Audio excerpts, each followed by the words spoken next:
It's getting volatile. Dogecoin. It went up and struck 44 cents. Now it's toying around with 43 cents. 43.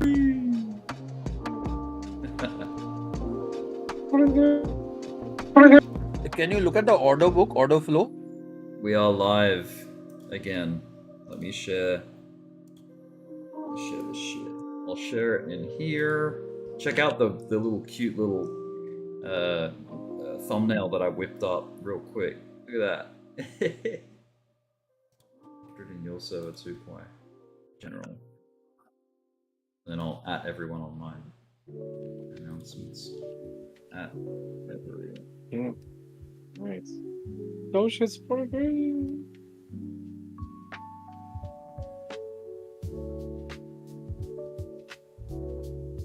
I should really try to get a few hours of sleep tonight for work in the morning. It's the first sleepless night in the alt season now. It's first sleepless. Just get up in the morning. Just go and give your resignation paper, man. For real. And then come back and you'll find Doge at 20 cents.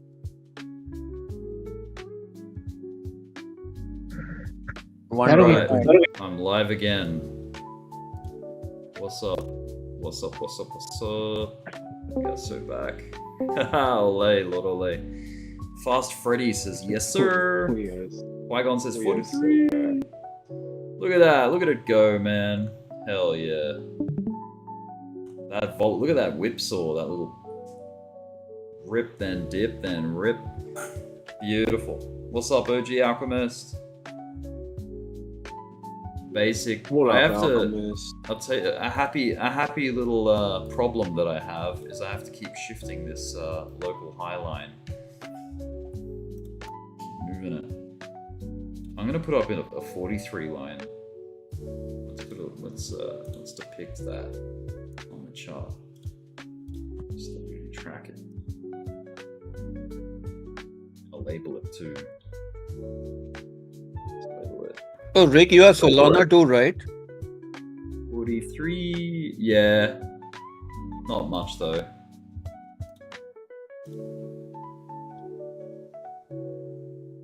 Freddie, I think everything will rise.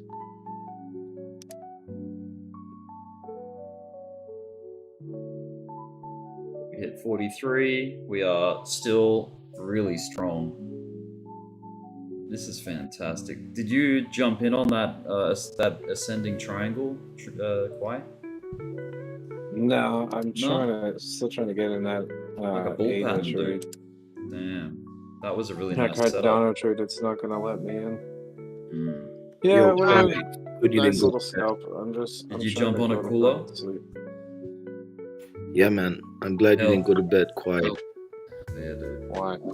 Because I told you shit's gonna happen this time. Well, I don't give a shit. I'm not trading it. I'm tired as fuck. Just set stops. Money no sleep. My money don't jiggle jiggle. It folds. I like to see you wiggle wiggle. For sure. For sure. Let's go.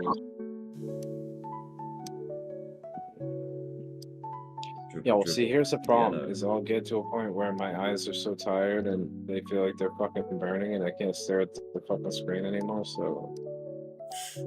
Yeah, dude, have a sleep. The market will be here entering new tomorrow. positions is not a good idea. Sleep, no rest for the wicked. Sleep when I'm dead. So we've hit 44 cents, guys. We are well on the road. Can you believe, like, let me go to the daily here.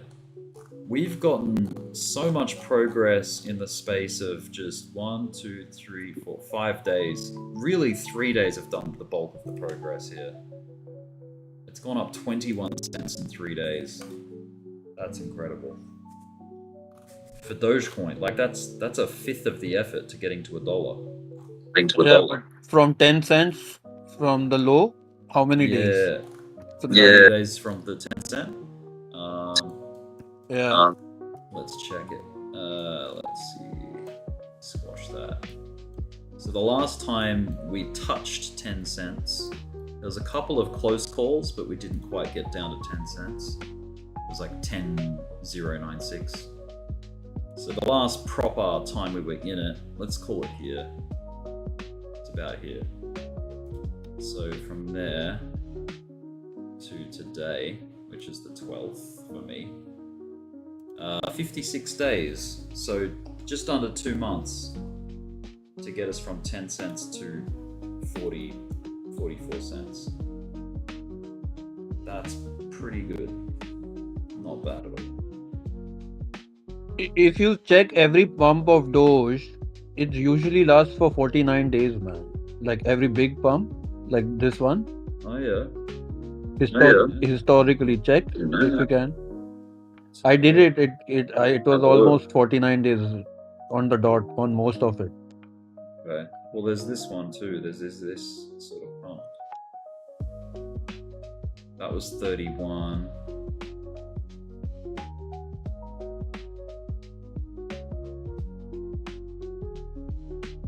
This little run up here was interesting. That was 53 days. That was when Elon Musk bought Twitter and named it X. That all happened in 7 days. That pump from like 6 cents all the way up to like 16 cents. 167% pump. Pretty cool. Yeah, me and Serrano watched that on bar replay the other night. Oh yeah. That whole pump, yeah. This is a crazy pump, dude, on Dogecoin. Look at that. I traded that. It's a rocket.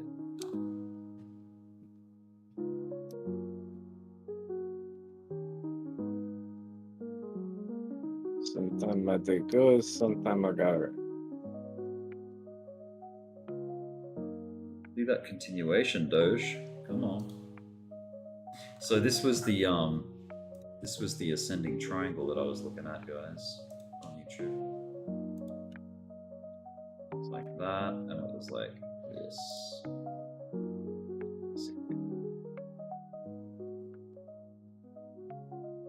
Nice breakout, good pattern.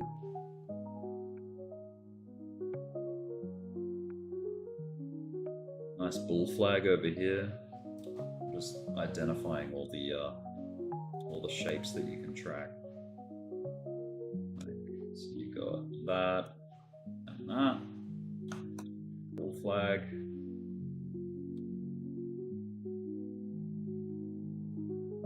This is like a measured move up. So you went through like a channel. Back tested the channel. Found support at it and then ripped. This one's like a pennant, right here. You got like top side resistance, bottom side.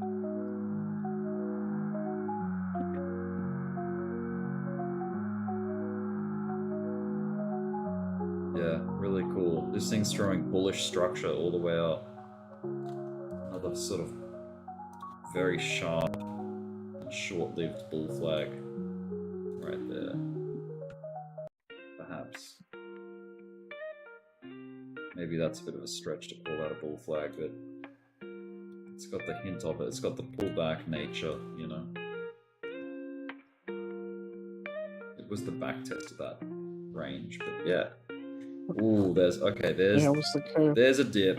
There's a little bit of a reverse. Maybe it's checking the top of that triangle for support. See if it'll hold. So far, not so much. Fucking Clive owes me all his Doge. Now he's backing out.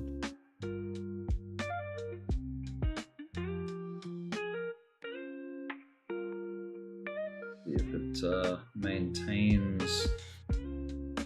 So we do have ourselves an uptrend on Dogecoin, obviously with market structure. It's just parabolic. You can see the parabolic curve coming from down here, going up like that.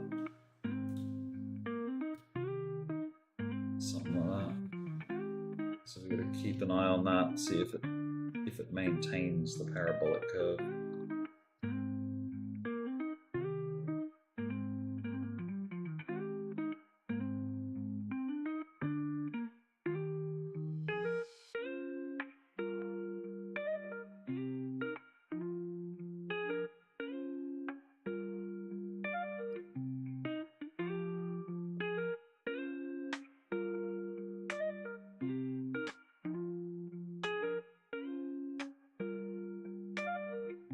Very hot. There will be a hefty pullback at some point because this is so hot.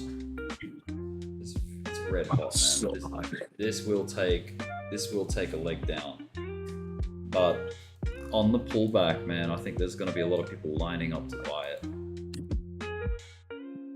So if I go to the Dude, 4 if hour you're looking for a chart, scalp break, go check out Cardano on the 5-minute. let me just do a fib retracement first on this Dogecoin. I want to see Retraction. retracement, possibly. So if it was to do a 0.5 pullback, let's say the top's in, right? Just for argument's sake, it would come like something like that, find support, and then bounce. If it's going to maintain bullishness, and that going back to 30 cents would be a really good buy. Just an idea. If it does like crash back down, retrace. It's playing games Or it could around be like, 43, goodbye. man. 43.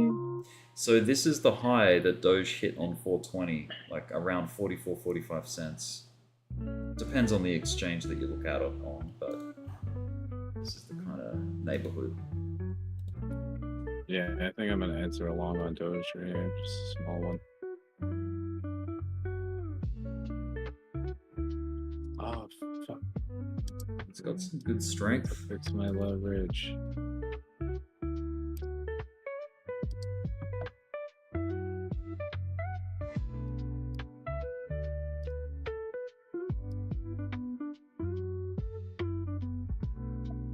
Fun historic moments are happening.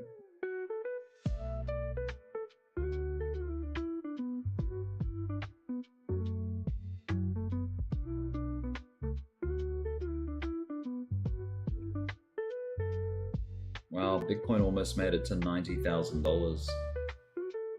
89. Yeah, I'm so afraid of Bitcoin right now. Very close. I don't doubt Bitcoin, man. I think it's just a matter of time before it cracks up above 90.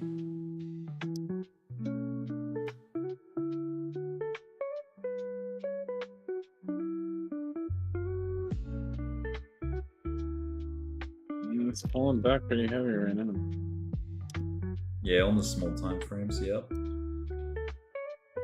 It's a pretty hefty candle. Rewind candle.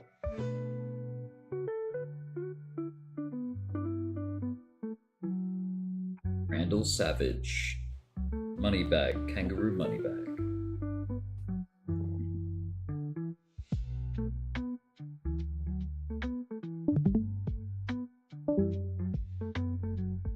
Eight people tuned in at this hour. That's pretty good. 9 people. Smash the like button, guys. Smash that like and subscribe.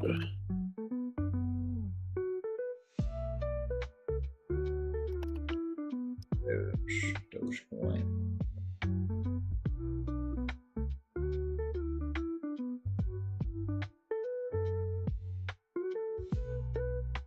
Nothing wrong.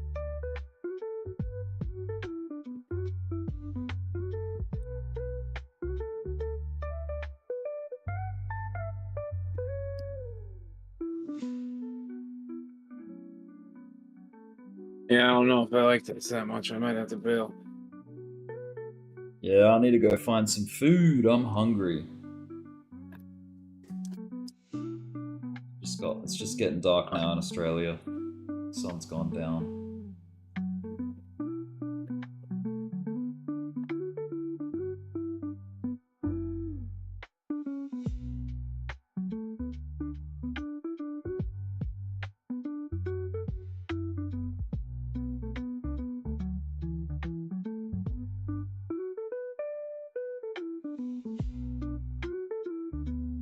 Yeah, dude, Doge would probably be having a successful breakout if it wasn't for fucking Bitcoin shitting its pants.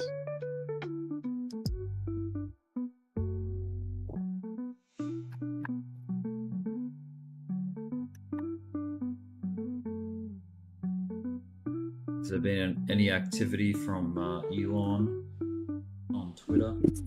Not that I know of. About Doge? No.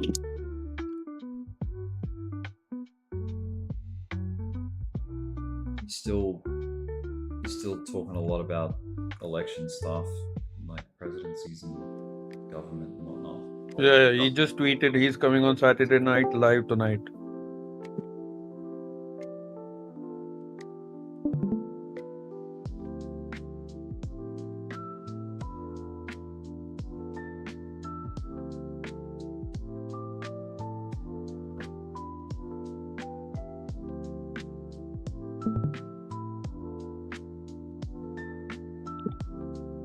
Replies.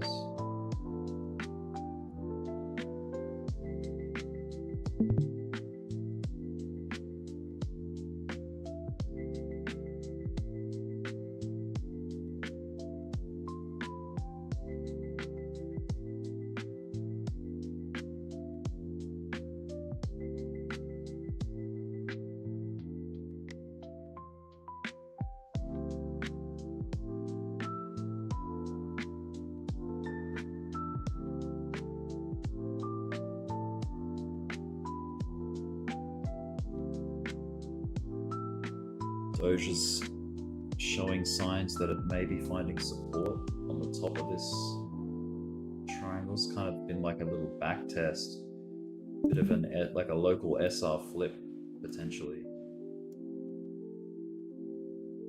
That line. That line being 42 cents. Alright, I'm a little sketched out right now, so like I just took half profit, so I made like $20 right there. I could fucking, I guess, yeah, hold it, try to chance the rest of it.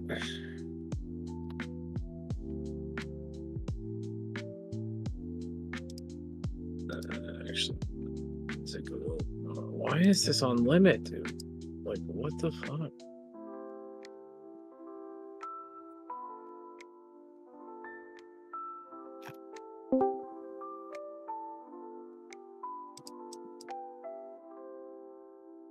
Doge Millionaire says, my Dogecoin is now worth $2.1 million.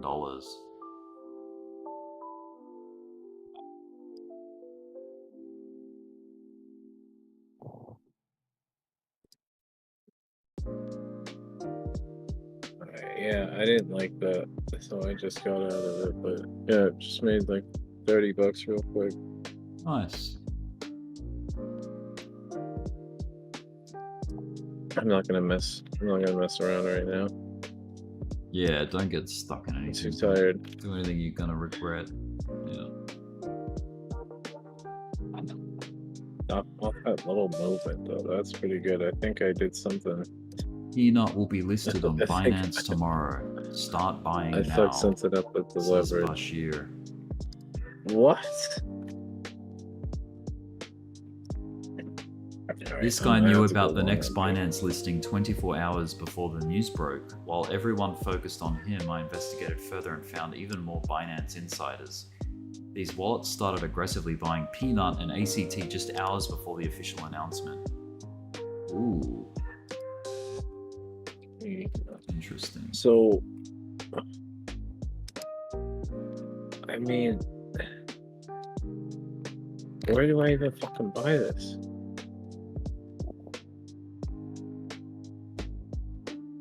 It got listed on Binance yesterday. I can't get it anywhere. It got listed on Binance yesterday. That's why it went up 300%. Can I buy it on like Binance US? I mean, it's on Binance Global. I don't know about US.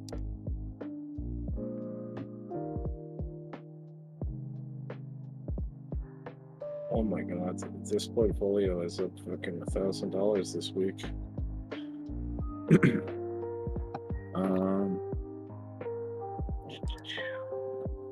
Rick, what's your target on chain link? Let me have a look at the link chart.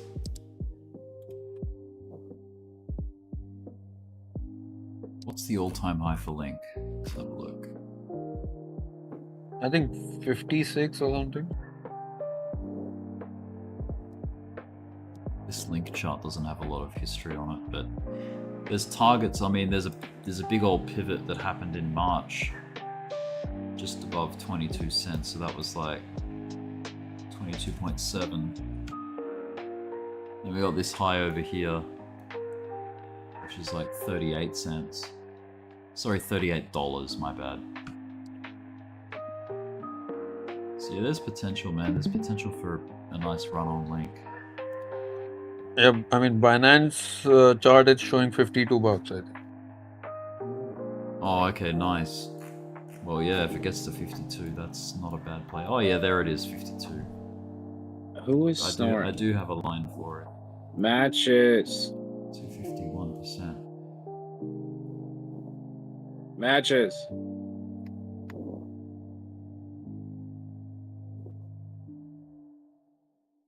My God. And of course, there's no fucking mods in here. Yeah, great job.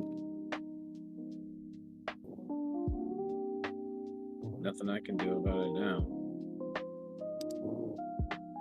Make me a mod because I'm Guess we're just- Australian and I can handle the other side of the clock. Guess we'll just have to listen to Matches snoring all fucking night. See what I mean? See how ridiculous this shit is?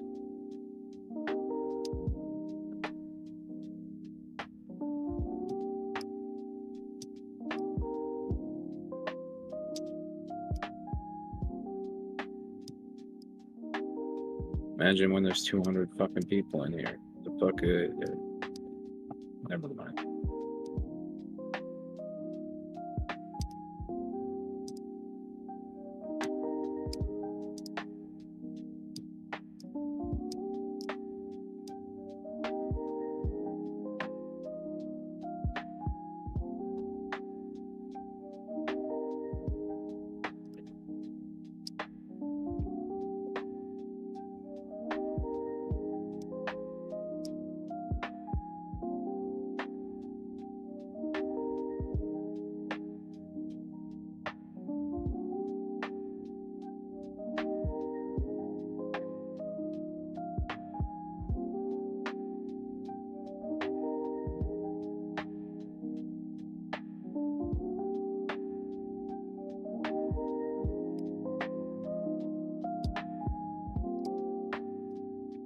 A lot of volatility on Doge at the moment, on the small time frame. So this is just noise, as it seems to be. But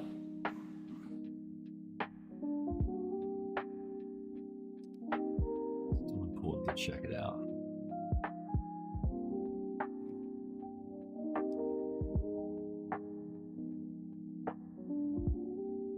Screen here.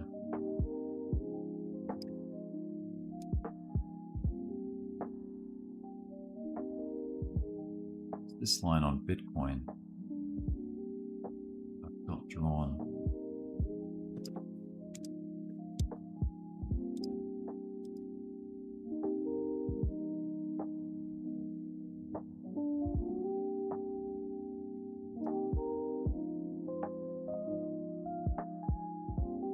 It's tagged that point between the 65k high, the 69k high. You scribe a spider line, it's just come into contact with it on Bitcoin, which is at $90,000. Or very close to it. Very close contact. Very, very close.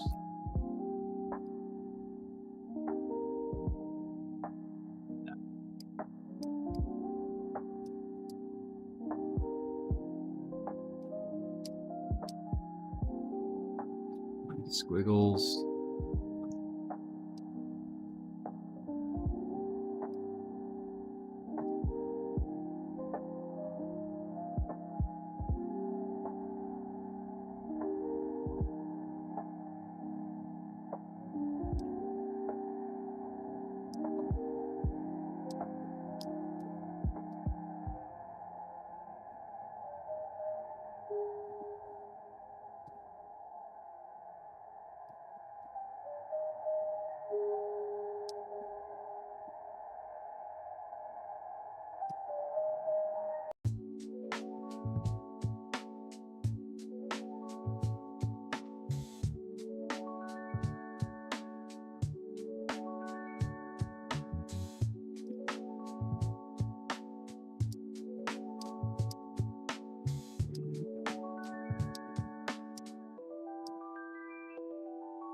I don't know who's in here, but do y'all see what the fuck is going on right now? No, we totally missed it. Oh shit, phone. Usually no one's up this early. I don't think nobody was. I just woke up. I just gotta woke up, take a bathroom, and I looked at my shit. And I said, "Oh my god, I gotta take profits again." I love you, Doji. There you go. This is amazing. Where's Randall? Randall's probably sleeping. He sold his Doge. And he bought XLM instead. But he sold all. He didn't. Don't say that. Not all of it, but I think he sold most of it. Yo. 43. 40 fucking 3, Rick. Yeah, man. I'm still all in, by the way, on that position. I haven't crazy. parted with any of it. How are you doing with yours, man? You take some off? Every 5 cents, I'm taking $1,000 from 30 cents. So I've sold about 7,000 dojis. Made about 3 grand. Nice. Yeah, I'm still holding like 160,000 dojis. Yeah. Wow, dude. That's nice. Nice. It's nice to see this shit, bro. Yeah, man. Finally, right?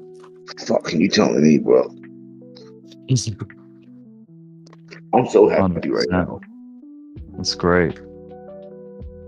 Well, we'll see how long the party can keep rolling for. Are you what state are you in the US? I'm in Maryland. Maryland. Oh, that's right. Yeah. So you're East Coast. We'll have to grab a beer at some point when I'm in the States. When I'm trekking up the East Coast, meeting like Qui-Gon, B, OG, Sammy. Isaac lives right here. Yeah. Isaac. All the East Coasters, man. Holy. All the peeps. Matches, Florida, crispy, lucrative, Virginia. Lucrative.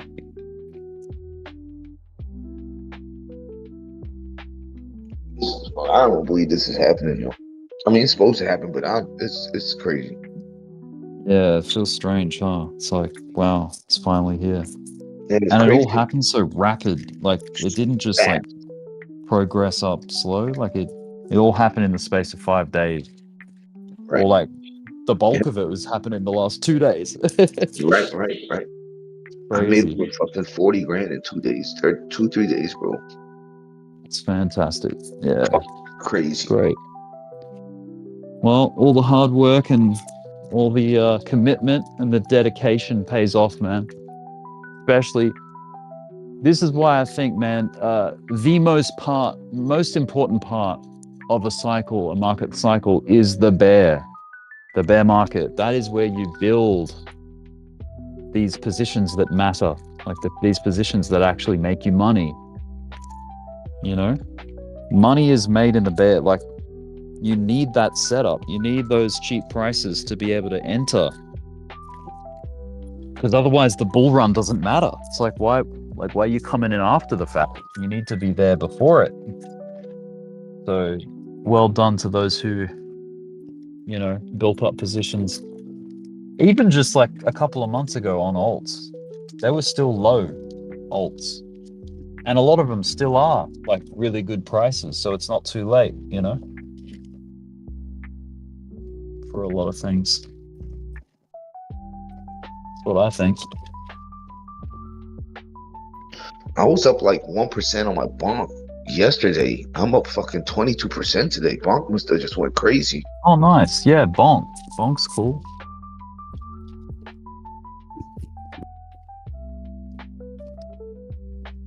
What other like memes are there? There's like Turbo, Ladies, AI Doge, Pepe. Render ran another Top cat. 25%. Render ran 25% so far from today. Yeah. We're approaching a full moon. Got a full moon cycle. Full moon situation.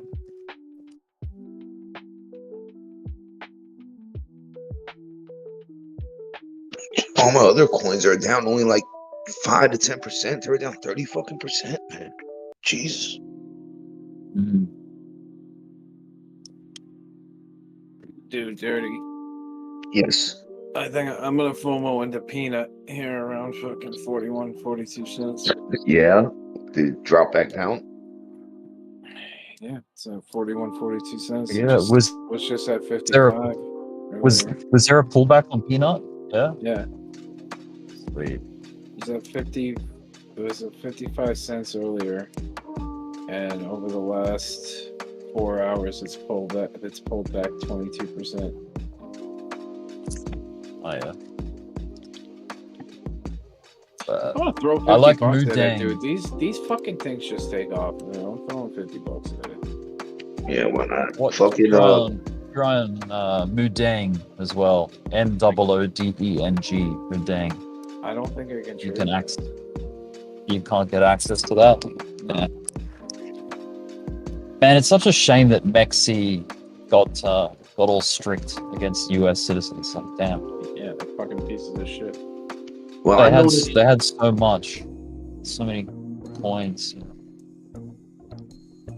Well, I noticed that yesterday the coin ACT jumped over 2,000%. It's down to only being up 40%, so it lost all of it. Wow. The ACT jumped to what 100, the spot of 180 in crypto, Mhm. and it's at You know what I see, man? Sorry, you were saying. I was just gonna make a prediction here and now. Yeah, go ahead, Rick. All of the Donald Trump related coins, right? Like even the stock, DJT stock, or like Trump 2024 coin. Think of the build up to the inauguration of Trump. Think of that rally of all these coins pumping into inauguration. And the profit that you have to take before the day. you would definitely want to take profit probably the day before inauguration, or just, you know, at least trail that stop with a stop loss. But yeah, man, I reckon that could be a play. These Trump coins leading up to his swearing in. I think they will rally. Like, why wouldn't they? So that's probably. I feel like that's a fairly obvious prediction to make. Yeah, probably like before a couple of weeks before him getting in, it'll probably pump like a motherfucker. I reckon. Yeah. Well, I do too. Yeah, give it 2 to 3 weeks. 2 to 3 weeks, it'll start moving, I reckon. And Doge is gonna keep moving until he gets into office, bro. I think this shit ain't gonna stop till January. That would be fantastic. And then January, boom.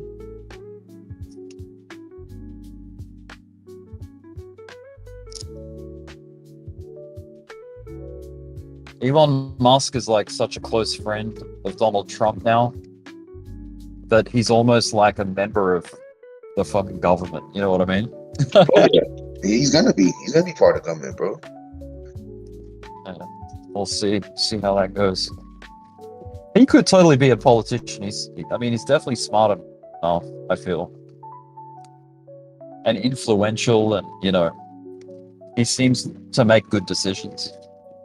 What's crazy is when we're down at 25 cents, I kept hollering 50 cents by the end of the week, playing around, and this motherfucker's about to happen. Not like my crazy predictions, but it might fucking happen, you know. So have you been up all night, crazy, dirty, or? Oh, I just got up. sleep I just got up because I had to use the bathroom, and I looked at my shit. I said, Yeah, then you really got up. Yeah. Yeah, now I'm up now. Now I'm a little roll of blunt and everything. Now I'm up for the day. I fell asleep about 12, 1 o'clock. Yeah.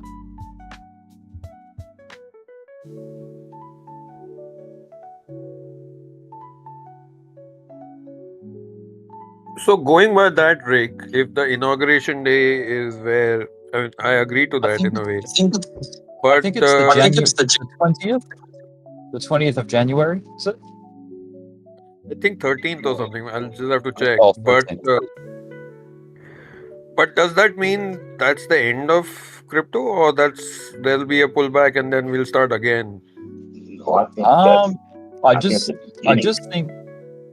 I think it'd just be like a reason for a specific pump, like a specific like. Yeah, Yeah, by man. the I don't see. I think think of what cooked up and ended last bull run, like the 2021 bull run. What happened? Inflation went to 9%.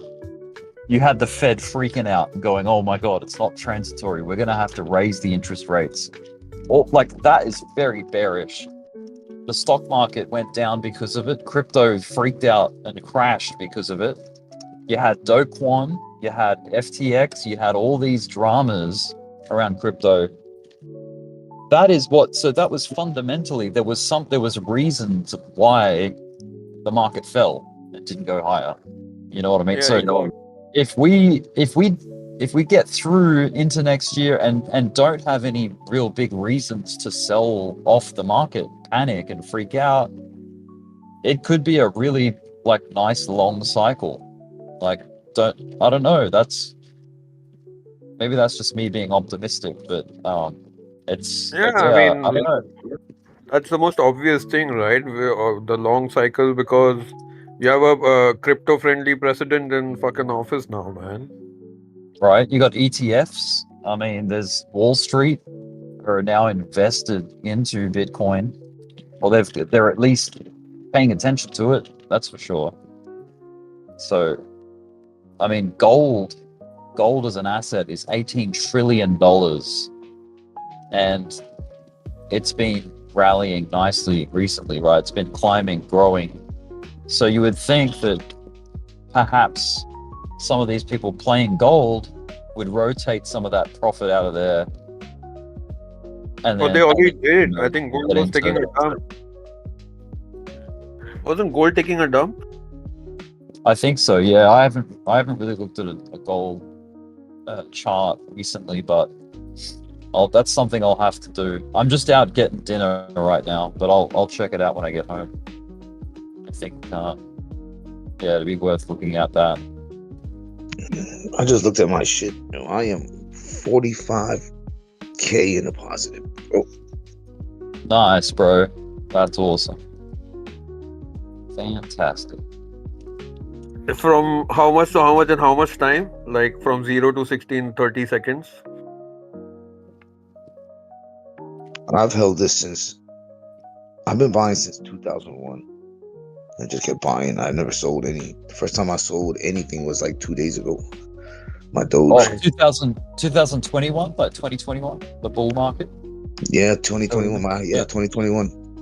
April was my first buy. Yeah. That's when I went into Tame's Discord for the first time, like the day, like probably 2 or 3 days leading up to 420, Doge Day 420. Yep, I was there. Early April. Actually, I was actually in there earlier than that because I had my channel Crypto Down Under was made, and I launched it on April 20, on 420. That's when my channel launched. And it's great because it's all spot. You know what I mean? No leverage, everything's spot. Nice, man. That's beautiful. I'm sorry if I sound like I'm bragging, but I'm just so happy. I never made this much money before. Not in such a short time, you know what I mean? I am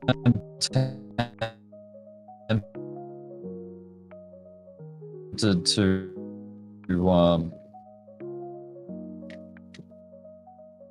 to really go, oh, I'm probably going to be like next year. This road is bad.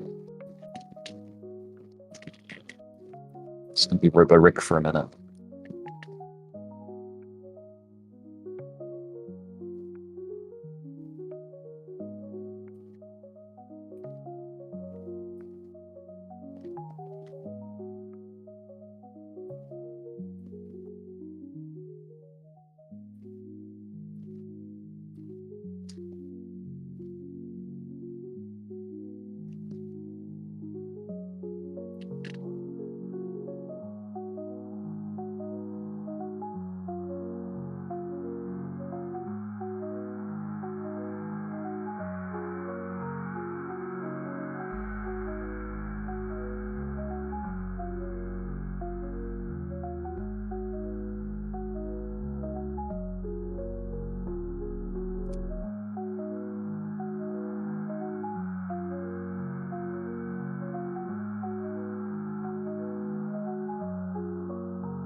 So is Doge your biggest bag? Yeah. Yep. Yeah, me too. Only because I saw the move potential at the time. Doge had more above it than like Solana and Bitcoin, you know, back to all-time highs. So that's why I sort of like focused more heavy onto that, because I'm like, oh, this is going to win me more money. This is going to make me more money if it's to come back to its previous all-time high, like, you know, performance-wise. And shit, like there's a lot of altcoins that will perform and can perform better, but I just don't trust them as much. You know what I mean? I have a bit more trust in Dogecoin because it's been here since like 2014 or whatever the hell, 2014, 2015. So it's been around the block. It's tried and true. It ain't going anywhere, you know. It's one of the OG cryptocurrencies. Same with like, I feel that way about things like Ethereum, obviously Bitcoin. I think XRP is pretty much here to stay. Cardano. Yeah, man. You think Cardano and all will see those days of like $2 and $3 and all? I see. This is the tricky thing. I need to do some research on Cardano because I know that it's a layer 1 protocol, like it's a layer 1 blockchain technology. Yeah. So is Ethereum, so is Solana, so is like Injective, I think, INJ. So there's a lot of layer 1s that are doing really well. So it's like, is ADA a strong performer in that race? You know, is it being used? Are people keen on it? It's still a proof. It's still like people are building on it. That's what they're saying. But yeah. Rain, I hold like 90% Doge, but my other coins I put in general. If you want to see, I got them all. Bro, you're too low. I can't hear you. Or is it maybe? Let me just increase the volume.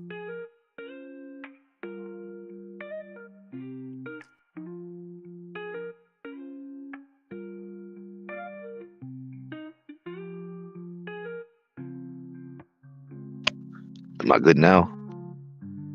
Yeah. No, I was saying about 90% of my holdings are Doge, but the rest of them, well, I put all of them in general. I got them all in crypto bubbles. That's my favorites. All my coins. It's about 15, not even, probably about 15 coins, 10 to 15 coins, I think.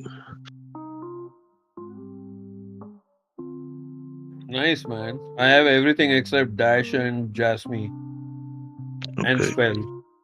And what's crazy is I've seen Jasmine like 4 months ago before I quit my job. That shit ran. I was up like 150%, and I just let her sit there, and they came all the way back down to like negative 50.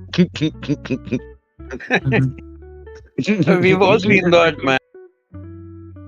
In the last from March, when we were last time in March to now, my portfolio went down 50K, man.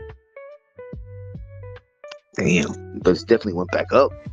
Probably like 100K. Everything it took everything that it made in the last whatever from September last year to March. It took it all back. You held on to it though, right? Yeah, but that's There the you thing. go. You keep There you go. shuffling. I mean, it's still not recovered. It's still a long way to go. Really? But that's the thing. It moved. If when I was checking my portfolio thing, it moves like my portfolio moved within a month. It like went 5x. Nice. Oh yeah, easy. Everything on altcoins will move like that. It moves only, I think, they say it moves for 6 months. Yeah, it keeps going. But that 1 month is where it does that maximum fucking, Damn, run, that's good and to hear, then it right? starts giving up. That's good to hear, right? It was really scary at one point, I tell you that. But you had to fight through it and hold on, and this is what happens when you fight through and hold on. It's scary every day, man. It's scary, especially when it's at the top. It's not scary when it's at the bottom because you're anyways used to it. I hear that. Right. That makes a lot of sense. That's funny. Like, I'm sure y'all are more scared right now with Doge being at the price it is versus when it was at 10 cents. Oh no, this bitch is going to over $1 this time. This move is too fast. It's very rapid, yeah.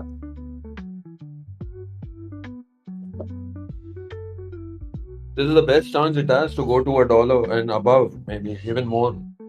So, something I've found that gives you peace of mind a bit is to stay above the hour chart. If not 4-hour chart, like don't freak yourself out on the small time frames because it gets very dramatic when you're looking at the 5-minute. You know what I mean? I know that I've got my stream showing the 5-minute charts, but that's just because you want to see what's happening here and now. But to give you like the perspective, you need to zoom out. You really need to see the bigger picture because that's what matters. Those are the strong time frames that actually have influence on overall direction. And that is like the hourly, 4-hour, daily.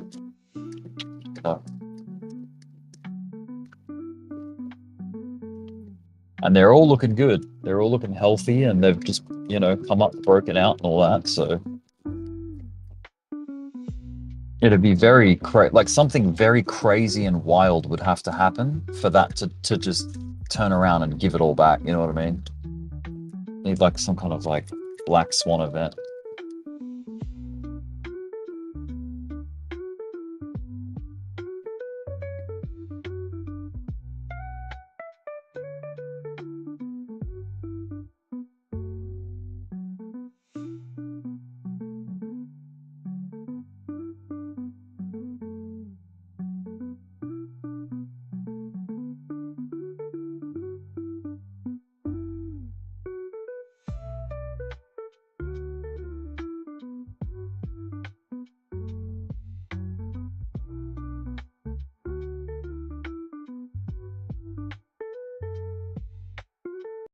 It's funny. I got up this morning and I seen the price at like 42, and I said, "Fuck, I gotta take another grand out."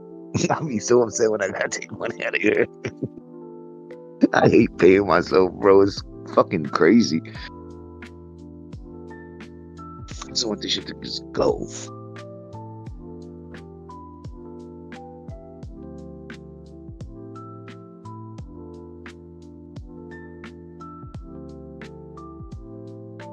I want every cent this motherfucker's gonna give me for making me wait this goddamn long.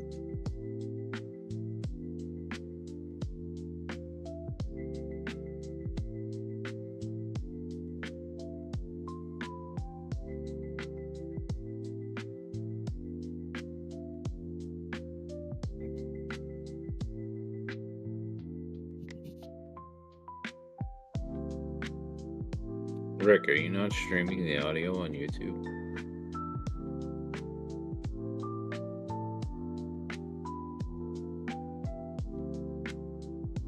Did I just not hear it for some reason? Yeah, it should be. There should be audio to the YouTubes. Hold on a second, I'm gonna have to disconnect and reconnect. All good.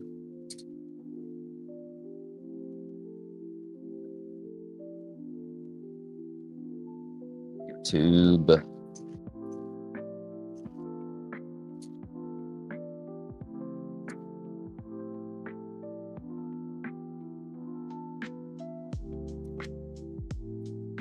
You remember last time how all the funding rates started going crazy? Has that started yet?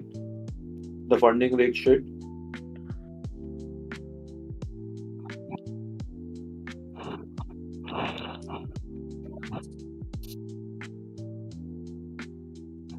It's funny because What on was that? top of You remember the funding rate goes haywire, like goes mad when Oh, things move like this, and that's when you expect a pullback because the funding rates have gone too high. yeah, man. Yep. Like when they go out of whack, yeah, man. I mean, Thanks, mate. I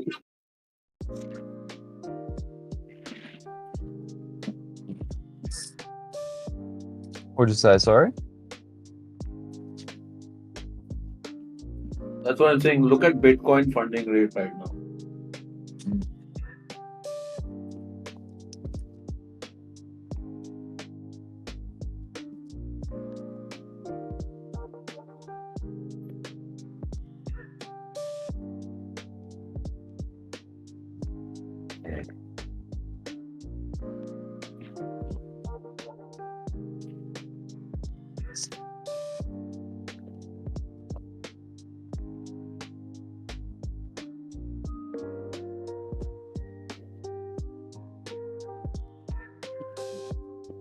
And Tone Black said, "What's good, Rick? Long time, bud." Hey, Is that T1? maybe. I don't know. no, T Black is not T Black and T1 are two different people. No, Tone Black. Oh, Tone Black. Oh shit, I don't know. My T1 was my homeboy, yo. Oh well, I love T1, bro. But then he got crazy at the end. I told him to smash the like button. There's 10 people watching. There's one like, and it's from me.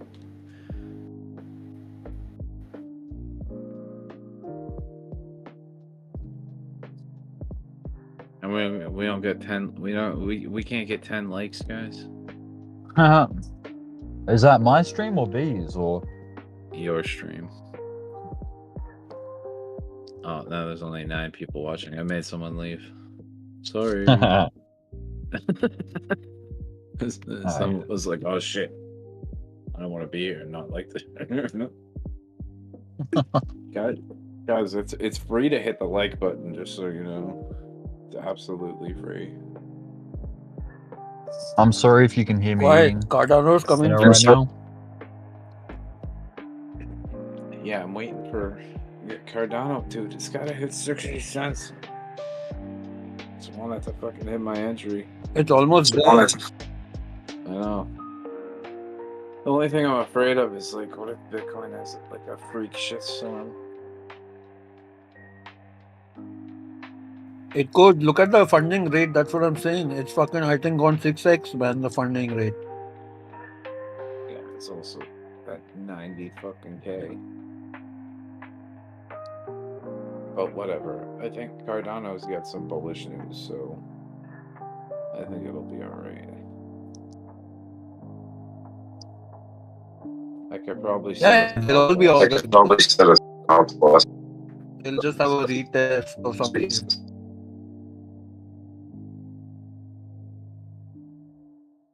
You're roboting and echoing at the same time.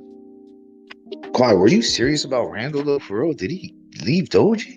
That's what he said. He said he sold all of his Doge except for the 25,000 that he's keeping forever, apparently. And then he said he bought XLM at 12 cents.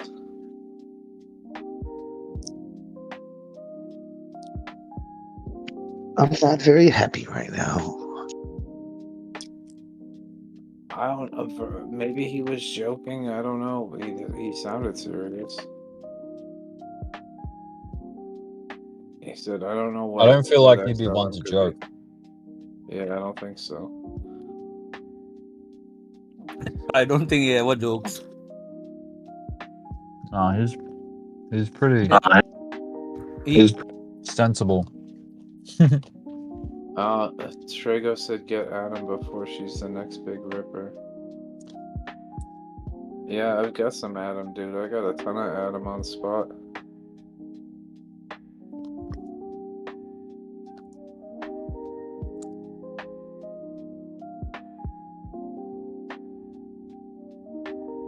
I'm really sorry if you can hear me eating chicken right now, but I'm hungry. fuck, from the voice, can you tell it's chicken? And my and my fingers are too greasy to like mute my phone.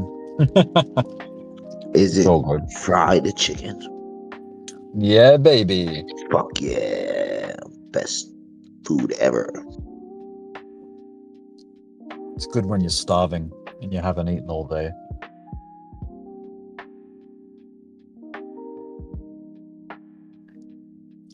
Oh, my order just hit. Damn, and Come now on. that means we are going down. Fuck. Come on, Cardano. See, I mean, I could put a reasonable stop loss where I wouldn't take too much of a loss, and it still like sort of invalidates the trade. But I also don't want them to wick me out. The thing is, like, it. What's your liquidation at 5x? I mean, I don't have a liquidation. Oh, you're in cross.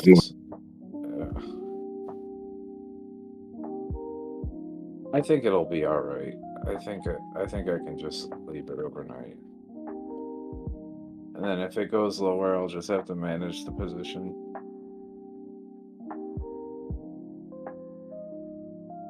And monitor it very closely.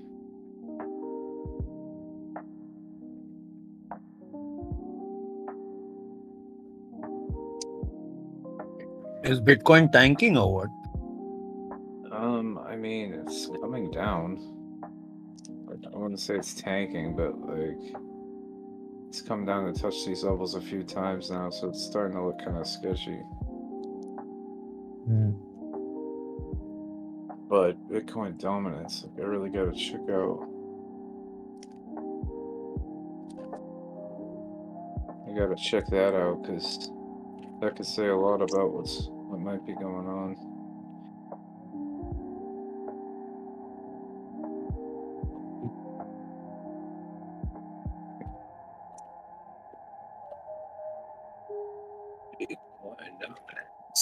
Bitcoin dominance is going up, of course, as the price is falling, so that's not good for all coins.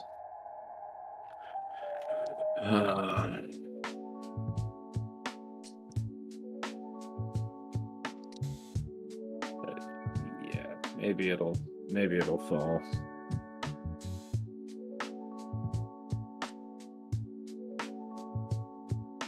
It's hard to say with dominance because Yeah, I mean, you gotta look at USDT for that. Right? no, I'm gonna look at Bitcoin dominance versus ADA dominance.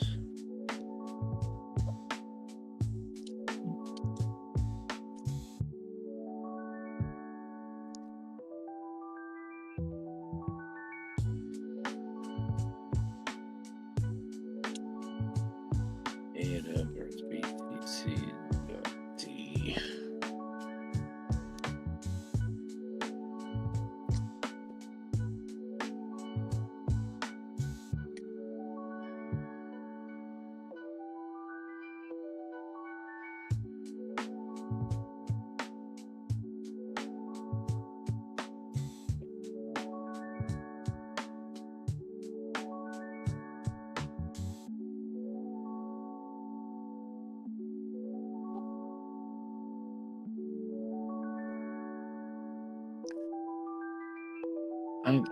I mean, ADA dominance versus Bitcoin dominance is still kind of gaining on it, so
On Cardano, Look at the fucking tail on this fucking cat, motherfuckers.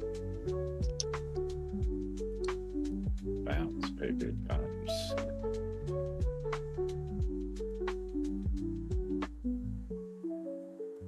Let me hold you overnight. Let me hold you all through the night, baby Ada. It's a pretty good 5-minute candle. Nice little hammer on the 5-minute. That's good. That's good. Stochastics nice and low. RSI, not bad. Moderately oversold. 15-minute. Oh, that is a fucking dragonfly doji. Maybe that will turn into a hammer too. It's still got 5 minutes left. So yeah, I think this is a good trade.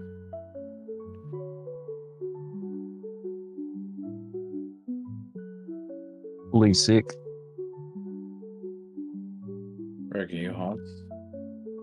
Yeah, dude. I'm very hot.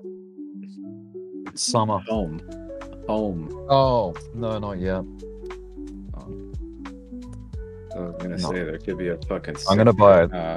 I'm gonna buy a coffee though before I drive in. There could be a fucking sick trade on ADA happening right now. Oh yeah. Yeah. Quick. I'm in at 60 cents. It dipped a little bit lower to like 58, but it's above my entry again. I set it there because like I was like, okay, I'll just leave it there and then go to sleep. But in hindsight, I guess I could have gotten it a little bit lower, like 1 cent lower, whatever. It won't make that much difference, I'm sure.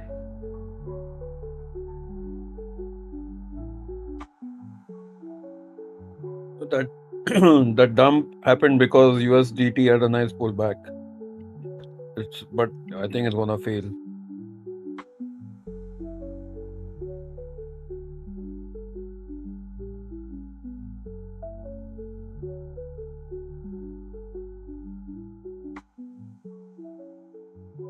Yeah, I'm just gonna wait like until this 15-minute candle closes, see what that looks like. And then I should have my answer.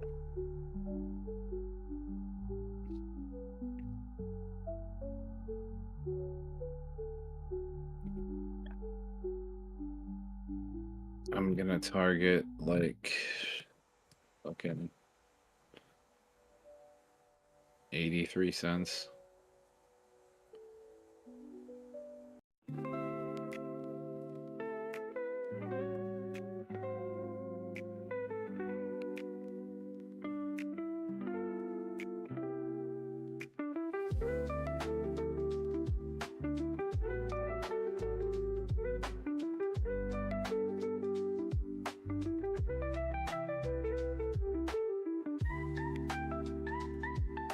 If it ends up being, you know, fairly fucking bullish, then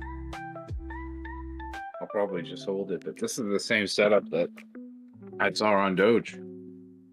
What was that, 20 cents, and the fucking thing doubled in like 3 days, so I wouldn't mind holding this trade.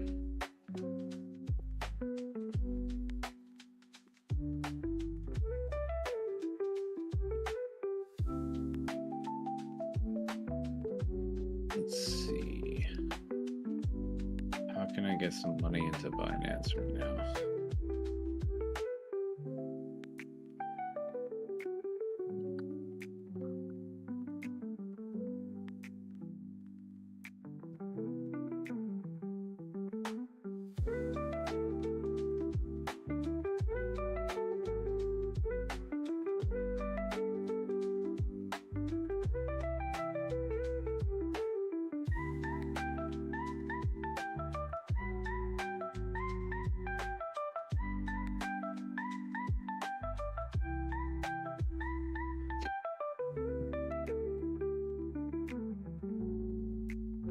Fucking every time XRP moves, everything takes a dump after that.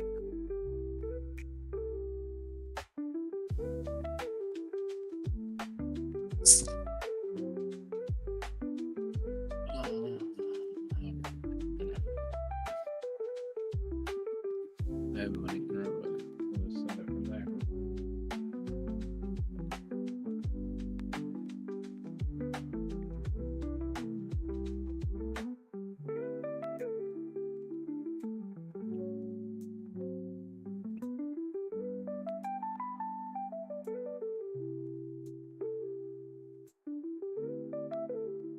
Oh yeah, Doge and Litecoin just took a big jump.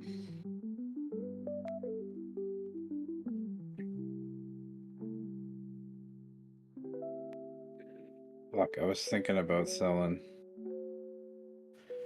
Litecoin at like $81, but I don't care. That's something I'm willing to hold for a long time anyway.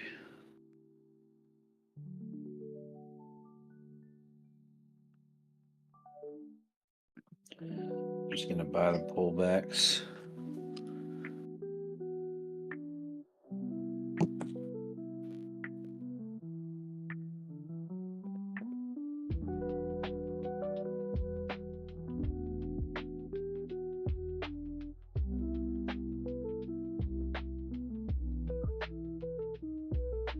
A new dawn for active traders. What is this? Introducing 3 powerful new products built for the next generation of active trader: Robinhood, Legend, Futures, and Index Options. Learn how they can take your portfolio to the next level. Oh my gosh. Are they gonna make an active trader platform? Are we finally gonna get Robinhood Pro? Oh my god.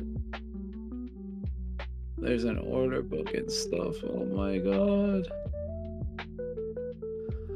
Oh my god. This is big. This is huge. Robinhood's finally gonna have an active trader account. I'm pretty sure. A active trader mode. Whatever it's called.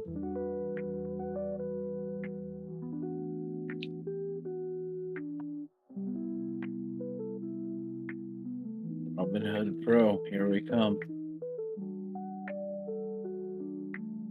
Well, it looks like it's going to be called Robinhood Legend, but it's basically going to be Robinhood Pro. I'm pretty sure that's the idea.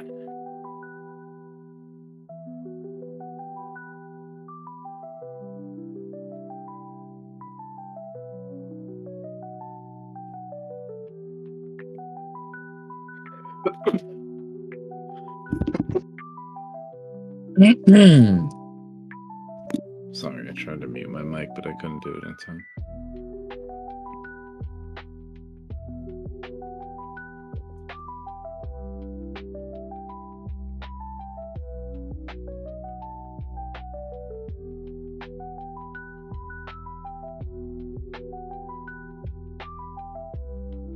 My god, this is frustrating as fuck.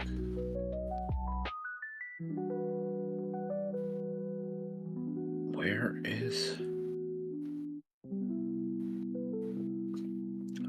fucking 2FA code?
So hopefully that fucking gets started.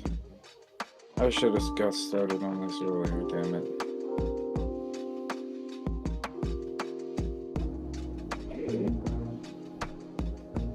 So that 15-minute candle closed kind of questionable, but it still looks alright.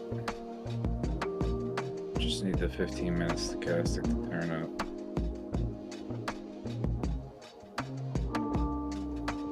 It would really suck if Doge got its day in the fucking sun and then Cardano didn't really get to rip that much.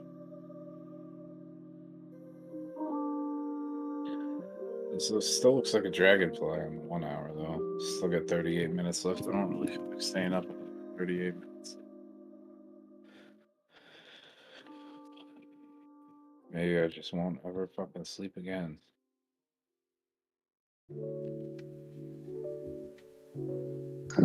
You've been up all night? Quad. Yeah.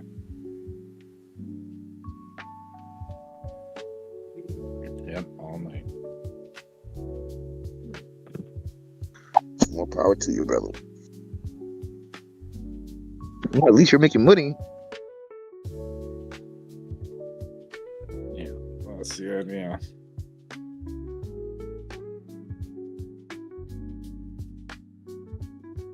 He's going on 24 hours. Man, I hope I didn't wake up until like noon. Right.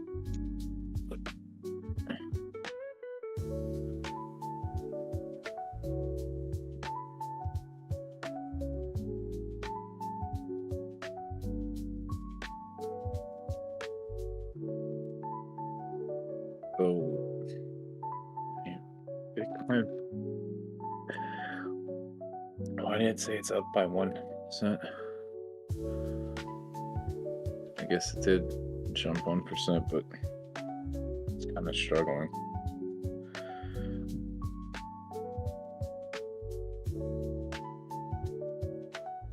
Review activity, come on. Give me my fucking Money. points.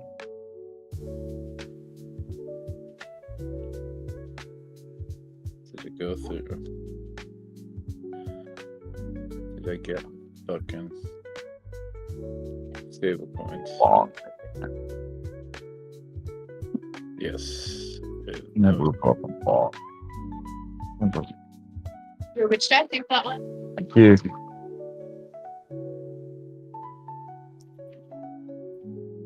Wow, Did you hear her? Yes.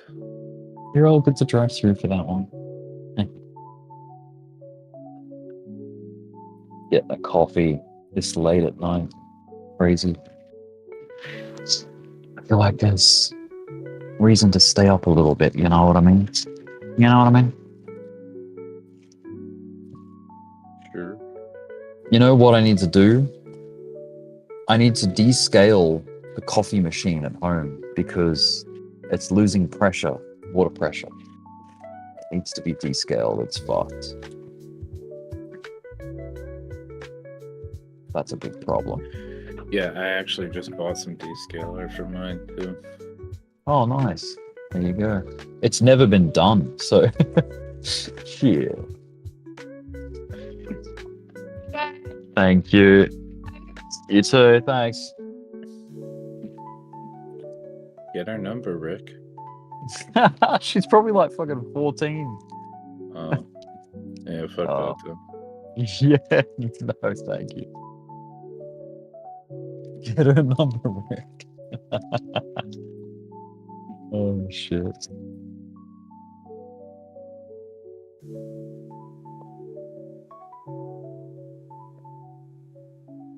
Didn't I have Cardano in this wallet? What the fuck? Where did it go? Oh. Yeah, I do still have it. It's staking, but how the fuck do I unstake it? Because I'm not getting enough rewards from this shit. Alright, whatever. I'll figure that out later. Never fucking long it again. Was that when you were talking about Bohm? Bohme? No, it was. Was it when Solana? Bitcoin Oh. failed to bounce and started going into that lower high. Never fucking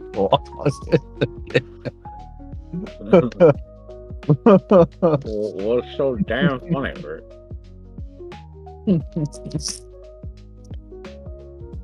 It's just funny because it's so final. It's like such a final decision.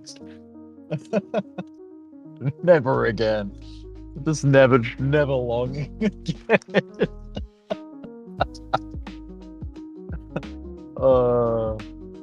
Do you know that Robinhood and Coinbase is number 20 and 21 in the App Store currently? Ooh. Being downloaded. Nice. That's very good. It'll climb the ranks. Yeah. Oh, come on, Cardano. Don't be fucking around. Later. Cardano.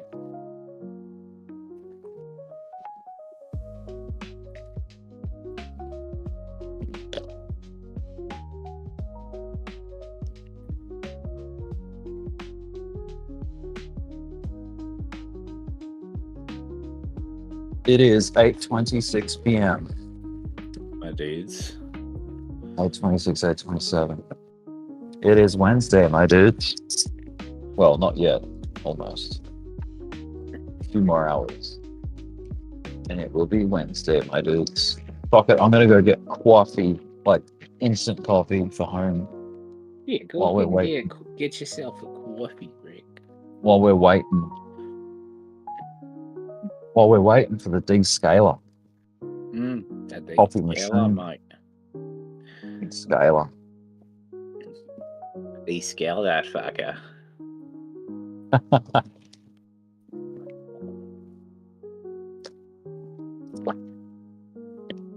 You got it.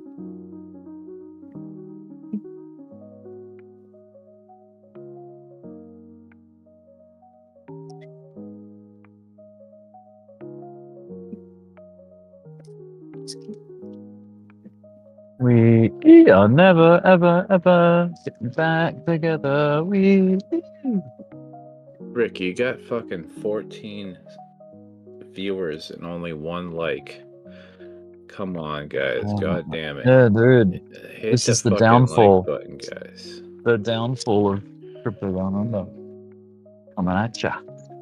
Look in general. Look at the car I just posted. You can buy right now. Doge looks like it might be breaking down a little bit. Breaking down or out? Down. Oh, yeah. Yeah, I It to- expect some. Dude, look how hot it's been. It It needs totally to fucking cool. failed Needs that to ascending cool. triangle. Yeah, it did. It initially did break out, but then you would have had to be quick to snap that profit up. You know? Stash, if you want to hear about GameStop, you're gonna have to tune in the morning, because the morning guys talk about that. Yeah, they'll be on soon though. Yeah, they'll probably be on in like 2 hours, 3 hours.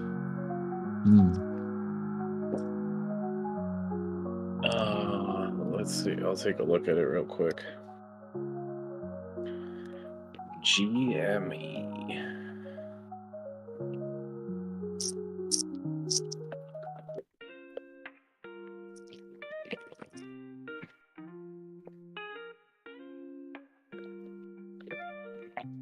Grotesquely mediocre entrapment.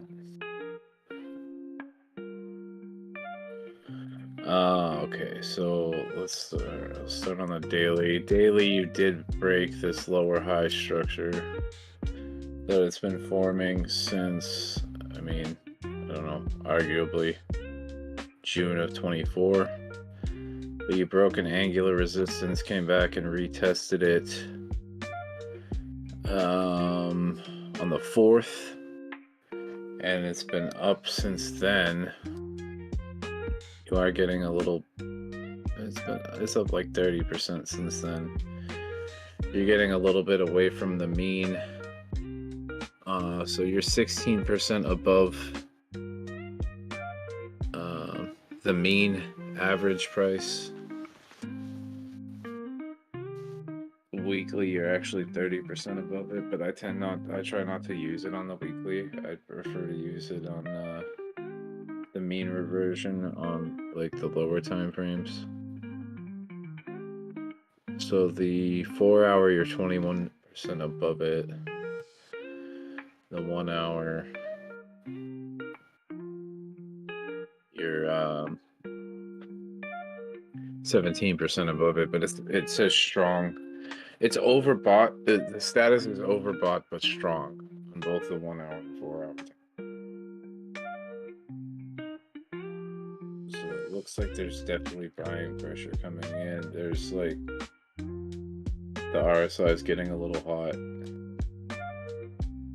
Not so much on the daily. You're at 77 on the daily. So that's still got a little bit of room to go. On the 4 hour, you did get above 80. You got up to above 85. So, I mean, it's definitely getting into that overbought territory. If I had to guess, I'd say, I mean, you could probably at least target that previous high around $30. If I draw some fibs, let's see where that takes us. Because, I mean, just because it's overbought doesn't mean it has to stop going up. Sometimes it just means there's more buyers than sellers. And you did come off of a higher low here on August 5th. The low of 1873. It's a higher low, and it held that previous local top from December 18th. So it held above that consolidation, but in a higher low. You bounced off of the 100 weekly SMA 3 or 4 times. So that's a bullish signal. I'd say if you do make it past that previous high of $30, a more reasonable target would probably be 41. Wait, am I on log? I need to switch to log.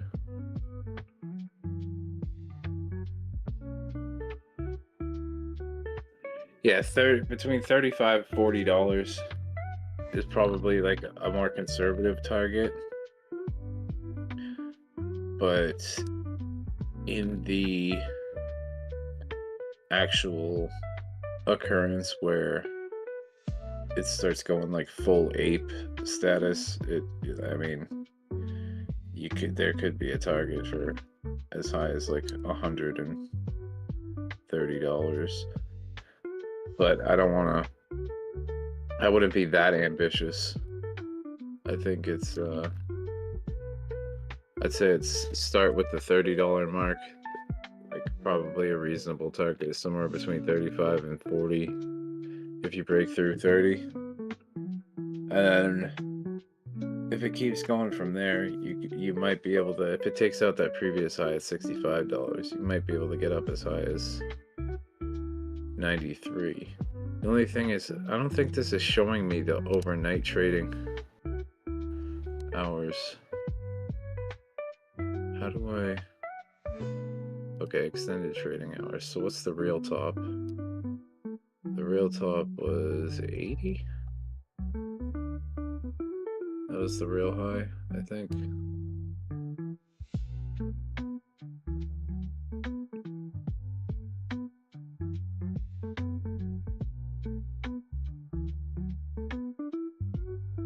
So yeah, I'd say... Oh, geez, this thing's fucking been dropping. Yeah, it's at 25.18 right now. I was just looking at it. Yeah, I just switched to the overnight hours, and it's fucking... It dropped after this thing. This 4-hour candle's been dropping pretty hard. So that's a bearish engulfing in the 4-hour, but it's still got 2.5 hours left, so there's a chance it could buy back. It might hold this previous top at 23.90, 24 area. If not, I would look to see if it holds the breakout at $20.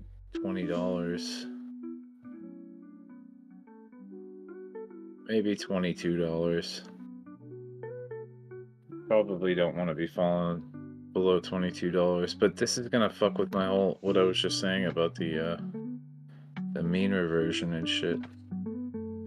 Alright, so 4 hour 12% above the mean, daily 9% above the mean.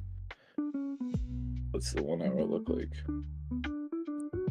1 hour RSI is starting to cool off a little bit, so that might be a good reset. But people, if there's like a lot of price action in the middle of the night, I feel like people tend to just jump in and like ape into it, because there's some buy pressure coming from the bottom side of this wick on the 1 hour, and it actually hit the mean average. Now it's 5% above it. It says overbought weak on the 1 hour. But I don't know if I really trust that, given the fact that it did bounce right off of it. So it bounced right off the mean average. It also bounced off the 150 EMA 1 hour. So those are good signs. Like I said, it had already broken that angular. So it broke a downtrend, put in a higher low, made a higher high, shift back to an uptrend. So this is like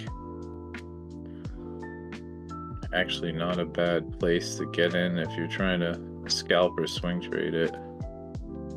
That $23 area probably wasn't bad. Didn't look like that looks like a pretty strong buyback off of that 23 area so far. You also got the 15 minute stochastic RSI flipping up. You got oversold on the RSI, went below 30. Might want to wait to see if this candle it looks like this candle's gonna be not engulf the previous candle because it opened above it, but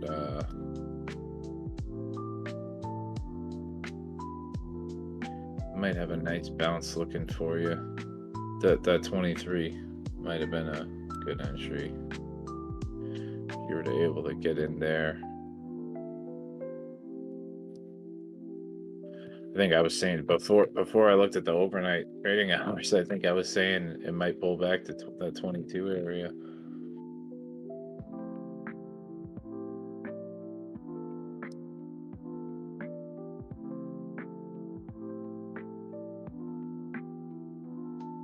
Yeah, not bad so far. I mean, the 15 minute looks all right. The 1 hour looks like a strong buyback on the bottom of that wick. It's still got 20 minutes to close and the candle's still red, but it doesn't look terrible. If we can get that 4 hour candle is bearish engulfing right now, and the RSI did hit 87, so it did get pretty overbought, but that move down might have been able to rectify it, because that was like a 17% move down within a couple hours. You do have bearish divergence on the 1 hour, but again, like, that could have been resolved with that move down. Could have just been coming down to reset the lower time frames, because the 15 minute looks like it could be on its way to a recovery right now. In the middle of the night, though, like, I don't think it's really, I think it's rare to expect a lot of volume coming in on GME in the middle of the night. So it's not something that I would trade in the middle of the night. I'm just saying what I'm seeing on the chart. You've closed, if this closes the 15 minute above this 200 SMA on the 15 minute, then that'll be the third candle in a row. You wicked below it, closed above it. On the first one, the second one closed green above it, and the third one, this might close above it too. The stochastic RSI looks like it's pointing up here, so it definitely has a chance to bounce at the moment. If it's actually willing to take it or not, I don't know. But yeah, if it does end up bouncing from here and it starts picking up some volume really really quick into the morning time and you end up seeing a green day tomorrow, I'd expect somewhere between 35, 40 bucks. I mean, taking out that previous high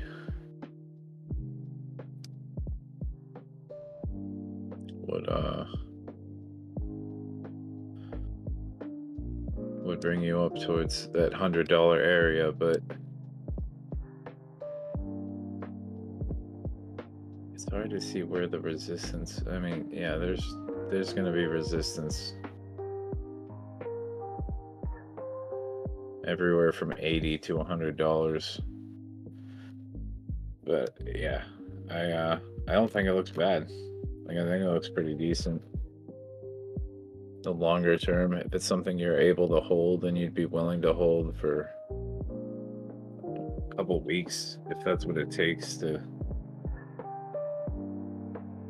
actually either give you the target, or if you have to hold it and it doesn't quite go up, or you might be in the red for a little while, but it doesn't look bad to me on the higher time frames. Like the daily consistently closing above the 100 weekly SMA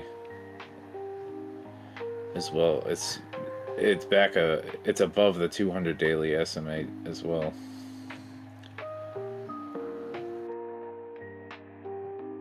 They've got earnings coming up Wednesday, 4th of December. So that's a little less than a month from now. Probably about 3 weeks from now, they've got earnings coming up. So that could be some sort of a catalyst if people buy into earnings.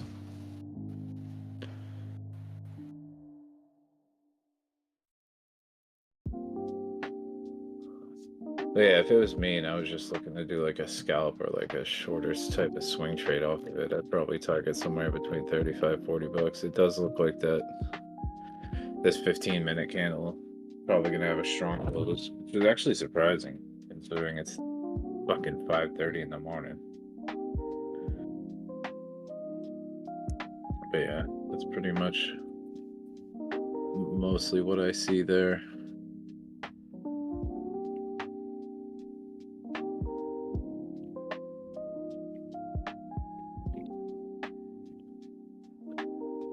Yeah. So what, Stash? You had puts on GME at 69? Is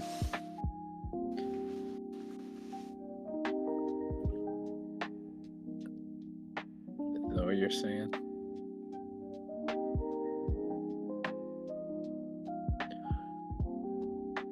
I think he shorted GME. I think that's what it was. He says, I'm taking profits from my options at 69. I've got a couple of Nvidia puts.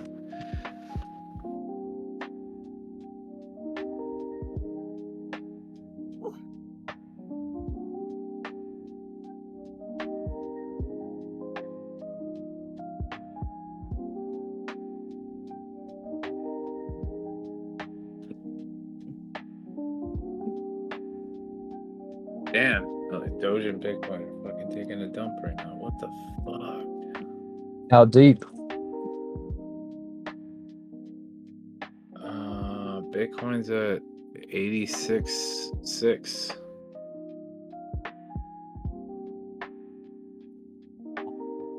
Oh, this is gonna end up fucking up my Cardano trade. God damn it. How about Doge?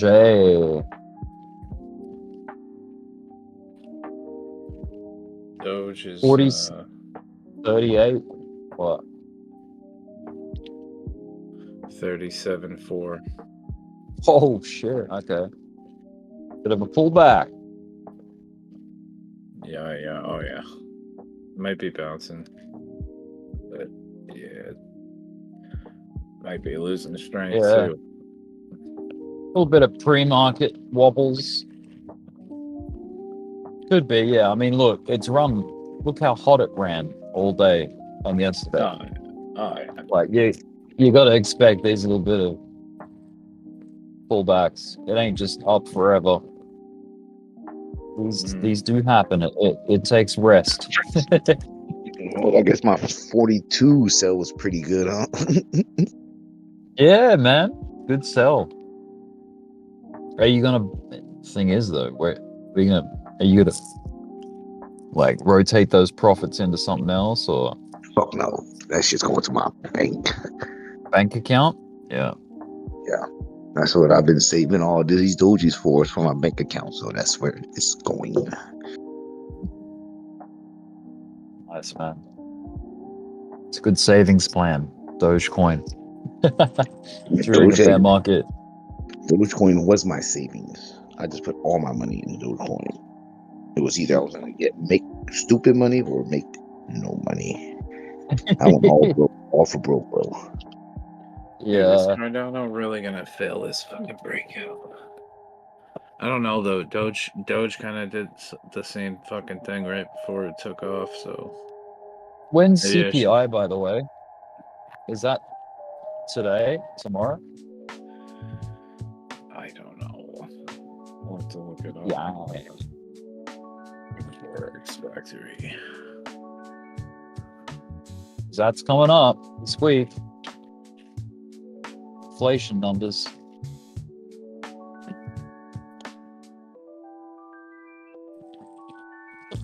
CPI is tomorrow.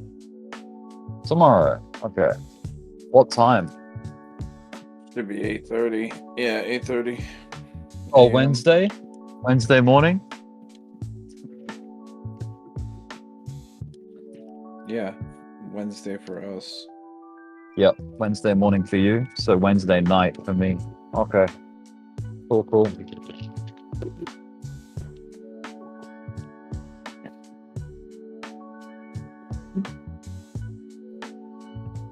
What is that like? Is that like 6 p.m. for you or 10 p.m.? Oh, like, yeah, probably like 10:30. Yeah. If it's 8:30 for you, it's probably like 11:30, maybe. 11:30 for me, PM. Time. Time zones are trippy, man. It's trippy that we live on a fucking ball, on a planet, where I'm going into nighttime right now, and you guys are going into daytime. It's fucking weird. Well, hold on there, Rick. We haven't actually confirmed that yet. We haven't actually confirmed that it's a ball. That's right.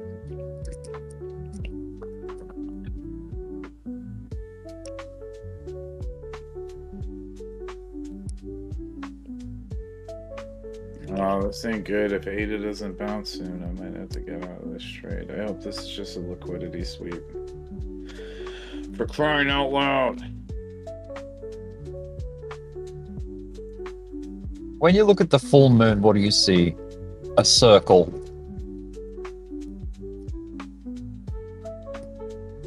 What is the three-dimensional object of a circle? A spheroid, right? Unless you're looking at a big dinner plate. Like a big flat circle. If such a thing actually exists, this spheroid that you talked about.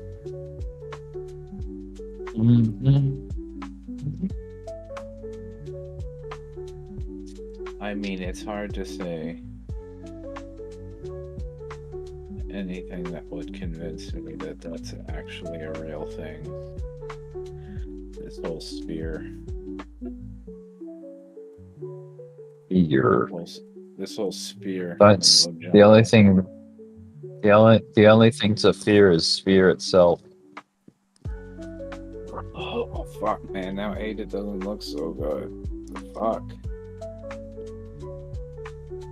It doesn't look too Oh, you're roboting real bad.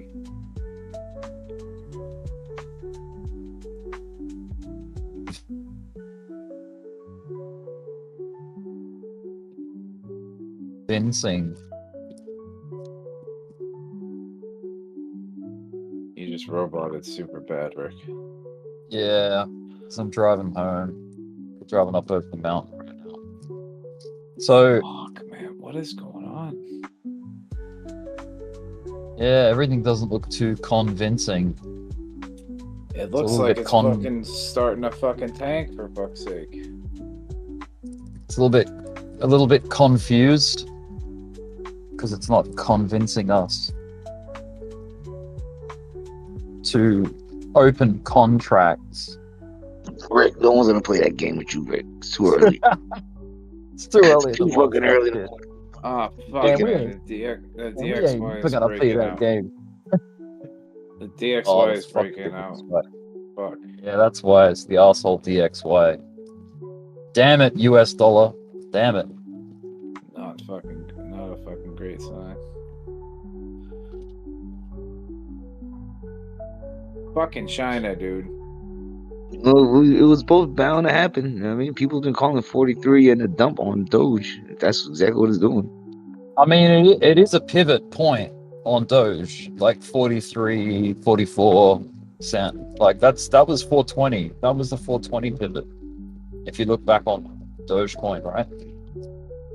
That was a big take profit area. So, no surprise. Yeah, this shit'll get eaten right back up. It'll get eaten up quick. I think so. I think people will be there to buy it. Hell yeah. And it's Thanksgiving, almost Thanksgiving. And what do you do on Thanksgiving? You eat. Yeah, fuck yeah, dude.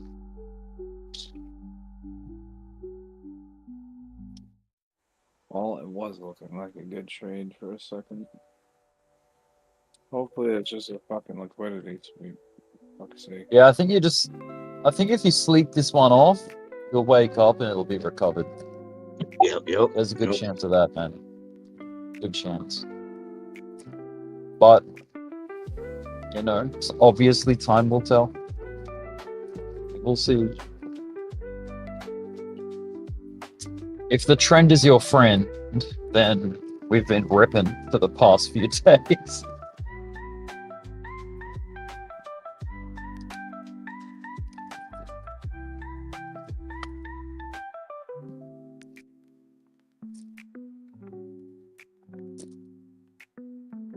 I mean, I guess the price was in the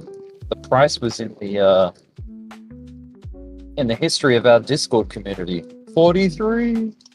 We've been saying it all this time. Price to take profit at.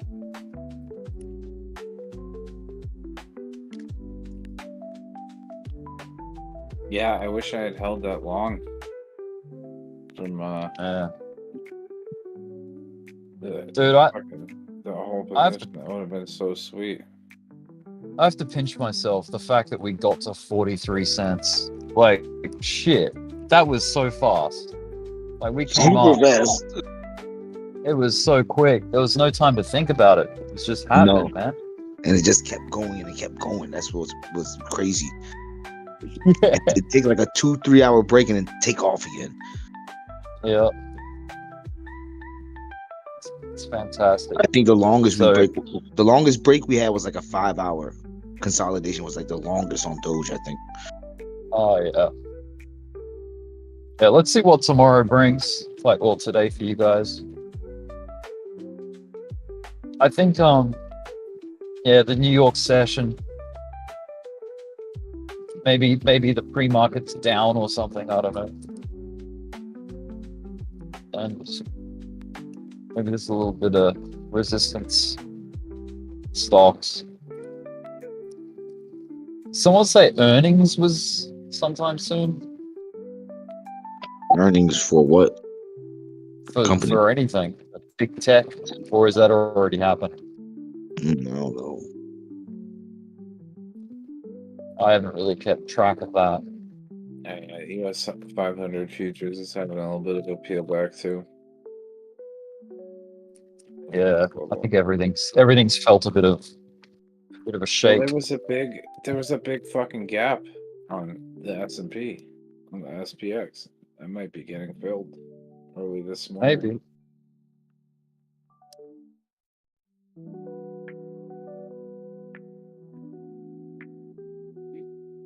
Could be true.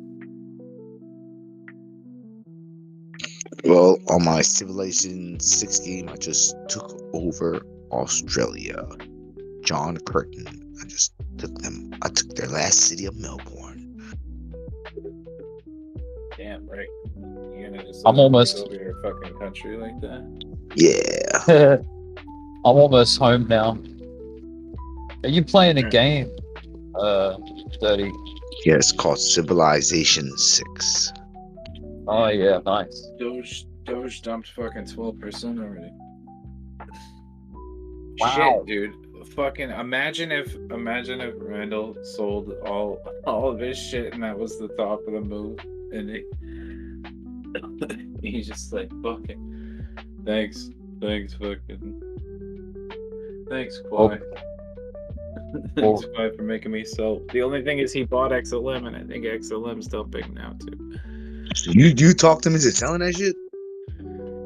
I didn't talk him into it, but I told him like, hey, like it's good to take profits. Like, you know, it's not a bad thing. He could correct. Like there's like I showed him on the chart. Like he gave me a hard time because he's like, I don't think it's ever gonna come back to my buy entry. And I'm like, well, dude, like, it doesn't matter if it comes back to your entry.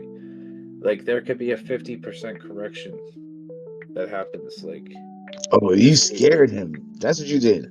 You spooked him. no, You spooked his ass, bro. I didn't scare him. He was Thing holding is, that though, shit for like- like 12 years. You spooked him. Yeah. I think you're giving advice, like short-term advice to people that are in long-term positions. Like, you know what I mean? Like, oh yeah, there's this You know is what? gonna happen in the next. Yeah, but I didn't tell him to sell his whole position. Oh, I said, know. You know, hey, That was his man, decision. we know. you could.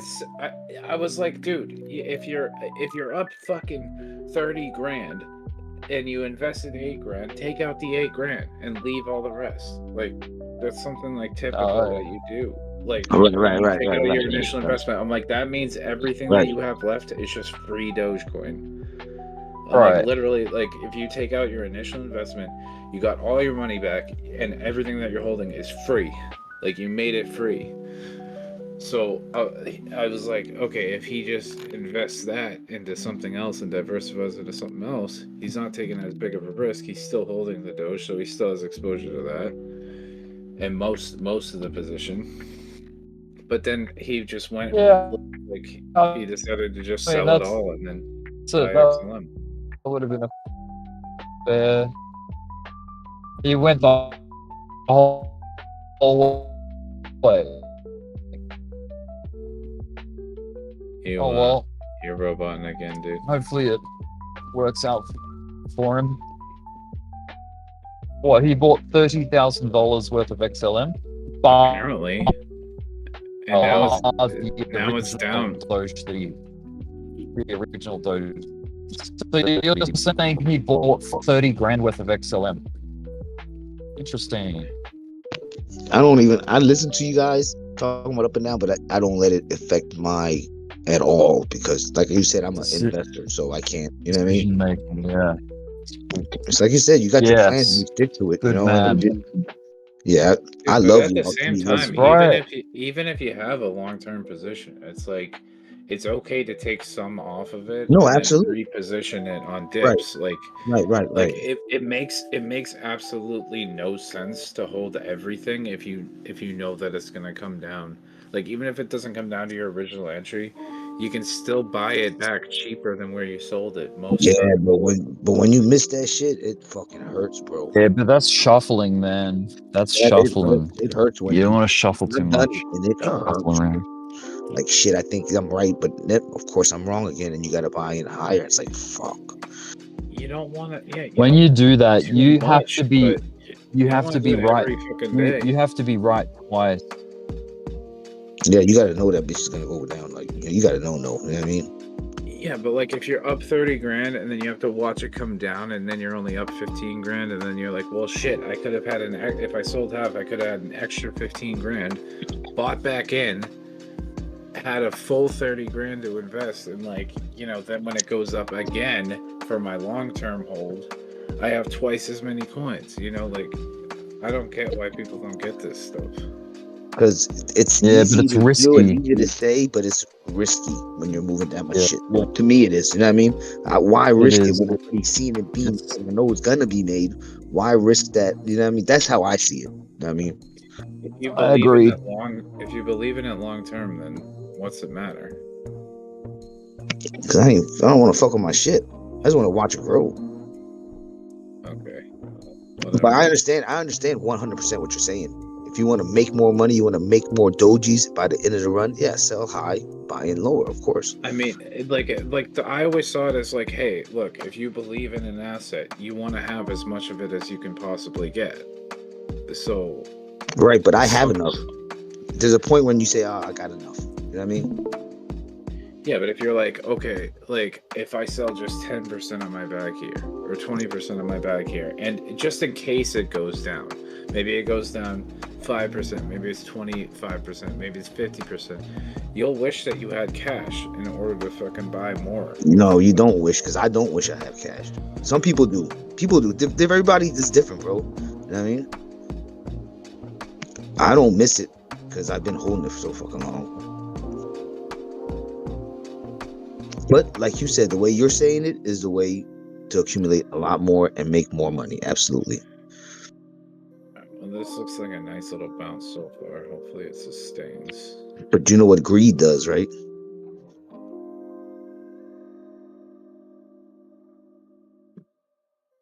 No.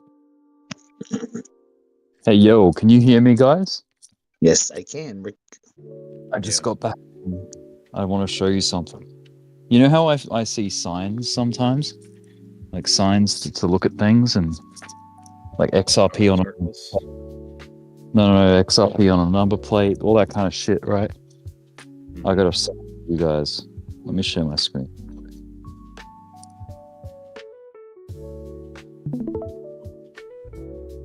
Let me know if that's coming up, that screen share. You see? Which one, Rick 2.0 or Rick? Rick 2.0. Yeah. Yeah, I just got home. It's nighttime, right? But look, man. Look what is sitting on this chair right here.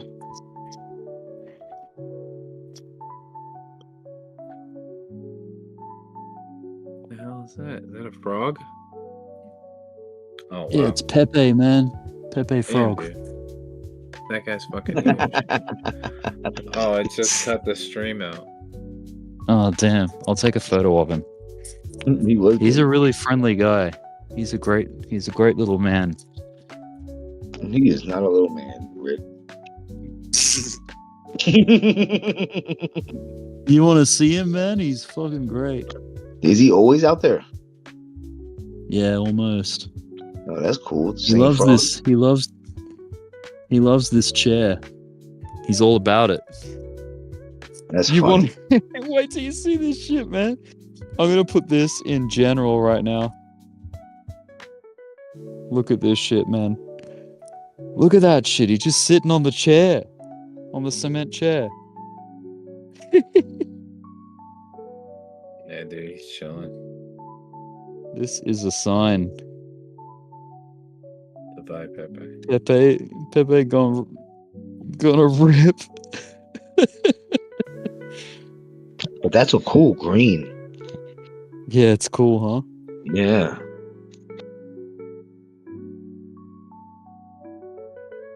Look at his smile, dude. Like, zoom in on his fucking lips. How funny. He's such a chill frog, too. Like, I walk right up to him and he's just like, whatever. What's up, boss? What a legend. Yeah.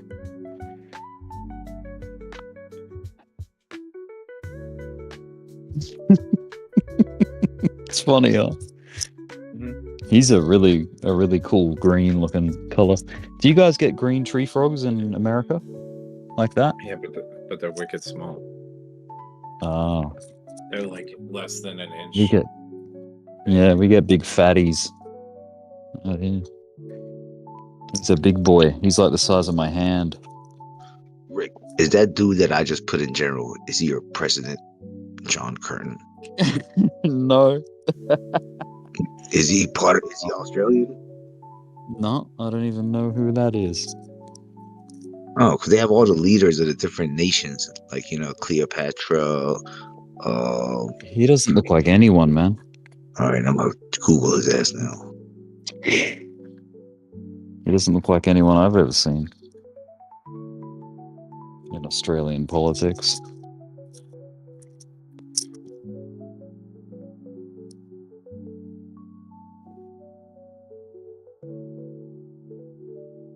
Alright, time to go inside.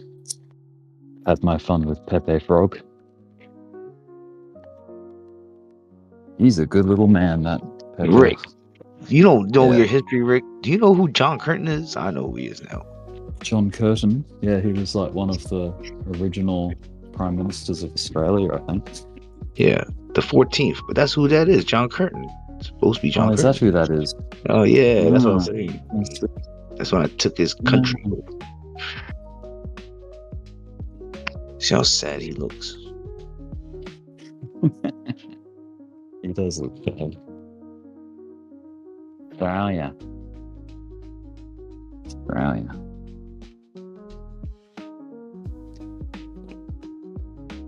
Okay, I'm back in the house. My cat is meowing at the door. What the hell? What are you playing, Dirty? What game is that? It's called Civilization 6. It's a real-time strategy game. Like a turn-based game where you make armies and shit like this. Hold on, I'll put a screenshot up. Sounds sexy.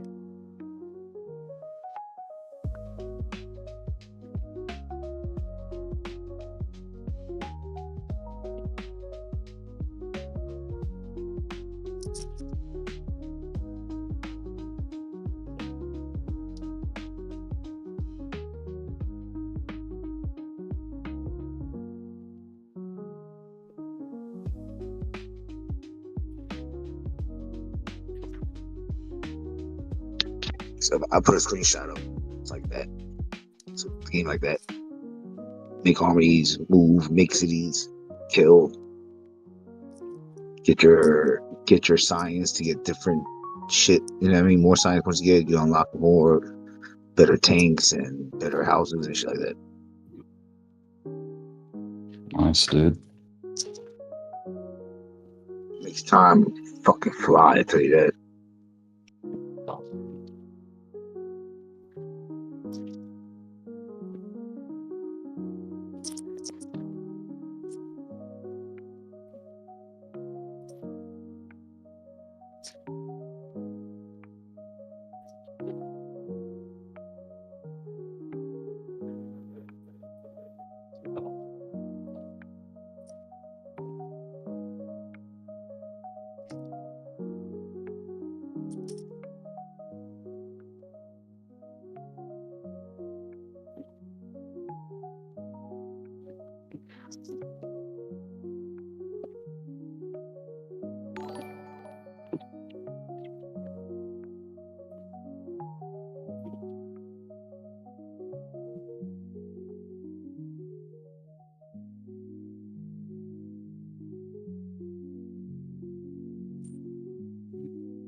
Oh, look, Brisbane. Got a little stamp for Brisbane. Yeah, because I just took them over. Nice. Yeah. All I left, I only took 2 cities from them. I blew up 3 of them.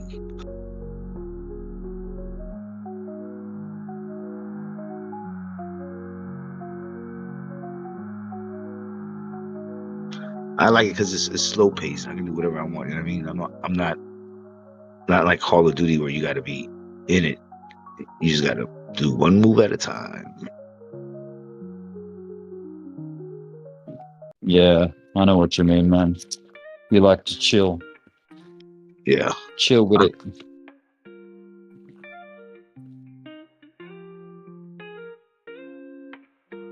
I just bought from the shop a precision ear, nose, and eyebrow trimmer.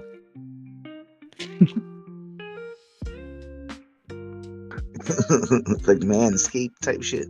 So I can manscape, yeah, man. Yeah. You got a lot of hair, noses, nose hairs. Yeah, brother. Oh, shit. Oh, shit.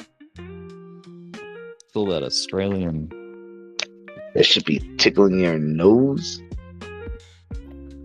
Yeah, sometimes. Sometimes, man.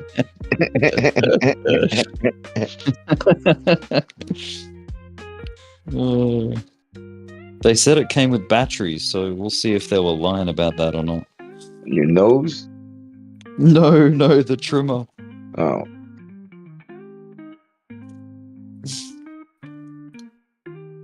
Yes, they put a Duracell battery in there. Fuck yeah. There you go. Now I'm sorted. It's even got its own little drawstring case. Cute.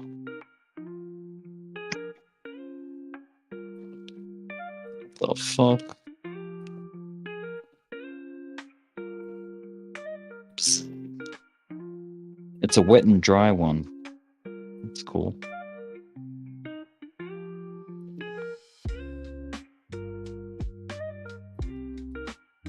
So you've used it in the shower. You can. So you could. You hear that? Can you hear that sound? Yeah. Damn, it's powerful. You don't want to take that shit in the shower. That's what she said. Yeah, man. I don't know what that does. It's like a little lock. Oh, it removes the And dirty. You're supposed to take shits in the toilet, not the shower. That is diarrhea. That is all right.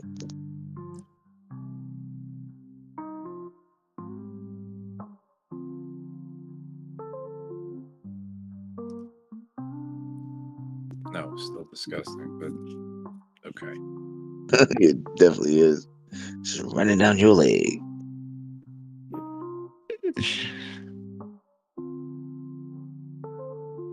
Man, nose hair trimmers are so strange.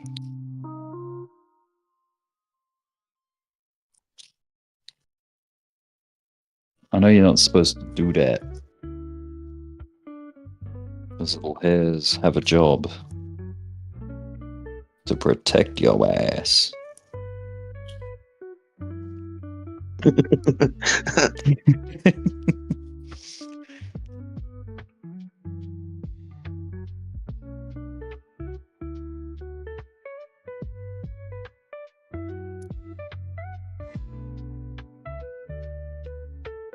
Interesting.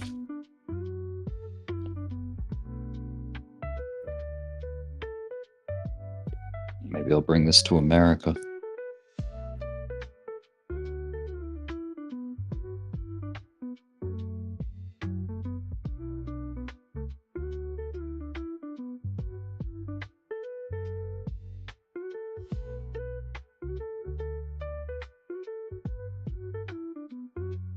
Do you guys have hair in America?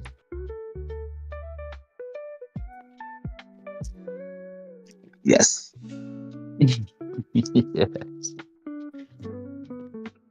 You got that thing called hair?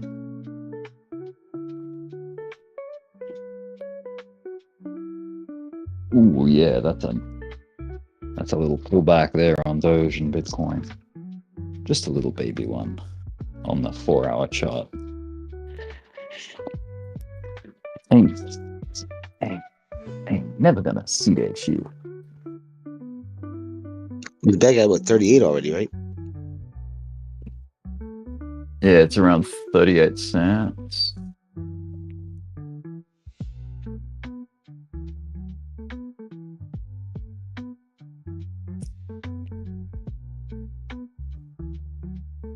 It's time to see if there's any trends going on that we need to pay attention to.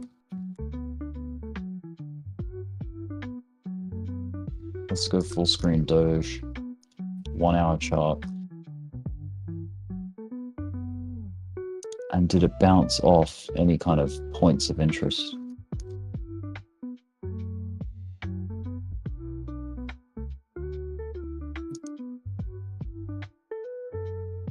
Not really.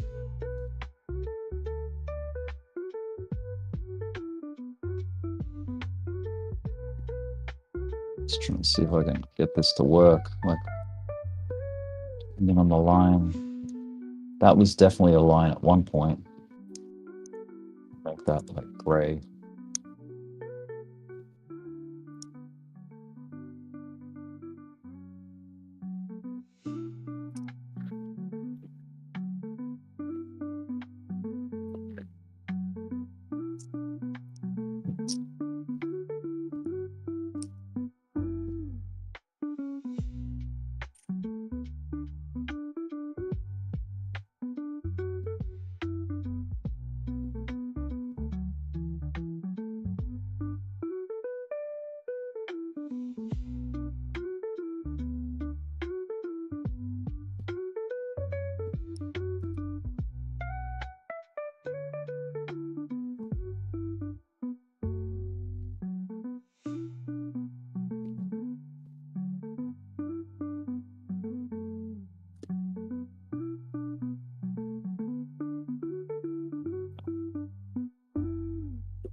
And YouTubes, if you can still hear me, put up the picture of that frog that I was talking about. Wait till you see it. It's funny. You ready, YouTubes? Look at this shit. This was the frog that I saw when I got home. Look at him, man. That is... Ooh. Didn't mean to do that.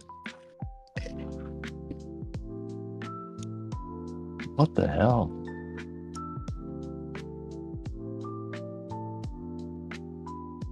I pulled the window across and it like put everything on my screen. Whoops. Keep it in this tab.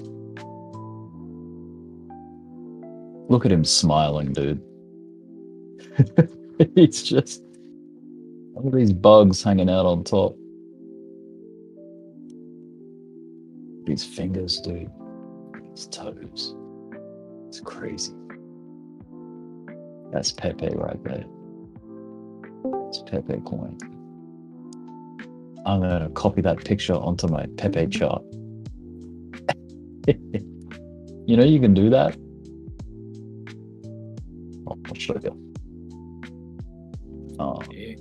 Yeah, I knew I knew there's a way to do it, but I never knew Yeah, how. dude, look. I'll do it on the stream right now. Where's my Pepe? Look, okay, 1000 Pepe. Look at this shit.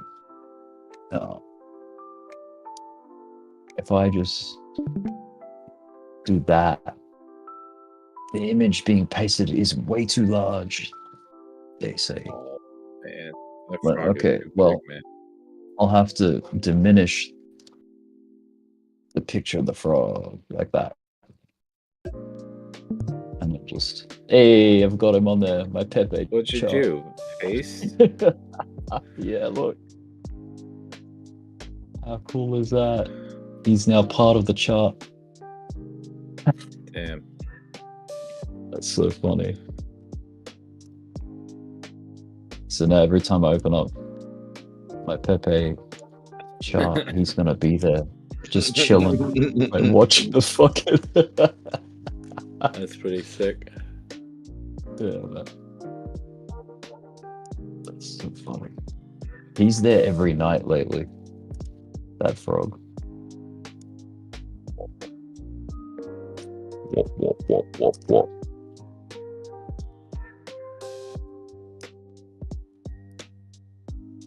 He's having a grand old time waiting for bugs and shit.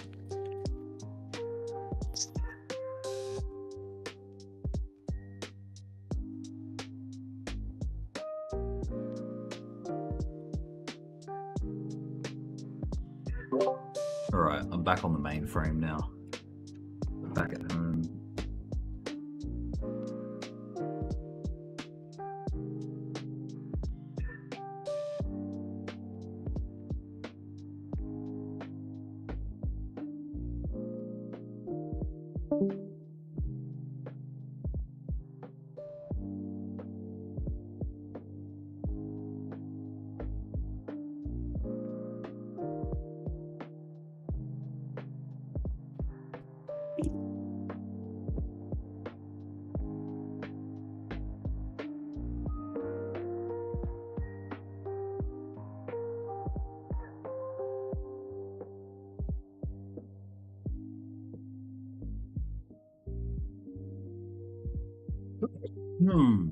Excuse me.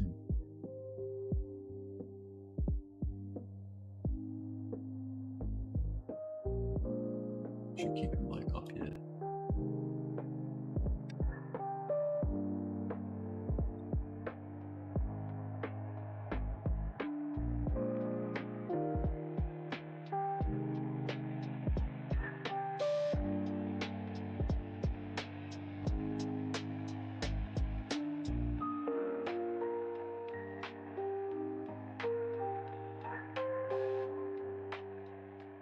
Doge is bouncing hard, man. I feel like I need to get a Shiba Inu dog picture on my Doge chart. You know what I mean? I know what you mean. Maybe the OG Now I just need picture. Cardano to bounce that hard. Yeah, check it. Is that working? No, that's not working. Damn.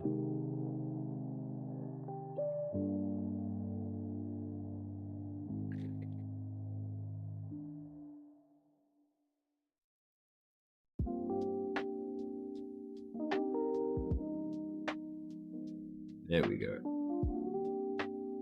Now we know where we are. We're on a Doge chart.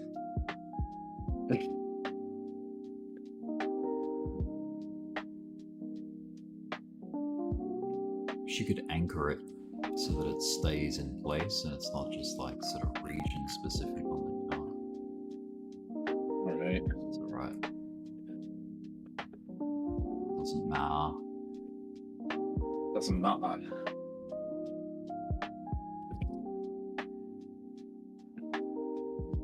Alright, I think I'm gonna try to take a fucking power nap or something. Have fun, man. Hopefully this goddamn trade works out. Pray for gains. Yeah. I really would not like to wake up to something that's fucking 50% in the red. That would suck. I'm hoping that was just a liquidity grab before continuation. It's kind of what it looks like.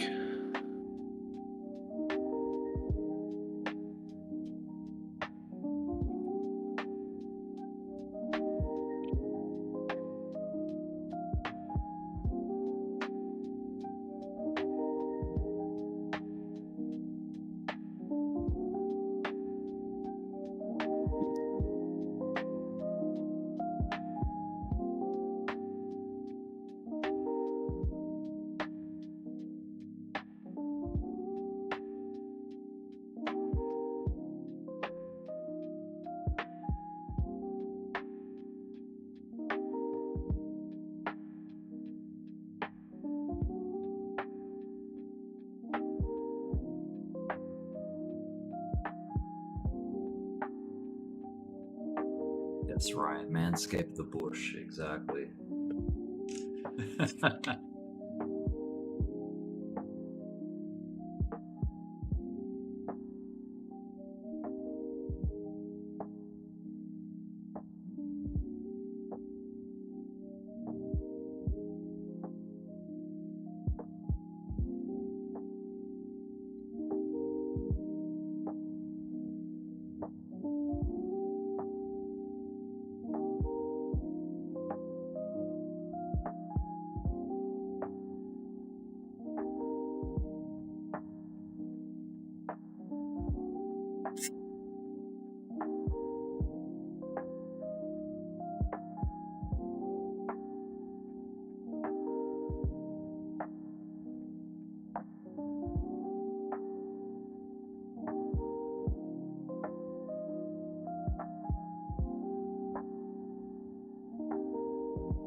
How the hell does a nose trimmer box product have like 6 booklets inside the box? That's crazy, dude.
Take that dog? No, he's sleeping. Take that dog?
Well,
good morning, Doge.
Good morning, people.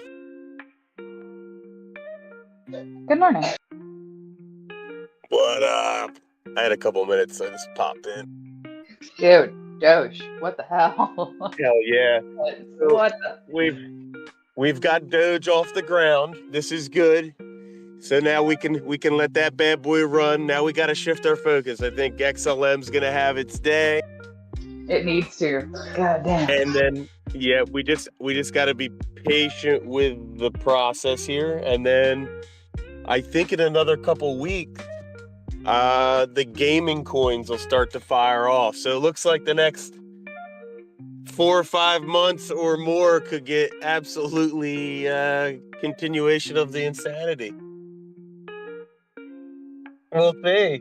We'll see. I swear I saw Bitcoin almost hit 90K in my dreams.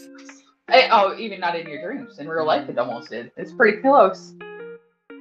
Yeah, I was up in the middle of the night for some reason. I woke up. I don't know if like a small mouse came and whispered in my ear or something. And I woke up and it was like almost 90K. Sorry, it was me. Yeah, it's a strong pump. But just Exciting checking time. in, making sure everybody's okay. I'm wonderful. Have a wonderful day yourself. Thank you. Have a great day. I'm just gonna be really stinking busy the next few months, unfortunately, with a lot of indoor projects. So I'll be here though. I'll be listening. Good though. I'll butt in. Make that money, honey. Yeah, we got to make money on both ends while we can, you know.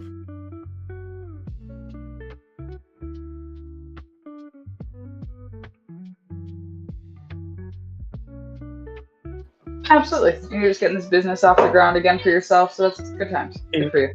Yeah, I got to double down.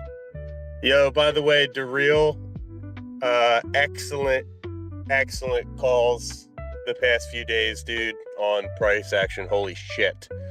That is all, guys. Have a good day.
I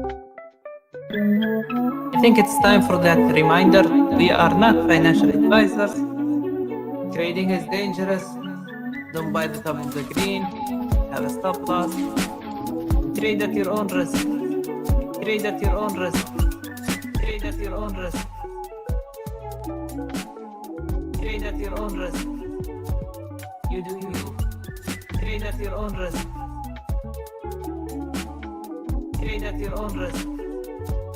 You do you. You do you. Everyone here is doing a different game. Some people are shorting, some people are longing. So you do you. Have this on like for entertainment purposes. Take your profits whenever you can. Trade at your own risk. Trade at your own risk. You do you. Trade at your own risk. Trade at your own risk. You do you.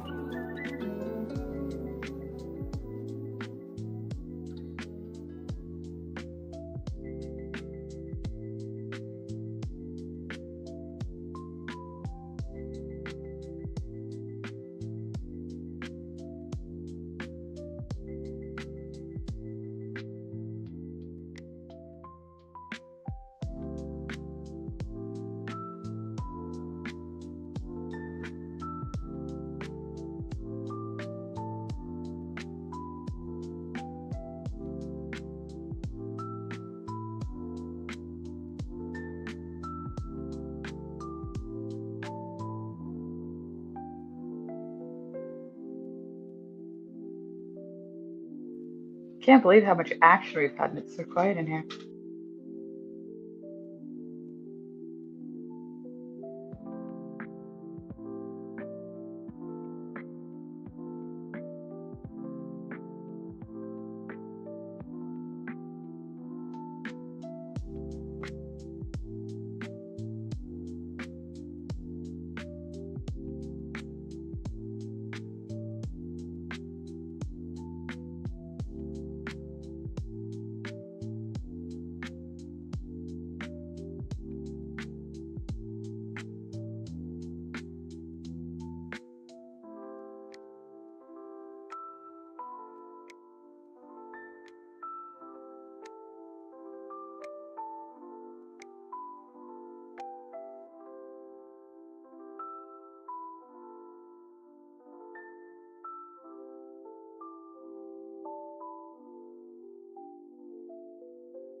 It's going to be hilarious if our government decides to create a crypto stockpile right now and they literally pay the highest price for it possible. And then when it goes down, our government is completely bankrupted.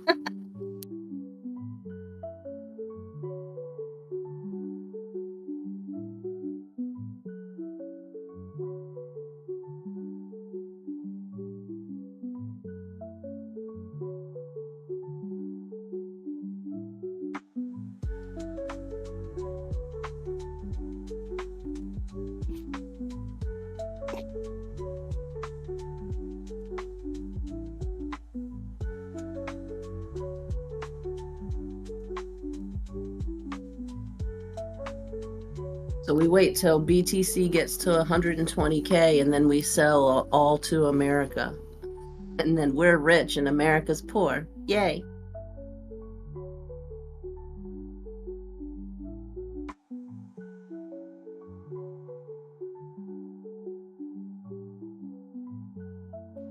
But would we be rich if our money is worth nothing? Good point.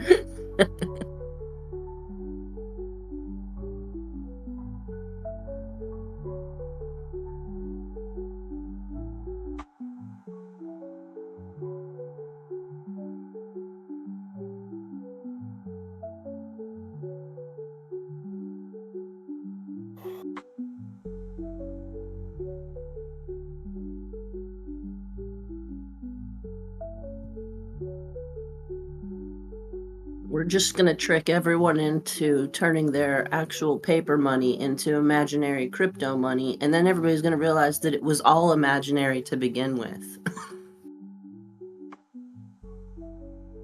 Makes perfect sense.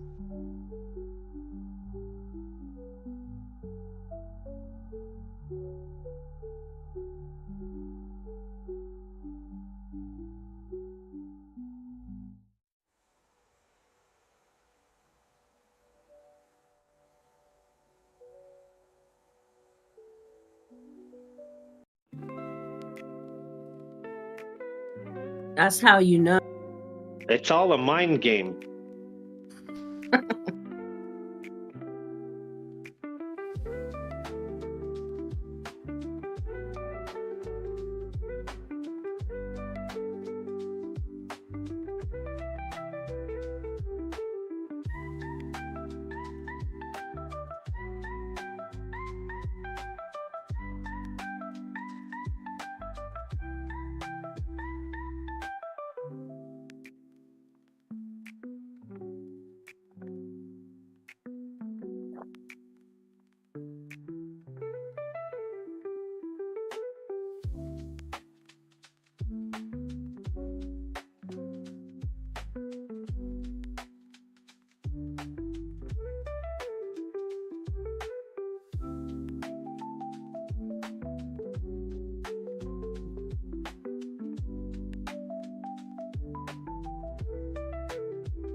Damn. Fuck yeah.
Stop.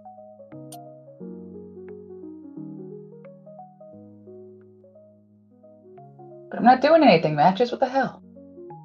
Oh, I am hot micing. Yeah, you are. Fucking bird is fucking with me. Yeah, that's what I figured.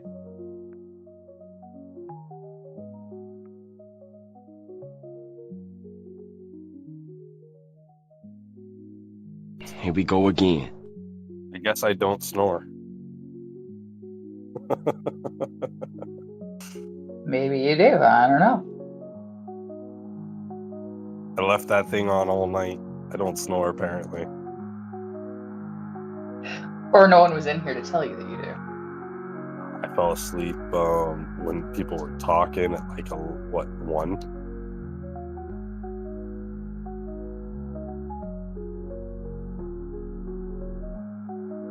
It's funny. That's always one of the first things I ask people. Like the next morning, like, did I snore last night? I want to know. Like I used to snore, and no one could give me an answer because they're like, nope, I was sleeping too hard. I don't know. I'm like, okay. Funny. It's like I know I used to because I used to have really bad sleep apnea. Now I don't. I don't think I do. I don't know. Good. Awesome. Yeah. That happens when you lose a fuck ton of weight. So right now on the daily and the 4-hour, it looks like we're at the bottoms on SHIB and Doge. I haven't looked at Bitcoin. So, I mean, they could turn around right here and continue up.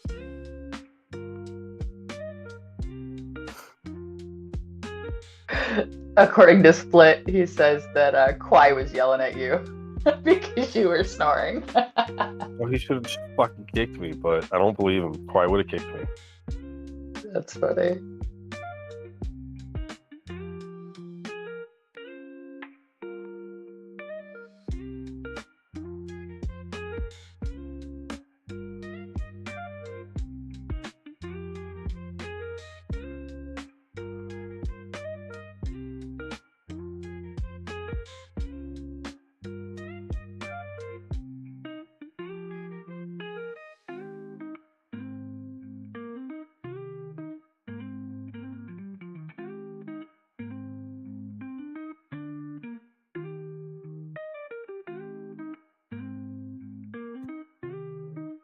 Oh my god, it'd be insane if we break 60 and keep going. I don't even know what to do with that.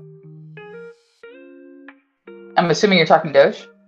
Yeah. I'm gonna say, cause yeah, it would definitely be insane if Bitcoin broke 60 and kept going. Yeah, that would be scary. Yeah. It was just at 60 a few days ago. For real.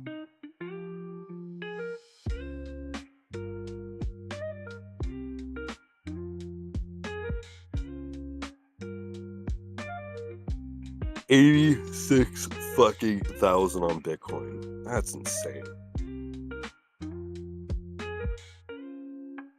Come on, bird. Leave me alone.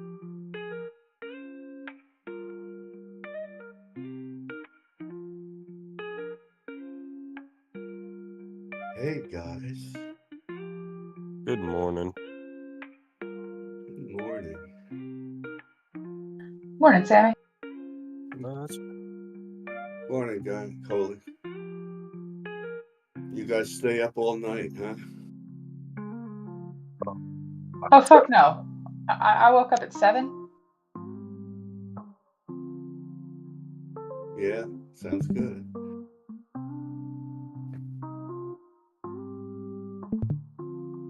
I'm a responsible adult with a child. I was asleep by like 11. I was so tired last night.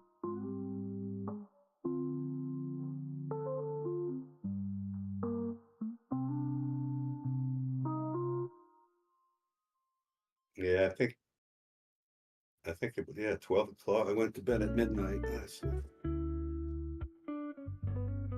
Just sold. I've been shorting Doge and longing it. Sold it on spot and rebought it within 7 minutes. That little dip we just did. So try to accumulate more and more. That's the name of the game.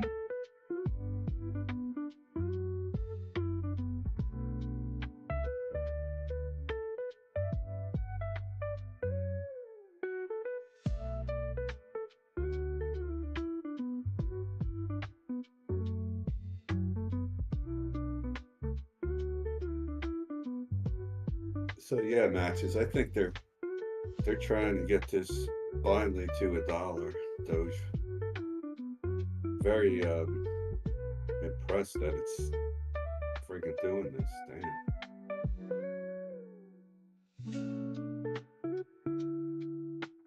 I think it's outpacing pretty much everything, isn't it? Yeah.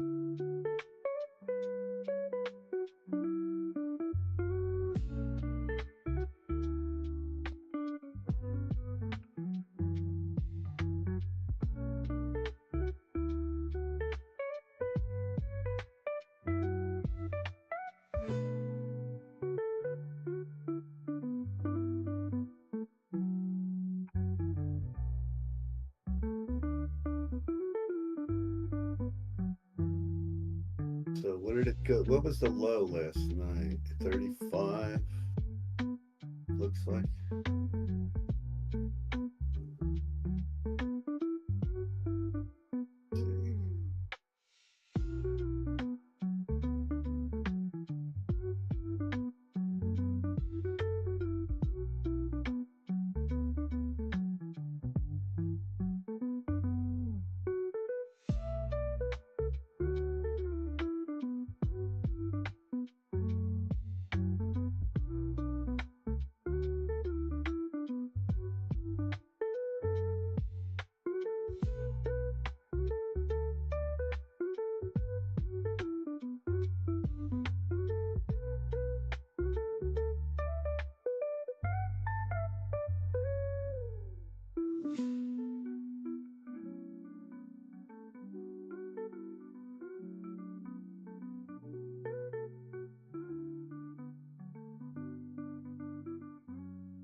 Has anybody ever shorted a stock?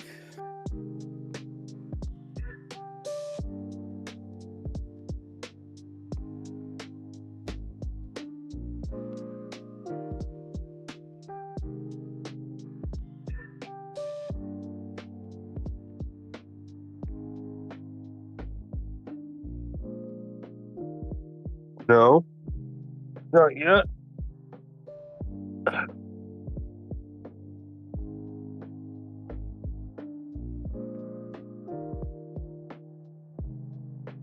Oh shit. Doge is moving.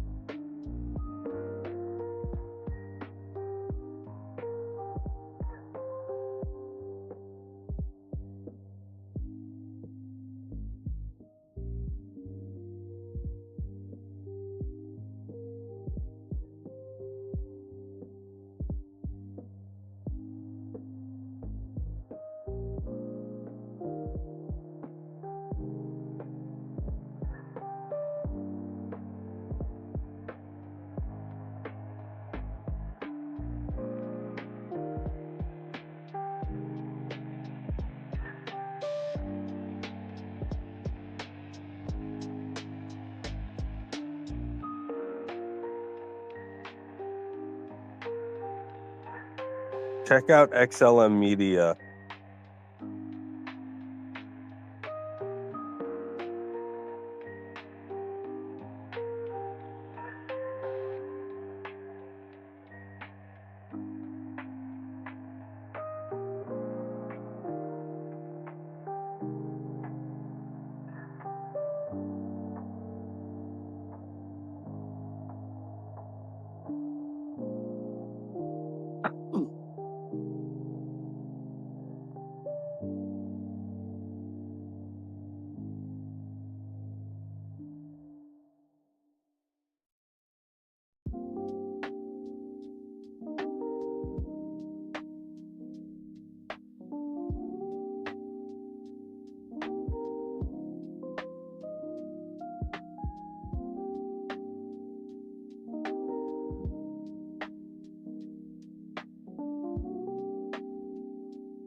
Shit.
Dippity dip.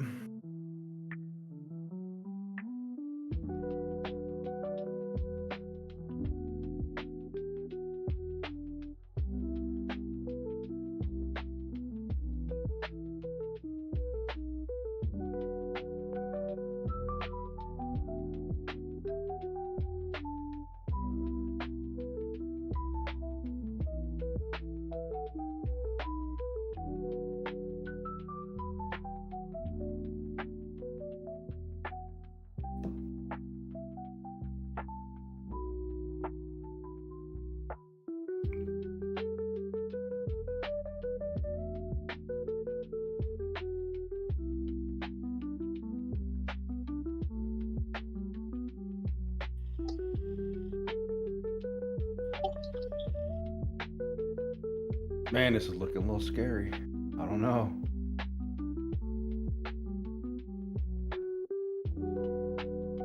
It's okay. It's gotta be trades. I'm terrified.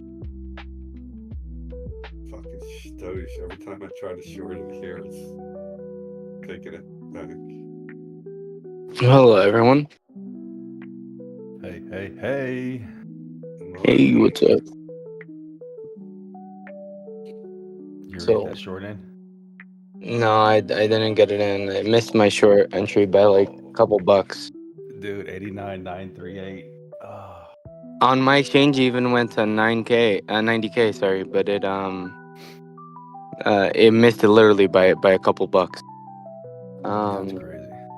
Yeah, but at least I know I get validation. I get to be like, okay, so the market's behaving the way that I was expecting, and that was kind of like telegraphed, right? Like, I think it was easy to fucking follow and predict last night. Not last night, all of yesterday, pretty much. Like it's behaving the way it has previous times that it's pumped like that, where it starts slowing down after market close, and then you kind of saw that first push to 89799 or something, and that first push was already showing some weakness because it had the biggest pullback out of all the other ones. So you knew that the next run was going to be the last one. You just didn't know exactly where it was going to stop. So, yeah, it looked good. So this is like the cool off, I think, now until we start running again. But yeah, Man, I round tripped an XLM long I had yesterday. man. I opened the app like in the middle of the night. I was like, oh shit, I'm up. Like, I don't even know. It was like maybe $200 on like a little scalp, and then just closed the app, and then woke up this morning down $50. I was like, ah, fuck. Yeah. It was closed as shit. That's what I've been trying to avoid. Like yesterday, what I was saying is, like it was pretty much guaranteed trade that after that big of a run, like especially with like how the markets behaved previous times that we've done basically the same thing, that we were gonna retrace, and I think it's gonna go to like 82. I don't know where we are now, but we should be like on our way there. So that's like a guaranteed, almost not guaranteed, but almost guaranteed trade, and those are the trades that I've been trying to target, because I checked yesterday and it was like I think it was like freaking 9% that trade, right? Yeah. So like it's a guaranteed 9% times 3x. Almost not guaranteed, but you know what I mean. Like it's a high probability trade, and those are the types of trades that I like, and that's why I like shorting, because it's easier to telegraph when something's running out of steam than when something's gonna pop randomly. That's why it's a little bit harder for me.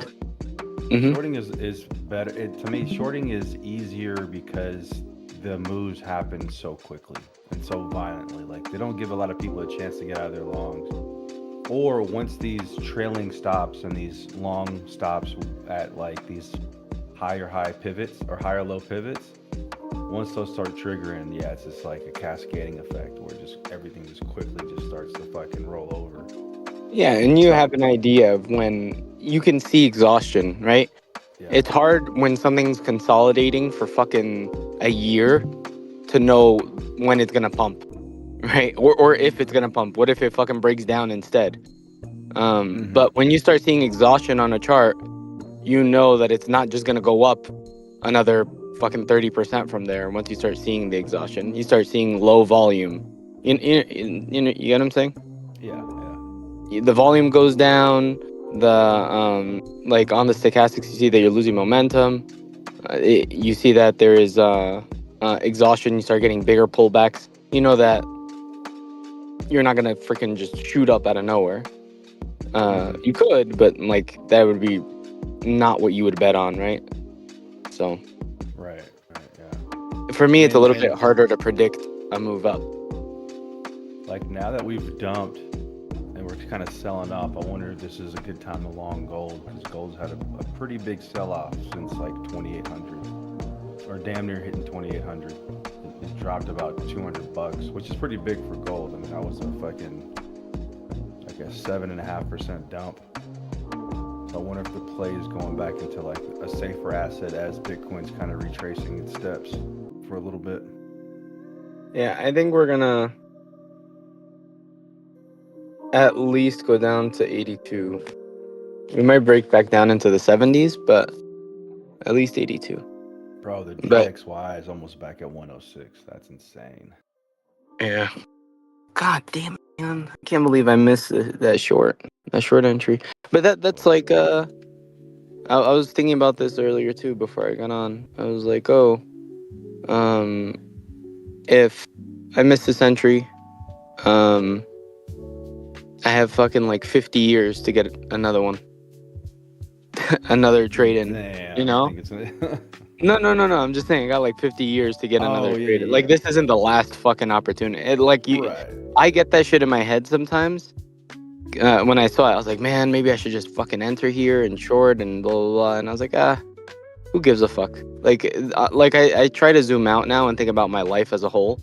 Like, trading is a small part of my life, and I want to keep it that way. I don't want to fucking like obsess, like, oh my god, this one entry is the fucking, yeah, fuck it, whatever. I missed it, that's fine. Like, the economy is not gonna stop next year. It's not gonna stop 5 years from now. Hopefully not, unless there's a solar flare that wipes out all technology. But if that's the case, then I got bigger shit to worry about. Exactly, yeah. We got bigger shit to worry about if the economy's collapsing. I'm pretty sure this chaos at the grocery if the store, economy just collapses, feeding ourselves is going to be like the most important thing. yeah, if the economy collapses, then it won't even matter if I got that trade, right? The fuck. And that's what I try to think about. Like, even the Doge trade that I was in, I sold at 28, right? And I could have sold, what did it go up to 30? Somebody said 34 yesterday. Realistically, overnight. Oh, it went to 44? God damn. But realistically, the money that I had in, what would it have done for me to fucking make, like, yeah, it would have made me a little happier, right? And be like, ooh, yeah. But realistically, it's not going to be life-changing. So as long as I just keep adding on, and don't start going backwards, that's the goal, I think. Yeah. And I think that's where the FOMO comes in, the fear of missing out. Like, you feel it a lot in here when other people are talking about, like, oh, there's fucking, and that's now I feel like I'm a little numb to it, where I'm like, even yesterday, like, and I know people are like probably thinking, man, B sold and he could have just held for another day and made so much more money. But yeah, fuck that shit. I don't care. Yeah. Like, I mean, if to me, what I'm looking at here now is that money's flowing back into safer assets. I'm seeing Nvidia's up from like 143 to 146, almost 2.5%, which is huge for Nvidia. AMD's going up, Apple's moving back up. So the volatile pump that crypto's had, I think people are selling off to put it back into safer assets, at least for the time being, until that flips again. Yeah. But this mini great run that, I mean, it was a fucking great run. I mean, a lot of coins pumped. Doge killed it. SHIB killed it for a little bit. Maybe this run is over for just now, as people are now putting their money back into safer assets. Yeah, that Doge rejection, though, god damn. I'm looking at it on the daily. It's a mean old wick down. Like, look at Doge on the daily. Yeah, Doge looks crazy, dude. Yeah, sure. I saw Dirty. He had a great exit. He sold like a bunch up at like 40 something cents overnight. I'm shorting on leverage and longing on spot. That's not a bad play, dude. How can I get wrong? Yeah, I mean, one of them's gonna win, right? Yeah, the spot will have to wait as usual, right? Yeah, you're hoping that the short wins, so that the spot can, because the spot you can always hold forever. So you hope that the short wins first. I've been just scalping and long and short on Doge, and actually this morning that's all I've been doing.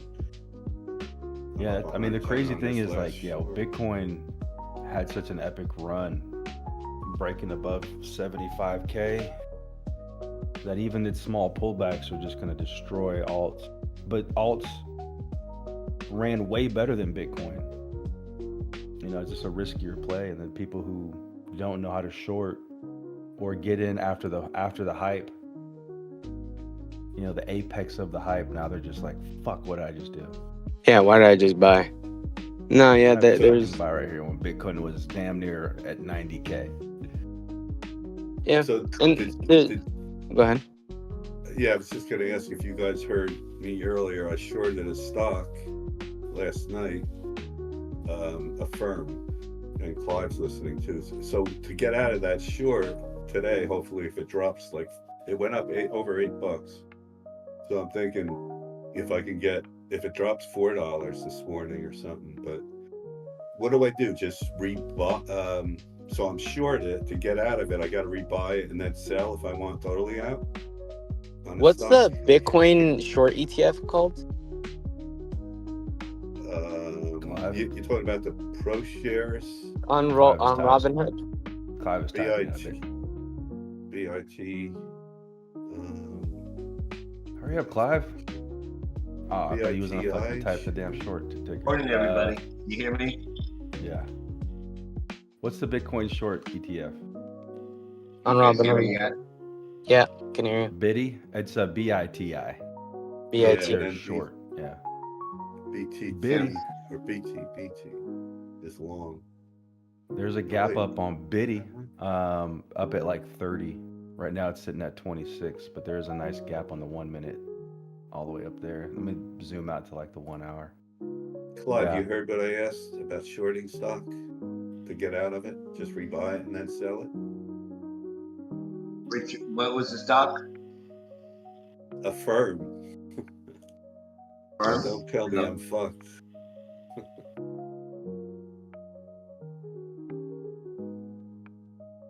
Let me see what it's doing this morning. It's not trading. Oh yeah, maybe it is.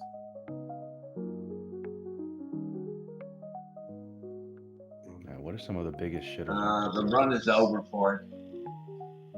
You but shorted? to get out of it, yeah, I just have to rebuy it and then sell it. Well, no, you just put, buy. Yeah, exactly. Right.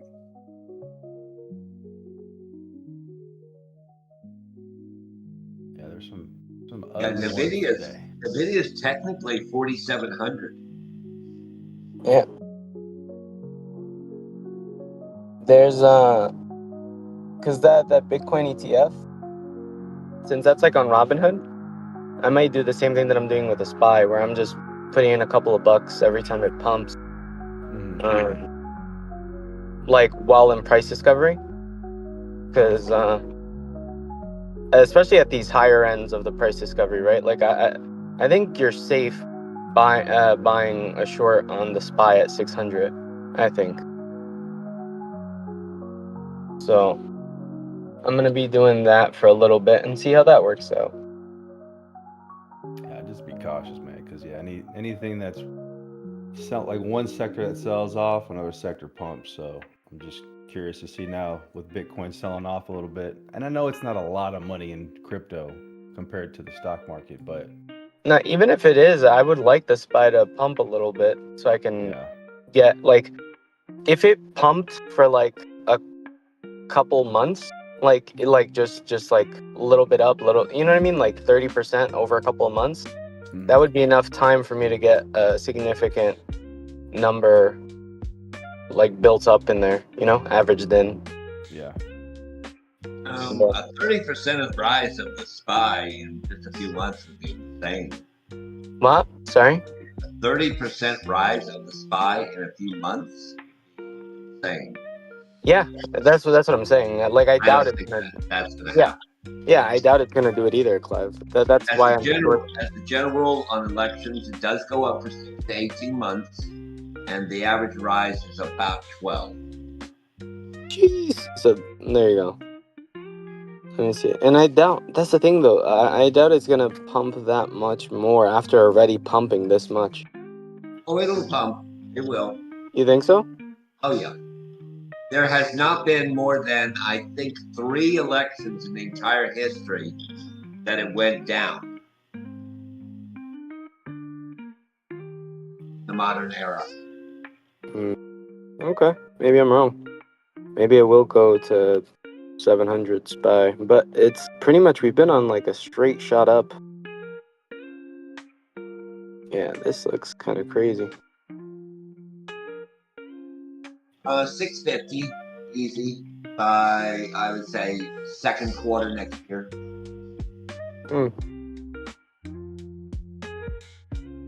But 30% would be insane. That would be 780 now. Okay. I don't think we're gonna get there without any retracements though. So that's Of course, what I'm. there's always every minute there's.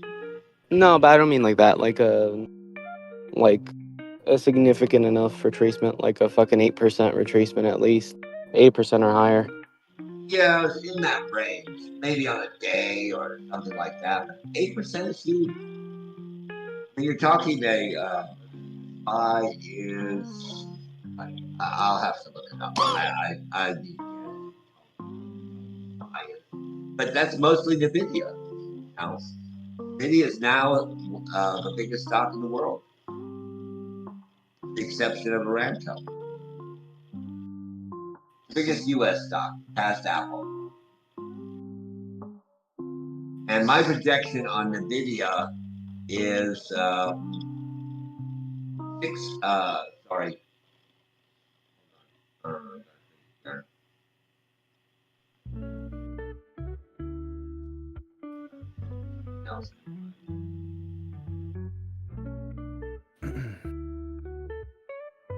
within 2 years, NVIDIA will easily double.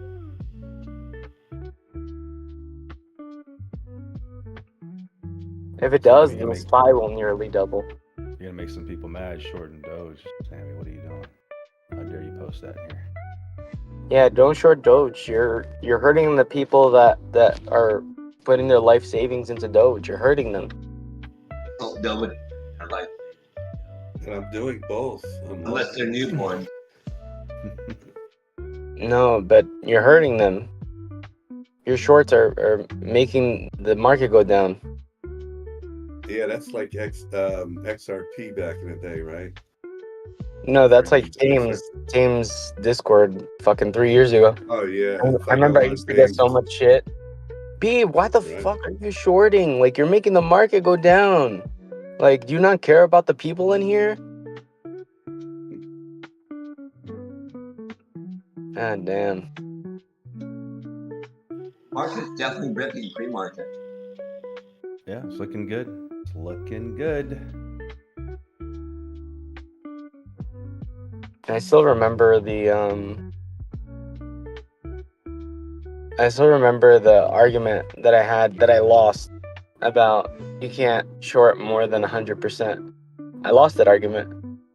I was like, you can't short more than 100%. If you short 100%, it's a zero. Like, no, you could short more. Like, you just put more money in, and then you go more percentage. And then, like, Trogdor is doing the math, like, all wrong and fucked up.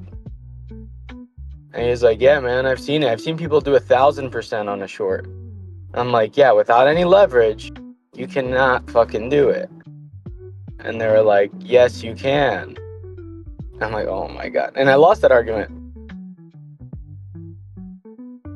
Well, that's like what the saying is, if you're short and you get squeezed out, it could go to infinity, but a long can only go to zero.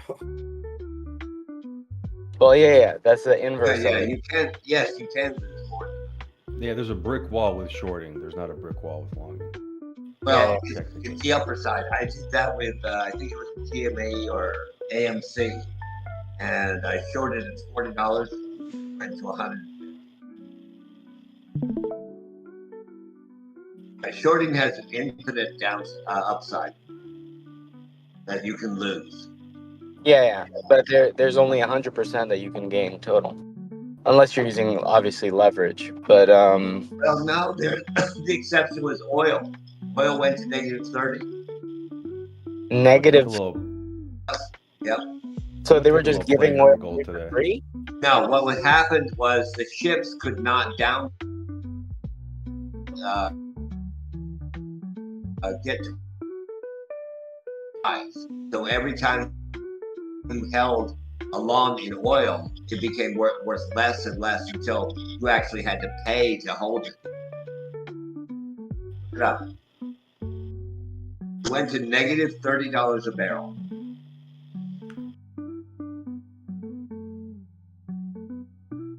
I'll buy a little gold right here. I like the way it looks. it's gonna climb up a little bit. Same thing happened with the super fund, where you built a gas station back in the 30s, and you were perfectly fine, passed the regulations. Then the EPA came out with a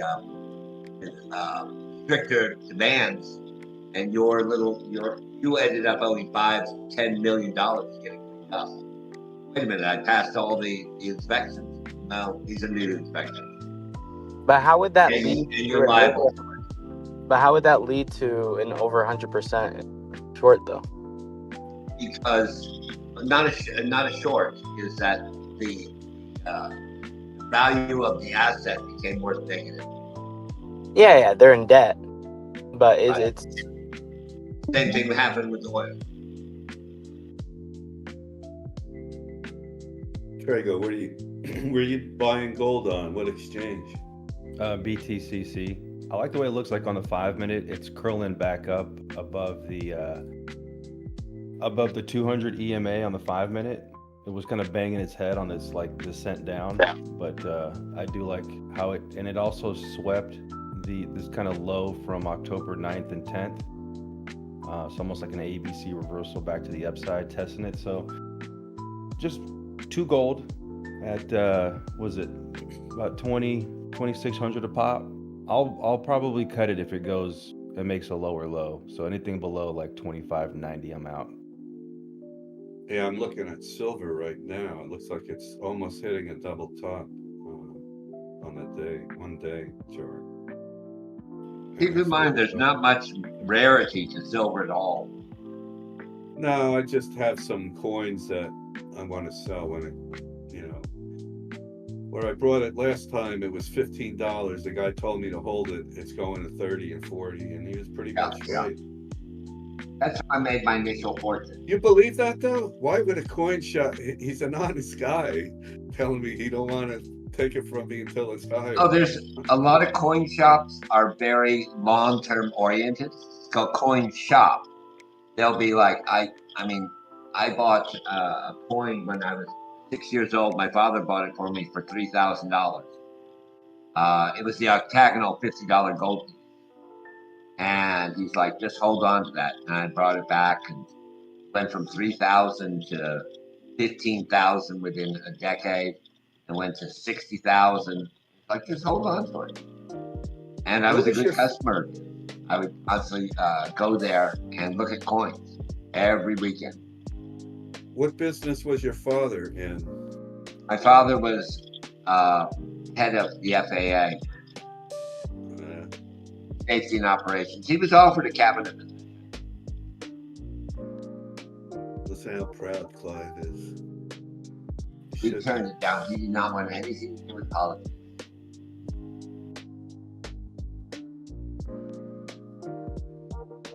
Yeah, my father got into real estate. He had stocks, but his broker wasn't doing shit for him really. So then he saw I was hitting it on stocks, so he let me do his account. I got you. I ended up buying marijuana stocks and making him a lot of money. He didn't ask until it went from his account was 80,000 and then 300 and some, but in between there, he didn't even ask until finally he said, "What the hell are you buying?" And I said, "Cannabis." He goes, "What?" I go, "Marijuana." Oh shit! Along with biotech and everything else. It was fun time. Just like and it's on BTCC, Sammy. That's where I'm long and gold at. It's a tokenized tokenized asset. I got you. Isn't it on Coinbase too, or? Yeah, I think you can do it on Coinbase. It's just a little bit finicky on there because it's almost like you're buying a contract that once you're out of it, it takes like a full day to settle. Oh, and then it's in a whole different account. It's a whole different funding account from Coinbase that you then have to transfer over, and that can take a little while as well. So it's just a weird process that Coinbase has. I mean, it's obviously safer because it's not, you're on somewhat leverage, but it's a little bit safer because you're like at 3x leverage or some shit. Yeah, but then when Coinbase gets locked up, Is that locked up too, right? I mean, Probably. you know what I mean? During Yeah. hit. Yeah, we'll see. I mean, gold's been selling off for a minute. If it was selling into Bitcoin and Bitcoin's kind of maybe rolling over, just pausing its move up, then I could see gold kind of start making a little bit of a move to reclaim some of this dump.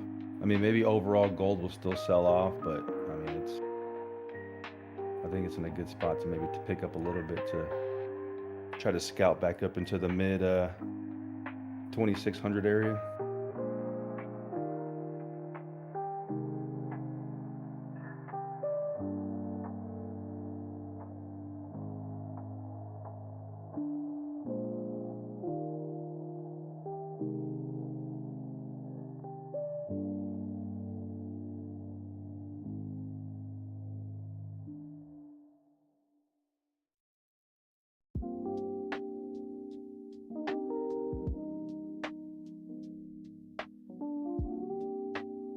Where's KG at? I need him in here.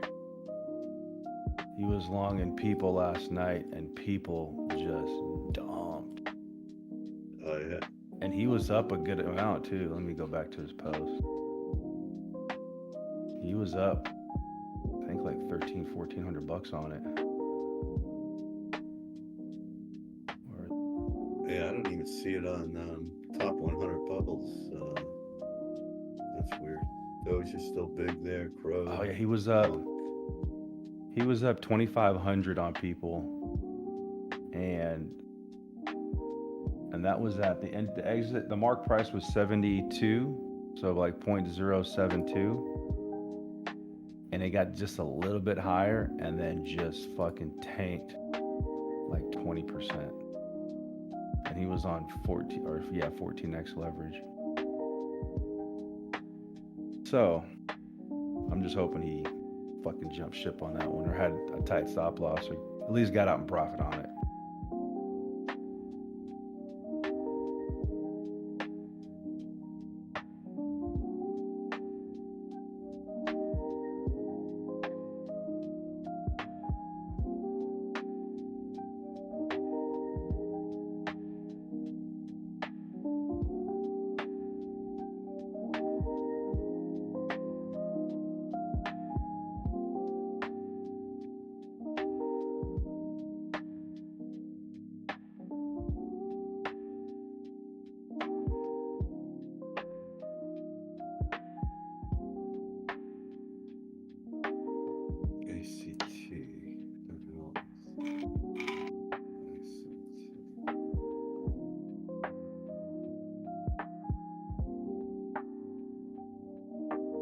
Yeah, this is ACT and XUSDT, man.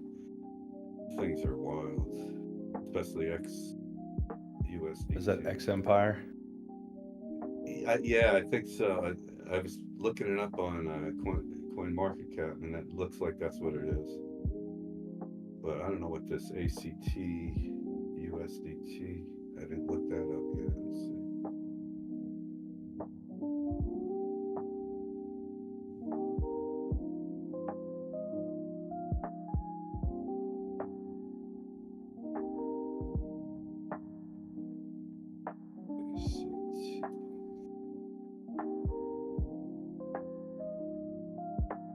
Oh, it's AI prophecy. Is that what this is?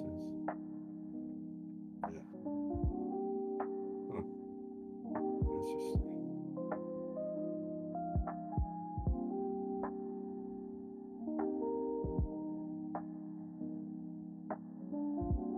Yeah, it's what Nero. A lot of these. I guess that is that AI also probably. Yeah, I don't know. See,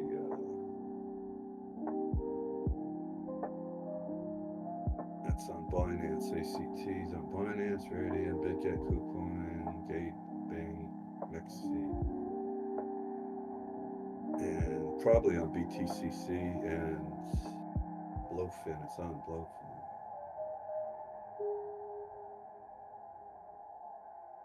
Where's the market cap on this thing? Oh, go back to bubbles. 548 million.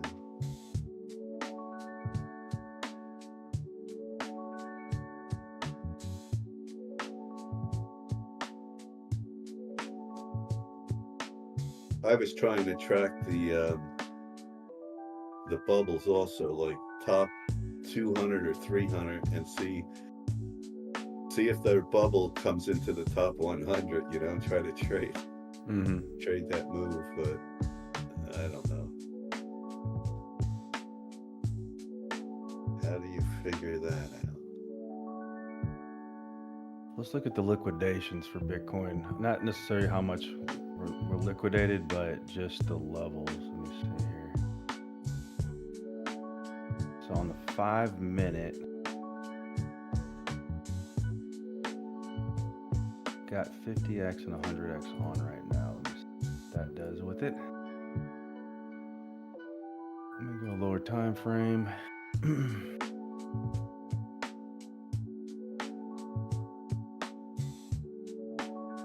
I mean, we definitely took out high leverage. So, I mean, that's probably obvious as fuck.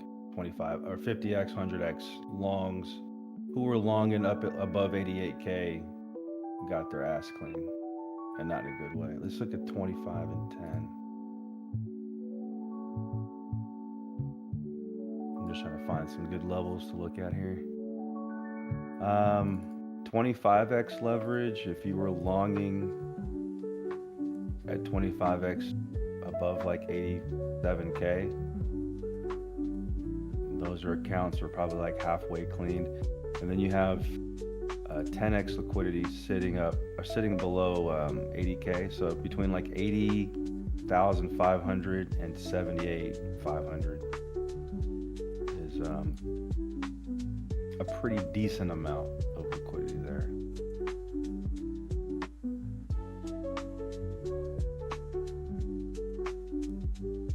Oh shit. Trego, what if you were at 10x? Where would you get taken out? See that or no? Let me see. Looks like gold's trying to pop a little bit. Yeah, so I mean 10x is somewhat safe. If they were longing somewhere like around 80K, they're safe until if Bitcoin wants to roll over all the way down to fucking 73. But I'm hoping at some point those 10xers were taking profits. There you go. But yeah, when Bitcoin was kind of chilling at 82K for a little while, even people at 10x shorts got taken out overnight. They got taken out yesterday and overnight when it went almost to 90K, which is insane to think that people who were 10x shorts thought they were safe shorting up there or shorting at 82K, thinking they were safe there, and Bitcoin's like, nah, bitch, we're about to go up another 8K and take you out, which is exactly what it did. And it's a beautiful move. Yeah, but now if it wants to be guys- hungry and go the opposite way, I think most of the guys that I follow, like the Dubai, like Carl from the Moon and Da Vinci, Crown. I don't know about Crown. Crown doesn't speak much of his trades, but friggin' Carl does. I have to fast through. You know, I hate listening to him. Oh, I'm up $1 million, or I lost $1 million on that one. But they're mostly it looks like they're doing 10x on everything. But you're talking their trades are millions. You know. Yeah. But as long as they're, I mean, if they're doing 10x with a couple million, hopefully their capital's bigger than that, and they're not just risking it all in one play like a dum-dum. He's got fucking killer. He's even got an Indianapolis car, I think it is. They got they're billionaires, man. Yeah. And they're living there tax-free on their trading. Fucking unreal. It's a good way to do it.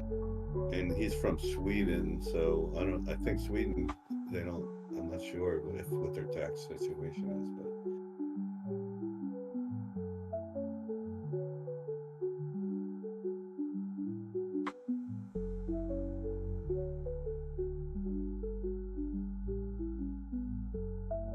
think gold's going to be the play today. If Bitcoin wants to keep rolling over, because gold does look pretty good here, like on the 5-minute.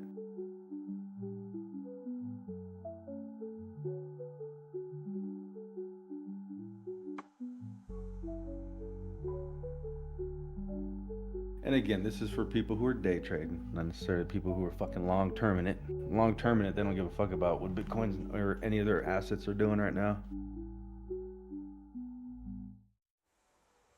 Yeah. Unless they're flipping, like what I'm doing on spot, you know, if I could sell 4 or 5 grand of SHIB and rebuy it lower, or even Doge, that's what I did. I sold it, rebought it. Doge, it was only a penny or a penny and a half difference, but on like 7 grand, that one was. I've been holding that for, you know, since last year, or actually longer. That came from some of that probably came from the last bull market. I might have still had some. Yeah.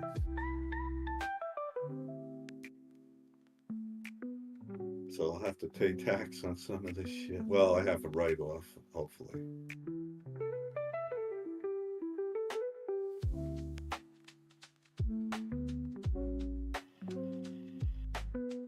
Plus it was long-term, so it's not as bad.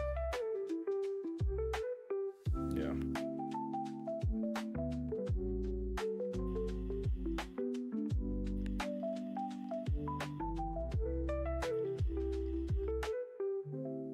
I just wonder if my brother held, he might have held 3. I know last time I talked to him 2 years ago, because he's an asshole, and he stopped talking to me and my other brother. Yeah. But he had up to 5 when I had, at that time, I had up to 16 Bitcoin, and then, you know, it was like 12. I kept saying 12, but then I looked back into it. So I must have flipped back into Bitcoin with Link and whatever other coin. But he had 5 at that time. He accumulated.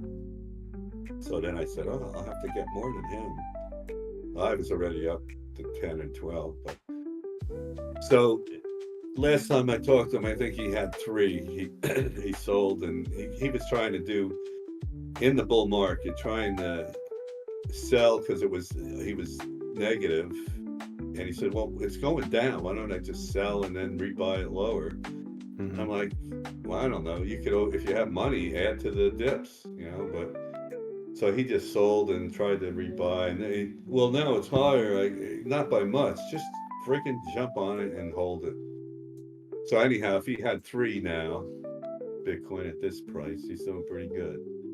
Hell yeah. You know, it's doing real good. I mean, he kept saying, oh, you didn't tell me about Bitcoin. I go, you mentioned Ethereum once, but this is already when I had, you know, Bitcoin, 2015. So what are you trying to tell me? He's trying to take credit for something that I didn't give a shit about. Ethereum, I had some, but I was just trying to get him into the market. Yeah. And then he started, I mean, even at his wedding, I got pissed. Somebody posted a picture of him sitting there because he got remarried like a year and a half ago. And he's sitting there at the table staring at his phone, and I know fucking well he's looking at the chart. He's just like, okay. At the dinner, you know. Yeah, like, and he didn't look happy. So I don't know what he was doing. Oh shit. That's family.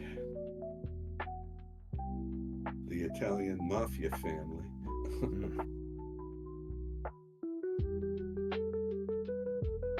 Oh boy.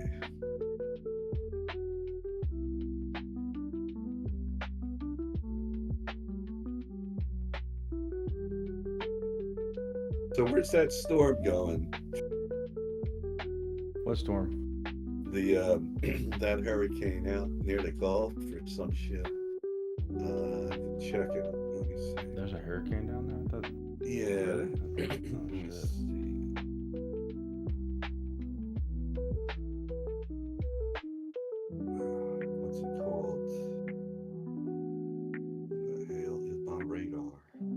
you. Was it like which way is it headed?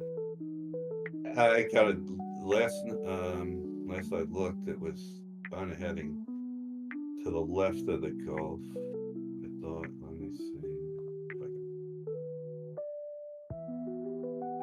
track it here. Come on, update, bitch. What the hell? There it goes. Hurricane. I don't see it now. Let's see. Look, this thing's lagging. Hurricane. Oh, it was just a tropical. It looks like it just all broke up. Oh, okay. Yeah, I don't see it. It's just rain going through New Orleans. It's actually all the way up into the States right now. It's just rain. There's some thunder action going on. There's a lot of shit in New Orleans. A lot of rain.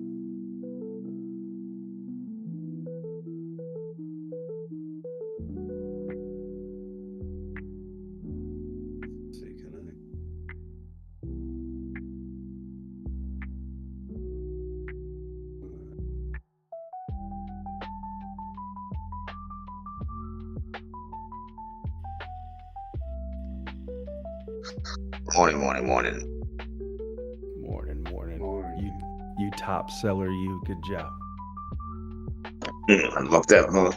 Well, it went to my banks. Saw that So, shit. it What was it? What was you know what I mean? Exit? 40 something cents? 42? 43? 42, 3 something, I think. Nice. I just woke up, yo. I woke up to use the bathroom and I looked. I said, "Holy shit!" I said, "I gotta take another 1,000 out." I just did 1,000 out before I went to bed because it hit 35 before I went to bed. What was that on spot or leverage? Everything I do is on spot. It's just a bag I've been holding for 4 years on spot. Oh shit! Nice. Yeah, At us leverage 43, guys it was like, us leverage guys are Go paying ahead, bud. is much quicker. Y'all's is drawn out, but there's more reward for y'all Yeah, because y'all yeah. hold that pain so much longer. Right.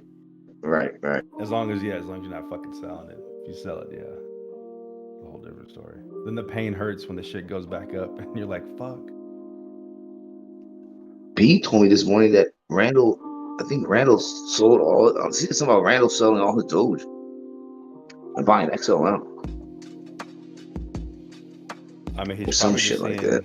I mean, might not be a bad play. I mean, XLM really hasn't run yet. It's kind of just been staircasing up since like 9 cents. A lot of Robinhood Just a little freaks. switch. Yeah, a lot of Robinhood freaks. Sometimes they just see the price of something. They're like, oh, well, Doge is at 36. That's too expensive. This XLM's at 11 cents. I'll buy this instead, you know? They'll fucking flip their money Right. over that. Yeah, I think XRP's got to show a little love so XLM can jump on her and ride with her. And that's coming supposedly. And it'll be At 43, I was 60 grand up at 43 cents, bro. It's so,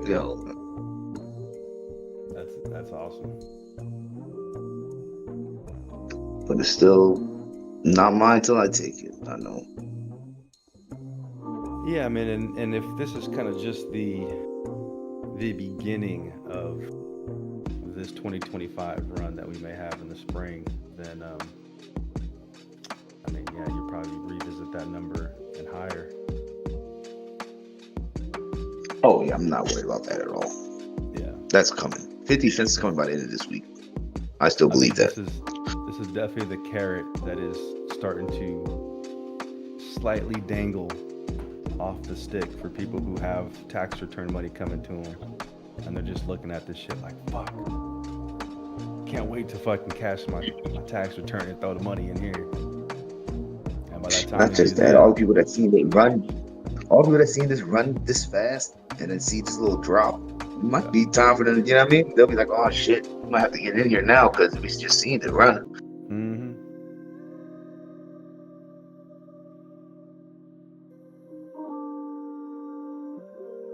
Yeah, but that shit's 43. I said, oh my God, fucking 43. I said, Jesus Christ. But then it went all down like 36, 35 right after that. Mm-hmm. Rolled How over. can you tell the retail inflow, Trego? Is there any way of charting when, like, where the hell would you look for retail? You know what I know my mom's talking about now. She's seen it in the Korean news. She was talking about it at 4:30 this morning when I woke her up. She was talking about it in the Korean. It's all over the Korean news now. Bitcoin. I mean, to me, you can find retail when you start seeing breaks of higher highs, and I could see retail just buying on those breaks. So there's not necessarily. I don't know if there's a place to find where retail's buying in. I mean, they're not really the biggest influence, but obviously the big dogs are knowing that retail gets in when things look bullish on some type of break of a higher high, and they're jumping in immediately. I guess you could look at like Coinbase and Binance inflows on spot, or not even Binance. It's more Coinbase where you'll see like big inflows coming in. Where do the ETFs buy? I mean, weren't they buying through? How do they buy? That's what I just don't understand. I think somebody Just go on. I know I can just go on Robinhood and buy ETF, IBIT, a BlackRock ETF. It's like a stock or like crypto. Just buy it. Right. So the big dogs are just buying it that way, I guess. I mean, right. Well, they're right. They gotta buy to match what their customers were going on. Like, you know what I mean? Whoever is buying IBIT. So basically, they're buying when they need. I mean, they're buying on every dip just so they have it. You know what I mean, that's what it seems like. Yeah, and then the other, like with Saylor's doing, Michael Saylor putting it on the books. There's more and more, I think, companies that are looking at that. I heard of doing, like, what was it? Microsoft, I think, was the last one I heard that they might, if they're not already. I heard a while ago he was selling his stock, MicroStrategy, and buying Bitcoin with it. But then somehow MicroStrategy would go up at the same time. They said it was weird, and he kept doing that over and over. I heard. Right, he's putting it on his profits for his stock, the company, and then he also uses it like to counteract, the profits. Like if he's negative on one, he'll or if he's up big on, say, Bitcoin or his company, he'll sell the other, for tax purposes, so he don't get, there's a happy medium when you're making that kind of money, like kind of like, and they have the option to weigh the numbers, because that's what they usually do. The big companies get away with, they have all the loopholes, let's put it that way, so it's easier for them, and they have to do that because they're being watched probably closer than you or I. Unless you have a shitload of money, they take notice. Moving around like $500,000 or something like that.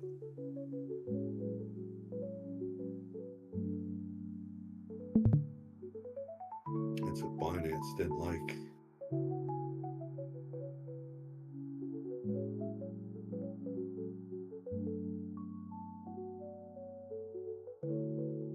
Market is pumping.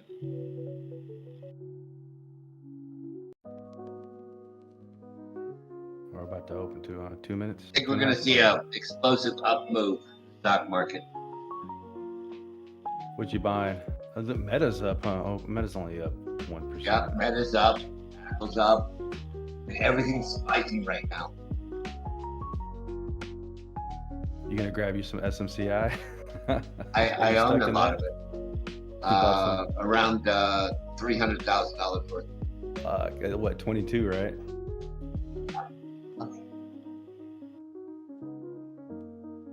I'm buying more.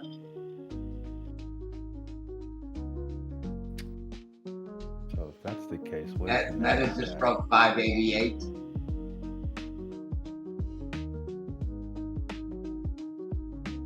Uh-oh. Ford had a little pullback. Visa partners with a firm. I might get fucked. Uh-oh. They just came Microsoft out has right a now. spread right now. Dollar spread.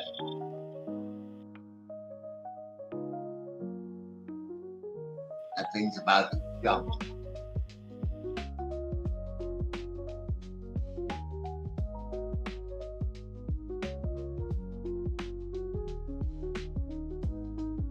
Here we go. Ding, ding, ding. Ding, ding.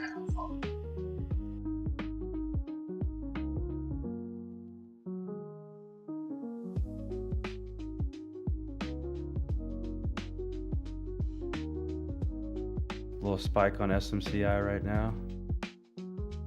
Wait for it to start closing above the VWAP on the 1 minute, and then see a little bit of a retrace. I'll buy back in.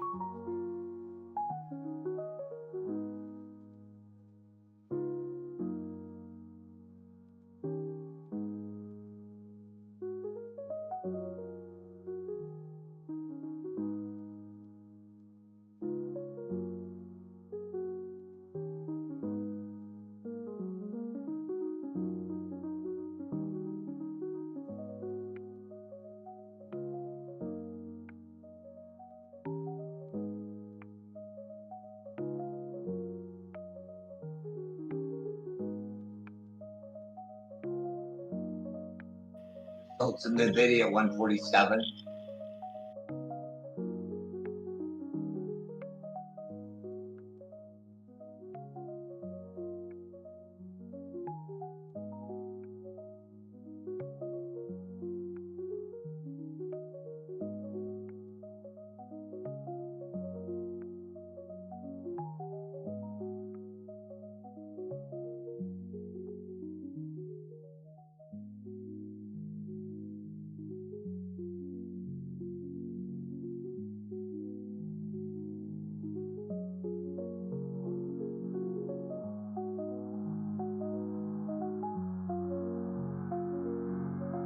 Bitcoin pulling back again.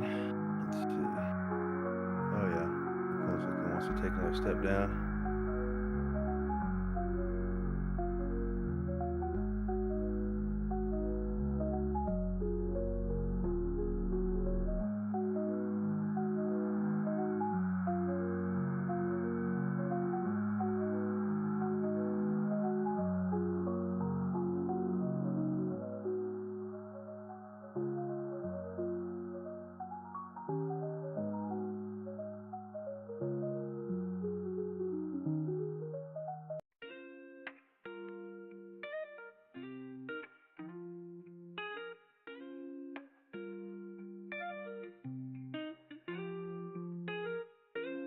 Attaboy.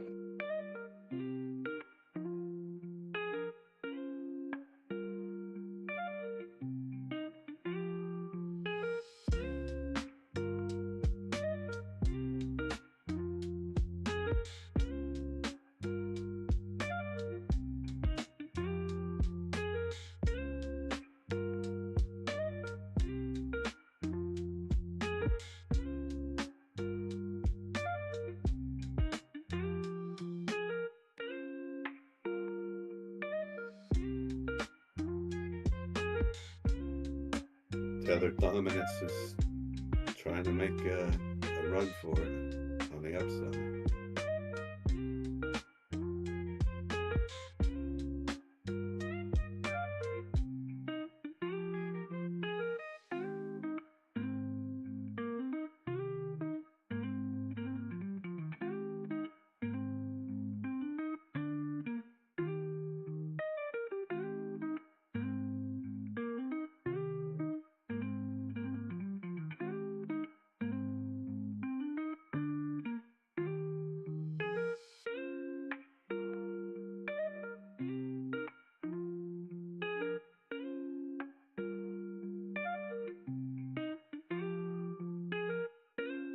At 590.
SMCI definitely waking up.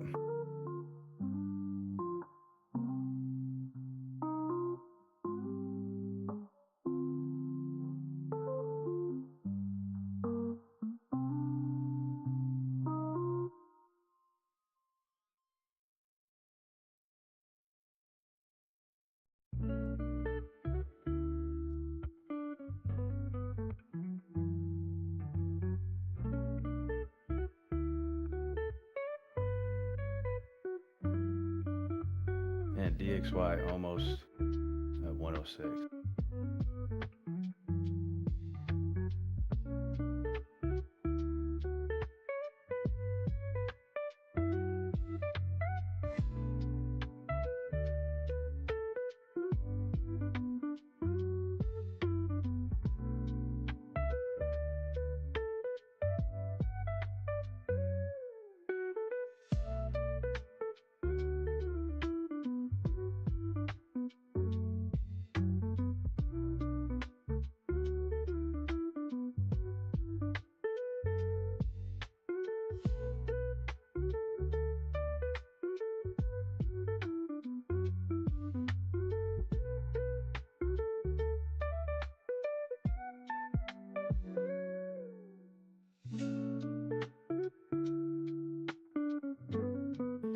Google is talking now.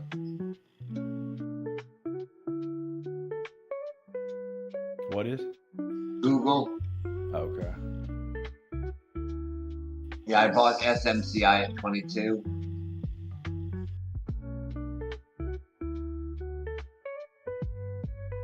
Now 22.75.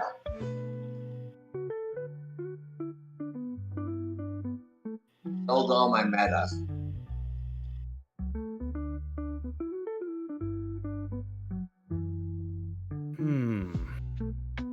Video popping again.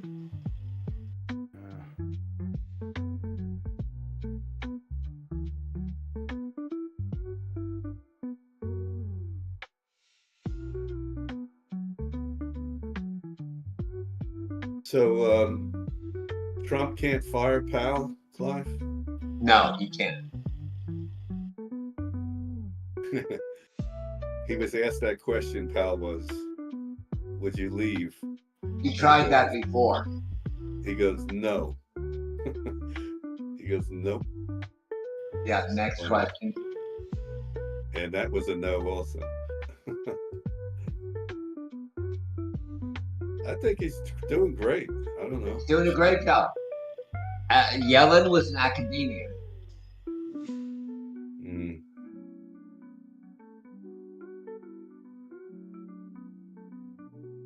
I'm selling 500 shares of NVIDIA every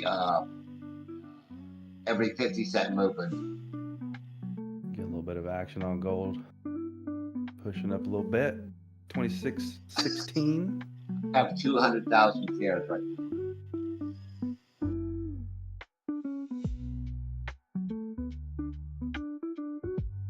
What do you think about GME? Since that's kind of been on people's I tips of know. their tongues. Look at the video. AMC is getting a little action. It's getting a sympathy pump. Oh. Everything's going up. Hey, is AMC the play of the day? Big. AMC to $10 today? What do y'all think? Stranger things have happened. I'm amazed how quiet everybody is now, and the beats down a little bit. And I still say 100K by the end of the year. I mean, I think some people have.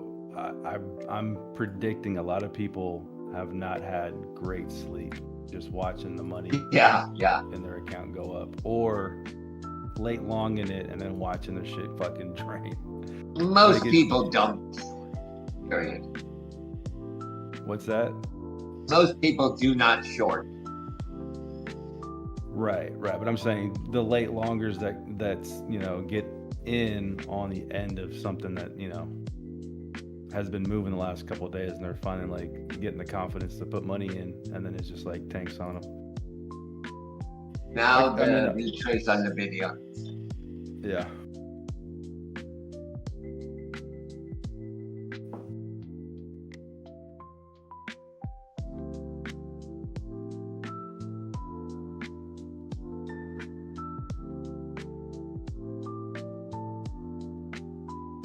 And I will buy back all 8.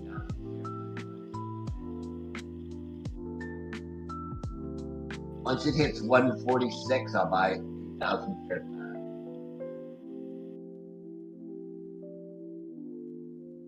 See, Trago, I'm longing Doge now.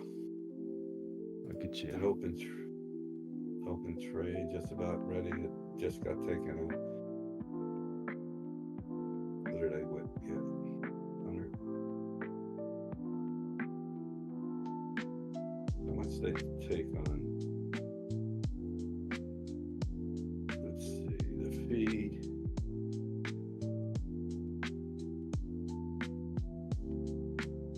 Where the hell's the fee? Oh, I know what I wanted to say, that NVIDIA will hit 260 within 2 years. 220 within 2 years and 260 within 5 years. That would make the value of the stock $8,500 a share.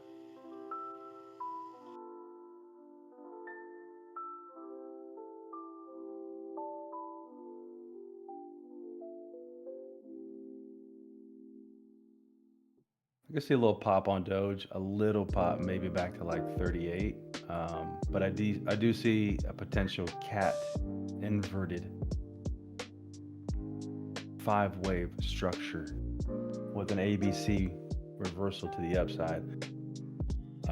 Somewhere around 38 cents and then a rollover. And you could see it come down as far as like 20, 29 or 30 cents from there. We are going up, up, up.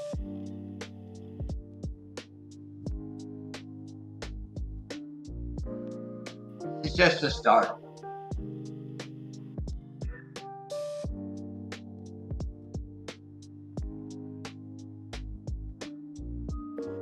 I've made more money in the last week than I did the last year.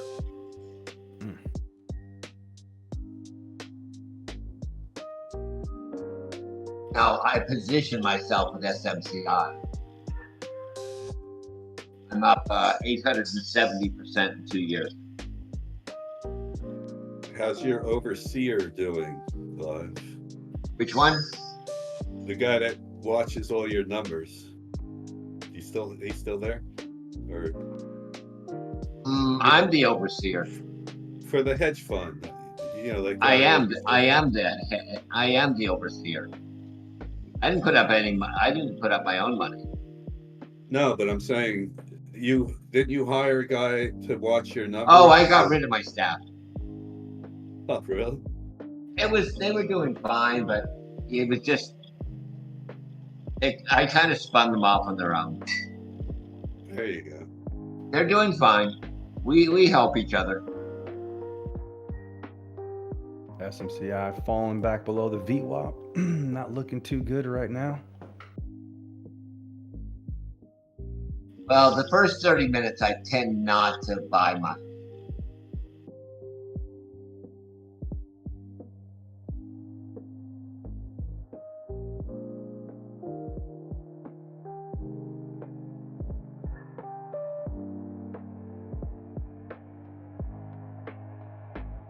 I'm a buyer of Tesla at this level.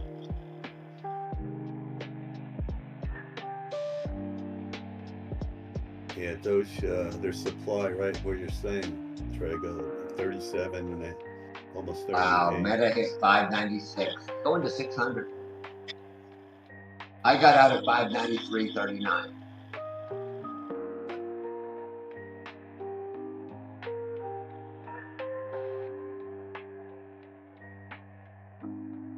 Yeah, I mean, if it shoots up to like 38, 39, and then rolls back over below 37, I think that's when you'll see that dump to 32 to 30 cents on Doge. Yeah. I'm Got about some to DJT sell. left. If it hits this mark, I took it. $27 scalp right now. But if it blows through there, Trago, then it could just go right up. There's a big volume supply at 40 again, just over 40.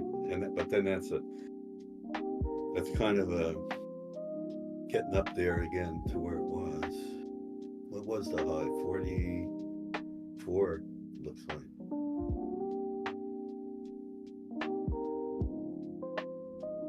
Depending on your exchange.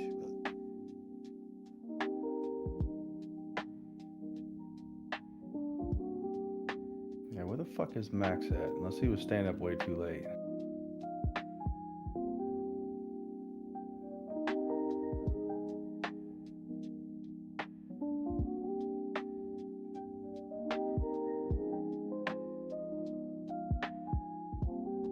What was his trade again? This little icon up top kept flashing. I don't know if he was snoring and it was catching it, or he was talking to somebody, but it was real low. Who I is believe that? he had matches. When I was up this morning talking to Brian, Rick, his mic would pop on and off, so I don't know if it was catching him snoring or not. Oh shit.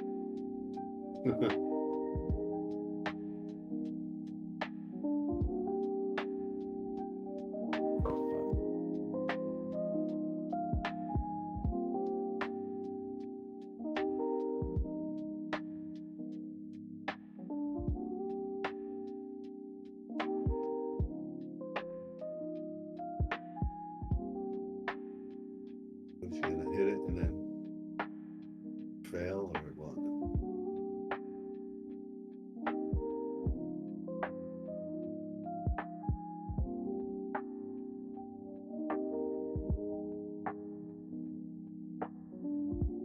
Yeah, SMCI looking like shit now. Everything's kind of rolling over a little bit, except for fucking Facebook.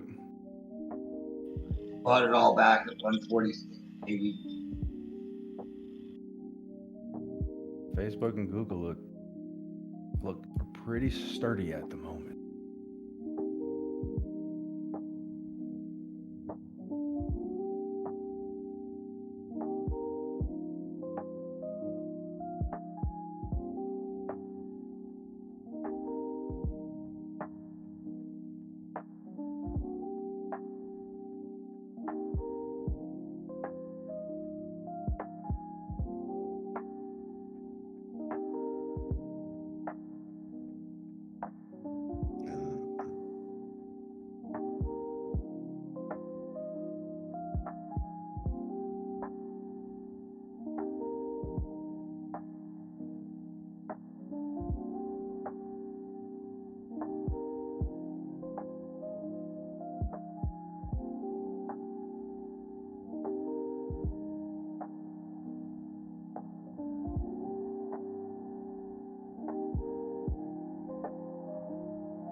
XLM getting a little bit of a pop. Yeah, so is Doge, huh?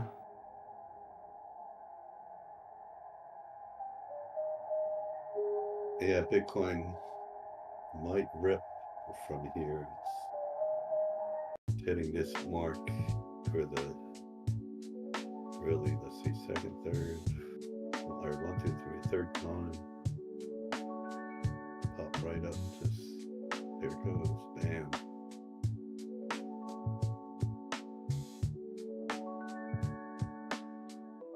Fuck yeah.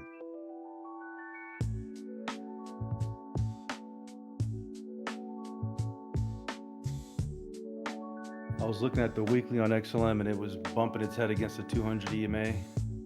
Like it hit it fucking perfectly and then just kind of pulled back a little bit, or a lot of it, from 13 cents back to 11, but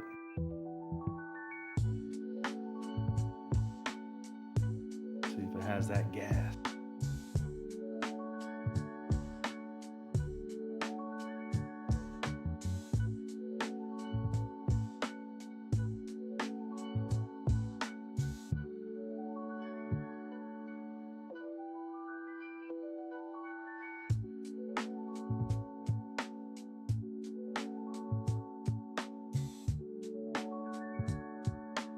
Oh shit.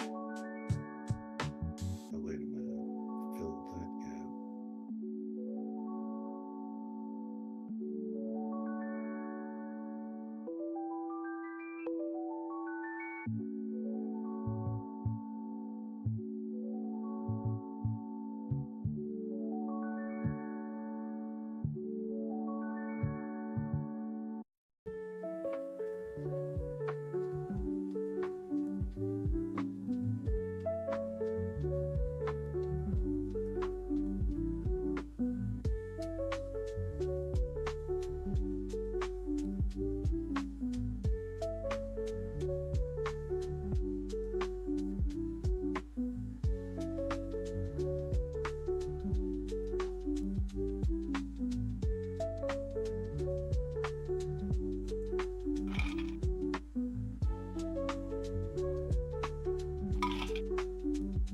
Sorry about that.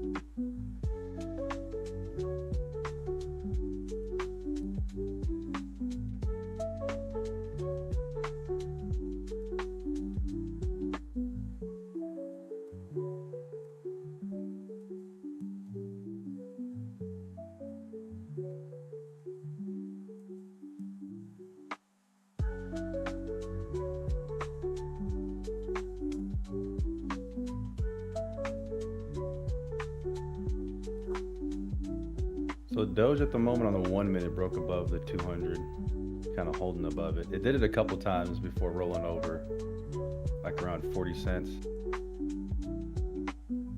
0.5 retracement is somewhere around that 38, 39 cent level. Just interesting to see what it does up there.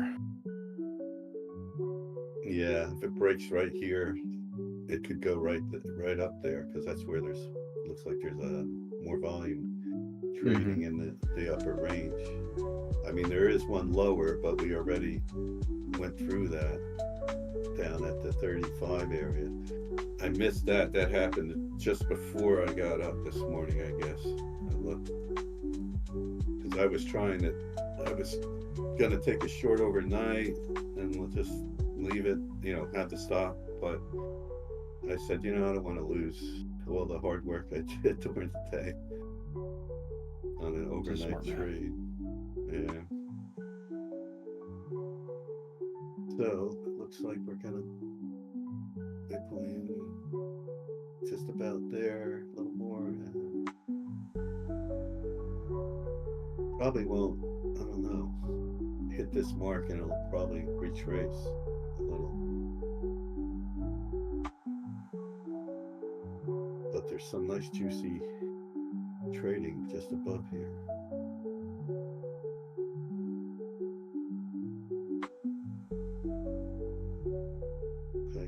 Same with SHIB and Doge. More volume ahead up top, but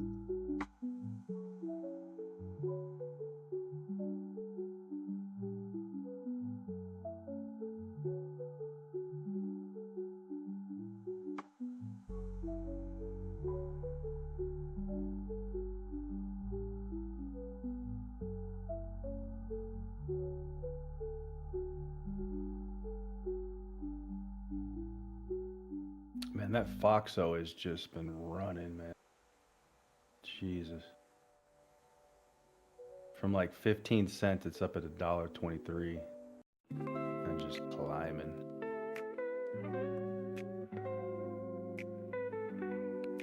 What's that? What's the ticker for that? Foxo, That's the- FOXO. It's a. I think it's a bio. I don't know if it's a buy. I don't know if it's big pharma or what, but this thing has just been since like Thursday, dude. It's just one of the biggest high volume performers over the last couple days. I mean, fucking to me, it's dangerous as fuck to buy here. After it's gone up, like I don't even know what. Oops. Got to be 1,000% plus at this point. Thing is ripping, dude. 126. Yeah, it's up 56 and going. 56 cents. Yeah, dude. 56 cents? Unless I'm looking at the FOXO, Foxo Tech. What is this? Yeah, it's at Technologies. $1.25, $1.26. Yeah, $1.27 and almost $1.20. Yeah, it's bouncing around. It's up 58 cents on the day. Yeah, I think. Unless it was overnight. But let me see what the hell it is.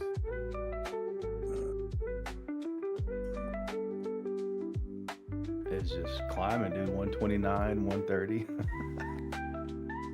Oh shit. Yeah, let's see. This is what you want to see Doge doing. It's done it. I mean, obviously Doge has had an epic run. But holy shit, this thing bottomed at 33 cents last Friday and it's gone up 300 or 288%. Yeah, it was halted yesterday. It says shares halted to the downside, now up 45 something percent. This thing has just been riding EMAs.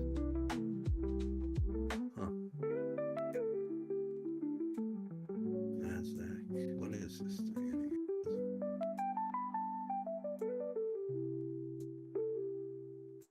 Good morning, young man. Good morning. Don't think How I you won't doing, kiss. dude? Good, you?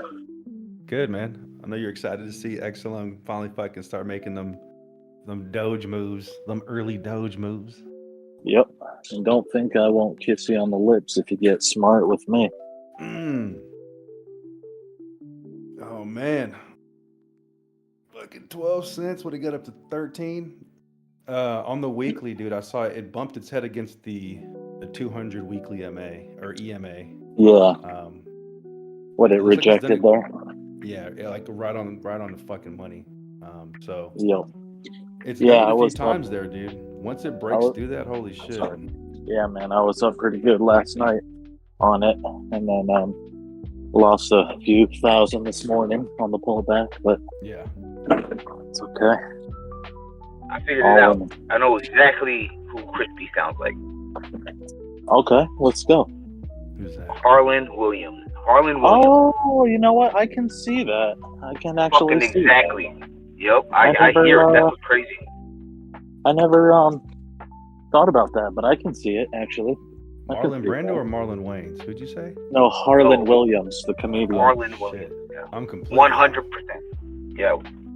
Because he's been a lot on the Kill Tony show, so that's what's catching me with your voice and shit, and even your cadence. Yeah, I ain't mad at that. Nah, he's the funniest dude in the world. XLM and Doge are fucking just en fuego. Doge is getting to that 0.5 retracement up.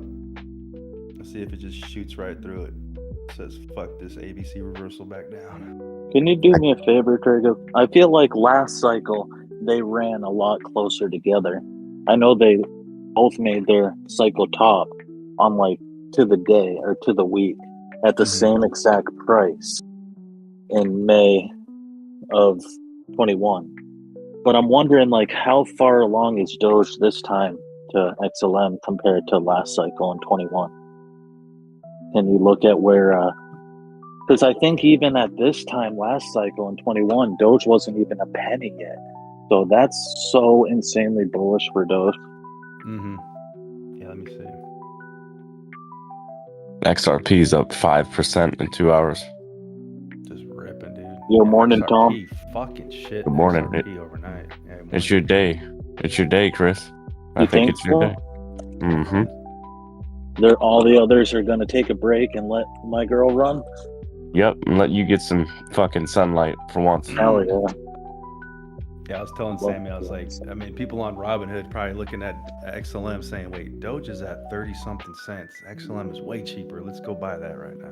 Dude, me and Chris were just talking in the DMs last night, and Yep. what I said was, I'm Don't surprised share that. our DMs, Tom. No, it was.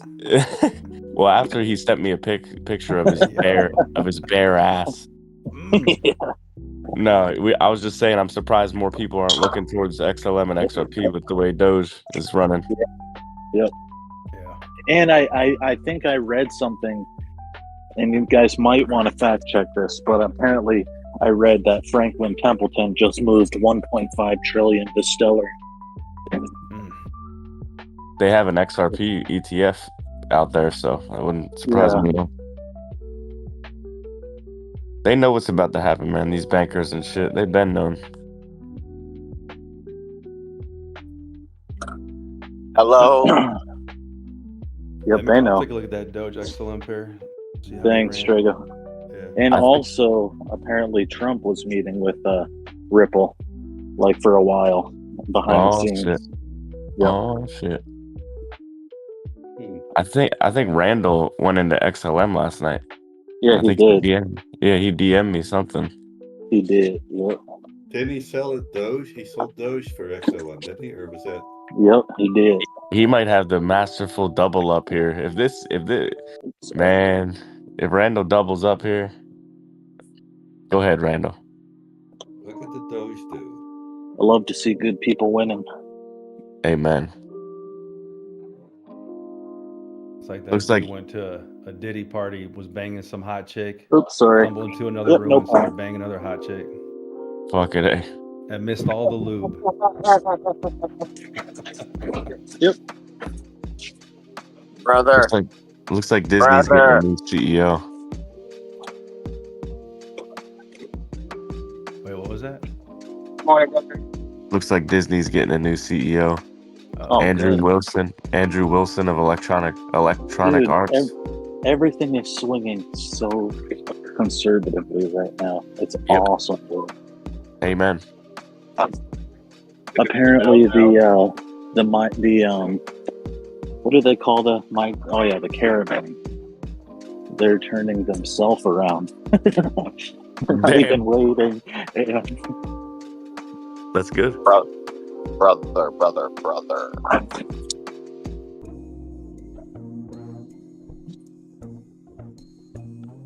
Talk to me, brother. Yeah, crazy. I got out of that Hive trade finally. Nice. Just What'd you get? No, Did you break I even? I lost 100 on it. I said, fuck it. I'm on out and I'm going to short a firm, which I'm in a short now on a firm in the stocks. Nice. Would be doing pretty good. Yeah, because a firm went up like over $8 yesterday, and I'm hoping it would keep, pull $4 back. So we'll see.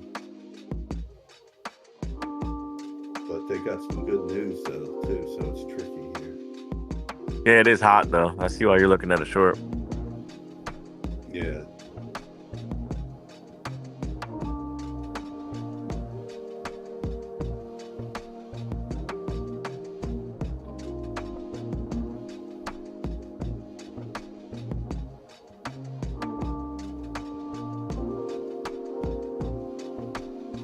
Just so hard shorting anything lately, man. It's really difficult game for the shorts right here.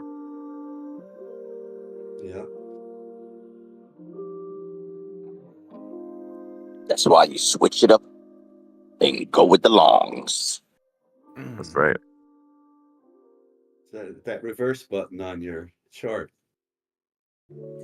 Don't want no short, man. That reverse Don't button want can no be short. dangerous as Short. fuck. You want to speak on that pair, Drago? Yeah, I'm looking at it right now. You want to share a few words on it?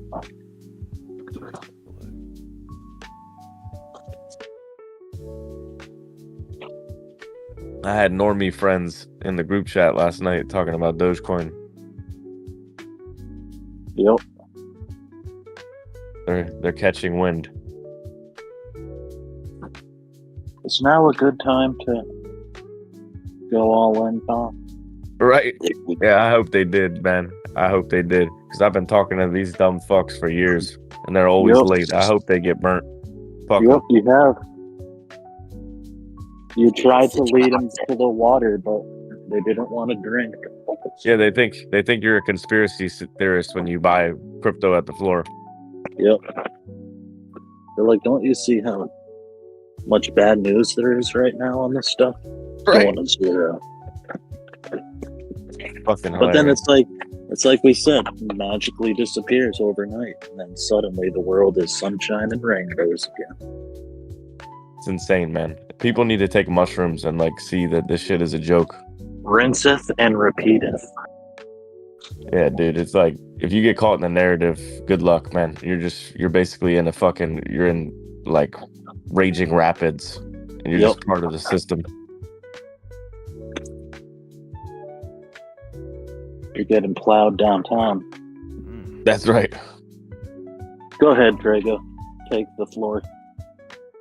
I mean, just looking at the pair since 2021. I mean, they're kind of.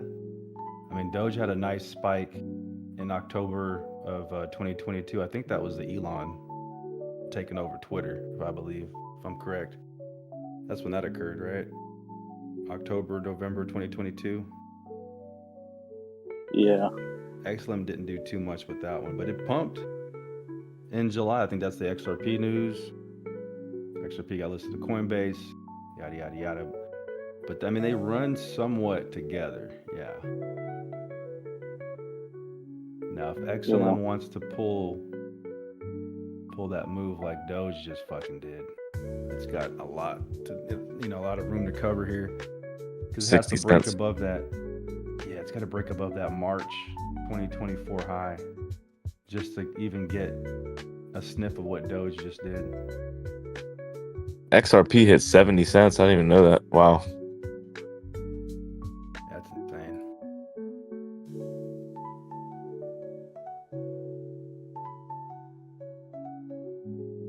Yeah, I think they're about to go here, man. These two. I mean, it's been overdue, so we'll see. He did just do it. It's got a swing fail look again that it loves to do, but yeah, I'm not letting go of this. They can run. It's gonna go eventually, and when it does, I'll make 20 times whatever I wanted to anyway. You know. Might take 6 months, but shit, I'm good with that. Yeah. For sure, man. For fucking sure. It's just been... XLM kind of did the opposite of what Doge did in that late 2022 run. But again, Doge ran off of Elon news. Fuck. In hindsight, Crispy, do you think you would have played Doge over XLM just based on Elon? Or are you still comfortable with XLM being the play? You mean if I could go back and now be up 200K for the same amount of money? Yeah. Yep, I sure would. Oh, fuck, man. Yeah, that's crazy.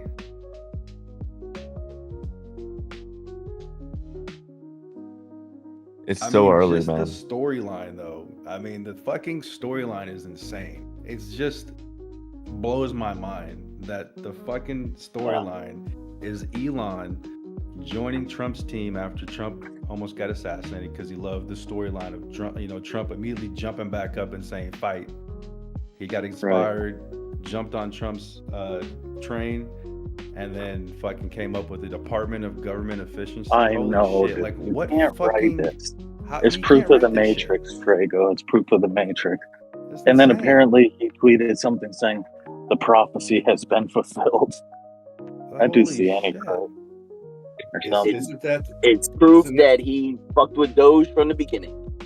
Dude, if I stayed with Doge the whole time, I'd be like 60% out right now, and my work would be done. I could like ride off into the sunset right now.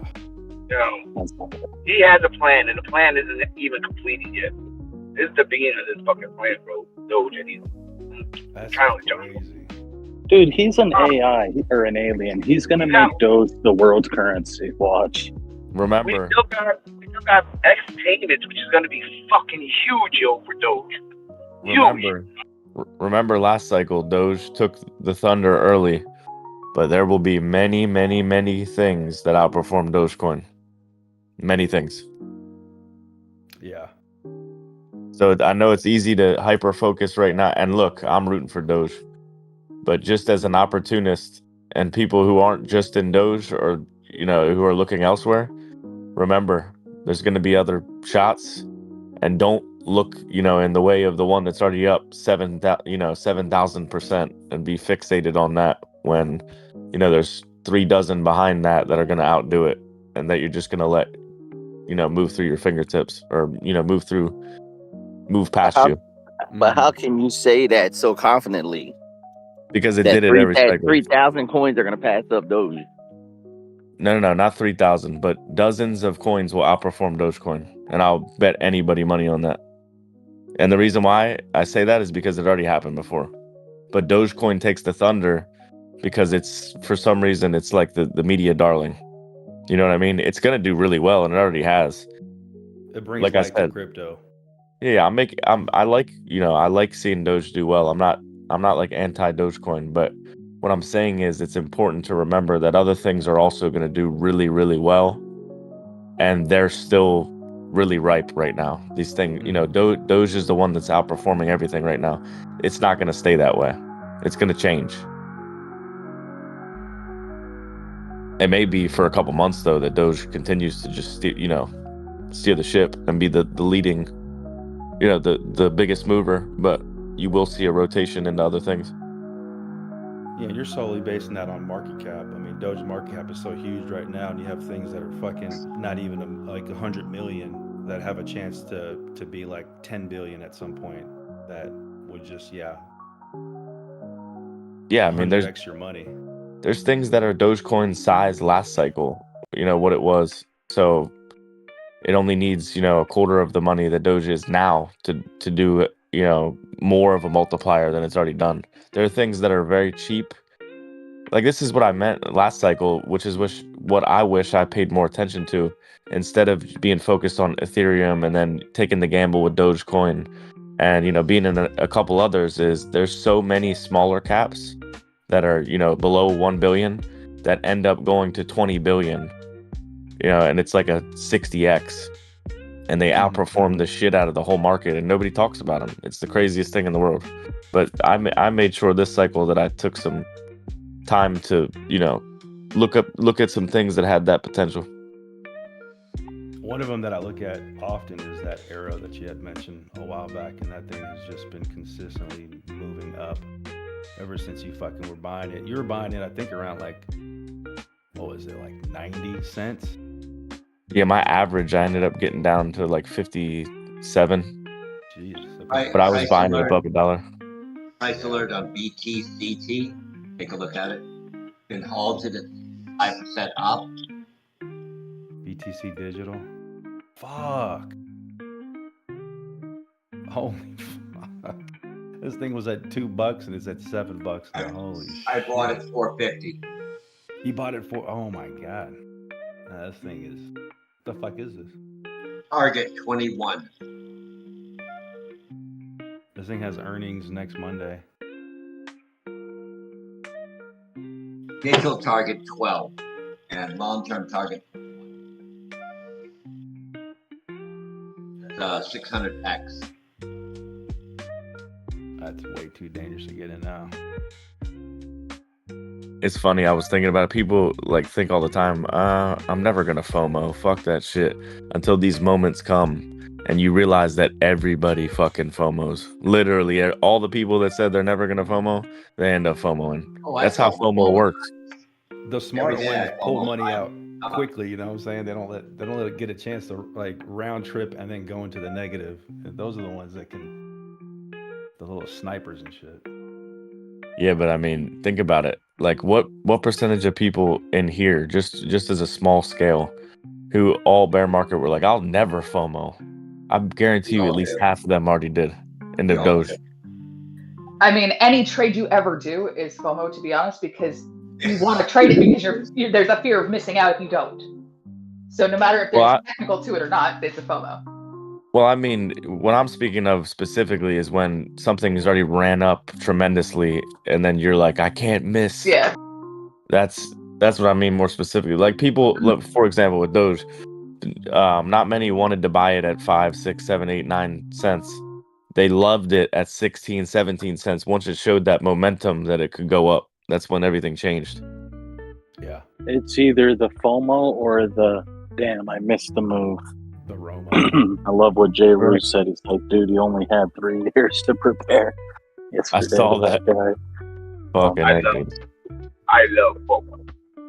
I mean, how much easier could they make it for us? The thing is that we're just like we're a mess psychologically, a lot of us. So, you know, how much easier could they make it for us though? You know, you buy the shit when it's at the fucking floor, and you let the shit run. It's that simple, man. That simple. But the hard part is when it's looking so bleak and unattractive, to have the foresight to be like, well, it's not going to stay this way forever, and it's going to get euphoric again.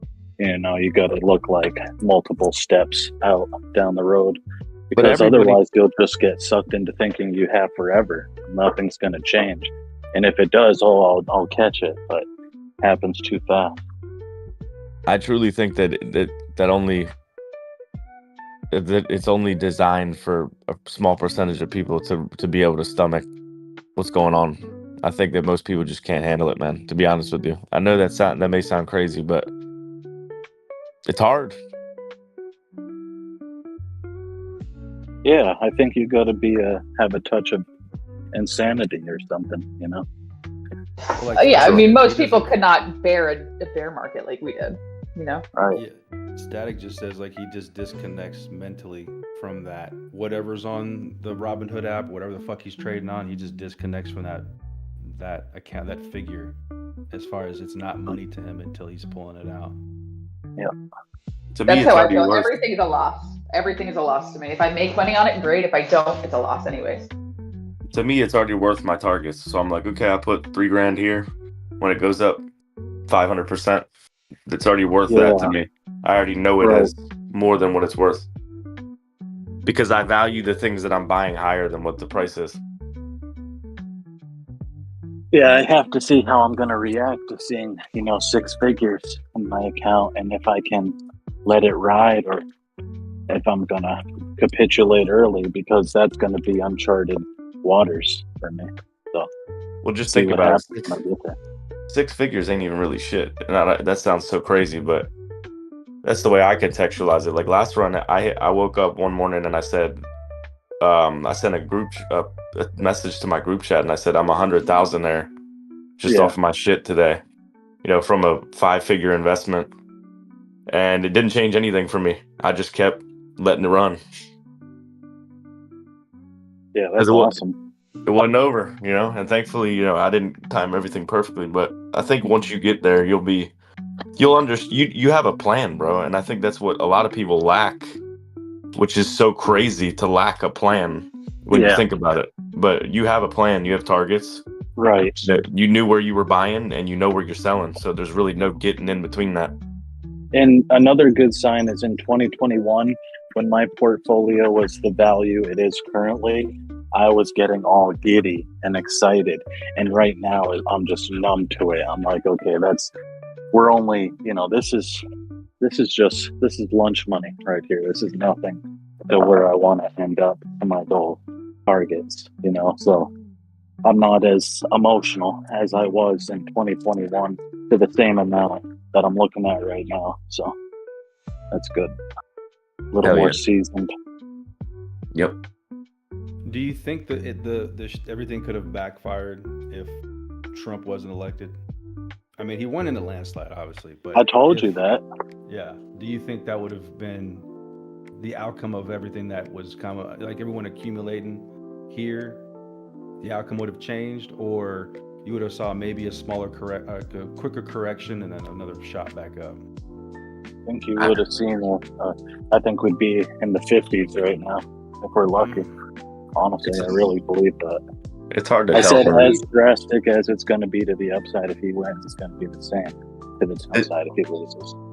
the difficult thing for me going into it was, and I kept saying this, was the charts look like it's a Trump victory, and that's for a reason. You know, the confidence comes behind a president like that into the markets. You know, all the big money, they get more confident.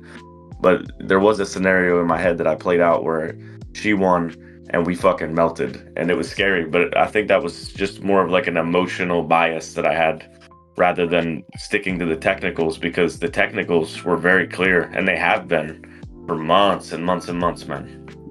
And I hate to say it, but I think some of our friends in here even might have sold early just to try to, you know, catch, just to be a little like ahead of the possibility of her winning and it dumping.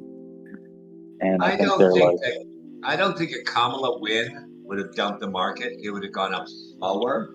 But we're at all-time highs when the race was on, and it has been only increasing. It's doing much better than it did under Trump. But Trump, again, COVID problem was a big thorn for him. I mean, he didn't get a chance. But that being said, I don't think it would. As far as crypto, yes, it would not have pumped. But as far as the stock market, I think it would have been just more of the same, constant up. I think it's too hard to imagine that I mean, this market is huge, man. That's another misconception that I think a lot of people have, is how big this market is. Though it's speculative. Crypto? Yeah, it's a huge market. I mean, you can say well, no, No, hold on. I'm not saying it's not small. You can compare it to things. You can compare it to 100 things, but at the end of the day, the space is two and a half trillion now. Yeah, so it's not peanuts. Nothing, you know, Bitcoin, and it is amazing. Again, the big omnibus was BlackRock. Once BlackRock was involved, it had the stamp of approval. That got my attention. That got a lot of people's attention. Clive, how do you feel about Bitcoin passing silver yesterday as the 8th largest asset? Silver to me is a tiny market. It's way overextended. The assets in India would, if they opened up India to all the silver mining, silver would fall to 10 cents an ounce. That is something that a lot of people don't know, how much silver India has. Now, that being said, yeah, okay, it's past silver, but silver is just, I mean, everyone and their brothers heard of silver, you know, and to say Bitcoin's worth more than silver is I made a my cool fortune. thing. I made my fortune off silver. I borrowed $1,000 from my dad, and I went out and I went to banks, and I got 18 times my money in quarters, and turned that into 100,000 in 2.5 weeks. And I doubled his money. It was the Hunt brothers, and look that up. Back in the 70s, they tried to corner the silver market. The silver market went to $50 an ounce. Not 50 an ounce now. Not even 40 years later. Now, when it crashed, there were no circuit breakers back then. It started out 49, nobody buying, 46, 30, 20, 10. There were no circuit breakers back then. You lost, like I did on Enron, $1 million of them. There were no circuit breakers. You guys are well protected in comparison back in the day. Imagine getting on your phone and calling a broker. Clive, what do you think about the dollar being almost at 106 again? Kind of almost a summer highs. Which one? The dollar. I don't follow the dollar a lot. To me, it's artificial. It's a sign of strength. Again, we've been there before. We at 107. Yeah, it was 107, 106 has kind of been a ceiling. A few years back. Yeah. There's I one mean, of the 6 areas of U.S. would resistance. be foolish to say, okay, we're going to go all international. That's our power. Now, as Serrano said, using it as it isn't a currency, it's just a method of moving money back. Yeah, I totally agree with that. But the U.S. is not going to give up a dollar for the next 50 years. That's our power. We can print all we want, and no one can say boo to us.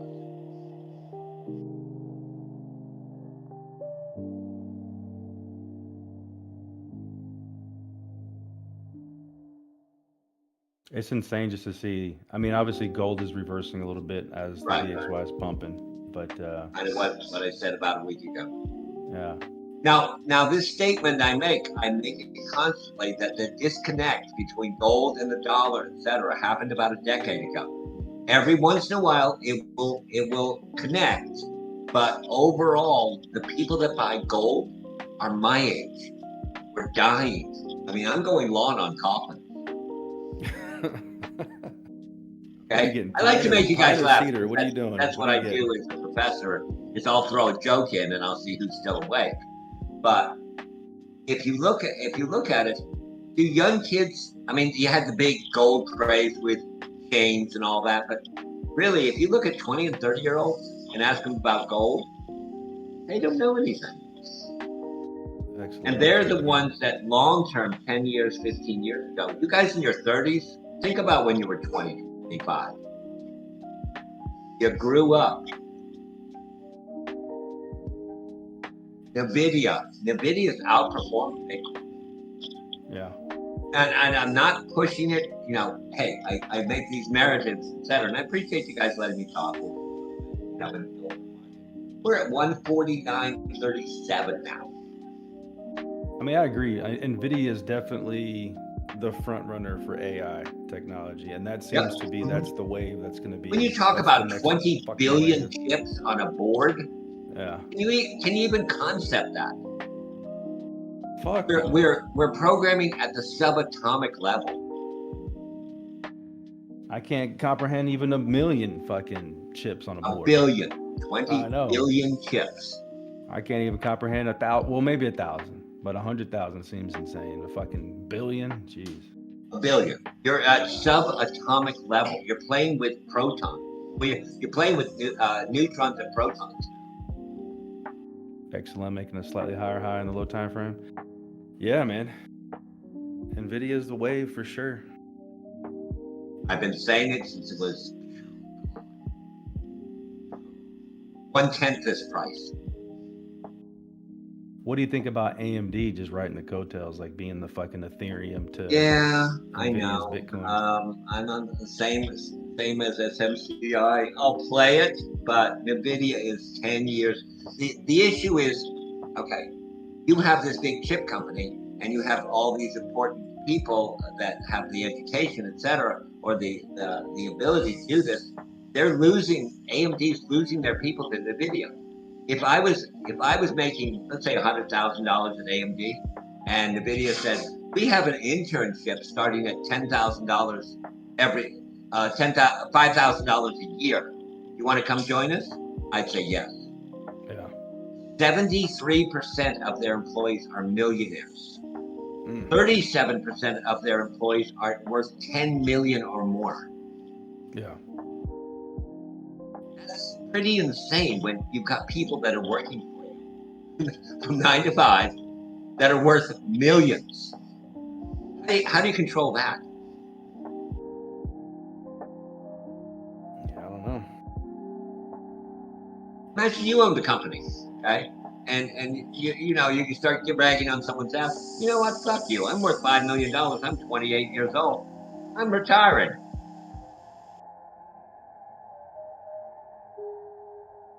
I'd love to be able to do that, especially at 43. Hell yeah, let's fucking do it. 43, these guys are doing it in their late 20s. I know, man. It's insane. So those fucking video gamers came up with that video game brain.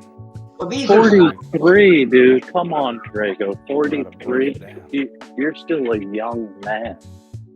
Yeah, for sure. I mean, I would love to be able to pass this shit down to my kids and be like, hey, don't do this, do this. Listen to Crazy and Crispy in the bear run. There he is. So far, I've sold 20,000 shares of Unda alone. I don't Listen to think you Randy when he's realize posting the those young Doge charts. man you still are. I mean, I feel young. Dude, my grandma 40 just is a hit. great age. Both That my is when I grandmas make my made it career. to 100 years of age, which is insane to think. Nice.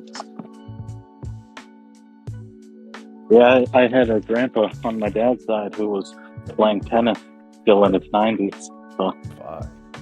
yeah, hopefully. That's badass, dude. Yeah, he was a surgeon. He was a badass guy. He really was.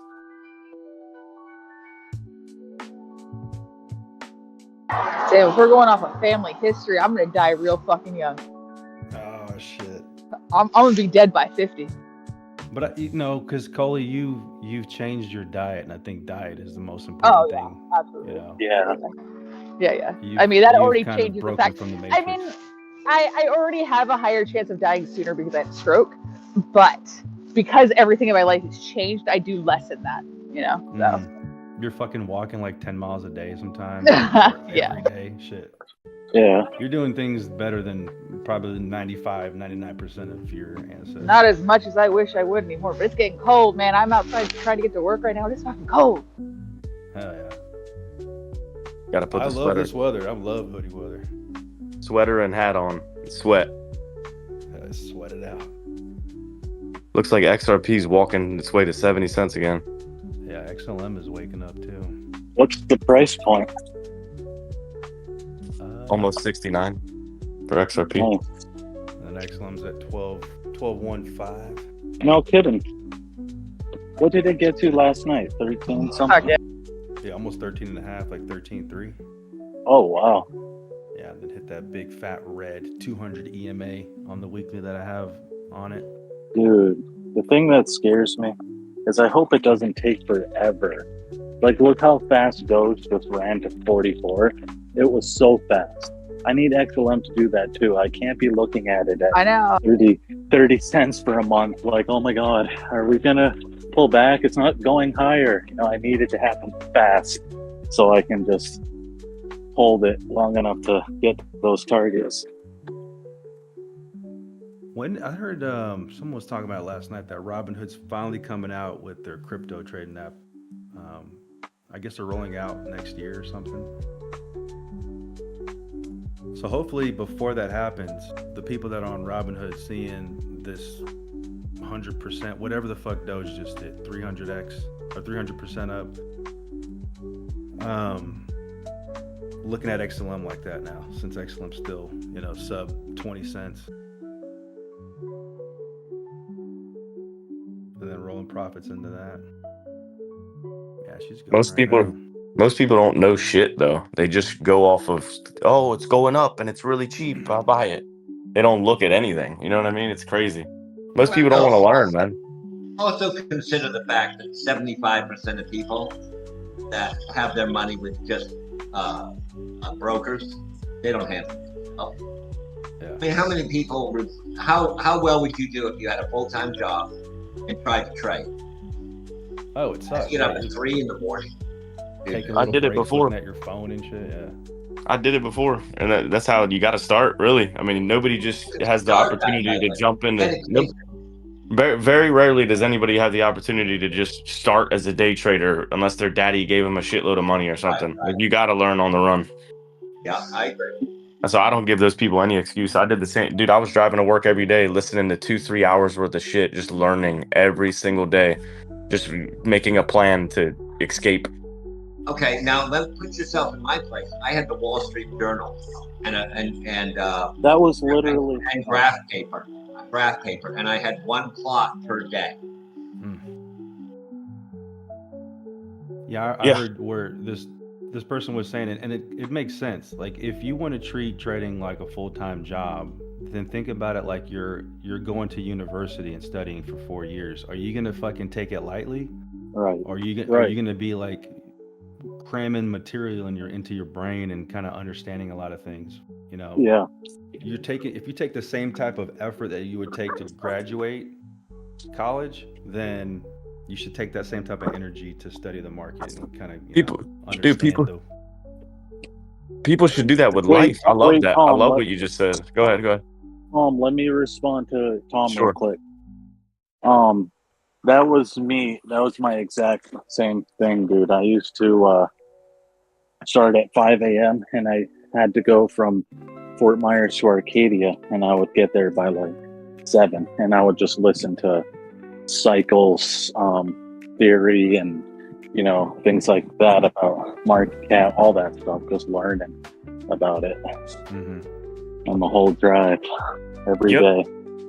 Dude, I was diving in like to everything, fundamentals, technicals. I mean, I didn't have a life, man. I still kind of do the same shit, except for at that point I didn't have any time for family because I had the whole 9 to 5, and I was, basically dedicating whatever time I had else, to learning.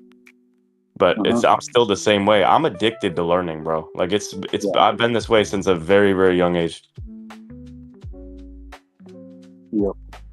Yeah, some people gravitate towards it, and some people just don't want to do it. And the thing is, like, people say practice makes perfect. No, perfect practice makes perfect. Because if you're practicing the violin, but you're always playing off key, and you're playing it off key for 10 fucking years, you gotta then you relearn. suck at playing the violin. But if you're practicing perfect and making sure every note is on point, sharp, fucking, everything, then you're doing it the right way.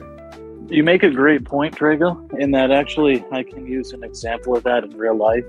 Is when you're going to learn like boxing or MMA, they would rather you have no experience than bad experience, because it's easier to train you right from the start than have to rewire your habits that you've built with bad technique.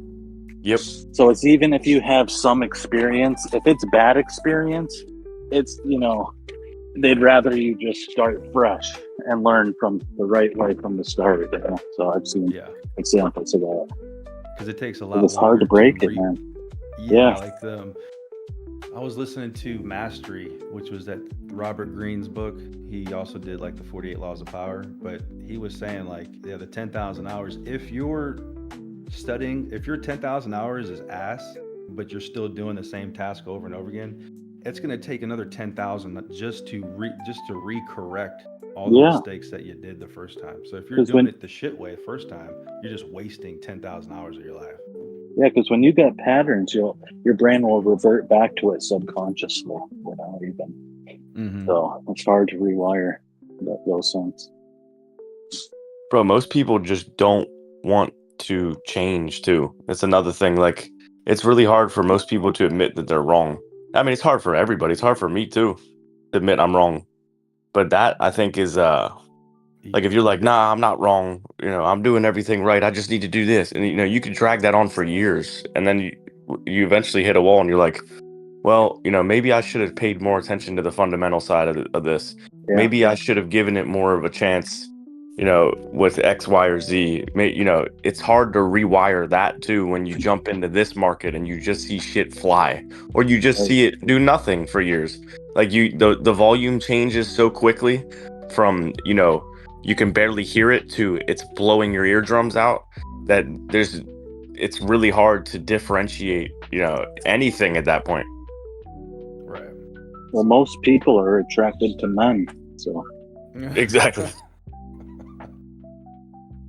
It's hard though, man. I mean, that's like what I said before. Most people don't pick up on shit until they see a whole cycle, like back, front to back. It's like anything else in life. Like, you're not gonna get it until you go through it. It's just the way it works. You can still do really well though without it. Like, that doesn't mean you can't do well. You know what I mean? It's just, you're not gonna really fully understand it until you read the book front to back. Yeah. Like, I cut my teeth probably 2/3 of the way into last year's bull cycle. So I didn't get the accumulation side beforehand. I got the, oh shit, I'm fucking long and damn near the fucking top of everything, just because I was new to this shit, and whatever. but I definitely experienced the pain of the bear market. So as far as like learning how to short and kind of knowing where potential tops could be and shit, I think I'm good at that. But as far as the accumulation side and understanding that side, like y'all, I mean, it's, to me, I'm still not a believer until I experience it. And yeah, I mean, as shit is popping off now, it's like, okay, the shit y'all were saying is making sense. Yeah, that's fine. You know, I think everybody has to go through that. Like, it's normal. It's completely normal. It's not. It doesn't mean you're stupid or anything like that. It just means, Right. you know, you just got to see shit. And I know for y'all's generation, like, you know, y'all are a little bit older. Hey, you know, in your late 30s, wait. late 40s. No, dude, straight up, it's hard to break y'all out of your shit. You know what I mean? Like, yeah. The older you get, like, it's hard to break me out of shit, and I'm 29. Like, I seen my old man go through it with just regular shit in life.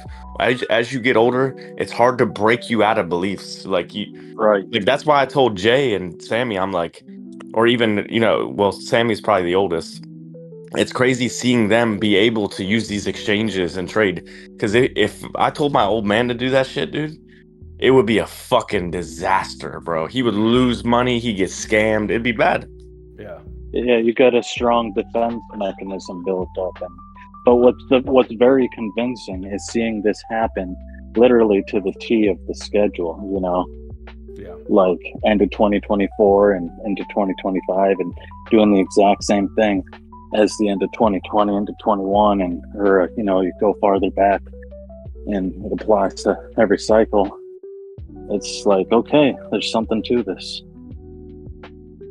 Yeah, and for sure, like the people who came in at the height of the excitement, and then lost a lot of money at the top, some of them just don't ever return. So it's almost like big ups to the people who fucking stuck around.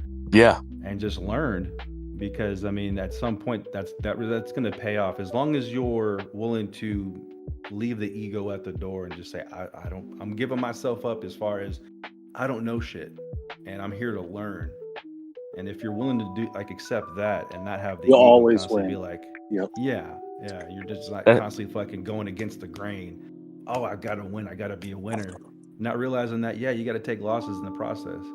Yep. That's what I always liked about you, Trego, just to give you credit specifically, is that you always had the desire to learn and to keep fucking going, man. That's what I always liked aggressively. about you first Damn. before Tom. I always liked that about you. That's how. No, dude, but that's how I am though. Is like, I'm gonna figure this shit out. Like, I'll take 100 fucking hits on the head. I don't give a fuck. I'm gonna figure this shit out, and I see that in you too. Yeah, man. I mean, I love to learn too. I love to break shit apart and put it back together, and you know, understand it, and know that sometimes overcomplicating it just adds to the mess.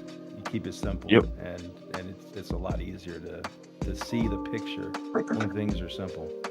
And sometimes the shit just is not meant to be understood too. That's what I've came to grips with. Like, that's why sometimes you'll see me just phase out. Like, okay, we're gonna chop sideways for 19 fucking weeks in a row. Like, sometimes this shit is meant to just make no sense, and that's okay. You don't have to make sense of it. You just have to know the end result is more probable. And if I don't get it right this cycle, I'll start all over from scratch. And the next one. Yep. Until I get it right. All in on Doge. And just compound my knowledge and experience. If we ran through one already, you better learn today. You're going to learn today, boy. You're going to learn today. You're going to learn real good. Best believe. So, hey, Crispy, so you and Quai are friends in real life, right? Correct. You guys started doing the trading thing together? You guys learned together? No. You were in before him, or was he before you? I got on Robinhood in the winter, November of 2020, and I was telling him about it in Dogecoin, and then he was kind of like not really too interested. It didn't really pique his interest until I showed him my first $1,000 win, which was that first run when Doge went from under a penny all the way up to 10 cents.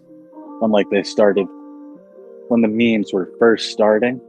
And after I showed him that first 1,000, like the next day, he was out at the bank and doing something to get a bank account open so he could transfer money into Robinhood and downloaded it and all that.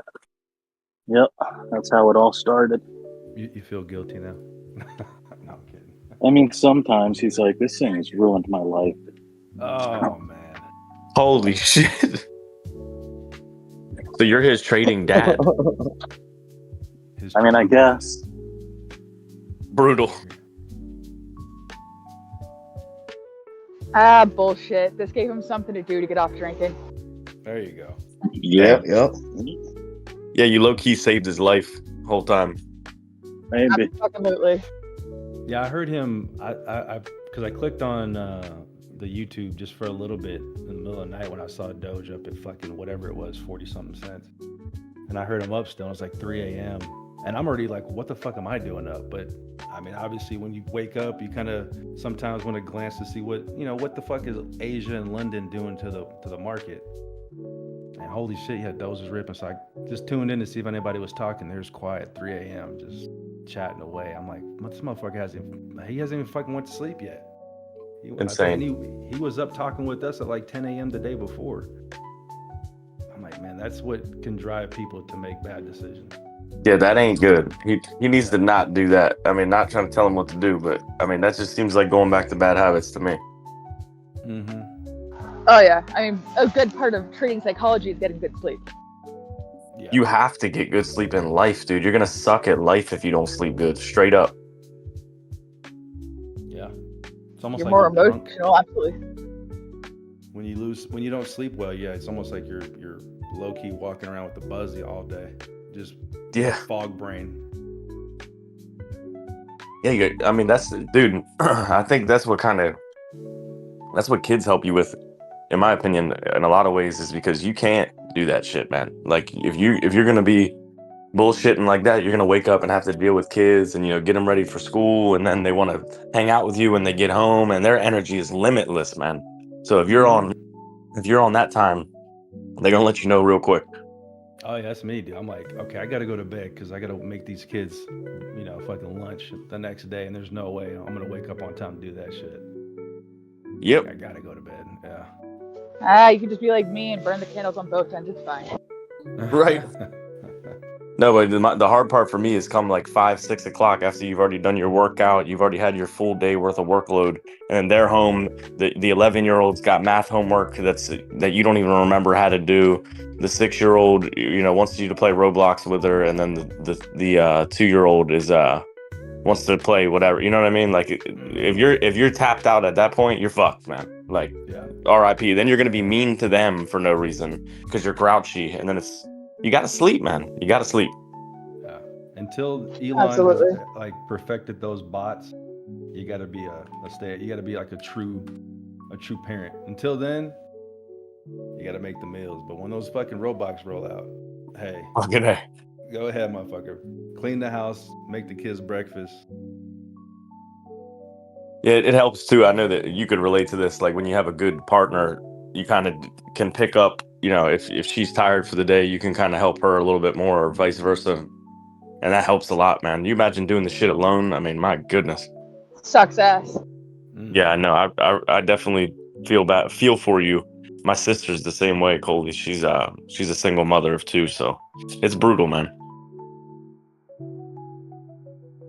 Throw some special needs in there. Woof, it's a good day. Yeah, it's tough, dude. Yeah, there's a few in here. Would change, though. I love my life for the most part. Yeah. There's a lot of single parents in the world, I would imagine, but especially in the United States. Yeah. We have a higher divorce rate than any other country, so. Yeah, I couldn't do it, man. No, I couldn't do it. There's no way.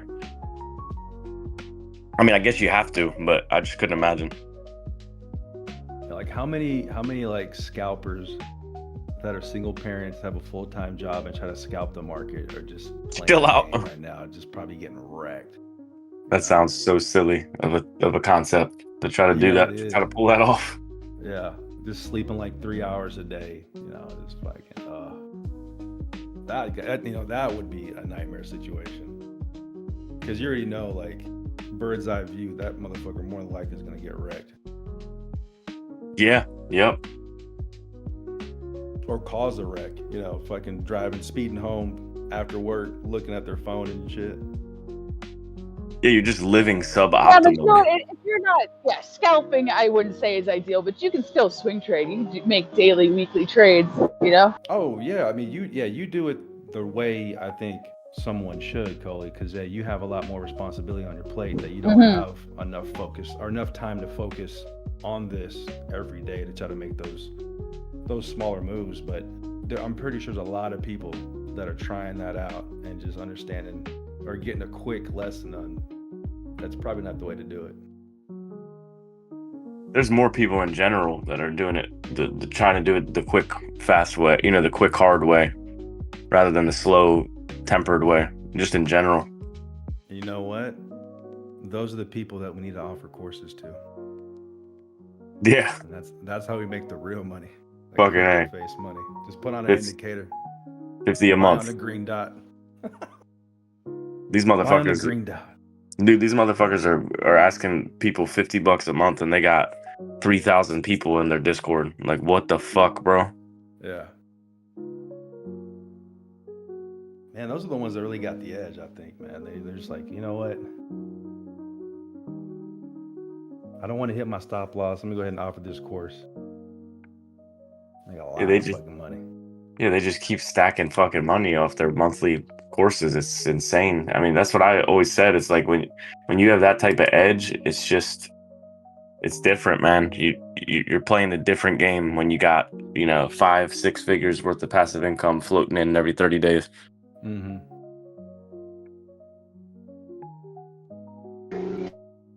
Try to go into an MLM, just get people to spread your indicator field, and then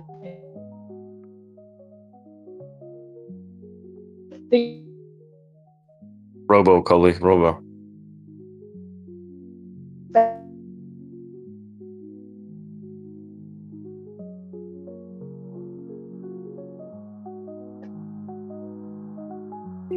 Dude, I took oregano oil every day and night, while my whole family was sick. The shit tastes fucking nasty, man. It's really strong.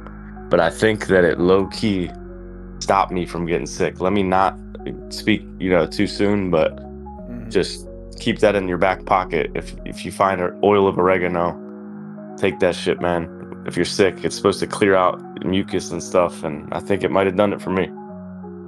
Hell yeah. Yeah, you know that dude, I think his name's Brian Green or Brian something. The one that's One sec, Trago. What's it called, Tom? Oil of oregano. It comes in a dropper. It's like $15 for a Oil drop. of oregano. Yes, sir.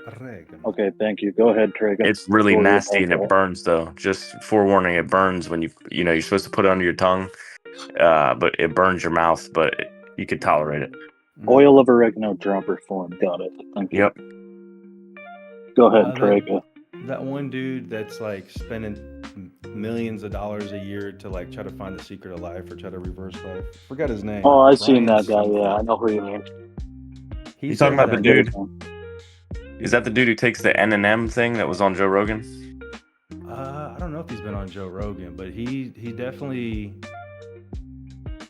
he's been like interviewed by a lot of YouTubers and shit. I don't know if he's been on Joe Rogan's podcast. But he says like 50% of his calories every day is high quality extra virgin olive oil, which is insane to think, but damn, that's like super high quality. If you can find really good olive oil, I mean, damn, if that like the Mediterranean diet seems to work for a lot of people, they last a long time. That's got to have like some type of implications, man. Like to have that healthy fat in your body. I'll find the video where he was talking. Gotta have it. He says, go ahead. She said, gotta have it. You gotta have that healthy fat. It's good for you. Yeah, that's a lot of oil, though. I mean, are you just straight shitting out oil? Like, what the fuck? You drinking a whole bottle of that shit every day? Mm-hmm. That's insane. If it works, Right, though, that shit, call, I'll do that it. call is clear. I just drew a blank. What's it called again, Tom? Oil of oregano. Write it in your Can you notepad. DM that to me, dude? Yeah, when yeah, you get I a got sec? you. Yep. I'll send you the exact shit that I bought, actually. Okay, appreciate that. Yeah, no problem. You're a great guy, Tom. I I'll don't be care what trying. anybody says. I'll be trying, cuz I'll be trying. I could be a real fucking piece of shit, though. You know that? No, I don't. You just show people the mirror. That's all. Fucking A. Sometimes you need that. How to help them grow. Only in their lower region. Okay, not Brian Green. Yeah, that's a totally different guy. Fuck yeah. I see the Joe Rogan thing you're talking about. His name's not Brian Green. What the fuck is his name?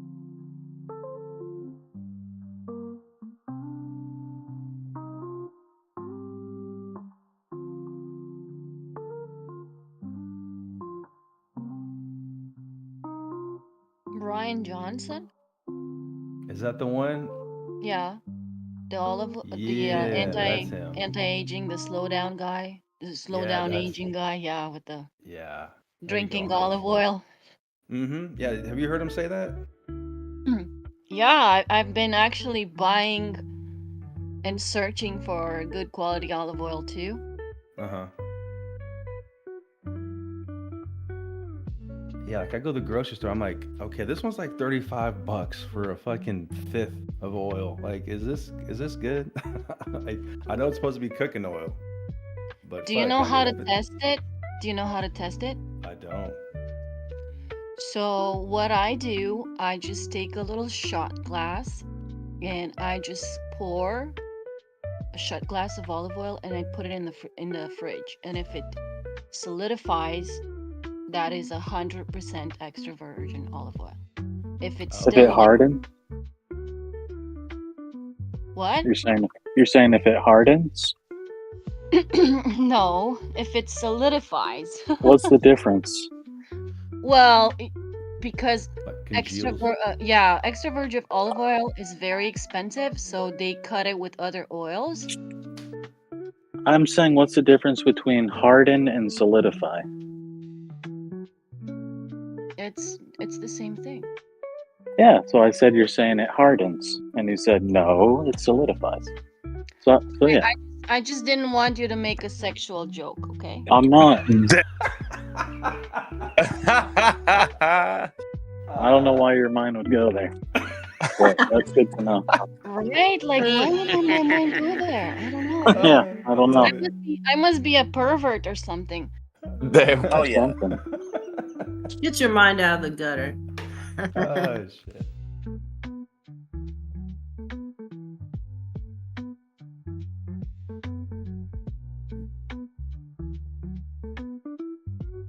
So what do? You just take a shot with every meal? Like, how much are we talking about here? You need to drink.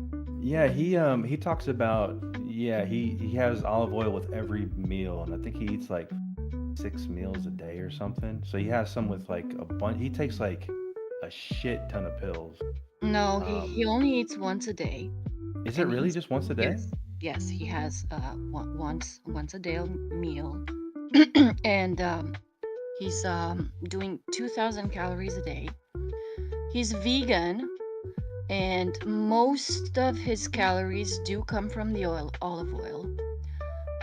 And he's eating a bunch of broccoli and cauliflower and berries, nuts. You can actually see what he's posted a bunch of videos. I could never eat that. Like, I need meat, eggs. I bet his gas liver. smells amazing. No, I mean he doesn't look good for his age for me. Like, I don't think he looks good like a man like 47 or whatever his age is. He looks very old and shriveled up because he has very low body fat. Yeah, he made that comment too. He said that he was restricting his calories, I think, to 1750 a day, and he realized that he was looking emaciated. And he's like, "Yeah, all my levels came out really well. Like I was testing really well as far as all of my biological levels or bio levels, but people kept saying I look fucking hideous. I look like, cheeks are sunken in, eyes are sunken in. He says I talked to everyone and said I pushed my calorie intake to 2,000 calories a day, and supposedly that helped. And then he started injecting like some type of natural fats into his cheeks and shit. Like he's going all out. What the fuck? Dude, he's No, going it's all insanity. out. It's insanity. Eat the freaking fat and the meat to have fat on your body. Don't inject it. Like it's the dumbest stuff. It just blows my mind. See, this is what happens when scientists try to be God. Like you think, like just do it the way that God intended you. Eat the fucking food and chew it up and digest it. Stop trying to be a scientist and try to fucking modify shit and be smarter than everybody. Fuck that. Yeah, he's trying to find like all the things that people need to do early on in age. I think he's trying to discover that, to say this is how you slow your shit down. Because he was saying he was pretty much out of shape, overweight, all this shit until like his late 30s, and then decided to start doing this in his early 40s to like discover the anti-aging secret. And he's doing all these things now, which is including like the healthy olive oil. I think that fasting is a real key. Yeah, I mean, if this fucker eats just once a day, that's like 23-hour day fasting. That's really good too. Oh, and he eats it before 11 a.m. So after 11 a.m., he won't eat anything else for that day. Oh wow! I've heard so many different things with that. Like some people say that the window is between 11 and 4. Don't eat after all that. I think that fasting in general, though, like Chris said, amazing for your body. No matter how much or how when you do it, just giving your digestive system a break is so important. Right. And I think it's after, you might know better, Tom, I think it's after 24 or 48 hours that damaged cells will be killed and 17. new cells. At 17 okay. hours is when autophagy starts. Yep. Oh, nice. And then old damaged cells will be. Lifestyle a lot. I fast anywhere from 17 to 36 hours on a regular basis. Nice. That's awesome. I need to do a nice fast. I changed my diet, so it's been really hard for me to fast because my body fat is already so low. But I need to get back on my 72-hour fast shit. It's different for women because of hormones and stuff, so you're really not supposed to fast the week before your period. Yeah, that makes sense.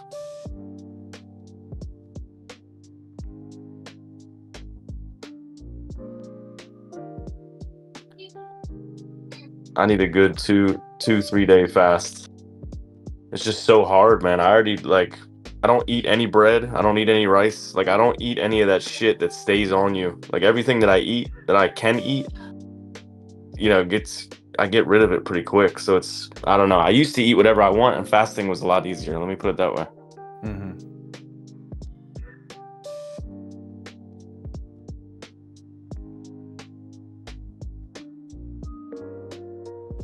I already thought about it though. On Thanksgiving, I ain't holding back, bro. I'm going in. Fuck it. Whatever implications happen, I'm having the mac and cheese. I'm having the whatever. I already thought about it about 10 times. It's gonna make you You pay. got it, dude. Probably make me puke, right? Diarrhea. No, but dude, Yeah, I can see you it. gotta, Especially the dairy. you gotta. Remember what they say: everything in moderation, including moderation. You gotta have breaks to treat yourself, or what's the point of life? Yep, very true. My treat lately has why been live almond milk with to cinnamon in it. 100? Ooh, that sounds pretty good. Why live to 100 though if you never get to have any of the pleasures of life, right? Yeah, that's true. All the pleasures of life are a lie, though. That's what I've realized. That's all bullshit.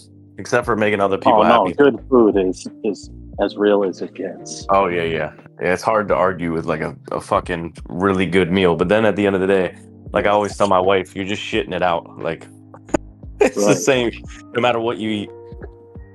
Yeah, it's just those little receptors in the side of your mouth and on your tongue that makes it fucking worthwhile. Oh, it's so fun though, especially if you cook it, man, and then you eat it. Oh man. Oh yeah. I'm you just catch thinking a about it now. fish, My mouth is got it. watering thinking about them. I Fucking like A, to. dude. I haven't done it in too long. I used to go on these charter boat rides, and you catch like a red snapper or something, and then they fillet it right there in front of you. You take it home and cook it up however you want, in the pan or whatever. That was fun. Hell yeah. Right from the ocean to the table. Fucking A, man. Thinking about that mac and cheese. Me too, man. I haven't had any cheese at all. I haven't had in months. I don't even remember the last day. I don't want to because I love cheese. Cheese fries, fried mozzarella sticks. I mean, come on, man.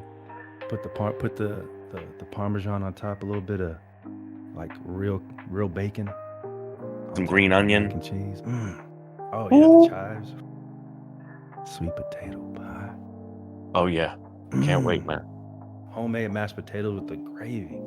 With the turkey too. See, that's the best part of the plate is the mashed potatoes, maybe the mac and cheese if it's done right, but the turkey, a little bite of turkey with a little bit of the mashed potatoes and gravy in one bite. That's how you got to do it, man. Wife tries to fuck up my plate, putting on that nasty ass green bean casserole. Get that shit out of my face. Scoop that shit right into the trash. Yeah, get that shit out of my face. I've never liked green bean casserole. I like it. I'm not gonna lie. I like it. Yeah. I don't know why. I don't know if it's just the presentation or what. I don't know. Dude, I made, y'all know the stuffing, right? That's some white people shit. I already know, but a good stuffing. Oh yeah. Dude, last year I took a stick of butter and I fried. Y'all know what scrapple is? Like beef scrapple. I took that shit and I fried it up real thin, and then I diced it up to where there were little crunchy pieces of the scrapple, and I put it into the stuffing. Oh my goodness, bro. It was like incredible. Best thing on the plate, in my opinion. Dude, I love stuffing. I love a green bean casserole. I love an onion casserole. It's hard for me to be disappointed with any of the Thanksgiving foods. Same, dude. It's the best holiday of the year. I requested maybe it off, Christmas. or the day after. I just requested it off. Nice. So I can just digest, So you can shit all day and then eat more. Yep. Pass out and do it all over again. Fucking A. What an American holiday. Yep. Looking forward to it. And you're so But drunk yeah, on Christmas. food, you do some irrational Black Friday shopping. Right. I probably didn't need this, but I'm just in such a good mood right now. Fucking A. It's looking like you're getting some weekly rejections on some of these alts from right now. I don't like the way. I mean, I'm just going across the board here. If you look at your weekly 50 weekly 50 SMA on a lot of these alts, you tapped it. Like you look at ORD, it was a clean tap. A couple of them are above it, but I'm seeing a lot of clean taps. I'm hoping that goes away. Injective, Caspa, SEI, these all are clean taps on the 50 SMA on the weekly and a rejection. Yeah, I was looking at Doge and it came up and hit that 38 cent window. And to me, the next move down would be somewhere around like 30 cents. And that could be like your good buying opportunity would be like around 30 if you're trying to scalp this thing. That's insane to think that that's a good buy right now. But know, dude. Down 25%. It's I mean, that's the territory in a move like this. That fucking thing hit 44 cents. Wow. Unbelievable. Just shy.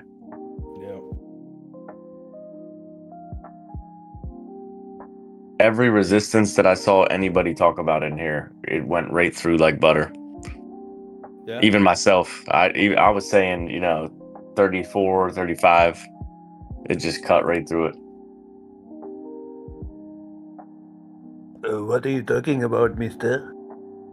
There he is. My goodness. I thought you fucking died or something. I'm like, this shit's moving up in a rain. My favorite brown person is gone. Why couldn't you say and think the other way, right? Like he made so much money that he said, "Fuck it." I don't know. Set sail. That's a good question. I don't know. I thought this motherfucker done something happened. I don't know.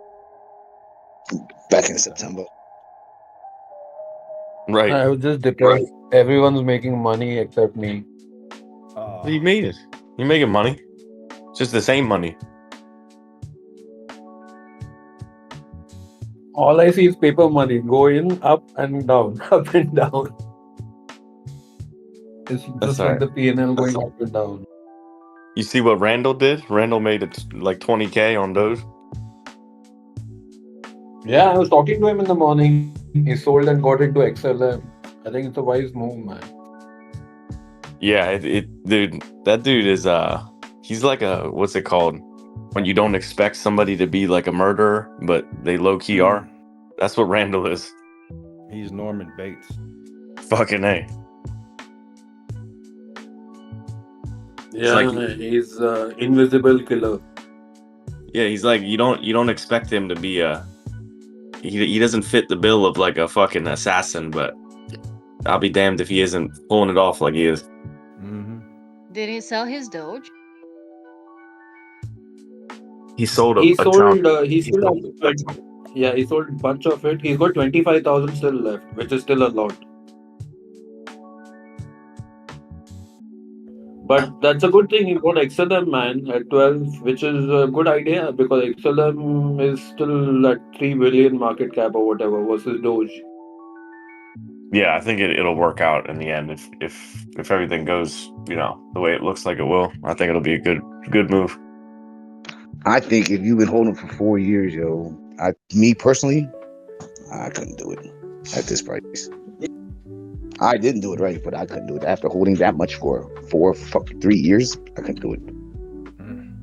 Yeah, but you're moving your money into something which has more growth versus Doge. Doge to go from 40 to 80 will require some insane amount of money, right? Market cap wise. Versus like a 3 billion XLM going to 6 billion is not that hard. Versus a Doge which is at 60 billion going to 120 billion. I mean, it's going to be a bit tough. Yeah. I mean, y'all already know where I'm at when it comes to that. When it comes to lower caps being a little bit more attractive. One good thing that I like to see was last week the volume on XLM was like 20 million a day, and now it's up to, I think, most recently 300 million or something. So moving up. That's real good. What do you think of AMC, Crispy? You playing that too or no? I mean, dude, if I had a lot more money, I would definitely throw money at AMC under $5. Absolutely. I think that thing can go back to $60 too. I'm just thinking like, what little stonk can I get into? Only ones I have are AMC, FFIE, which I'm probably going to delete because that thing just looks dead.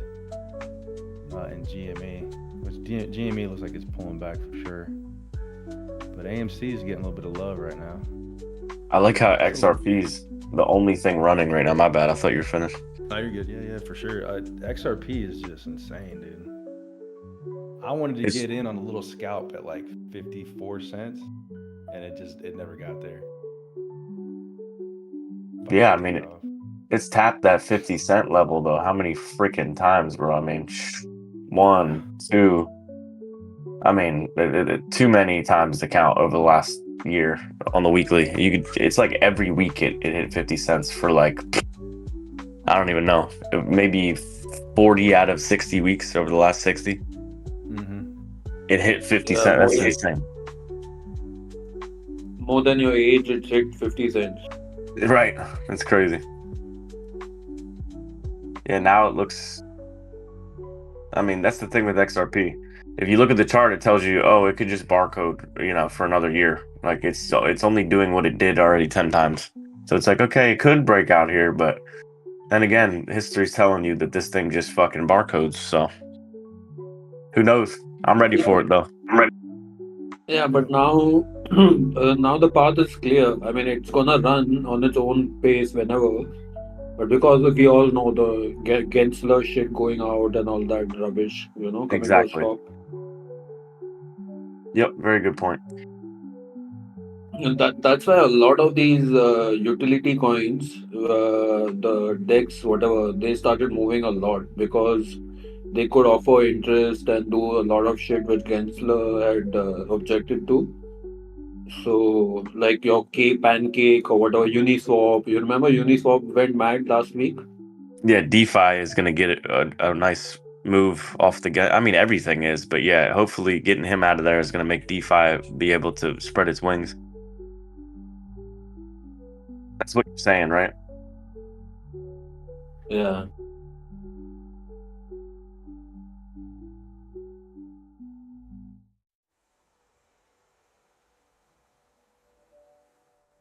There's got to be a ton of fucking liquidations on altcoins today. Take a look at it. Where's it at here? Liquidation. 276,000 traders were liquidated in the past 24 hours. 600 million on the long side, 400 on the short. Whew. Yeah, they're having fun, the market makers. The way it moved yesterday, man, it was crazy. Yeah, last 2-3 days. So obviously there was bound to be a pullback of some sort. Just for resting period. It's not gonna last a long time. Yep, I agree. Some of these fucking alts are really taking us. Nice reset though. 10-15% on some of these. Yeah, but they ran up a lot more than that, right? So it's like a 50% correction almost. Yeah. Yep. It doesn't worry me at all. I'm just looking at it right now. I'm like, damn, 12-13% on some of these. It looks like opportunities to me. The weekly MAs though, on some of these, it's a little bit just a caution flag for me. Like FET, you're back under the weekly 50. It's just been chopping there though, man, really, when you look at it, but I don't know. Fetch is gonna run. Look at the way render has started moving and even near. So maybe, hopefully. I think you're right. What's NVIDIA doing? You're stepping back across the board here in Legacy. Yeah,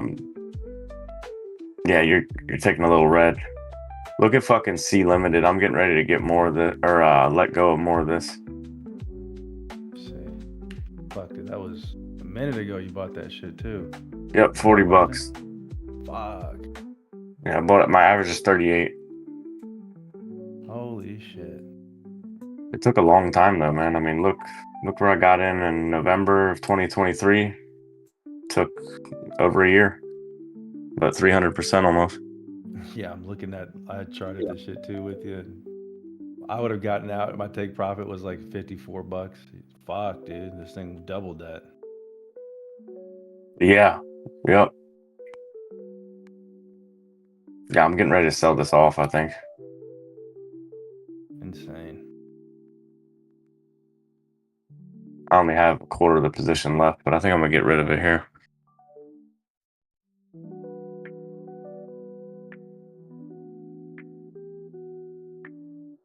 That strategy I was telling you wasn't working, but what actually works, man. The only fuck up with it is you need to keep a lot of money in your margin, man. Which doesn't make sense because that money you can keep it in spot, Yeah. Yeah, I think the market conditions also could mislead you to think that a strategy is a lot more effective than it is. You know what I mean? With us just running so hard the last week. But I've tried this like 5 times. Every time I've lost money, but every time if I had just held it, I would have made big money, man. So the only thing that doesn't make sense to me is to fucking have like on $100 trade, I have $300 in margin, I'm not talking about 20, 50x. I'm talking about like a 5x. Right. You're saying you're keeping too much money in the background, right? Yeah, but that is the same way like how like you have a trading account, right? You have like whatever. Suppose I'm just throwing a number. You have 10,000 in your trading account. You're doing 200, 500 buck trades, but you still have that money back, right? So instead of keeping it there, I'm keeping it in the margin. I mean, it's but the conditions are such like we are in a bull run, right? In a macro factor, so we are not in the bear zone anymore. I mean, who knows? But it makes so much sense, man. Absolutely. Oh yeah, crazy. I was going to show you this Atom chart. I'm not sure if you've seen Atom in a minute, but dude, if you see Atom like on the weekly, that thing's on Coinbase too, right? Oh yeah.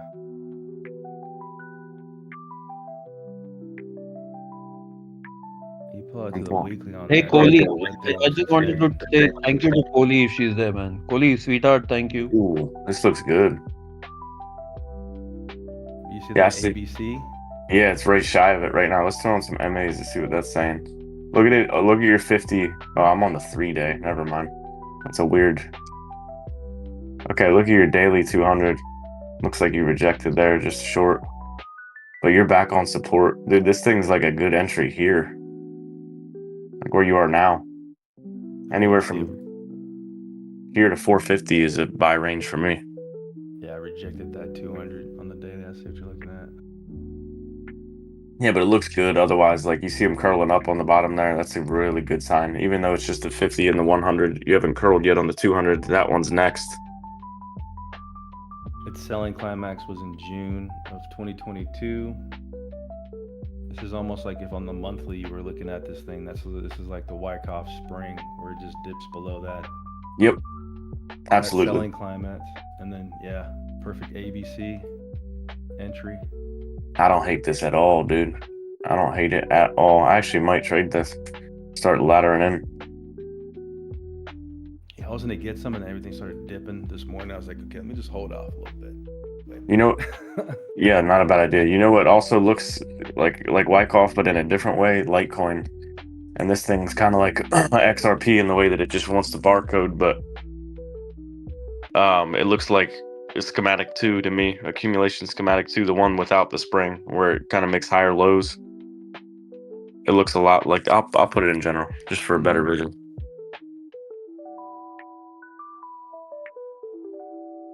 Yeah, I see what you're saying too. A lot of these are hitting like that weekly 200 or even the weekly 100 at EMA and getting rejected. Yep, so far. I mean, we could see it was an obvious point of rejection for the most part. But if it, we want to see if that carries through. And I don't think that it's going to, but it at least will give the illusion so far that it is. Mm-hmm. But it might. I mean, there's always a chance that it could. I just don't think it's likely, but we'll see, I guess. Yeah.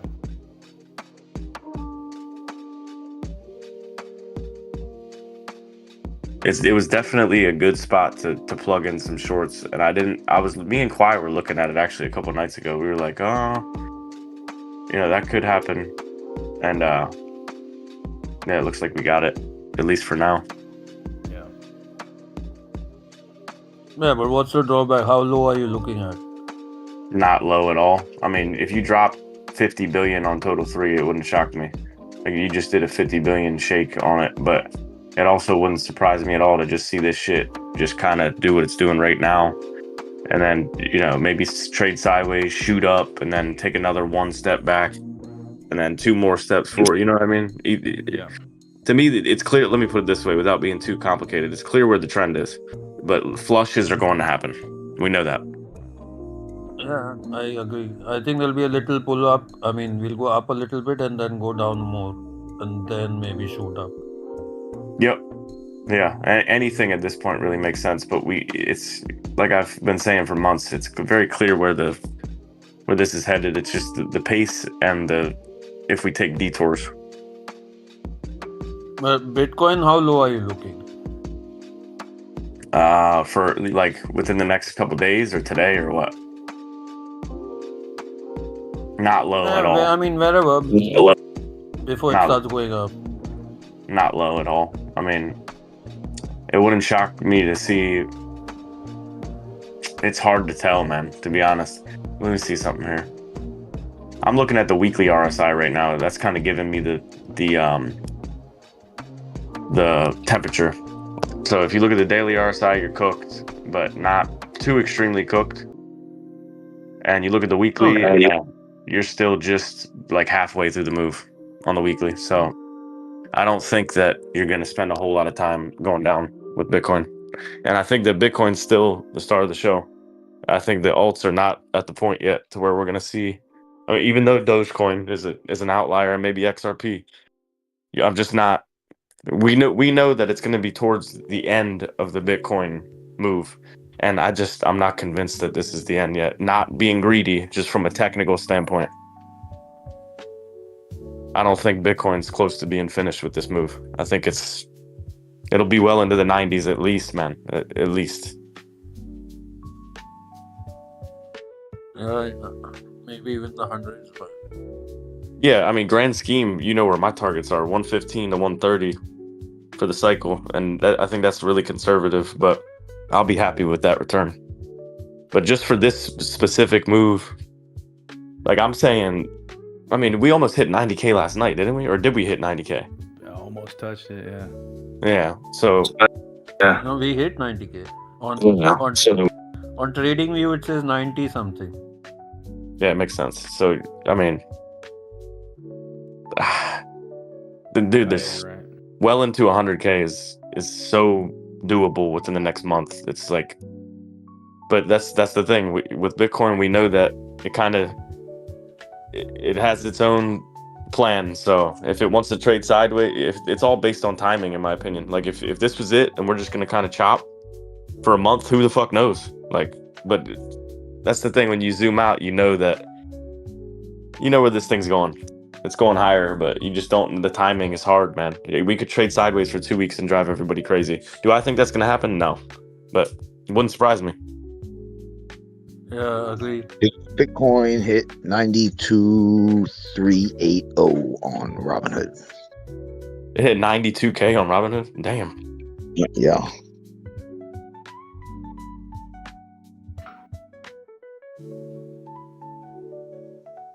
Sounds like an issue on Robinhood because there ain't no chart on here on any of these exchanges where it got anywhere close to 92. Yeah, what's the price on Robinhood right now for Bitcoin? Is it 2,000 up extra? Let me see. I'm over looking at my phone. I have the fucking app in front of me like a dumbass. Let's see. Oh, dude, AMC died. Never mind. GME's dying too. Down 7% today. That's your Russ. Look at your Russell. It's taking a little step back. Flipping, yeah. Is gold going up? Gold is being an asshole right now. It's kind of chilling at 2,600. I got on a little bit high at 2,612. But I don't know. To me, it seems like, yeah, if we're going to sell off just momentarily as kind of letting these oscillators cool off on crypto on like the lower time frame, the 1 hour, 4 hour, then maybe you see a little bit of a resurgence on gold just to the mid 2,600 level, and then probably continue rolling over. But I'm gonna bail if this thing dumps below 2890. I mean 2590.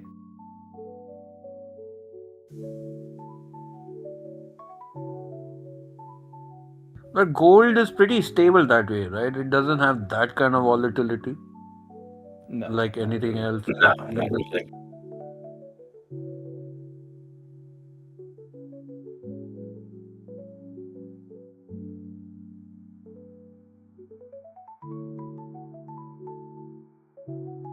that's crazy. I don't see even. I see 89,864 on Bitcoin. 89,923 was the high I'm looking at. Yeah, that's what I remember yesterday. Looking at yesterday overall, including myself, damn, when it moves the way it moved yesterday, everyone starts not knowing what the fuck to do, man. Should I sell? Should I buy? Should I hold? Should I get out? Sell 10%? It is nerve wracking, yeah. I mean, and imagine we've not even done the whole full Monty yet. Like we just started. You get what I'm saying? What happens when prices Yeah. are above way higher? Yeah, it kind of becomes annoying a little bit, but it's okay. I know everybody could probably relate to this, but the ridiculous emotional stuff, that's why you see me turn into figuring out a way to have fun with it, because there is a lot of ways to have fun with it in a demented way. No, To I what don't mean it June in said. what Hold I'm on. trying to say is how to, there should be a plan to not get all nerve wracked when it goes to what you actually want. That's You want the exactly prices to go high. that's exactly what it is. You need to have a plan a year in advance with price targets in mind, or you'll just react emotionally when it happens. You need to have strong conviction in that plan and really stick to it.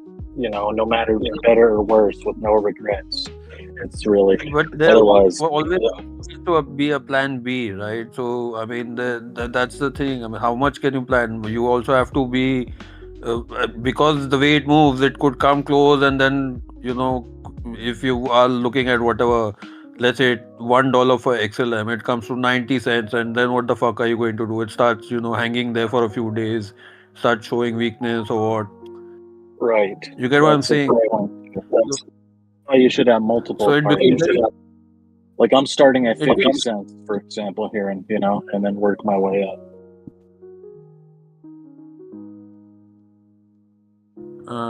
Because it's the same thing, man. I was just thinking it. Even I was going through that, man. It's what the fuck should I buy? Should I sell? Not buy, obviously, but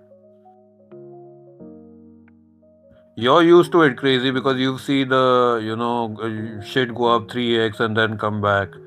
I mean, we've all used to it in a way, but especially like even I've seen things go up that much and come down. But like Dogecoin, for people who've not seen it for 3 years and suddenly does it, Yeah, it's emotional. People are emotional about money. Everybody is. So yeah, it's normal, but it's funny too. It's okay for it to be normal, annoying, and funny all in one. It's only annoying. Yeah, the annoying part for me is just watching people make the same psychological hiccups over and over. That's annoying to me.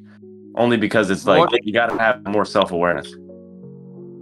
Yeah, but that's what I'm saying. I mean, I don't think it's funny because it's like big money involved, right? It's like life-changing money in a way. So it's not something I would want to, take it lightly.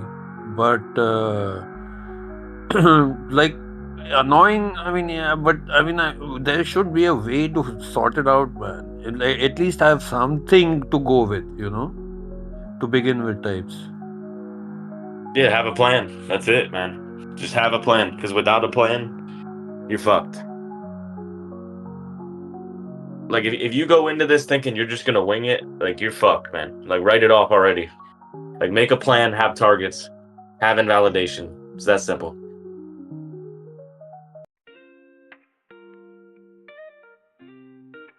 I mean, even a lofty plan is better than no plan, right? Like say, you have targets on Doge from 50 cents all the way to $5.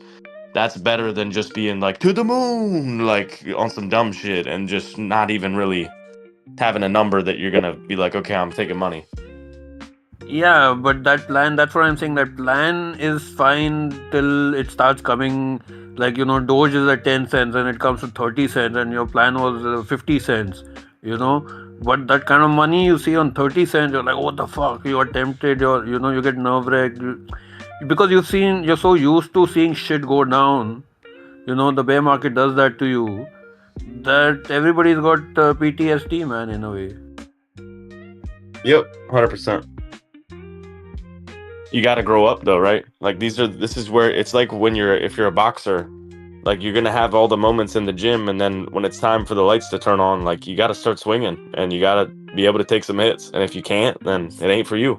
That's, a lot of people have probably realized too, to be fair, even in here, that this isn't for them. Like they're ready to opt out when they get that opportunity. Like they don't like it. They want out. They want off the ride.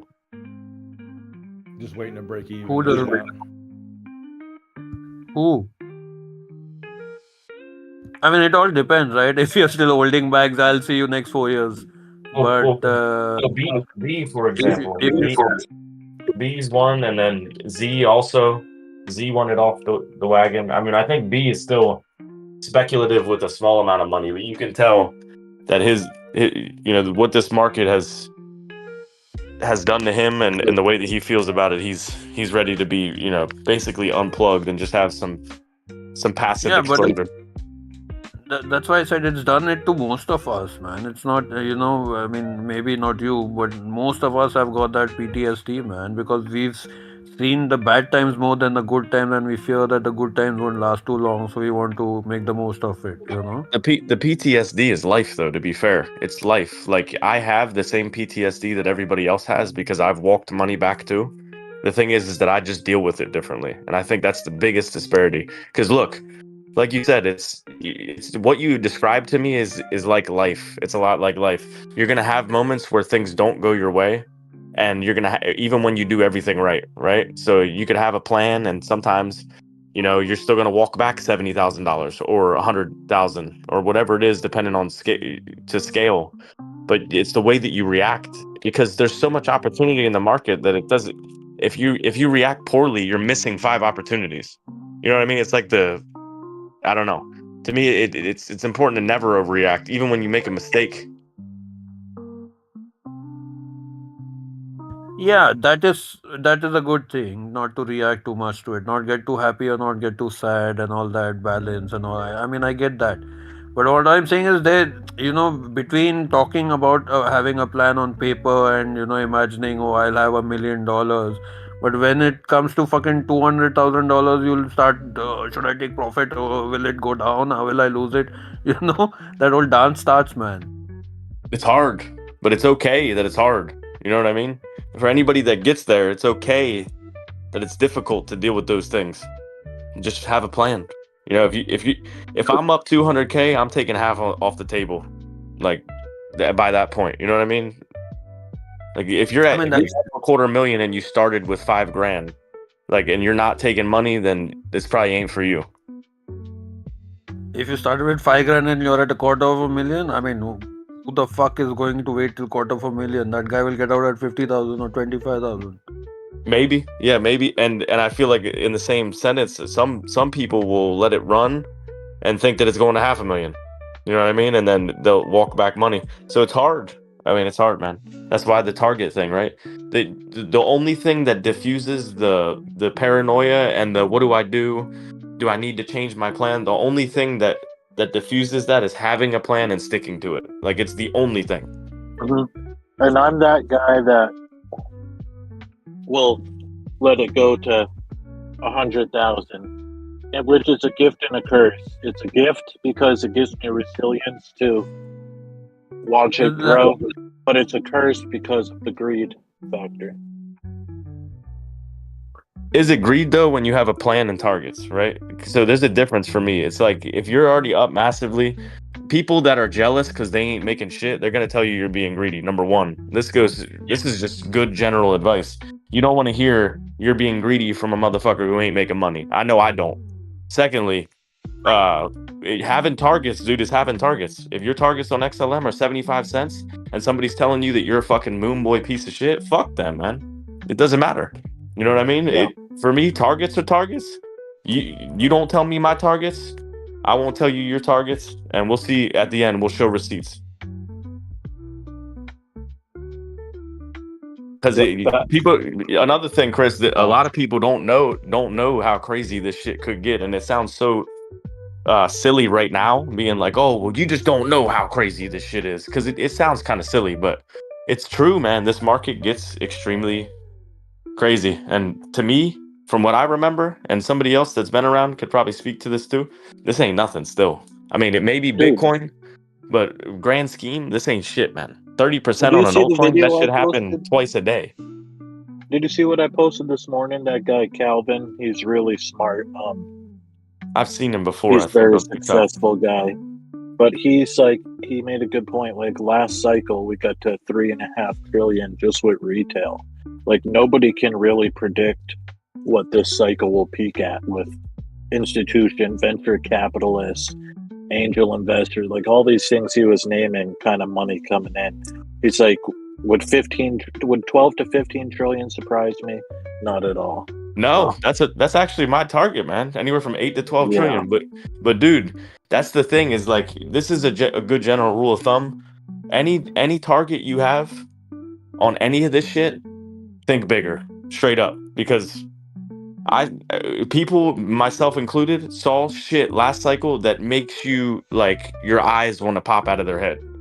I Yeah. don't see that yet in this market at Right. all. We are not at that level. And remember what we were talking about in DMs yesterday. This might be a very small window. This might be the only cycle where we have the support of the government behind it fully. That's You the know, type we of shit that never makes me again. fucking. You talk about shit that makes you paranoid. That type of shit right there makes me paranoid. Only because it's like, do I have enough in this shit? You know what I mean? Exactly, dude. Never again may we see an administration as crypto friendly as this one is going to be. That's so insane. That's so Yep. insane to even digest. Because Elon will be the president in 2028. Dude, it fits the craziest thing is like what Trego was saying this morning. That dude, them being involved, or I'm sorry, with the whole like election thing, like you're like this, you said something along the lines of the story. It's crazy the way the story developed, because when you look at the chart and you're like, okay, this happens every 4 years. Something is going. There's going to be some sort of trigger that makes this shit go fucking bananas, and it's always like it's always interesting seeing what it is, because every cycle you had something, man. But this narrative, Oh, I know it what you're shits on talking about. the rest. It's like I said, the world revolves around the crypto cycles, and it's like world events happen in accordance with the cycle rather than the cycle happening because of world events. Yeah, Dude, it's weird. It's like even bigger than crypto. It's like just societal events happen like hand in hand. You know what I mean? Like a stock market Exactly. bull. That's what A I stock mean, market man. bull. Oh, it's 100% certain. I'm 100. If there's one thing I learned for certain, even though I can't prove it, but in my head it's certain, is that all this shit is cyclical, and it all lines up like with, a bull market is usually it just makes sense from a logic and a rational standpoint that the world, it's crazy. Yeah, I think it has less to do with, like you were saying, like, it doesn't even have to do with the halving rate. It's something so much bigger. It's probably like what JP Morgan was saying with billionaires use astrology. It's something with like, it lines up with whatever, I don't know, moon phases or whatever It's the hell mathematics, is. man. It's ancient mathematics. Ancient mathematics, yep. 100%. That's what I mean, and that's the thing. It's like a puzzle that's not solvable too. But what is solvable is knowing that it's like the harvest years. You know what I mean? It's like the farmer's almanac. All the shit lines up. The way that they harvest things. And I don't know how to contextualize it and put it into words, but everything is holding hands, and that's how you know God's real too. Let me plug that in at the end, because nobody made this shit by this shit. Look how perfect everything is. I'm not gonna get all hippie. A perfect grand design. Yep. It's crazy. The quicker you realize that none of this shit is in our control. Doge? Yeah. Yep. How perfect Doge is. Yeah. And the story continues. The final chapter of the story is when the Department of Government Efficiency is officially a part of the government. That is the final chapter. And from there on, it's only up.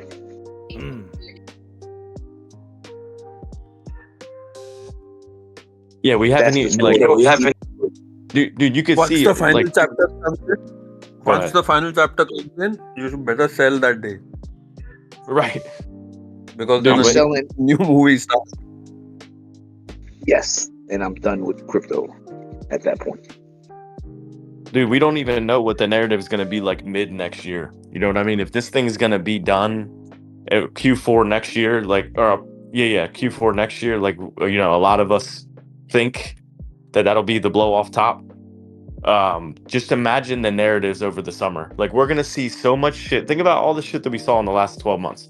You saw everything. You saw complete meltdown. It's all over at least 5 times. You saw we're going to the moon at least 5 times. So think about all the narratives, whether it's Elon with his payment systems or Trump does some sort of strategic reserve with Bitcoin and they start pulling, start stacking money in there. Or, dude, this shit is not even close to done. I'm gonna go out on the limb and say that confidently. You can fucking come at me later and shit on me. This shit is not close to finish, man. I have a question, probably for Trago more, because I know you watch gold a lot. Has gold in the last 10 years have like a blow off top, or does it just gradually go up? I mean, I haven't been looking at gold on that time frame. Oh, okay. I know. But have you noticed any blow off tops though? Let's take a look at the daily on it. That bitch blew off top already. It's already blowing off top, in my opinion. While you pull that up, Trago, can I just finish? It's a very quick thing. I don't want to forget because it ties into what Tom says very quick. I think the good thing about what you're saying is that we don't have to even be looking at the price to kind of determine where the top's going to be. We can just refer to total. When we see total, at a certain, once total starts getting 6, 7, 8 trillion, you can kind of be okay, we're getting close. But until it passes 3.5 trillion, I think it's very comfortable and safe to say, we're nowhere near the top, or it's this total will double. All right, thanks, Trader. Go ahead, buddy. Absolutely. Yeah, I couldn't agree with you more on everything you said. I mean, you're very early still. Bitcoin is still not done, and the results surely are not. Mm-hmm. Yeah, I mean, I agree with everything y'all are saying. The only problem I have, and which is a very scary problem, that it might go down and the bull run is over, is Clive saying we are going to 100K. Yeah, Clive just said that today, and that scared me. Yeah, that is scary, and you're seeing it hit the news cycles too. So I mean, we could have a sizable correction in our. We know that already, though. You know what I mean? And another thing too is the rate hike cycle. You know that you're going to have a nasty sell-off across world markets at some point in this rate cutting cycle, whether it's 2 months from now or 5 months from now. You're going to get some sort of reset. And to me, like I said, and what I've been saying is that's our mid-cycle correction. Yeah, start of summer, I think. Yep, it could be March, could be February, who knows? But by then you should see a lot of these alts. If they're gonna make it and they're gonna make new all-time highs, the ones that will, you should already see them do everybody's gonna think it's over. They're already gonna do a beautiful dance, and it's only gonna be halfway over. Let me tell you a story that happened this morning with me and Mom. I was talking to her, and I've always pumped Doge to her. You know what I mean? They have Doge. They have 120,000 Doges. They have Doge. But I always tell her, I'm going to get rich. And she always tells me, nah, maybe in 10 years. You know what I mean? Blase. Recently, she's changed her mind. She only listens to the Korean news and Korean TV. Now, she's recently been saying, yeah, I'm going to sell at 60 cents. That's where I want to sell everything. All right. So this morning, I got up and I told her, I said, do you want me to set your Robinhood to sell at 60 cents? Now her story is Doge is going to go way over $1. I'm going to wait now. So this is all in the Korean news about Bitcoin going up and shit like that. And last cycle, the mid-cycle correction was June. In 21, Bitcoin went from 60 to 29 in June, and then from June to November, from 29 to 69. So I'm looking around somewhere around May, June, July for a big pullback. I think it could even be earlier. Any time between, late January, early February to the midsummer, like you're saying. I think it could be at any moment in there. Trey, what ticker do you look for when you look at gold, so I can take a look at it? XAU USD, so it's just gold spot. Yeah, I mean, just looking at gold, it consolidated in 2008, 2009 with the whole, housing crash, and then shot up 90%. It broke out of this consolidation at $1,000 and shot up to almost 2000, and then consolidated for a couple years from like 2011 to 2013. Took a little bit of a dip, and then its longest consolidation was from 2013 to 2019 before breaking out and going up about 50%, and then sitting sideways from 2020 to 2024 before it started doing kind of opposite of what Bitcoin was doing, which Bitcoin was kind of making lower highs, and gold was just taking off. I mean, it's only gone up like 36%. So every time it breaks out of a consolidation since like the mid 2000s, once it starts to find its range again, it's getting lower and lower. I mean, if this is its top, it could continue up and go up another, $500. Yeah, but has it ever had a like a double top where it dropped like 40 fucking percent, 30%? You know what I mean? Yeah, So when like it went 50%. back, from 2011 to 2015, that thing experienced. How about in the last 10 years? No, I don't see anything on the chart that says that big, because that was a 44% Because that's correction. when, isn't the last 10 years when they got the ETF? That's been pretty recent, right? Because what I'm thinking, and I keep saying, is I think that we're not going to have that blow off top anymore. I think that story is over with. I think we're going to act like gold, where we're just going to gradually go up slowly, bro. I really believe that. I don't think that we're going to ever get that.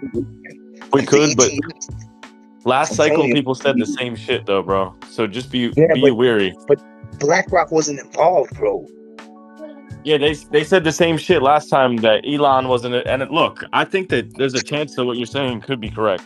But last cycle they were saying the same shit about the other narratives that were kicking shit off last cycle. Elon is involved with he's got it on Tesla and SpaceX's balance sheet, and then you got MicroStrategy.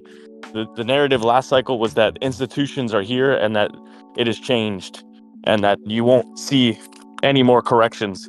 And then all the news But they came are, in and made it correct.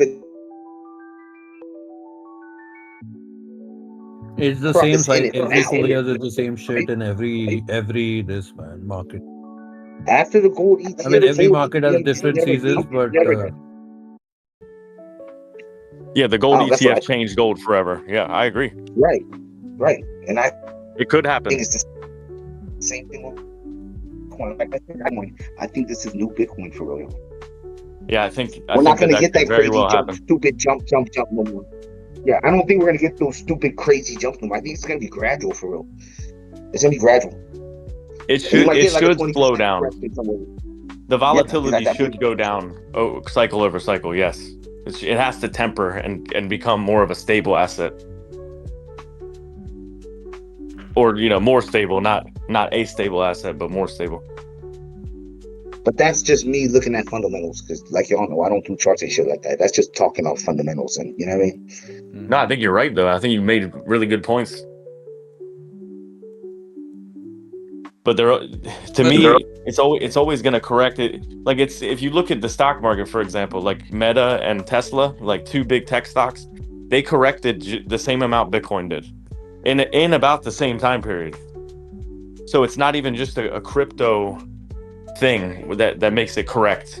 It's more of a cycle thing. But for some reason, for years, you heard people talk about how crypto only, it's somehow different than the stock market in the way it corrects. But in reality, it's just tech. It's a big tech stock and a big tech niche sector that acts a lot like tech stocks do. You also have to remember that a lot of the rubbish that is in crypto right now will get wiped out because Trump is going to take it seriously. Then he's going to get regulations, right? The way he's got Charles to talk about it, or former group. Once those regulations comes in, then it's going to get a bit more standardized in a way. Yep. Yeah, I mean that's a huge thing, is regulation, because we haven't had that in any cycle. So now you have government involvement in a positive way. Like they're not trying to just clap it. They're trying to actually, create growth through the industry for the nation and jobs and everything. And then you also have a regulatory commission. Like there's a conscious effort for fair regulation, We've never had that as well. To me, that's a bigger deal than the ETF shit. Well, it's debatable. They're both huge, but the now you're gonna see. So we have the Bitcoin ETF. You have the ETH ETF, the spot ETF, which is approved. Now you're seeing, which right before the alts started waking up, you're seeing these things about XRP ETF, Dogecoin ETF possible, this ETF, that ETF for altcoins. So these are all like big deals, man. I mean, you didn't have any of this shit, but it's always the narrative on the way up, and there's always a narrative on the way down. There's gonna be some bullshit. There's gonna be some Terra Luna bullshit, some FTX asshole. Something bad will happen on the back end too. Don't worry about the narrative. Look at the fucking charts, man. And that's why there'll you be can't war. stop in the middle of the night. Fucking A. I have some stop losses set up. You're middle of the night in my daytime. That's a good thing. You know, when I just read that when gold got their ETF, it was an 8-year bull market after that. They got their ETF in 2004. I just found out. 2000, okay. Yeah, could you imagine if this shit just ignored a bear market like 4 years in and we're just still going up? Oh my goodness. It went it said it went up, I think 250%. But I heard that it went from $1 trillion asset to a $10 trillion asset. Definitely heard that. Yeah, what's crazy is I'm looking at like when 9/11 happened, and I mean gold wasn't affected. Actually, gold, that's when gold's fucking moon phase started. Was like right then. Was like in 2001. You just see it take off from like 250 an ounce. Like you're saying. You know why? You know why? You know what the biggest factor and why that happened? Because you started debasing the shit out of the US dollar at that I'm pretty sure from the early 2000s on. That's when the dollar really started to be debased and then also you have people with growing interest because of the dollar being debased, making assets shoot up. It brings more interest into the assets that are shooting up. So it's a compounding effect. You're not only adding money to the market caps of these things, but your money that you're denominating it in is losing value. So it's like does that make sense? It's like jet fuel behind it. You made a great point a second ago, Tom, about imagine 4 years in we're still running. I think, with Trump, that's really the thing. We could see a lot of unprecedented. He's the curveball, We could have maybe a very short, not as severe or intense bear market where maybe in 2026, like halfway through his term, we go back to like 50K or something. But yeah, I don't think it's hard to see how it's going to be as prolonged and brutal under his administration. That just seems so bullish as far as now on crypto, man, dude. What they call Bitcoin digital gold, right? Yep. Welcome to the new era. It's 2024, motherfuckers. It's way better than gold, though. It's not even close, man. I mean, if you think of it from a technological standpoint, Bitcoin, it sits on gold in not even just price and appreciation, but just from a technological standpoint, if you understand what Bitcoin is and what it can be used for, not just on it, obviously sending money back and forth to each other, but so much more than that. It can be used to stabilize nations. You know what I mean? It's an incredible technology. Wait, you said that when the Fed starts raising this, you'll fucking get out of the market or something 50%. Well, did it do that? No. So what I said was the clock starts once the first rate cut happens, and you have a 6-month window where there could be something bad, some narrative that creeps its way in just based off of history. And I do think this is going to happen within the next, we start cutting in September, right? So September, October, November, December, January, February. You have a 6-month window for these markets to do some stupid shit and then have a nice correction. And that's been the plan the entire time. It might have been misunderstood that I was risk off as soon as the rate cuts were announced. Not the case. to me, it was then, that was when the clock starts and where your ears perk up saying, okay, something is going to happen soon, historically, that's going to cause the market to correct. But until then, we reviewed that as well. You saw the market rally into rate cuts and even explode after rate cuts. Hello. What's up? Hello. What up? So, I just wanted to say something real quick. And this is not at all due to me, because I already came in here and I said before, I could care less. But I think we need to work on the group,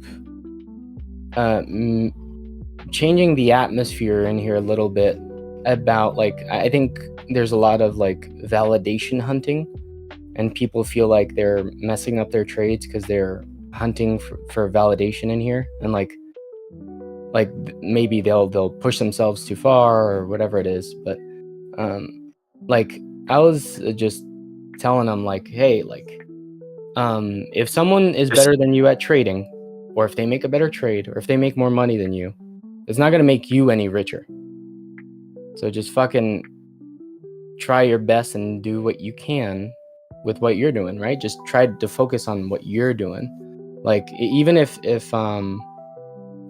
someone is complaining about your trade, or that you don't know how to trade, or whatever it is, or if it's what you're doing is dumb, and we could use me as an example now, right? To not put them on the spot. If you're profitable at the end of that trade, or if you're profitable at the end of the year, then you must not be doing, everything wrong, right? Like, if you're consistently profitable, then you're doing something right. Just stick to it and stick to what's going on with you, because there is a lot of validation hunting. Like, I've done it myself, right? Like, a lot of people do it. It's human nature, I think. Like, everybody wants to be right. Everybody wants to have the best trade, or know that they're doing the best trade, or they're doing a better trade than someone else. But everybody, like, there's someone out there. Everybody has someone that's doing a better trade than them, or that's making more money than them, or that's making more money than What do them. you mean by validation hunting? What does it mean, validation hunting? Like, if I'm doing a trade, I'm asking people, am I doing right or wrong, or is it a good trade? More. There's an echo in here, right? It's just me. Is there an echo? There was an echo.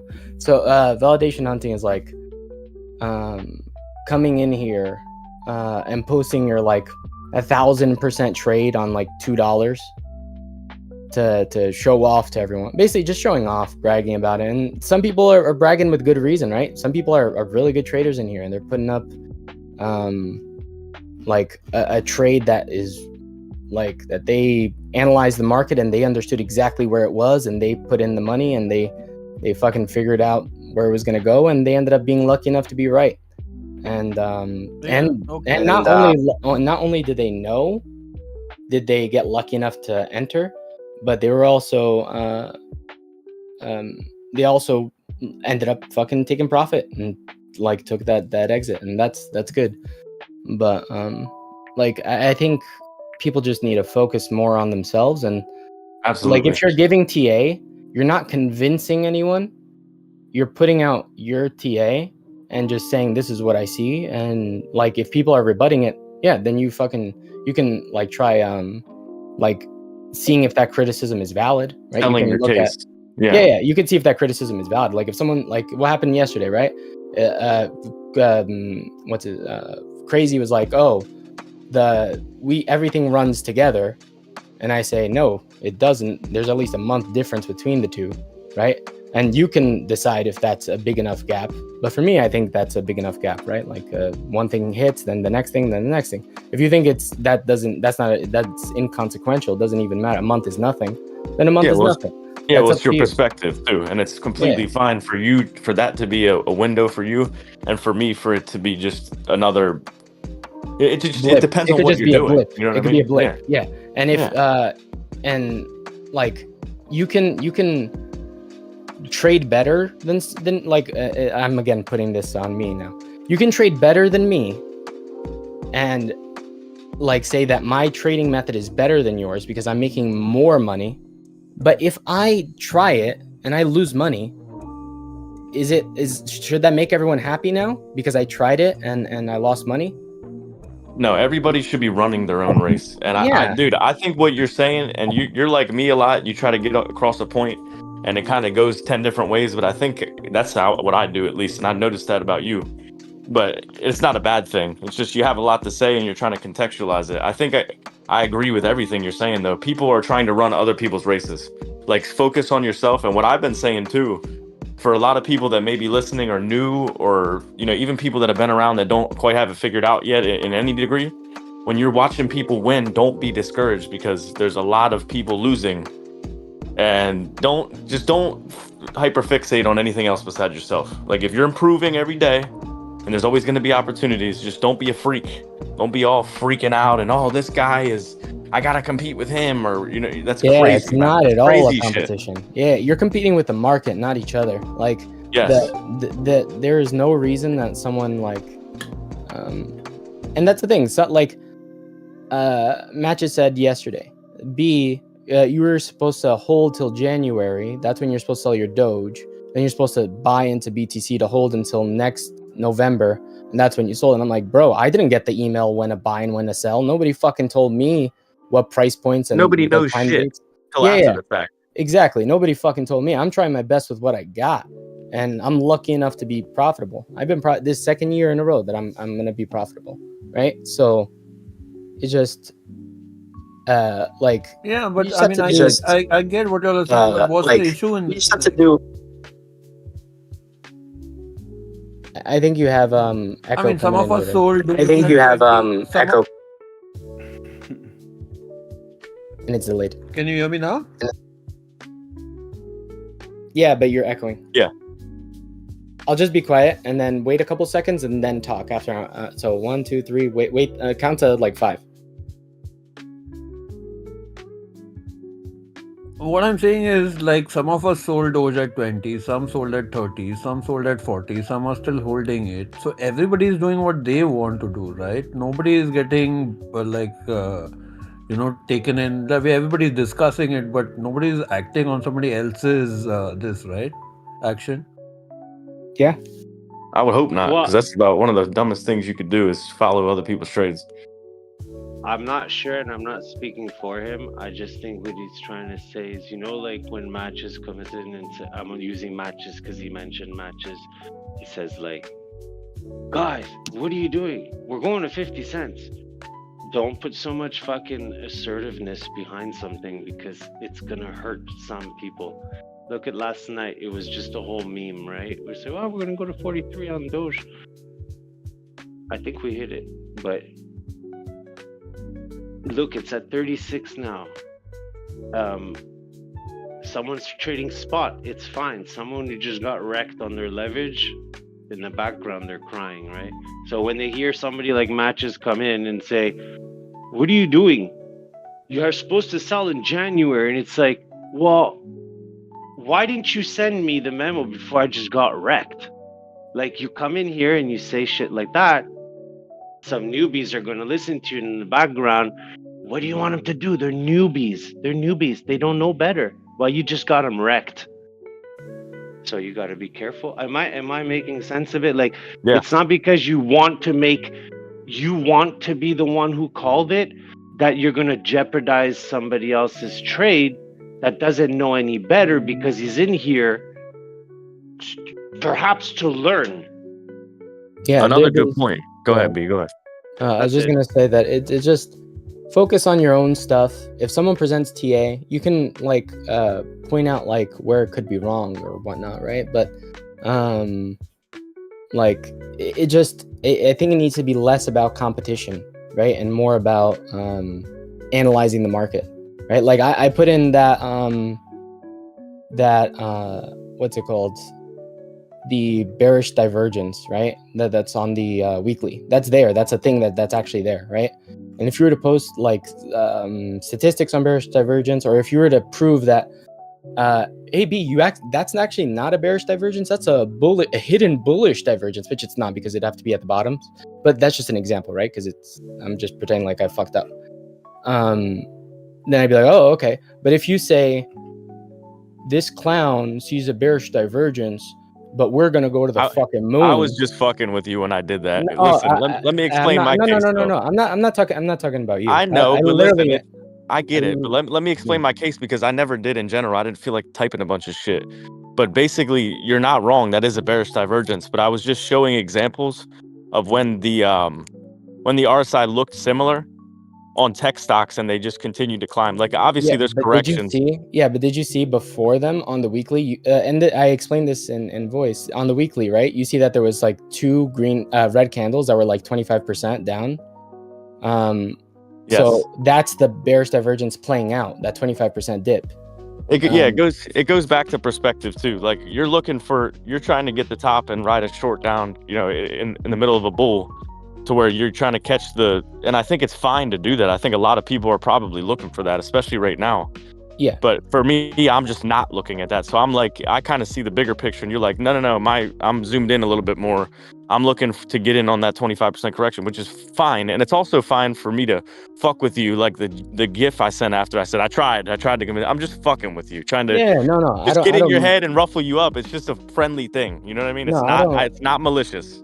I don't mind it at all. I'm just saying the atmosphere in here, and literally not specifically you or not specifically anyone. I'm just saying that the atmosphere as a whole, and it's human, right? It's just like that. And I came in here and I was saying that for the bearish divergence, for it to be like played out, you need, since it's on the weekly, you need at least one weekly red candle to start arguing that it played out already, that it's already passed, and we can start moving higher, which is good for shorts. It's a good information for people that are shorting, good for people that are trying to reposition, good for people that want to know if this move is going to continue, right? So if this shit's dipping, then hey, that's the bearish divergence playing out. It's about to hit the support. After that's off, then we're probably going to resume, have a continuation back up, right? Because the bearish divergence, we were overextended and we corrected. Now we're probably going to continue the move back up because it's played out already, right? So knowing these things could help you, right? Because you start seeing a dip and you don't know why, then you might get fucking scared out of your trade and think that was the top, right?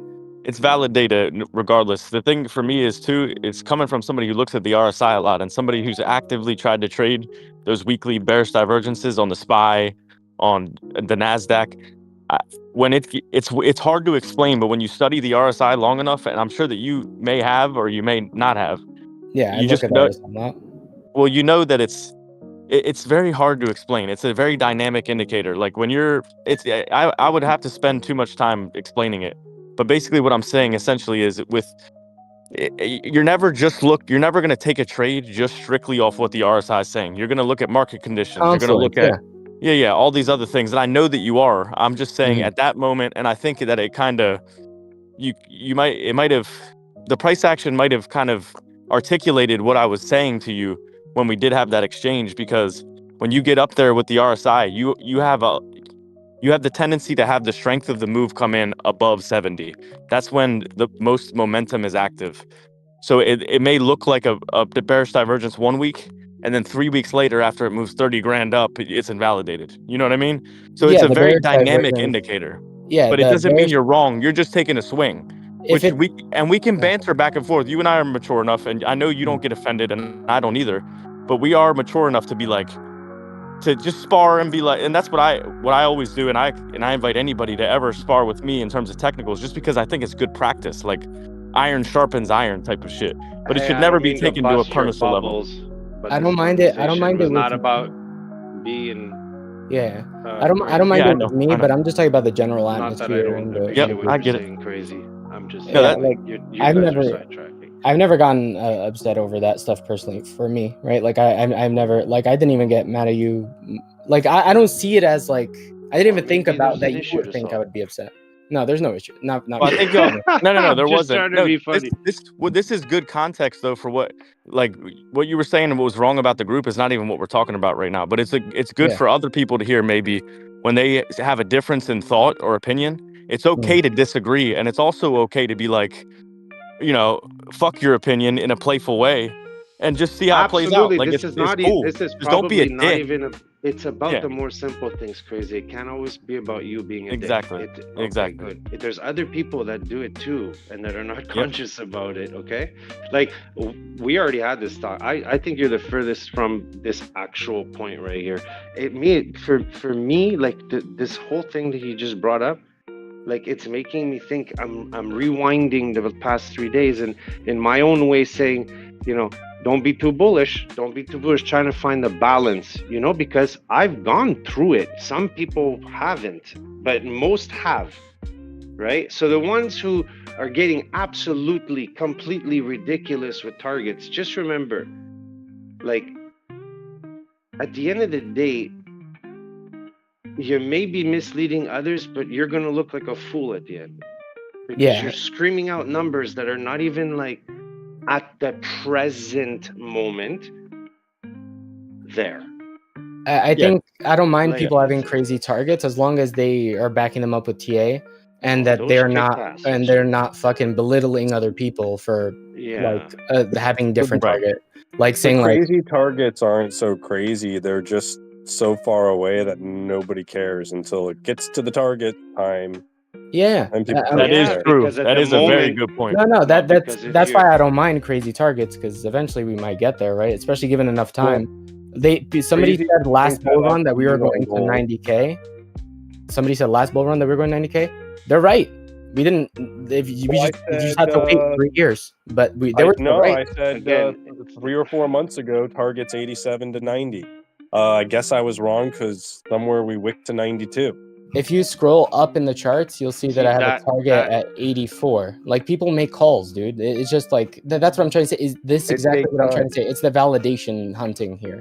I think we're in the middle of that 110 to 120 call that most people had at the top of last cycle. This would be the consolidation area. So, I mean, more than likely we start consolidating for the next month before we make any more moves. We come down, we retest the breakouts back in the 70s, and then we can go. I mean, it'd be nice if we go now. Okay, if you go back, he just clearly came into the chat. This is if you go back to matches. This is the My thing, man right? came in doing exactly what he was talking about. People If you go back to June, Right? you'll see that you're not the only one that had that thing, right? And that's the point, right? Everyone is trying to validate, like, No, I point is called it in June. They I had have these proof. crazy ass numbers last bull run, all these crazy ass targets, and then we went the opposite way to crazy ass target 15,000. You know what I'm saying? And then we went and actually hit those targets. So was everybody right? Was everybody wrong? Does it even matter? It doesn't matter. That's the point. Is it just the time frame? Yeah, that's my the thing- thing. Nobody It has doesn't matter. patience the way It doesn't matter.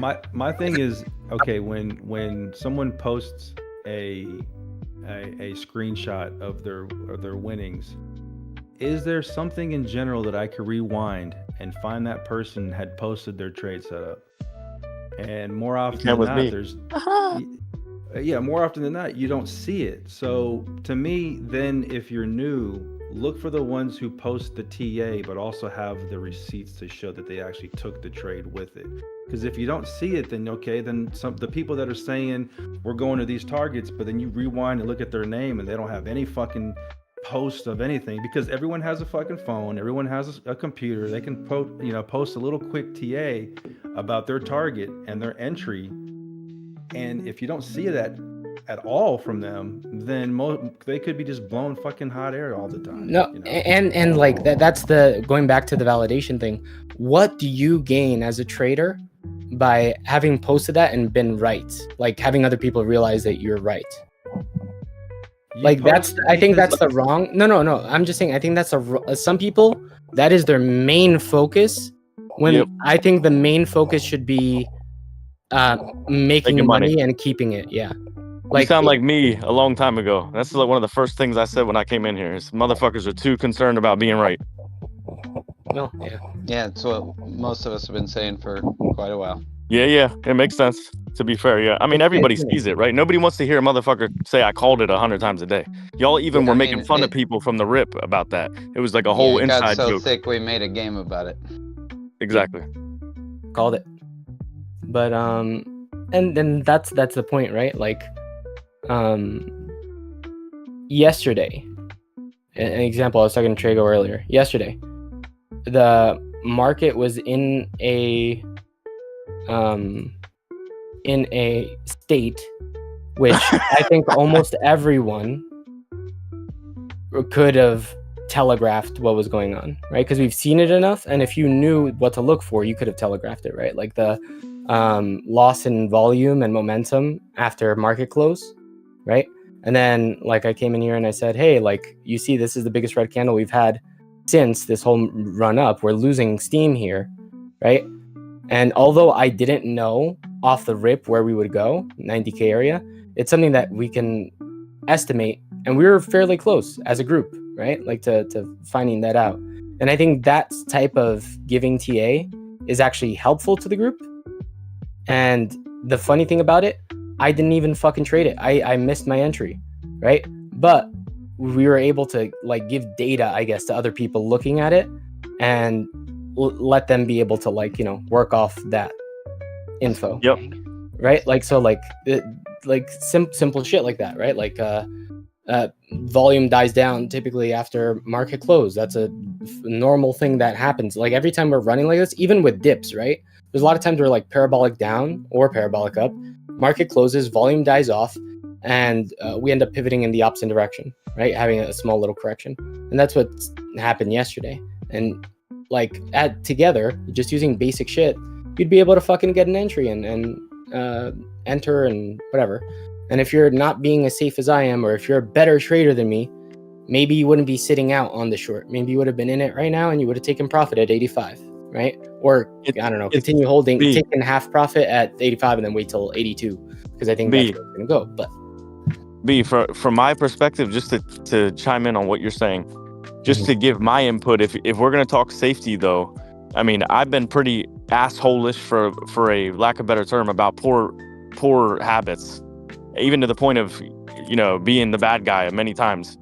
But I think if we're gonna talk about healthy things for the group, just as an outsider, obviously I have no pull, outsider from the inner circle, I would say that, you know, maybe guiding people in the way of don't fuck with leverage and don't put a whole bunch of money in and start doing stupid shit, and like you know, practice risk management. These things should be at the forefront. And I think a lot of times even I mean, it's hard to, especially in an emotional moment in the market. But just for me, if you know, I want to help people like as much as I can in life in general. Like I think the most thing that would help people in here specifically is staying away from leverage. Number one, if you're new, and two, if you're going to do anything in terms of trading, you need to have risk management. And I think that is not talked about enough in here at all. Period. I try to bring it up when I can, and I've told people like I think slowing down, doing spot, like I have already mentioned to people a bunch of times, like trading less, being in a trade for like look at larger pivots, right? Like waiting till the market crashes and buying the bottom, and then waiting for a pump, waiting for a consolidation like we just had, right? Where there's a higher likelihood that we break up than down and play that advantage, right? Because it's a descending broadening wedge. You're more likely to break up out of it than down. So like doing stuff like that, putting it in your favor, doing long trades, not fucking around with leverage if you don't know how to use it. Like shit like that is fucking paramount, I think. And I think a big thing too is not giving a fuck if someone else makes a better trade. Like absolutely not giving a fuck if you're not making the best, like just follow your own TA and fucking do your own shit. Like think about this too, just to say one more thing before it runs away from me. Speaking of, because the whole title of this all is like influence, right? People in here have influence on others, so and it's going to affect things. So when we try to prioritize what influence is going to make people fuck up, right? It's going to lead other people that don't know as well, or even do, to fuck up, or to even just be pissed off, right? Is it going to be somebody, you know, being overly one way or the other and explaining why, or somebody that's respected and something that somebody that has become a figure to some people exemplifying bad risk management. When you're looked up to, like, let's say, for example, I was like, man, fuck stop losses. I'm done. And I'm vocal about it in here every day in my trades. I'm not using stop losses. What's more harmful? Some emotional banter about cycles and, you know, being one way or another, or, you know, just straight up exemplifying bad shit as somebody that's respected. In my opinion, when you're the biggest thing Depends would on be each one. It depends. It's a case by case scenario. Like Right. yesterday, right? We got to take accountability. Is my point. Example. Yesterday, right? I had taken profit on my trade at 80K. We pumped up, right? And like people clowning on me, I don't really care about it. But let's say they're clowning on me, and then someone gets pressured to go in because like, yeah, B was dumb. Yeah, this thing is fucking shooting up to the moon. I should fucking buy in right now. And then they buy, and then they get fucking liquidated. Did playful banter fucking, you know, was that Right. You know, it's case by case scenario, and that's what I'm trying to say. Like, I personally think that what I did was practicing really good risk management. I was not FOMOing. I was being not emotional at all, right, about my trade. I was trying my best to just, hey, like I told myself I'm gonna fucking, I was going to consolidate and purchase all up in this fucking range we've been in for months. And when we break out of it to the top side, I'm fucking taking profit. Yeah. And I You did. good, man. That's what you're supposed to do. Yeah, You did it. and What I I missed? did. Why is everyone all booty? What happened? But and I think that like I think B got liquidated. I'm not sure. I'm still trying I to. I got liquidated. When people see people that are respected doing bad things, in my opinion, and when I say doing bad things, I mean using really bad habits when it comes to trading. When people see that, new or old in here, it's going to cause a ripple effect.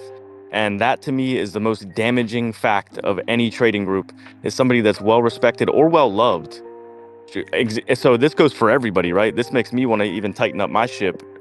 In my opinion, just as a leader, I consider myself a leader no matter where I am. Let's exemplify good trading habits, because if we don't, then you're going to have people, you know, losing their ass. And this to me is the most dangerous thing that could happen in a group like this. So rather than, you know, I don't know, to me, from a psychological standpoint, when you see people making bad decisions and using bad habits, that is just extremely destructive for a group like this. Yeah, and you can try calling them out on it, like, and be like, hey, like, why are you making this decision? And then be like, I think that's like a bad decision or whatever. But if they're profitable and they're freaking like it, no matter who in here told me, hey, this is a bad decision, I would say, yeah, like in hindsight, yes, it's a bad decision, right? Like I should have held, like in hindsight, I should have bought the fucking bottom on like 100x and bought like the very bottom and go till now. That's the best decision. But everybody's gonna have a side in a decision though, or everybody's gonna have an opinion on your decision and what side you're on, and that is debatable. But what's not debatable is bad risk management. We have to find common ground, and that's not debatable. That's good or healthy for any of this. And like I said, I think it's the number one problem in any trading group is people, you know, especially new people. They walk in and they see people, oh, I don't need a stop loss. I mean, are you kidding me, bro? You could destroy your life. It depends on how they're trading, right? Like if some people in here, this is a casino, and they come in every week with $20 and they're just throwing $20 in, right? So like I doubt those people are ever gonna be like, hey, I'm gonna start using a stop loss, because this is a casino to them, right? So, but I think let's make a comparison to the crapjack table. You walk up to the crapjack table and somebody's rolled 7 times in a row already, and everybody's screaming, and you're gonna FOMO in, or you're gonna wait till the cycle restarts. That's all it is. It's just getting overly excited when you walk up to the table. This is the table, and people are always going to be excited with. I think that was very well said. It's a stop loss. I think it matches. Use a stop loss on leverage. I think it's as easy as that. I think.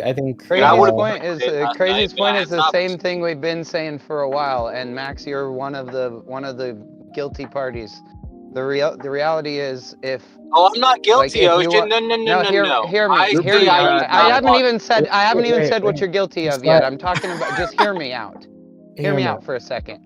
I'm saying Crazy's point is the same thing we've been saying for a long time, and it's really like the reality of it is when it comes down to it, your trades are on you. But how we influence each other in here in the way that we communicate is also important if you want to consider yourself a serious trader and a serious member of the group. Like those are things that you have to actually take into consideration. How are the words that I'm using right now affecting the other people around me? Because when you come in screaming things like God candle, God candle, God candle, and then all it does is fucking tank for the next fucking 3 days, then that's not the kind of communication we're looking for as far as mature, serious traders that are aiming to make money together and to practice good risk management Doge, together. sorry.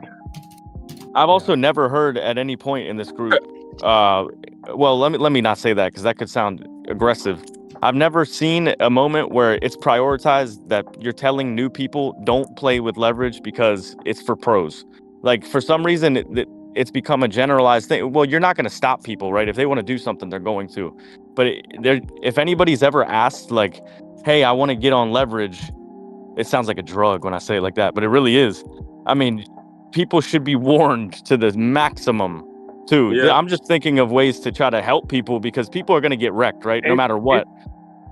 Crazy, it's difficult. We've seen people come in here that do good, like Don't Shoot Me came in here one time and he was doing fantastic and he got into leverage. Everybody was telling him, dude, be careful, be careful, good. be careful. He doubled. He had like $500 or $600 and he liquidated. That's how it is. You become a big enough fish. I don't think 500 is enough, but you become a big enough fish and they start fucking hunting, man. I remember in the beginning I was doing so good. But real quick, someone else was talking. I just wanted to mention one thing to Crazy Fool. So, Crazy, I think there's been a lot of people in here that shared your sentiment. I shared your sentiment. And I even remember in the fucking beginning, I was so pro safety that I didn't even want people to be on foreign exchanges because they don't need to be, right? For any of that shit. They could just stay on fucking Robinhood. So anybody that's new, I say I don't want to really promote any fucking outside exchanges because fucking spot trading and whatnot you could just do on the exchanges that are actually legal. Remember? But like just like you said when I first brought that up, people are gonna do what they want to do and they're adults. So there's not like you can't. I try my best. Well, yeah, and I think it's been I don't know. Sometimes it can get just lost in the whole thing. But like you said, people are going to do what they want to do, and it's hard to control people, and you don't want to do that. But I don't know. For me, I guess the whole message of what I'm trying to say is just what is the most effective way to help people, and the quickest way to stop any bleeding.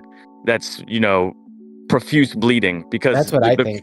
The quickest thing is to make sure that people understand that this shit ain't for the faint of heart, and it ain't for everybody. Yeah, I think people know that already. Everybody should long the top of Doge right now. Okay, I think everyone knows that part. I think honestly, and I'm not just trying to say some bullshit. Like, I honestly think the biggest way to help people to stop bleeding is for people to get rid of this competition / validation mentality that we have. And I had it too, and I still I'm constantly fighting it, but because it's human nature to want to be validated and want people to be like, yeah, you did good, and competition and whatnot. But I think that is a problem for me. Competition for me is a problem because it fires me up, and that's something that I look for. Is an edge in terms of the fire behind it. So that I'm definitely competitive. It doesn't help me with trading though. There's so many times where someone does a good trade and maybe the TA was wrong on something, and I either double down or I try to overtrade and try to find another trade to make up for it. And but what about when you see, for example, when I see Dirty fucking send me his portfolio and this motherfucker waited 3.5 years and now he's up.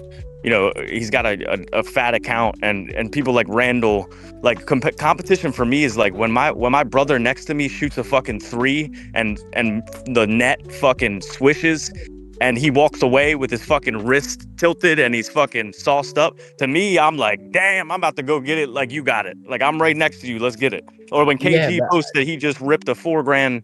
Anybody, it wouldn't even matter like when people do well, for me, it just fires me up, man, like to Yeah, another but level. is that an emotion you want when trading? You want like, Absolutely. yeah, you just did it, so I'm gonna go fucking do it.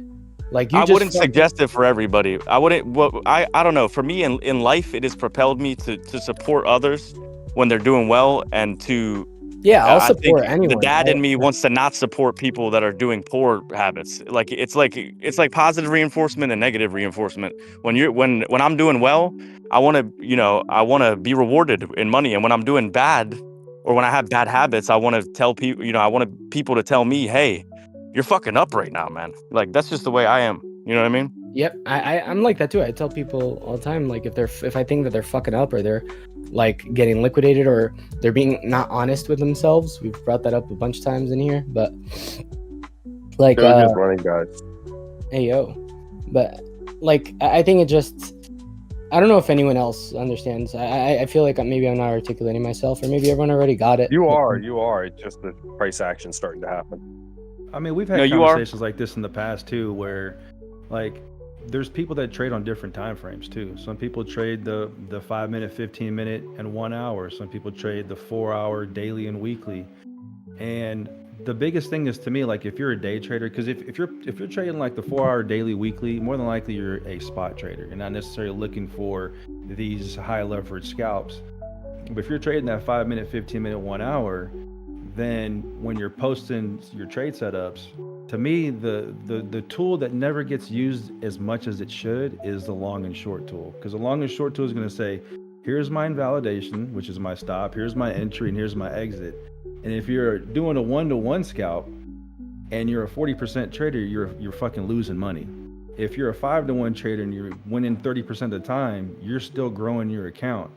But if you don't have those invalidations where you're going to bail, then you become an investor on a high leverage fucking trade, then more than likely you're probably going to get burnt up. Oh, on a high leverage trade, yeah. I was about to say, but like some people, right? Like they become an investor until they're in profit. Like that doesn't sound too bad, bro. Like people will like. That's awesome. I love the way you said that. A lot of people will have like they feel forced to trade, right? Like, or yep, you know like what I a mean? gun to their head. Yeah, like man, like there's so many times where like I didn't get the exact entry, right? And I'll just because I think I end up seeing that I believe it's a longer term play, and I'll average into it, right? And I'll just be fucking like, this is the area that I want to buy in, and this is my target, right? And if it doesn't get there right away, I'm okay with it. I just fucking wait. I'll have the money locked up. And it's ripping right now. I gotta enter something now. Oh yeah. I don't feel that. Isn't that crazy though? How that works? It's scary. Yeah, I don't feel that way though. That's what I was. Me neither. But it's ripping. He's right. It's ripping right now. Like I used to get that where like I missed an opportunity, right? Let's say it went to 80. I exit at 80, then I see it at 82. I'll be fuck, this thing's went to moon, and then enter, and then maybe it goes up 2K, and then it comes back down, and then whatever it is, right? And everybody's got to go through that though, because I've been there, you've been there, everybody's been there. You got to go, and there are some things that you got to go through too. Like I don't know if y'all remember talking, like when you were very early on, if you talk to traders that were more experienced than you, for example, or even like hedge fund guys that have been in it for I could only speak for myself in this because I actually spoke to somebody that was a hedge fund manager for 30 plus years. And this was mid bull cycle, like when Bitcoin was still climbing, and he could not tell me a fucking thing, man. There was no telling me shit. I was so cocky. This shit's going to XYZ, and he's like, man, look. And I think I've told this story in here before. He told me this shit's he's like, it's gonna come down at one point, and it's gonna come down hard, and the Wall Street boys are gonna come in and scoop it all up. That's exactly how he worded it. And I was like, man, get the fuck out of my face. This shit ain't never going down that much. You know, and you learn, man. So the point being is that there's going to be people who have more experience than you, and they're going to speak to you a certain way. And at first it's going to seem like it's abusive, but what it is it's constructive. Don't get it confused. No, I think there's like also there's also some sort of, what's the word? Middle ground. No, there's like an atmosphere is the issue, right? Where like if it's like a mob mentality sort of thing where everyone is like, if you're not trading the way they want you to trade, they're gonna like get upset with you or basically like bully you into trading a different way. Or so there's like those three maybe? yeah, culture, yeah. There's like an Yeah. aspect to like two things really that I was trying to mention. Just the aspect of like competition and validation, like not trying to compete with other people and not being in here searching for validation. Like you should be in here trying to make money, like, and like that should be your main goal. And to have fun and learn too, man. I mean, keep those. Yeah, Like have fun and everybody learn, should be but- having fun.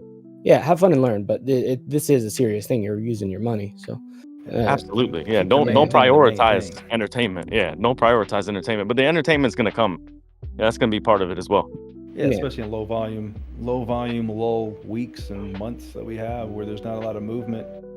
I don't know about y'all though, but I genuinely like am addicted to talking about money. Like when I don't want to Yeah. small talk with people. Like I want to talk money and making shit happen consistently. Like if I could just talk about that all, that's why this group to me is so addictive to a certain extent, because it's other motherfuckers talking about making money. Like how awesome is that? Like that's I don't know. dope. Oh yeah, for sure. And it's a very diverse group because you have people who are focused on making money, people who are focused on just learning, people who are focused on just Gambling. Focus on their fucking gambling habits. People who come in here with fucking lack of sleep and whatever, and you see that. You can see the energy when they're talking, and it's like people who are focused versus people who are not focused. It's just so diverse. It can be fucking toxic too. It can be real Absolutely. toxic. Dude, a group like this naturally is going to be toxic. There's no way it's not going to. When you involve money and emotions, shit's going to get toxic no matter what, man. That's something that can't be avoided, in my opinion. But it should never get to a personal level. You know what I mean? That's where I draw the line personally, and that's in life.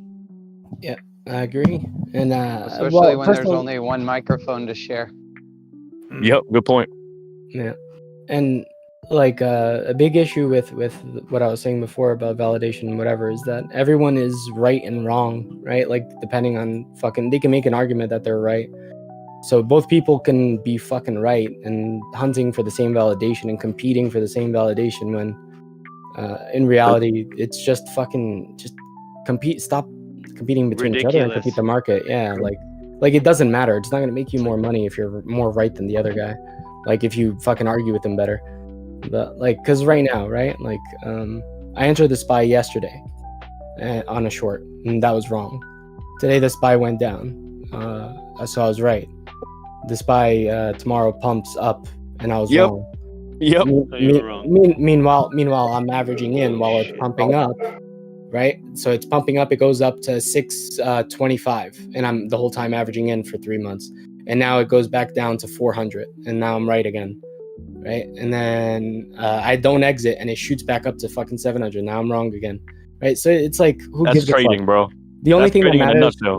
the only thing that matters is not whether you're right or wrong. It's if you're fucking making money, and like it matters to you more than anyone else. Like, you know, just focus. I think focus one on issue you. is like not everybody is in the same financial condition. Not everybody has enough dry powder to play in the game right now. They're just hoping to get out of bags they're stuck in.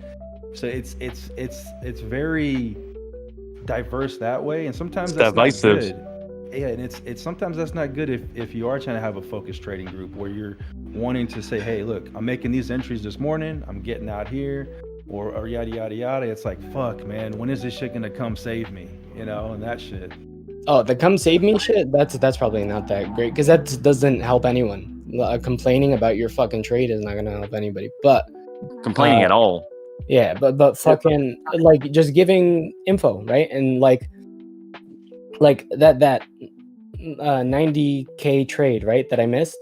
I personally feel like that was a good trade. I feel like that would have been a good trade to get in on, and what was it, 8% or 9%? Like that's fucking good. Target, you can like if you're and I think it was extremely likely to happen, right, based off the factors that I mentioned, right? So doing something like that, if you have the right risk management, is good, is bueno, and it's like it can help other people. So fucking you showing your setup, even though I may not trade it, someone else might see it and be like, okay, that's a way I could trade, or that's like I can, you know, understand what he's doing there, and it might help them down the line. Showing entry, stop loss, invalidation, you know, targets is much more constructive than showing emotions and complaining. I think that's a big. Yep. Yeah. I agree. You got it. You got it. Yeah. Or mob mentality. We called it the dogening. Can we get before you got in here? I that's what I dubbed it, the dogening, when people lose all sense and just start fucking mob mentality. But also on the other end of the fence too. Go ahead, Chris. No, you finish your thought and then I'll go. I was just gonna say, on the other side of the fence too. Like I know that there's some people too that it's got to be really difficult. Just put yourself in the shoes of both sides, right? Like what you're saying, people who are invested, this is their big shot. Like you have to have, even though it's a gamble mentality, you may have negative emotions tied to that type of thing. Like it's like, oh, Doge is gonna be my big break. To me, it's neither here nor there. But on the other side of the fence, you have people that got out at break even or maybe sold for a loss. Like I think a gentleman in here yesterday had that same situation where, hold on, baby, where he exited the market when it was low. He capitulated out, and then now he's seeing Doge return to 300-400% higher than he sold at the lows for a loss. So you have to sympathize for those people. But then again, that's a huge lesson that you have to learn if you want to participate in these markets. Yeah, that's hindsight. Go ahead, Crispy. I'm just kidding. Kinda. But for a while, one issue that I kind of had with some aspects of the group is I felt, particularly during certain phases of the bear market, people were much more interested in, whether knowingly or unknowingly, stroking their ego, calling it, giving TA that's accurate over finding strategies for building generational wealth. And I felt kind of alone in that regard, because not a lot of people were, everyone was very, most people were very, not everyone, most people were very short time frame, in and out, and that's where the TA fell into that. But there wasn't so much like, hey, let's talk strategies on building generational wealth here. It was, and I feel like we're seeing a little bit more of that now, which is nice. Yeah, the same toxicity was in reverse on the floor that it was for all the people. It's the same psychological toxicity where, yeah, I agree. That's tough, man. Yeah, and I was guilty of it. I was fucking here. Everybody is. And that's what I was saying.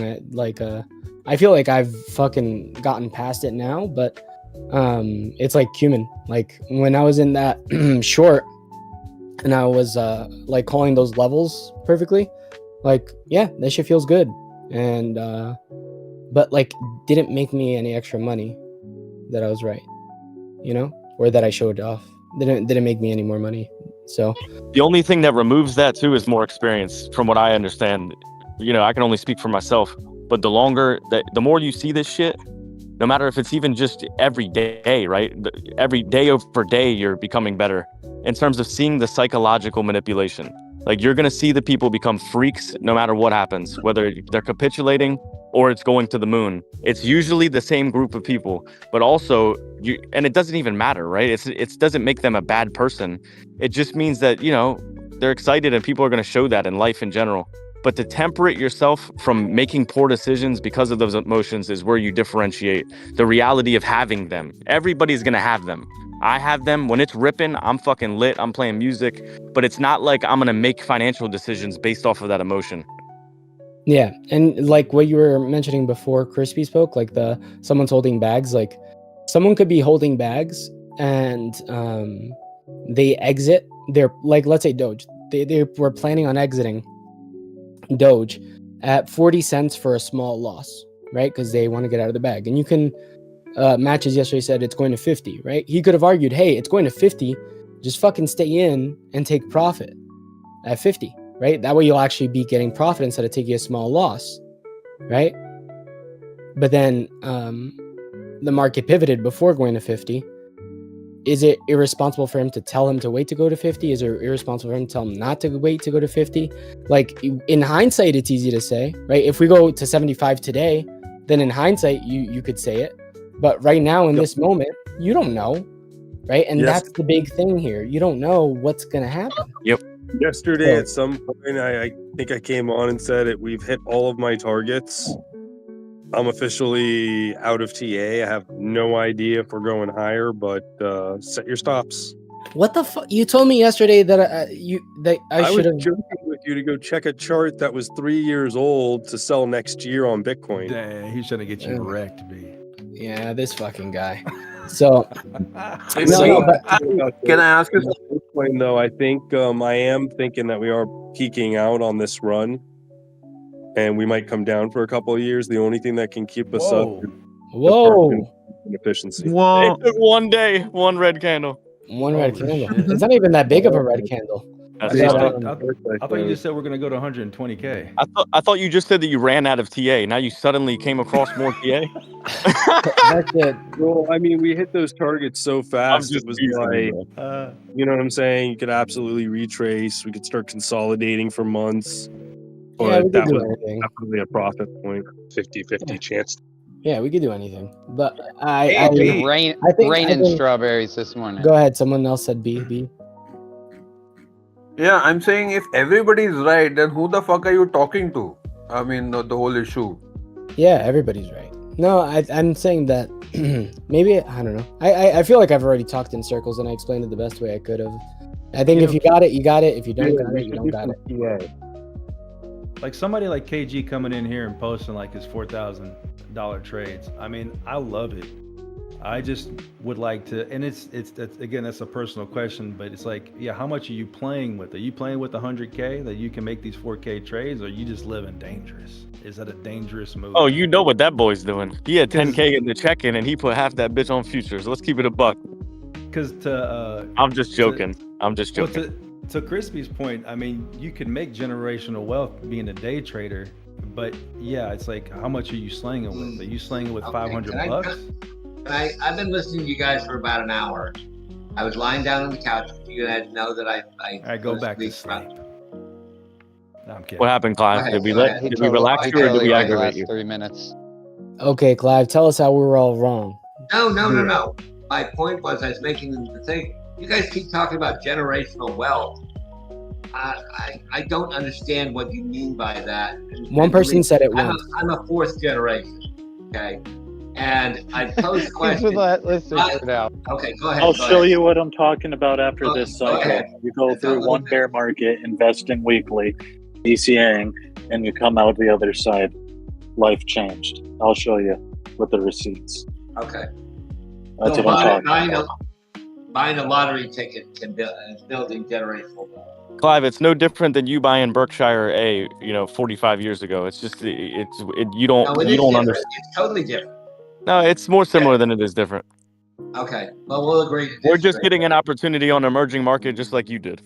Yeah, like I think. No, the stock market's been around for around 600 years. I think started in England when they were unloading ships. That's when the market started. It started in. Didn't it start in Japan? Didn't it start in Japan? Didn't they have stocks in Japan before anywhere else? I think so. I'm talking about the American market. I'm talking about Japanese. that was a closed market. The Japanese, very isolated society. We're getting off the point. When you guys are talking about generational wealth in a crypto group, this is a newly found asset, and I find it as a speculative asset, but it's not to build generational wealth. To me, generational wealth is, I'm going to pass this down to my grandchildren to build. Didn't you already have generational wealth though when you were born? No, I started with $1,000 of my own money. Oh, I thought you said you came from a wealthy family. Well, you started off with $1,000 and a whole McDonald's. What would that matter? What would that matter to begin with? But I did have the education to do that aspect, and perspective matters is all. Perspective matters is all I'm saying. Like if you started with generational wealth, and then you're seeing people that never had it try to get it, I could see why that perspective would cause you to think the way you do. No. My parents were middle class, working shifts. My grandparents were professors at Oxford. My grandmother had 14 children. She had nothing time for anything else. We all built up from ground up. I have a question for you, Clive. I think the only surefire way to build generational wealth, and even this is not surefire, because if you buy, Yeah, like I'm talking about buying a home, right? But even then, you buy a home, you have 5 kids. Those 5 kids now have to divide the home, so you're not really building generational wealth. But let's say, do you consider invest? Like, let's say if every year I was to invest in a startup, $1,000 in a startup company that I thought had promise. $1,000 in it to have a ownership like percentage. I'm doing that right Do you now think myself. do you think that's building generation a way to try to Now build that generation? to me is building. In fact, I have. Yeah, but that's what crypto is, right? It's like the company might die, just like crypto might die. They're just trying to build. There's a difference here. There's a difference. Okay, you're investing in a company. Okay, as I have for many people, I've started them. They were basically home. I bought them a truck, bought them a trailer, I bought them the equipment. They came from experience, and they had 7 years experience, and everything fell apart on them. I knew they had the knowledge. I didn't care about the money. It was like, okay, I'm not a person that does physical work, but this person can, and I can make money on it. Now, that being said, they can build generational wealth by working the next 10 to 15 years for me, and for themselves, to build that up so they can do it for their children, and then they pass that business along. Being that generation. So when you were coming up, Clive, things were a little bit different than they are today, and I would say they're a lot different. Different for your children as well. Absolutely, and the point being is that on a linear level, it's becoming increasingly more difficult to build generational wealth, period, or just build wealth. Disagree totally on that the gap aspect. is closing. Well, this just like I said, let me finish. Like I said, in Go a ahead. linear way, there's becoming the gap is widening, right, between the extremely wealthy and the extremely poor. But can I just say something? Can I just say something? It's not. Who cares about the third poor? I don't care. It's if it's not generational wealth, Clive, it's at least life-changing wealth that people are looking at. Agreed. Here is my point, Liz. It has become increasingly easier with access to information. It took me 10 years before I even understood what a chart was. In a chart. No, but the opportunities were fewer. did it. The opportunity you didn't let me God. finish what I was saying though completely. Okay, go ahead. The opportunities are becoming less because you have things like inflation and all these fighting forces that are against you. They're becoming worse, and the opportunities and the windows are becoming smaller. So something like crypto, for example, you can have your emotions about it. You can think it's just one scam casino, or you can look at it as an emerging market with a lot of promise where there's going to be a couple handfuls of winners. Now, people you can watch documentaries on this. This is very similar to the dot-com bubble. This is very similar to emerging tech markets in the past. These are repeating things through history. So when you see people that want exposure and they're young, from one perspective, it could look like, okay, they're gambling. They're going to lose everything, which I understand. It's very possible. Or you could look at, there's plenty of very intelligent people that are involved, extremely intelligent with a lot of money that have already, made generational wealth through this market. So firstly, the possibility of it happening is already, that people have done it, right? There is a possibility, and secondly, it's much more probable for you to take a chance on something emerging like this, for you to gain considerable money, maybe not generational wealth, maybe not even wealth, but for you to have ridiculous, growth. So those two things being apparent prove the point and give validity to the case of rolling the dice or taking a chance or having a calculated risk for exposure in an emerging market. So it's not a ridiculous, degenerate idea, okay? We can move past that. To add on to that, crazy is holding, like buying Dogecoin sub 1 penny and then holding it 10, 15 years later. Because many people had bought Dogecoin and other crypto assets early, but they sold, for a couple 100% profits of like the 10,000% profit that Crispy and I are shooting for. So there is more. It's not just buying crypto and become generational wealth. It's being able to keep buying and like Crispy was saying, he's the only one saying. I've been saying this too. Is be able to keep buying, watching your portfolio go 70%, but still buying more, and then watch your portfolio go up 500% back down to to 100% up, and then still waiting for that. So yeah, it does take a lot of effort to kind of have that investment. And back to what Clive's saying, it's not like with Dogecoin and Bitcoin, people invested $10,000, they're able to retire, and probably their kids are able to retire. So back to Crazy's point, yeah, there's people who have made generational wealth already. And how many assets do you have an opportunity to buy and go up 10,000% in your lifetime? Like 10 years, not even your whole lifetime. So there is opportunity, whether you think it's a good or bad idea. But yeah, that's just the fact that people can't make it.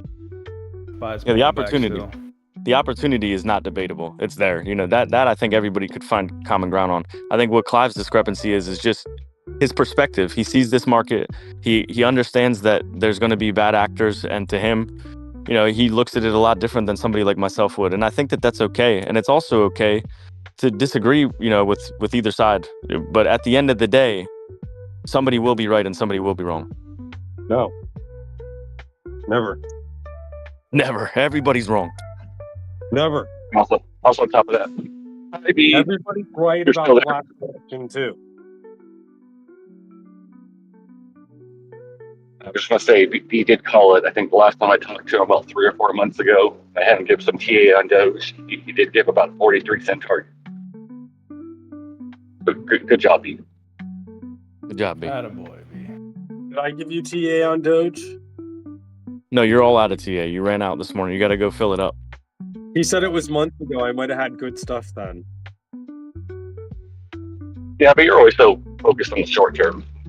I mean, you do have good short-term skills, but your long-term skills matches are 50-50. Don't Isn't want it no crazy? short man. Isn't it crazy that the whole dynamic of like, I don't know, it just seems like spot is becoming more valuable lately in terms of even the thought of it. That's why I push it. You just, wait. Put some buy orders, wait a year or so for them to hit, and then wait another year to sell. Less stress. Feel good to come in here and bullshit and say you called it. Damn. Let them know, fam. The reason I think, to your point you just made, Tom, that leverage is so attractive during the bear cycle is because volume is significantly diminished, right? Whereas in the bull cycle, there's a lot more volume, so it's a lot easier to just play it on spot. And another thing too, I think that's a great point, but another thing too, I think that most people who, well, maybe not most, let me not put that word on it, but a lot of people, they lose money in the bull, right? Because they buy high, and then they're like, this shit's just going down. How the fuck do I get exposure to, being able to play it when it's going down? And then they travel down that wormhole. Going down again. Can I tell you my leverage story? No.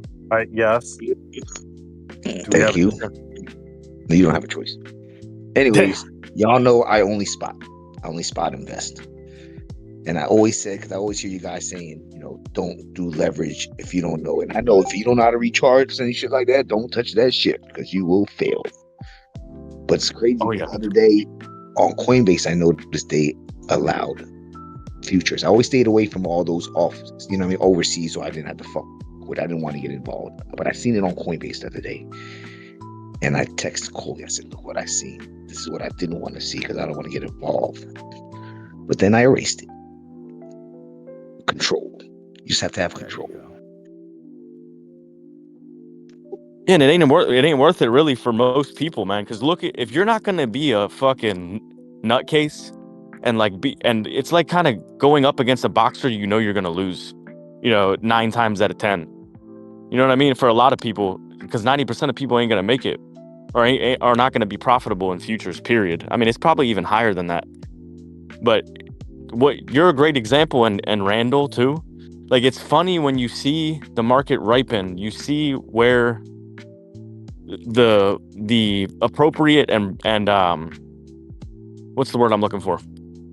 You kind of see the approaches that are more probable, they kind of shine. You know what I mean? Like, it seems like the future, like I'm gonna trade my way to $1 million with $5,000 on futures.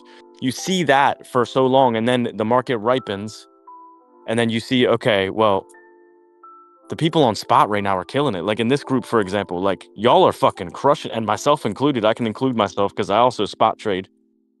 We're doing really well. Like if you bought lows, and even if you didn't buy lows, even if you round tripped it and for Doge, for example, and it, people are still in the money. So it's just insane how powerful spot is, and how it gets overlooked. But I think, like I said before, in this group, spot has become more and more attractive. I've watched it grow, the spot perspective, because when I first came in this group, it was a different feel. You know what I mean? Spot was not it wasn't approachable. Even the conversation, it was somewhat, it had a bad smell to it.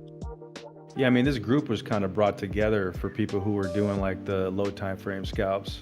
Initially, that was kind of the reason why it kind of branched away from listening to spot players and tames, Right. was to kind of play those low time frame deals. And I think it's all about experience. To say that it is, Trago, that the degens migrated together, right? Or congregated together. Well, some of us are still degens, and we like to do it. Well, I think another thing a lot of people don't keep in mind is that if you're buying long term on spot, those opportunities every day. Those opportunities are few and far between for the right entry. You're waiting a while for those. So, I mean, it's not all that surprising that we discuss this other stuff more. But I mean, the whole time I've been a part of this group, I haven't seen a shortage of people talking about the spot buys they're making when it's time to make them. Yeah. Yeah, like, and I agree with what you're saying. It's definitely, I don't know. It's maybe I have a bias because I feel so strongly about spot, but like Chris was saying, towards the bottom, like even Jay said, he's like, I thought you were fucking crazy talking about buying this shit down here. There was a little bit of a stink to it, whether we saw it or not. It's neither here nor there, but it doesn't matter, right? I can't tell you, like, me and Luke had a 4-hour-long conversation today comparing the bottom that we were to all the other cycle, talking about how similar it was. Like, there was a lot of people, like, I think people only come in here at some times and then assume that, like, because they're not hearing shit when they're in here, that it never gets discussed. But I mean, there's a lot of people who ended up buying down there because we were fairly, confident that it was at least nearing the bottom.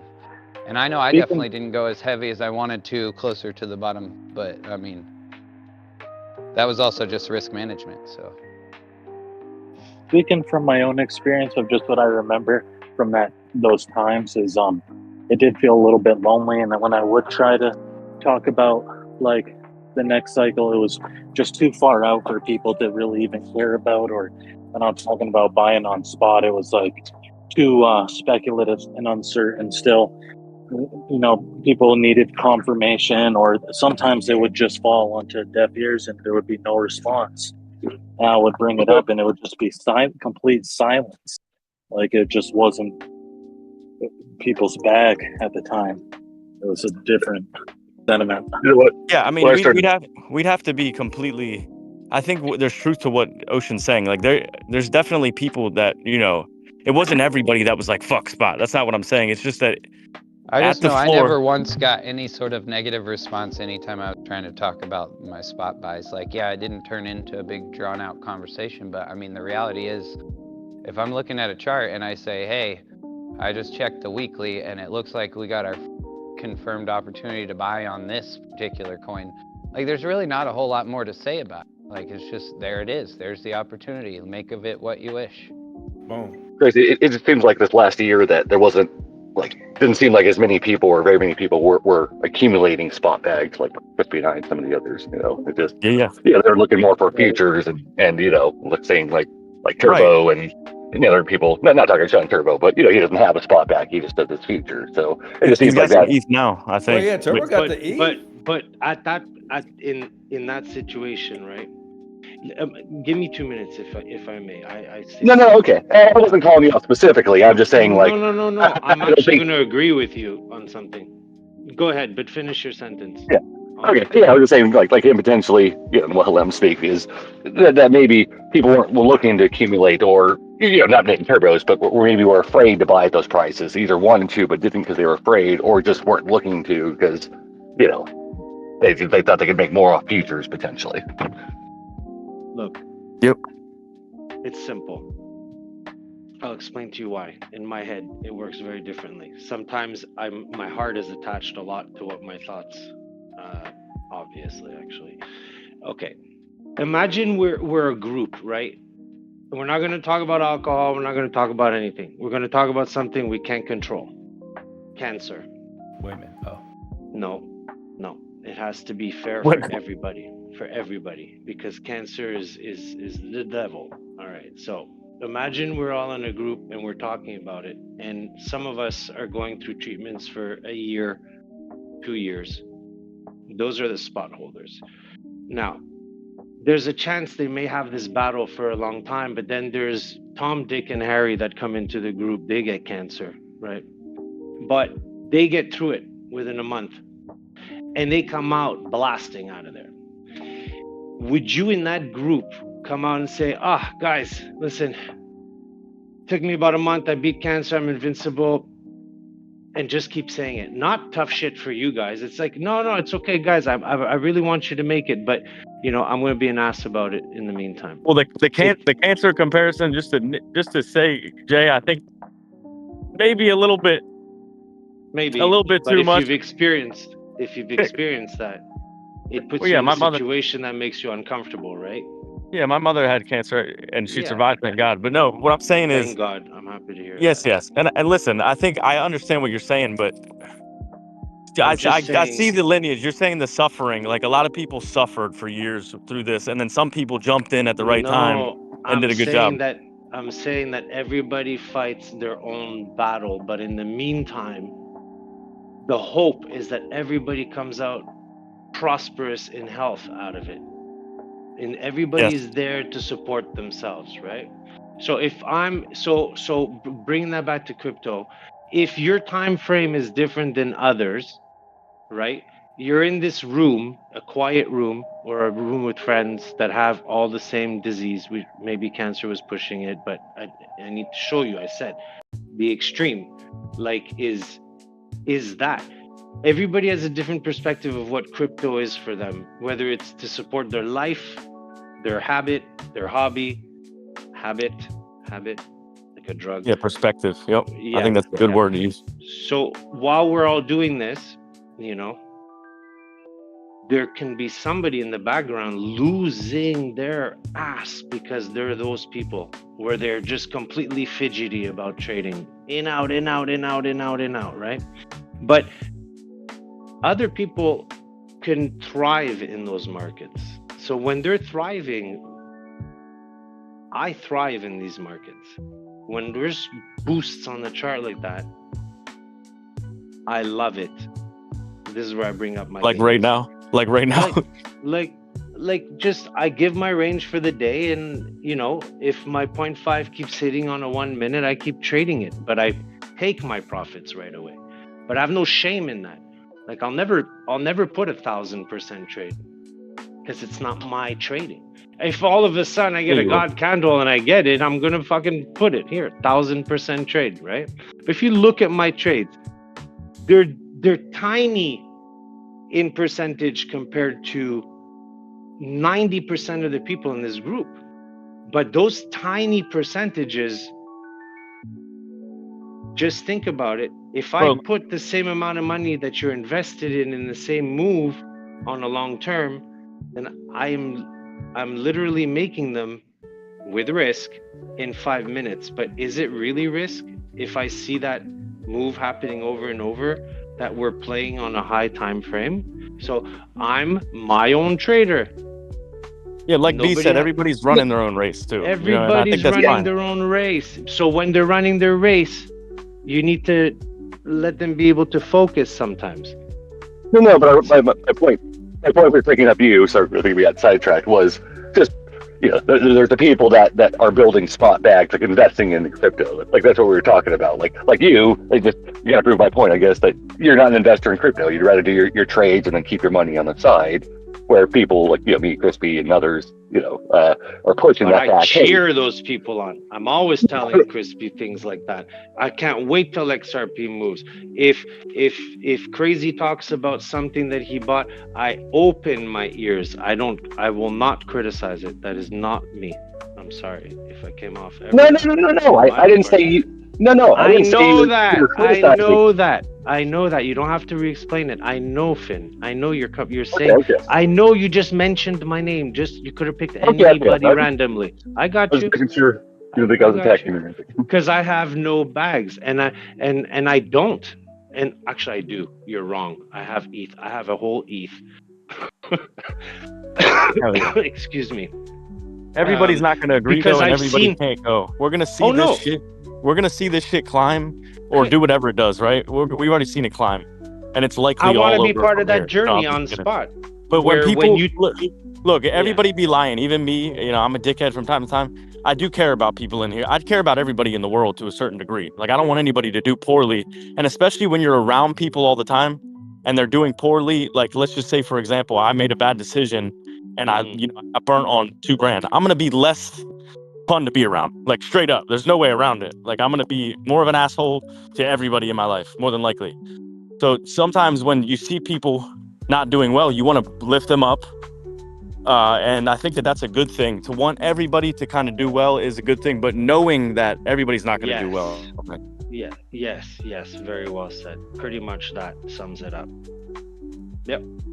So when others are at work or you're in a work environment, like, we're all adults here. We're kind of we're in a group, we're social, we're this, but in a way, like if you really are that person that is taking this as a job, then what I'm saying should come across even better. Like if you're on a small time frame, you want to be able to work in this. This is your office, this is your office. But it's like hammer one by one. It's like type having shit. the guy in the cubicle next to you that keeps making paper airplanes and throwing them at you while you're trying to fucking make a $2,000 or $10,000 deal on the phone.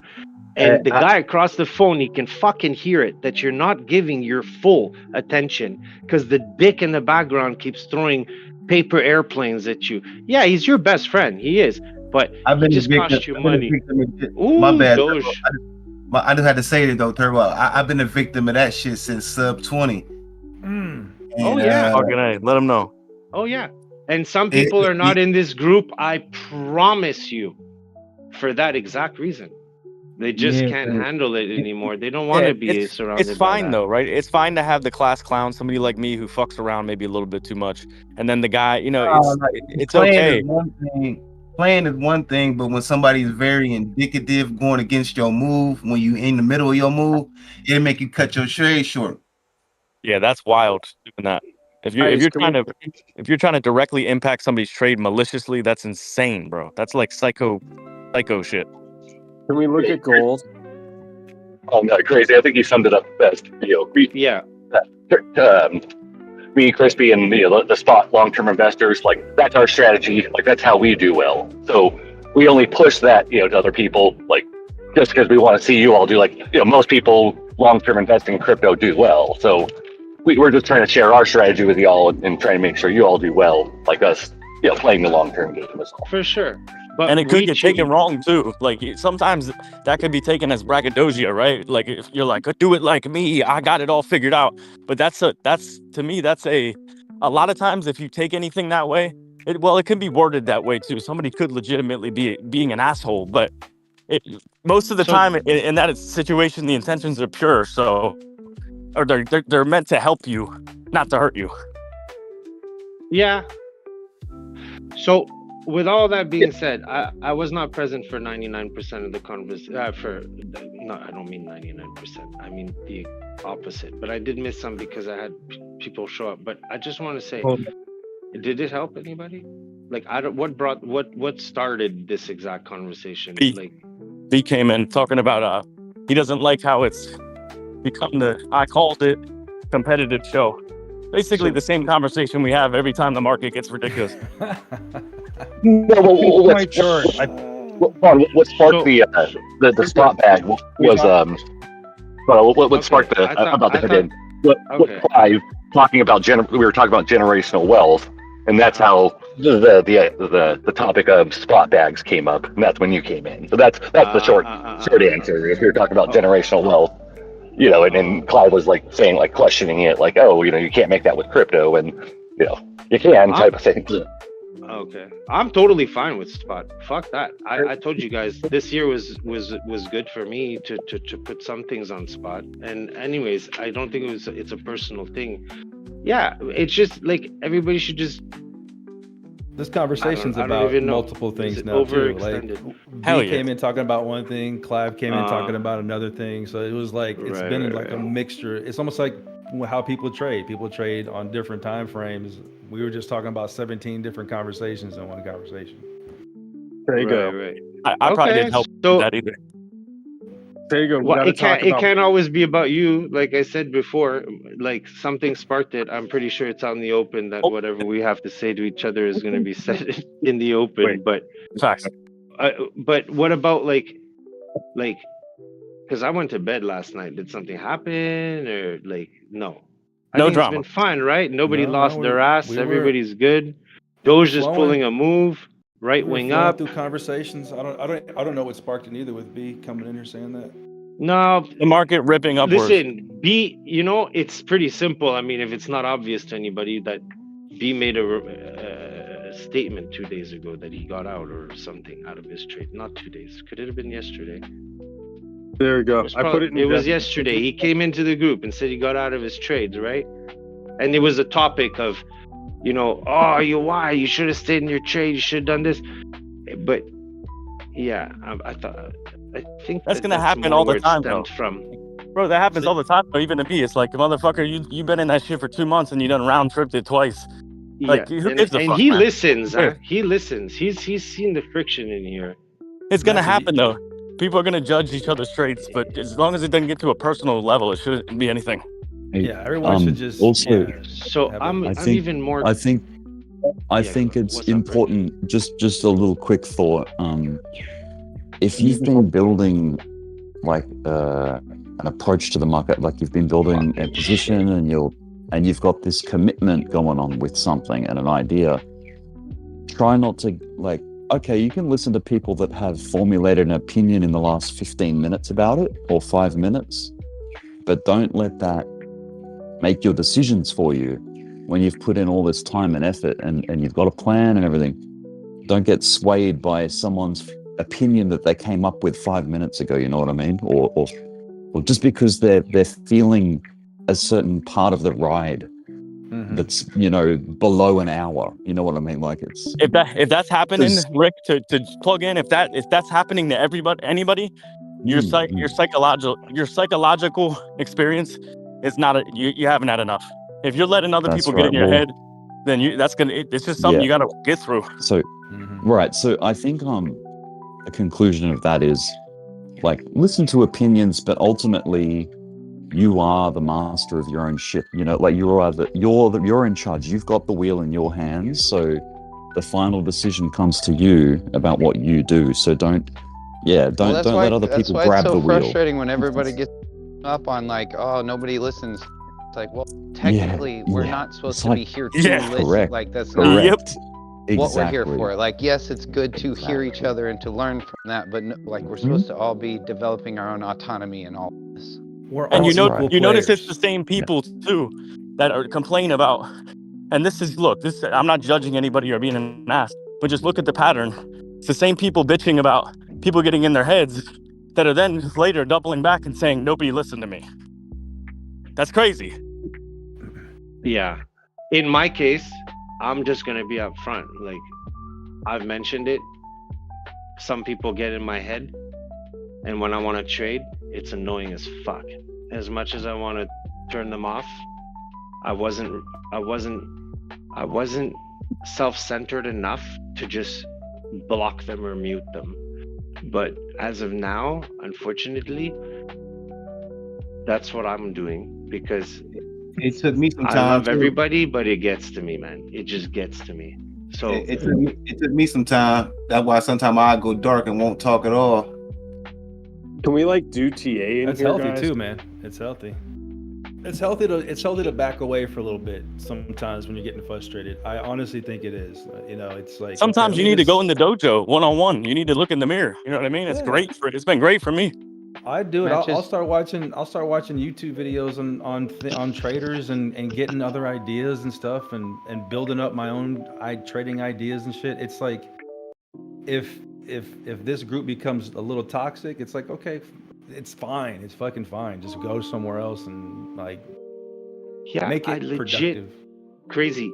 Shake it off. We had this talk, and I don't care. I'm telling you, I told you straight up too. I remember. I said, "Don't listen to me."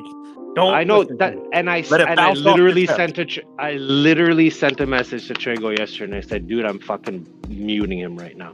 When I keep saying, he's "Should I fucking KYC distracting here?" me. When I say stupid shit like "Should I KYC here?" I'm just fucking with new people. I know. And it's a little stupid joke. I think the bigger factor becomes we all in some form of way rely on each other's TA. So indicatively, we try to pinpoint like, okay, is he right this time, or what made him say what he said? And sometimes the consensus would be 2-3 people. Sometimes it'd be the whole group. You know what I'm saying? But it all really comes down to like when you try to explain your TA, if a person don't see it, when everybody goes on a roundabout giving their TA, then it seems like it's diminishing yours. So you get to it put you on the fritz about, damn, did I make a bad call? You see what I'm saying? Yeah. And that right there in itself can force you to make a bad trade, leave a trade, or enter a trade in the wrong timing. 100%. Yeah, but you gotta not let that happen though. You know what I mean? Like if you're gonna let every bump, and listen, everybody lets it happen, right? But I think the less that you listen to those noises, whether it's from your own thoughts or from somebody else's, and you just stick to your plan and execute, I think that's kind of like what trading is. Like ignore the noise. Have a target, have an invalidation. Yeah, and people like Ocean come in here. I'm looking at a cat. I'm trying to find the cattail. He's finding a roux, and I'm like, fuck, he's finding a roux. God damn it, I don't want to listen to that. And then the roux plays out, and I'm like fucking getting burnt on the trade. Yes, sir. But I love that because there's people that I do respect in here with their TA. There is, and so when they say something, I'm listening, I'm watching it, I'm understanding it. Because to me, if everything is fractal, then you can trade the lower time frames and be successful as long as you stick to the same strategy over and over again. I think the problem is if you start adding so many different strategies and becoming unfocused because you're listening to everyone else's strategy, even if they don't have one, they're just fucking coming out saying, "Oh, the market's about to dump, the market's about to pump," but you're not following your strategy. That's when you veer off course. And I think you got to be grounded. I don't know if that comes with age, if that just comes with, mental toughness. I don't know if it comes with just exercising and kind of getting that stress out. You gotta ignore it, dude. Think about the floor when ETH was at 1,500, and then I can speak for myself from personal example. ETH was at 1,500. Everybody on Twitter is talking about it's toast. Most people in here, and it's fine, we're not looking for longs. Same thing at 21. If I listened and let everybody else affect me, I would have missed out on a lot of money. Whether it's people on Twitter, that's why people like Ocean or myself or many other people, Luke, I don't know if Luke did, but when the whole Twitter trader thing was happening, it's like, you shouldn't be listening to people because they're going to be wrong and they're going to steer every passenger on the ship behind them away. So listening to other people for your trade, whether it's against you or for your bias, it should not even be a part of your plan at all. Yeah, I mean, I'm guilty of it too. I'm guilty of saying, "Oh, we're about to dump lower." And I'm about to say, I think when somebody come in with if somebody come in with an adverse TA that goes against the consensus we may have already formed, I believe a person should have to sit down and do the TA to give everybody up to speed so we can get the whole view of what to look at, maybe what we missing or what we didn't consider. You see what I'm saying? I don't think it should just be no blind, oh, it's about to dump right now, without giving a whole visual rundown. Yeah. It's almost like you shouldn't have the license to give TA unless it's backed with technicals. And that is something that I think Trego said like a year ago. At least show us the format so we can get up to speed, and then we can run it up against the bricks and the stones to see what's going to be sharp enough. You see what I'm saying? Dude, I think we do. I think we do have an active. Okay, go ahead. Tester. Am I not allowed to call numbers out no more? Yes, you are, dude. No, no, no. It's Thank not you. about that. Some It's never people going to are be to the more. point. It's never going to be to the point where you're just going to exile people for saying shit. But I think what Daryl's saying is that it's more healthy for the group. And I think Trego said this a while ago. I don't know why I'm remembering him saying it, but it's like if you're going to provide, well, you always say it, Trego. You're like, if you're going to provide technicals, then put a thesis in general that you can have a receipt of.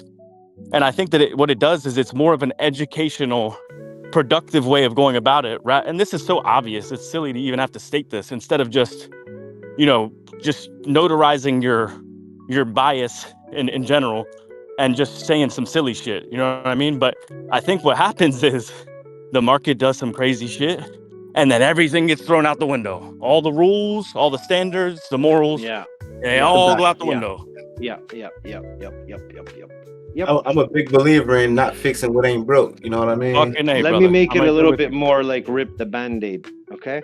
If people are in here and the usual people trading their charts or on voice, streaming what they want to show you, not just streaming and not saying a word, then don't come in here on your lunch break and just start throwing like, oh, we're gonna crash, guys, and not have a reason, right? It's pretty obvious. You're gonna make maybe people, and maybe the ones that take more time, like exclude me from this. Clearly, I have a shit ton of hours on the talking and the cats, but exclude me in this. The others that are trying to do it, give them a little bit of respect when they take the time to show a chart. Don't just come in here and says, look, my chart has a line since I don't know, last year at this time, and we got to the line, and it's like, okay, but what happened in 2 days that made it go there for the people that are trading now, not who are fucking lingering on the past? Like that's why I barely it's like- ever share it's like, because I how- feel like I how- don't need to reiterate the same thing a million times. You know what I mean? Right. But for the ones that are trading shorter time frame, the real is maybe long term in his vision. He talks about an inverse head and shoulders. I magnetically get attracted to it because I love shapes, right? I love patterns. So for me, it's interesting, right? But then I'm trying to help what I'm learning. I'm saying, hey, Daryl, look, can you tell me, can you validate this for me or not, please? And then it becomes an effort to get that. Like a team effort to learn. Yeah. Right? It's good. Formed a giant head and shoulders invertedly on the 1 minute. Yep. And your Some people like that speed too. I think that's great for a lot of people. Like the speed of like what Daryl does. I think there's a lot of education. I mean, what a lot of people do, even you, Jay. Like you can call it a cat or whatever you want, or whatever anybody else wants to call it. But when everybody's just looking at the chart and then formulating, your opinion based off of technicals. I think that's healthy. But then the execution comes in, right? So if somebody could be learning, or even you learning, and then we go to execute. And that's, to me, that's where, like I said, when the market turns into a freak show, everything gets thrown out the window. So that's, I think, an important chain to relink is the execution, or to be able to, for everybody, to be able to hold on to those values and these things, or even have like a strict system for when things get crazy to where you don't just throw everything out the window. Yeah, that way you like my chart in general. That's why to the last 2 days to me felt like maturing in this group, because like everybody kept coming in being like, why is everybody excited? To me, that was proof that we're fucking growing. Like there wasn't just sheer panic and fucking everybody's just fucking going off the walls. I think that was a beautiful thing, personally. Yeah, man. Can I just take a minute? Look at the price action though on Bitcoin. That are sorry, that are on Doge trading right now. Thank you there, Rick. Your break of the 0.5 last night. This is, if it helps you, great. 39.9 came for a recheck last night from the bottom side, right? Okay, we did a beautiful bat fractal down. Listen, this is your right wing up, in my opinion. Okay, when I say listen, it's just my wording. Don't listen. It's a right wing up at the moment. It's an underside retest of the 0.5. Okay, it may, I think it's going to fake you out right there, do an ass down. Now you're going to have your 2-step down bottoming cat on Doge. If it holds the 0.5, I'm buying, not the 0.5, the range 0.5, the daily 0.5, not the macro at 39.9, which is 37,370. I think this is going to go on an even bigger right wing up. And now we're going to start breaking 45, 46, 47. But that's a 0.5 right there. So, Man, yeah, like 39.9. look at Remember that this. number. That's it. Look at this I'll tell you when we turnaround. get there Isn't in that about 10 fantastic? minutes. The buyback on the That- daily is looking insane. See that inverse head and It shoulders might on be faster Bitcoin than on the we thought. 15-minute chart there? Yes, That sir. is an inverse. head and That is a shoulders, yeah. beautiful inverse head and shoulders. Yeah. Yeah, Matches, that did you would be find your exit. matches? Yeah. Did you find any more One little TA? word before we leave Doge real quick. The 0.5 check down is confirmed, Turbo. So the 0.5 move on the upward move is 55.7. Whoosh. Nice, We're bro. at 39.4. That's it. Can I call 50 Cent by the end of the week again? Yes, of course We you in can, there, dude. baby. I'm so sad that I was sleeping when we hit the 43. Like, did you guys at Yo, least yell it out? Trago. I woke up 43. at right when it hit. I woke up at 4:30 this morning to use the bathroom, and that bitch was at 43. I said, "You gotta be kidding me." I took another deposit out. Hey, Yeah, man. I That's saw when Doge got above 43, like a few hours ago. I looked at my account and I was like, "Oh damn!" And then the dip started happening. I'm like, "Oh my god!" It's like slipping through my fingers. But I'm just like, "No, don't worry. This is expected. You know, this for the is game. volatility. It's It's gonna all be part of the volatile show. on the way up. We're It's both gonna up. be." We're So, up. Again, Again, just like the election, Rick, it's all a show. Get your attention Yeah. and to gain money. That's right. I mean, these are little opportunities too, by the way. If you're not in, that's what you want. You want these pullbacks. You want this time to participate in certain coins that have already taken off. Like, these are the little But you moments see, that give you that window. they take off faster than you can catch them. Like for those who were looking to build a Doge position at, or under 20 cents, yeah. Sorry about that. Sometimes the market just takes off without you when we get to certain phases of the cycle. But yeah, I remember this morning Kiki saying in general, Doge hit 44, and I was like, what? She must mean 34. I looked at that shit, I was like, holy shit, dude. That's unbelievable. Yeah, it's incredible, huh? Couldn't believe it. That 15-minute inverse should take us to a new all-time high whenever it play out. So as long as we don't catch a reversal in between, we got a new high coming. 90K plus. I saw the smile. I heard the smile on your face right there when you said. I didn't even have to look at your face. Man, I have heard to it. pinch myself. I have to pinch myself to think, like, shit, we are on the doorstep of 90,000, which is not far from 100K, man. If It's we like, hit 90,000 on insane. CoinEx, man. Yeah. Absolutely insane, man. It's So surreal. cool. And And the we've come a surreal long part way is- too. Fucking A. The real surreal part is that it may not even. I'm not even gonna say it. You could see a higher. You could see higher prices. Let me just put it that way. That's the most how insane about part. it's not surreal and it's sir, it's real. It's so real. Sir, it's real. Yeah. At some point in this cycle, I think you'll see a lot of dominance flip over to ETH, and that's when you're going to see your altcoins start to run crazy, hundreds of percents. Yep. I think you're right. And Make me rich. You know something interesting is that this is really weird for Doge too, because Doge usually runs later, but it's running first, man, like all early. So with about Bitcoin. It's About running that, in a cycle, Rick. Did I show you my chart yesterday, Rick? I was at work yesterday, but sorry, what were you Do you saying? want to Crispy, see? just quickly? You want to see why it's running right now? I will, man, but I just wanted to hear what Crispy said real quick, Yeah, and so then I I'll was have a talking to look. Trago about just that this morning, about Dogecoin, and we were comparing it to XLM from last cycle, 2021, because they pretty much ran in tandem, and they literally hit the same price peak and like the same month. It was 75 cents for XLM and Doge, and this time last cycle, Doge wasn't even above a penny yet at the end of 2020, going into 2021. So I mean, for it to already be at 44 cents is pretty insanely bullish. Yeah, and Now I I do think it'll like go the to fact. like $2 to $3. Yep. You know, another Robinhood darling was ETH Classic. When is that gonna fucking go back to 160? Litecoin too. Litecoin, yeah. Litecoin was sitting at what, 250, 300? Yeah, it's at 70 right now. Yeah. I don't want nothing to do with it, but I mean that's pretty good, safe growth, maybe. So Matches, I know you've got like your time-based analysis thingamajiggy that I caught the back of it before I had to go to work. You were talking about you were using like the time fibs or something, I think. Is that right? Yeah, I lengthened out what I could find as the first cycle, and then I cloned it all the way through and projected it into the future. Hey, like January 13th or something you had as the high, right?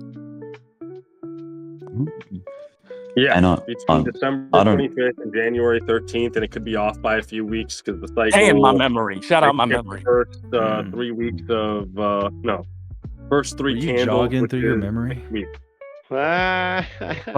Probably. I don't know if you guys heard. It was probably about 10 hours ago or something like that. I was saying, I mean, this is pretty obvious. I think everyone can pretty much see this happening, but in the days or even a couple of weeks before Trump's inauguration,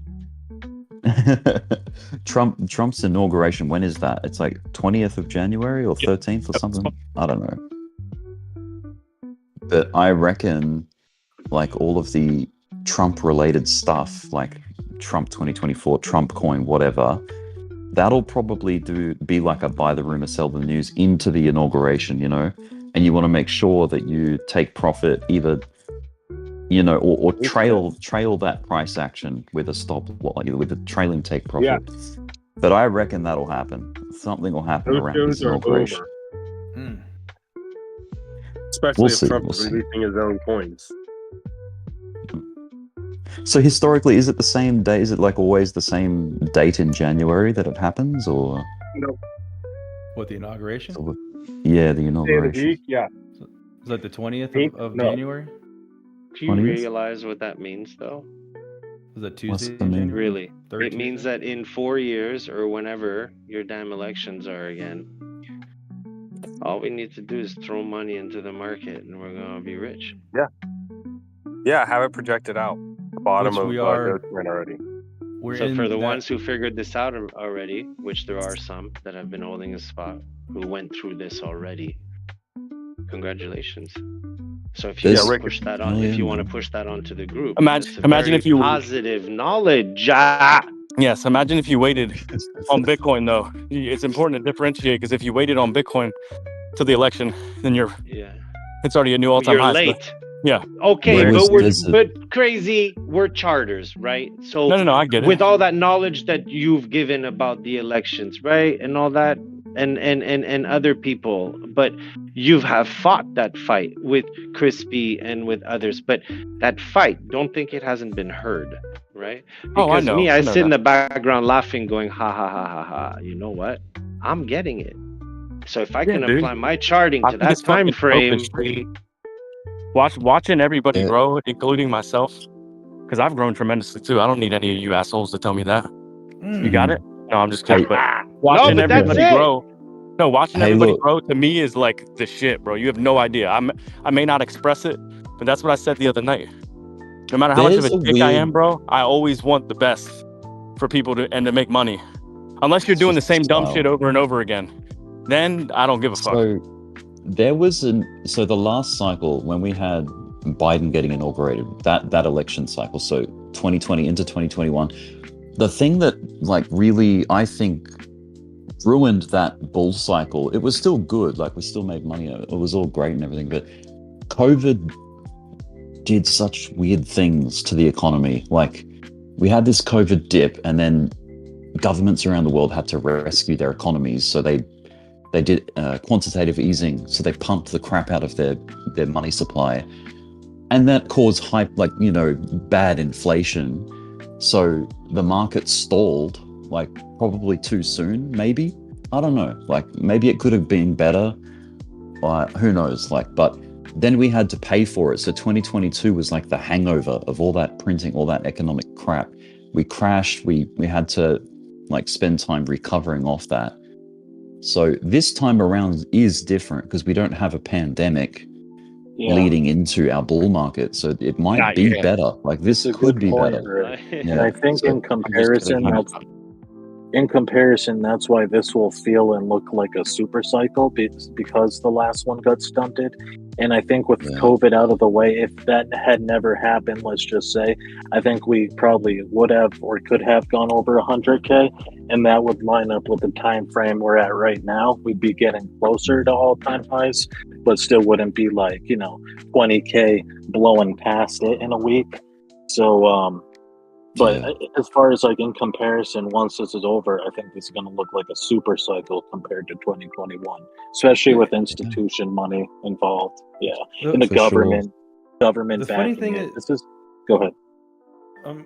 the funny thing about the whole thing about like, hey, you've missed out on the run is that, I mean, there's still coins on the fucking floor. I mean, the thing is like we're talking about like like Doge and a couple of other ones that are like the darlings, like obviously Bitcoin, but there's some ones that still haven't done these numbers yet. And I think that's what we were talking about this morning too, is that there's a lot of things that still haven't run, these low cap coins that have potential. So we're still very early. I think that's what Chris is saying. But Trego, another thing too, just because you just made me think about it. It's harder than identifying what hasn't ran, because it seems like when something starts running, that's when the attention arrives, and we can all agree on that.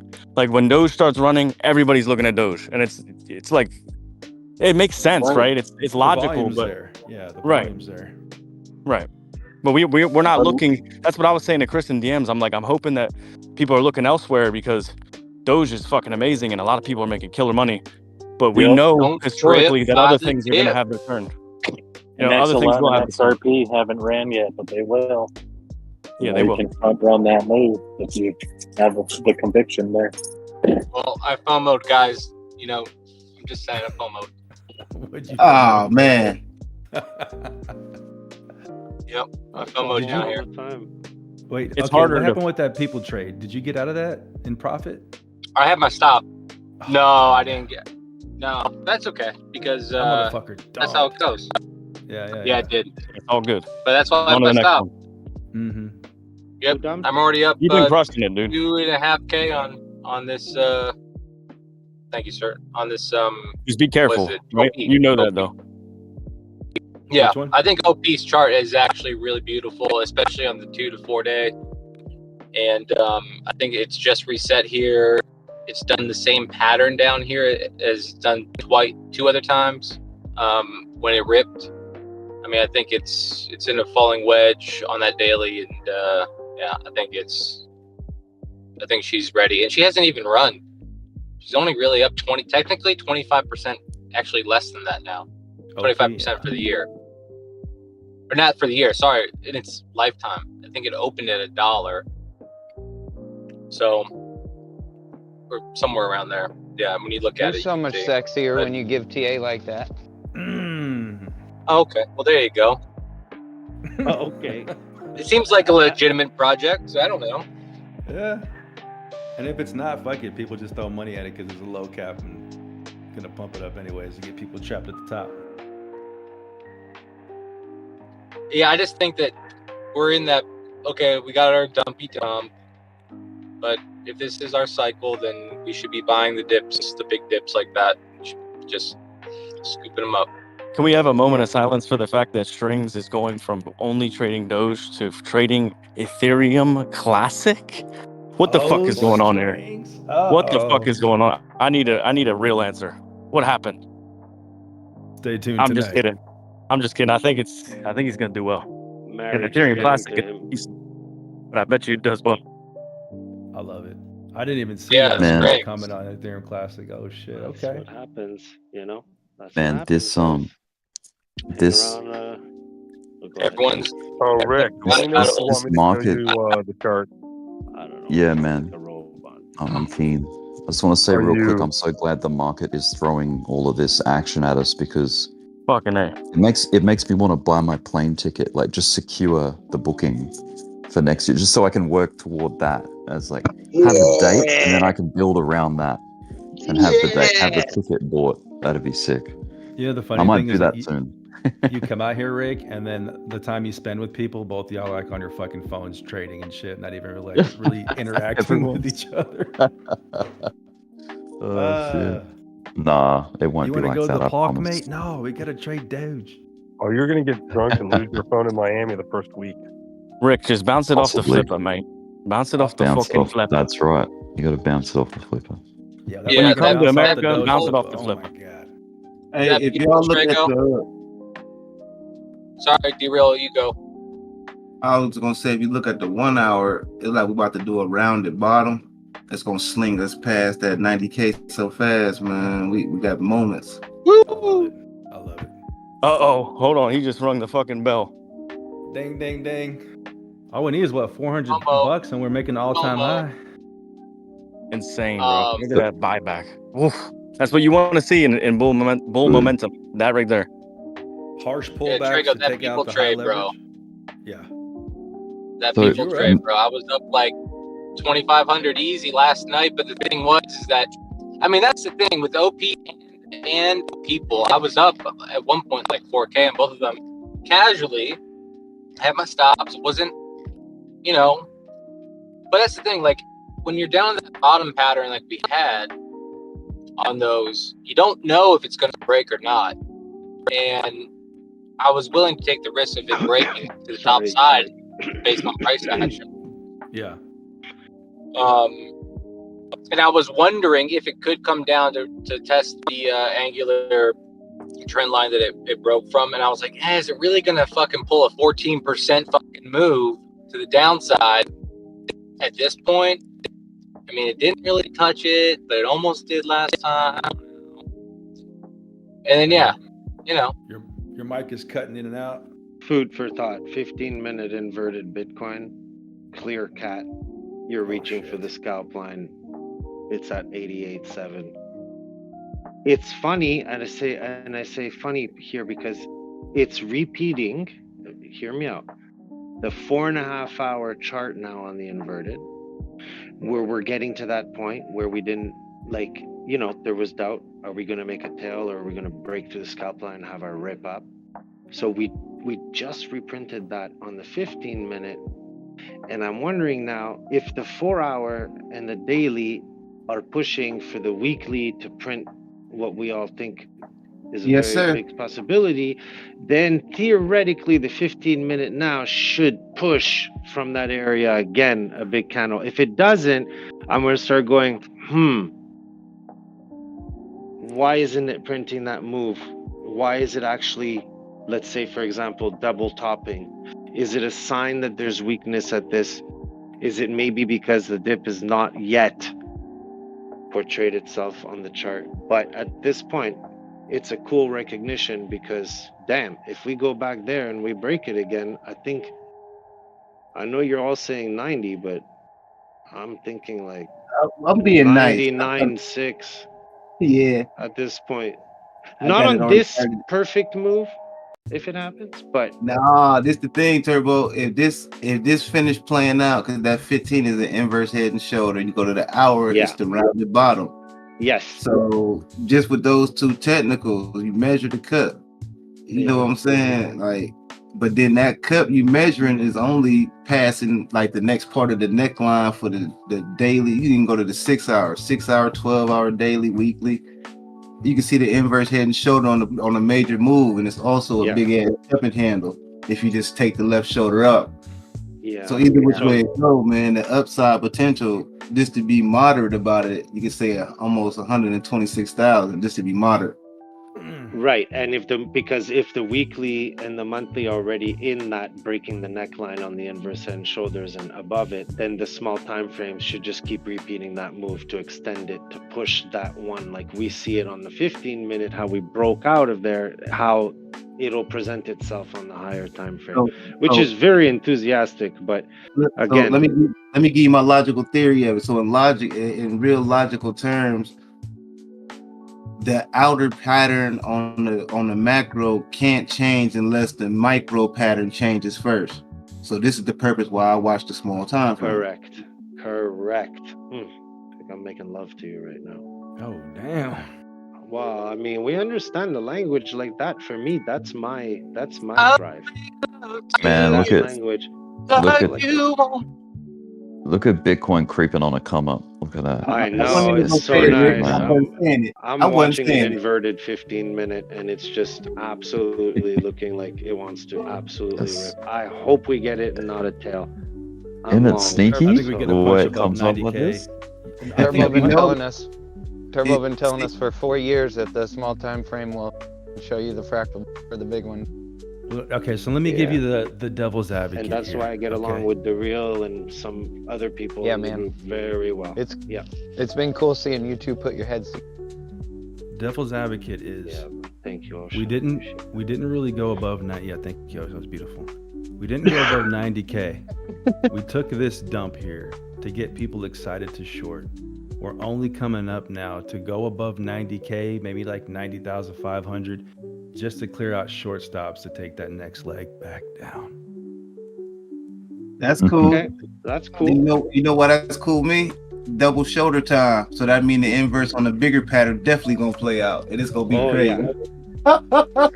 At that point, you're gonna be like, I can't believe it actually printed the second shoulder. Wait, I have to put up Ocean. I think I just spoke right over him. 1 sec, buddy. Double shoulder. If that was Ocean. Oh, that was you? Why are y'all so low to me? Again. Who just talked? I just talked. Everybody. You just Magic talk. Oh. Man, Bitcoin dominance is killing You just it. really man. gotta click on everybody's name and at least put them at like 150, bro. It just no other way. I might have been too loud the other day. You probably Dirty. shut me No. down. Yeah, that's dirty for sure. Perfect. I got you. I got matches. Ocean was definitely super Microphone loaded. check. Oh, you're good now to me. Perfect. Your thing, maybe your thing did something funny. It did. It must have. It can't be all of you. So Can I matches, share my if you're screen just for a couple of minutes for Rick? yes, go ahead, man. I'm keen. I'm ready. Hold on. Switch, so hold on. Yeah, right. See, as soon as he's gonna switch to his stream, that's when. Yeah, let's make that test for me. I promise. Well, if some spectacular price action happens, matches, We're cutting you off. Don't be offended if everyone wants to like talk about the price action, but I'm very keen to see what you got. Like, I want to see it. So Hey, so I've got 3 days off in a row right now from Go ahead, work, so I'm Matthew. available. We don't hear you. Hold on. Wait, Daryl said something real quick. What'd you say? no, I'm listening. Take the flow, Matches. We waiting on you. All right, so this GAN box I originally made, tried to figure out the cycle, this first cycle here, and measured it out against the other ones, and then I basically cloned it over and over and over, and the only thing that's changed is the height of the box. Since these cycles already existed, I was able to just, put them at the heights to see what they did. This was the one that I trying to project or figure out. If you drag, I think I had it down here.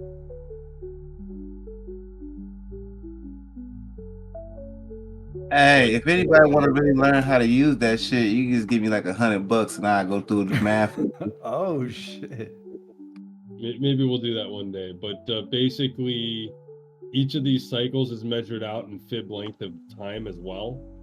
So since it repeats, it kind of helps. And within each of these cycles, the low before the actual breakout and expansion was always in this green box.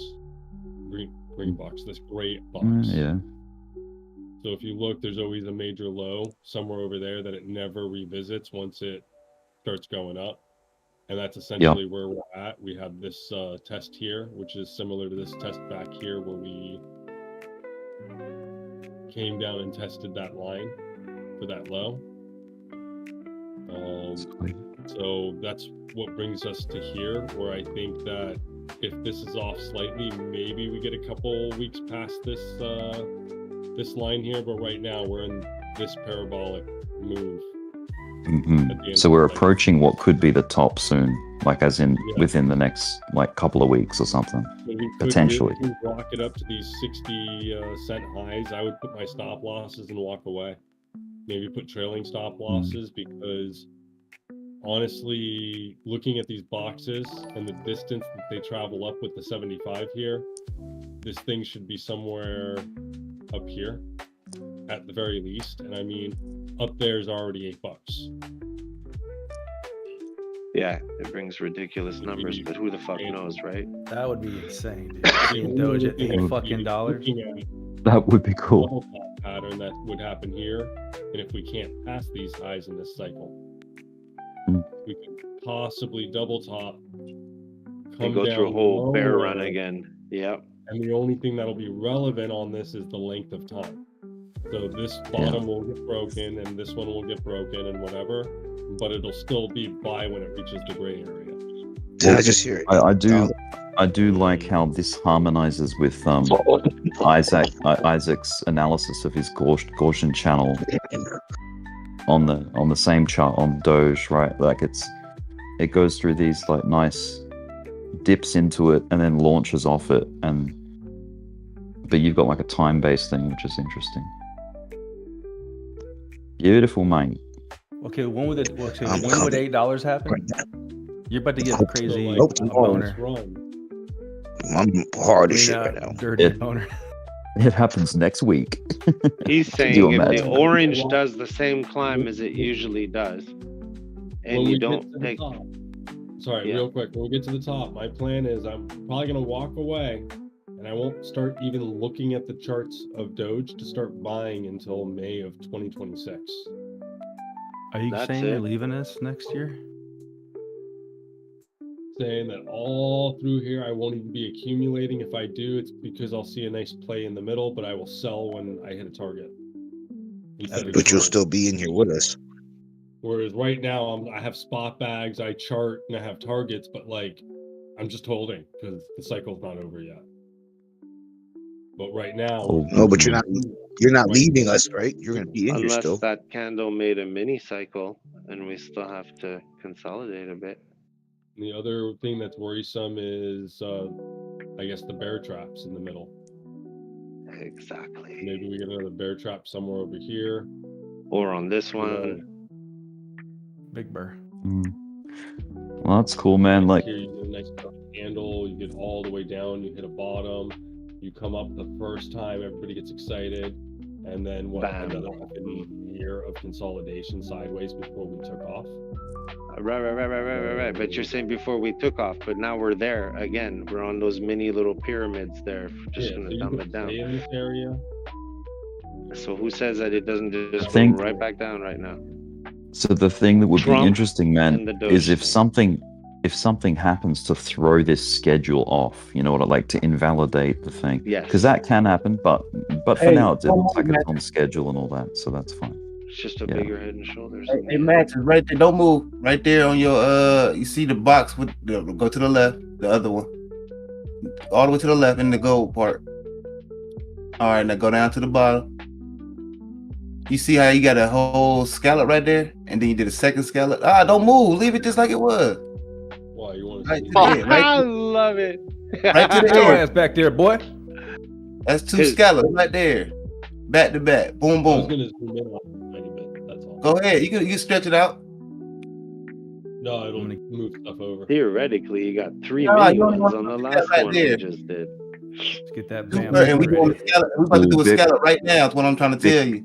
Bitcoin's still creeping. Look at that. Look at that. Bitcoin's still nudging up. I don't want to surprise nobody to get nobody shot. So this is not financial advice. I'm targeting up here. Hey, Ma! Figuring out maybe 140 is Ma! Milo! But I mean, it gets these blow off tops, so it could go even higher. What, I believe we're gonna do two J hooks like that right there, two scallops. Can't really justify stuff over $1.50. Like, Man, listen, the patterns say higher than that, because that's also a motherfucking big ass bull flat that you just broke out the top of. You know, I can't justify it though because we keep being told that there's not enough money in the world to be thrown. No, at that's Doge. right. Fuck that part. Fuck that that part. If America can print it, we can have This it. is the United States of America.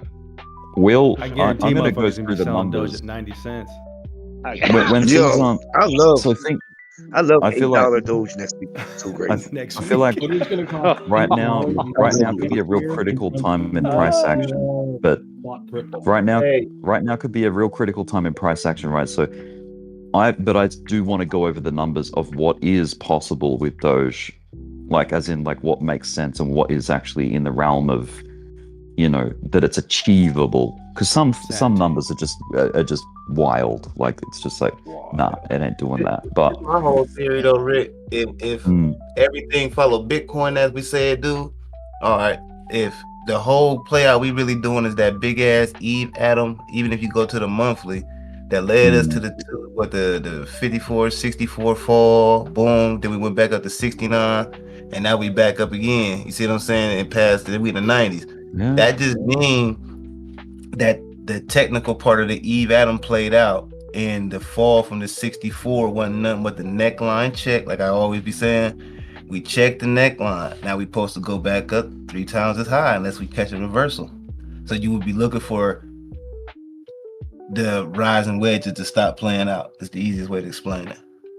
Matches, is your chart on log? And as soon as it starts doing that on the small time frames, you look at it to push. Yeah. Anyways. Yes. Go ahead.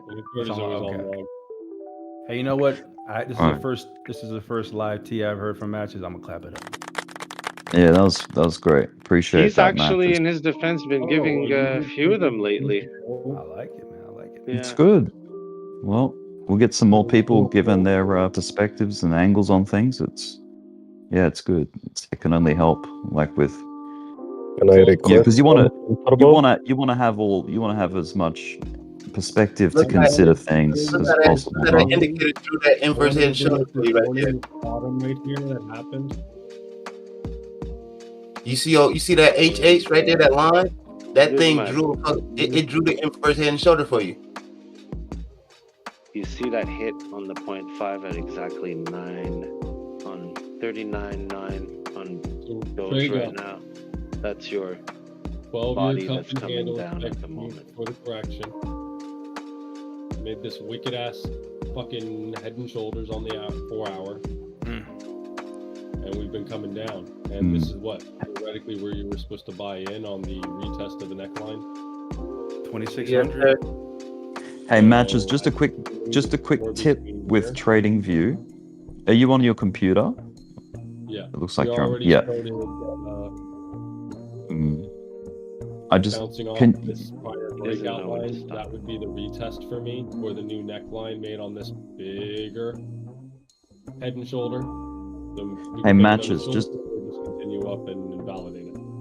I got a quick little. You might already know this, but you know how you adjusted the price scale because you were stretched and you wanted to bring it back into view? There's a faster way to do that, dude. Just double click the price scale instead of dragging it. Just double click it, and it'll frame it immediately. Yeah, it just frames it up. Beautiful. Because I see people spending all this like click and drag, and they're like trying to find everything. They're trying to get the perspective back. It's like just double click it. Anyway, adjust the size by one roll click on top of the scale. One roll on your wheel. Yeah. Go over the price scale. Rick, you've taught me so many So trading. what you did is you turned on auto. Yeah. So how do you turn off auto? The best thing to do is click that X button in the top right. Roll your wheel on top bottom of the thing. right. There you go. Coin looking good. Moving a little bit. Hey, baby. Not 89. All right, price action or what? Man, Bitcoin name, If Bitcoin he nature. ain't making the price go up, let him do his thing. Hell yeah. Keep TA You know, matches. Bit by name and bit by nature for Bitcoin. Look at it's moving up a little bit.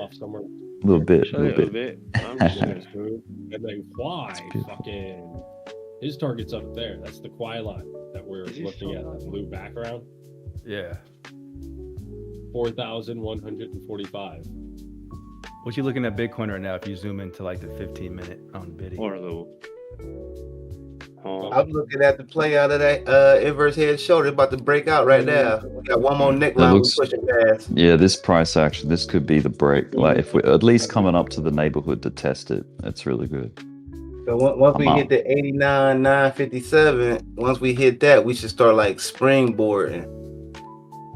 89 again.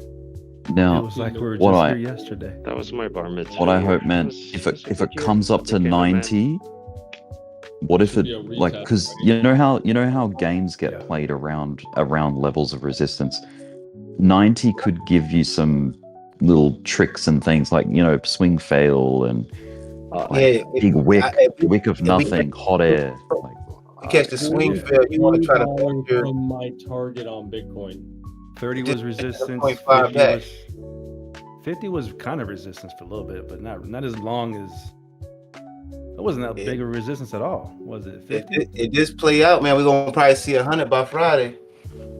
So the next resistance There is no line is here at 95.3. If we can break that, we would try and visit 110, which is the tops. Of what?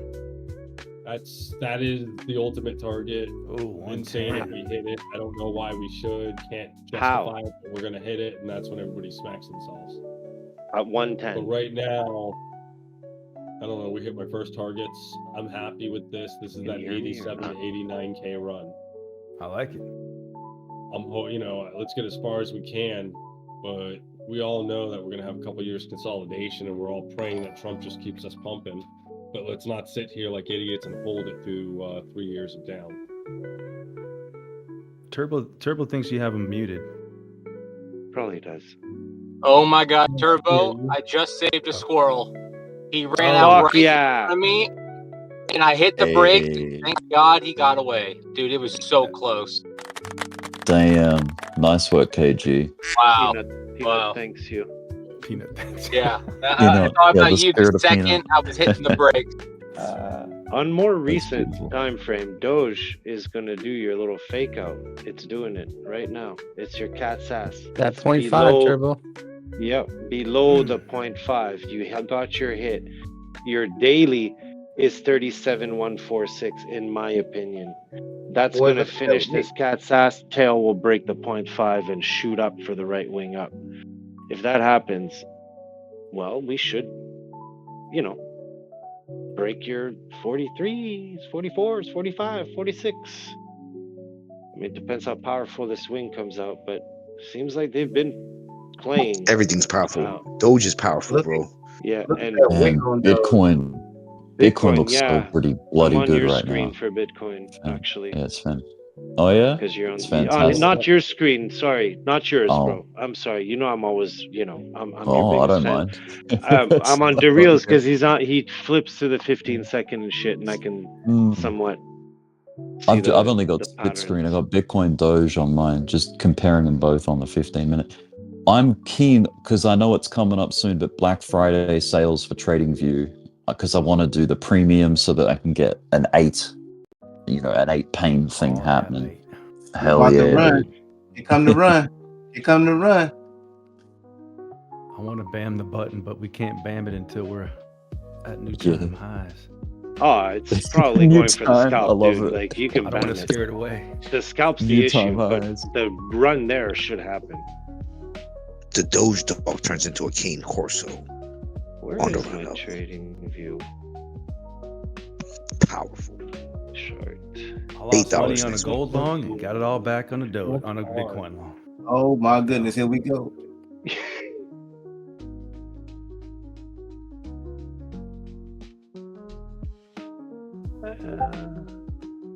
So cool, man.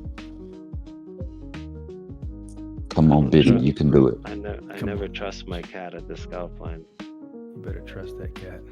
No, I'm not. Until we bust through, I'm not. It's the biggest fake out Check is that 4 hour. tail. Check the 4 hour, man. This candle. Oh, I'm is good. real. I'm on a 1 minute. Yeah. Oh my I goodness. know. It just I'm not bullish even talking engulfed about the high time frames everything. anymore. It just engulfed everything. Is out of here. It is I fucking out of mean, here. look at that hook. Are you on the 4 hour on your chart right now? Yeah. Yeah. Oh no. But what if it does a freaking... Okay, hear me out. I am not Mr. Pessimistic. I already can envision it popping the fuck out of there. But what if it does a cookie fractal? Where it just does a dip first, like nosedive, and then takes off. It's your double inverted shoulder, dude.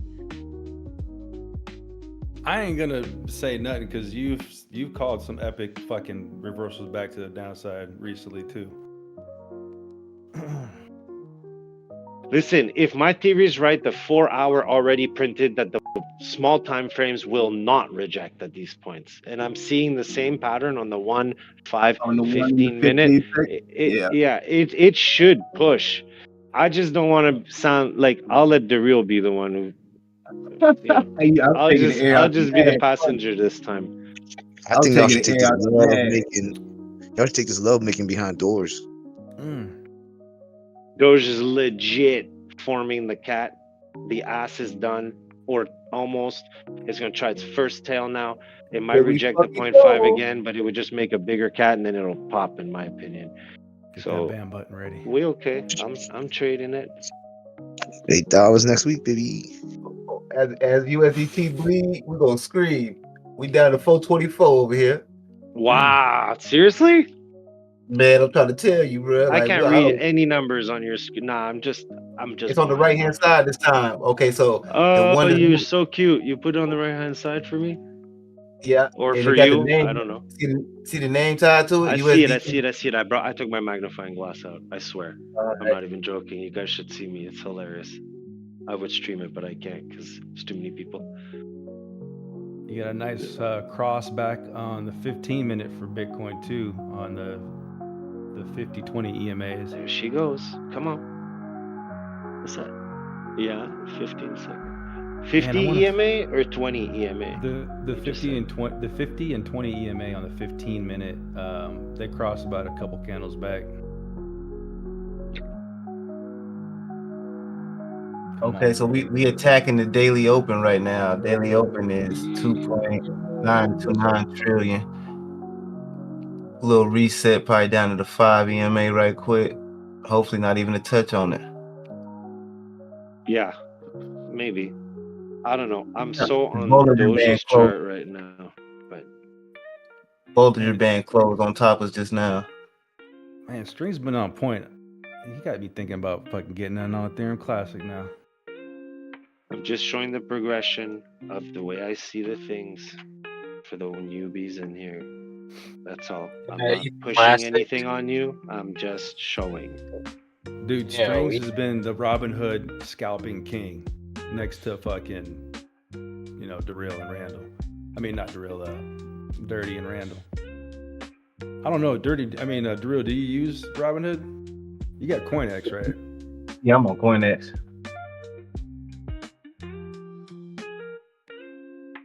I don't know if I can. String's been pulling 20% moves out of his ass on Doge. He's looking at Ethereum Classic. Maybe he's tired of beating the dog. Who knows? I want to see if he's typing in. Fuck. Hey, it's getting nippy out there, huh? For these coast people? No? It's going down like 28 tonight, man. I'm about to go try to meet Mike Tyson here in a minute. What? What? They're doing open workouts. Him and Jake Paul are doing open workouts here in Irvine today. Clyde, y'all see what Clyde put in general? Clyde is the man, yo. Is they fight? Or publicity stunt? I want to see Tyson knock what's his face's head off. We'll see though. No, it's a sanctioned fight. It's real. They're allowed to knock each other out. Sanctioned fight. Yeah. It goes towards his record. Goes towards Tyson's record. Oh yeah, he gonna probably knock him out. Probably. Well, I think he's good the first 2 rounds. After the first 2-3 rounds, I think he gotta get him quick. Mm-hmm. And if homeboy plays scared the first 3 rounds, you know what I mean? That's the Unfortunately, I think Tyson gets finished in the first round. I mean, he's 50 something years old, man. 56. Dude, I mean, look how he looked against Roy Jones, who's 59. In his 50s too. He's 59. Cut the crap. Because Mike I Tyson mean- has always been known for his amazing cardio, fit, vascular abilities. Oh, that's what they're Yeah, doing. you just It's 8 rounds, No, it's man, he's 8 gonna 2-minute split that rounds. punch. Either way, they're you gonna get make a game out 60 of this though, for man. sure. The chin just can't take the Vegas same has punishment. Vegas And also has your reaction Let's time. hear it from a Bro, boxer no, here. bro. That would be me. No, I'm joking. Crispy, what are you saying? The chin can't what at that age?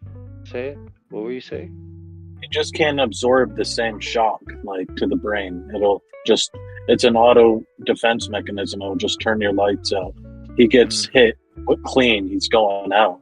I mean, and it's the same with the reaction speed. Like the last thing to go is always power. So he'll still have his power. He'll still hit hard, but he's going to be way too slow. He's not going to be able to get out the way. Jake's big, hits hard. He's unfortunately, I mean, he's 60 years old versus 20 something, and Jake's been doing it for a while now. It's like his 11th or 12th fight. He's a seasoned boxer now. I mean, yeah, as good as Tyson was, too old. It's a joke of a fight. I want Tyson to win, but 60 years old, man, he's gonna get finished quickly. I fear. Vegas has a win. Big Damn. ball win. And there you have it. But I it still would want be to so watch. exciting. It's gonna be a good watch. Doge going to 8,000 next week.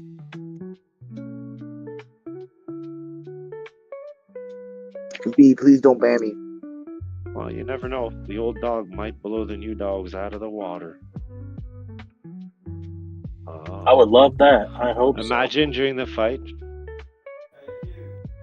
we just fucking rip for no apparent reason. We're just in that world. When is the fight?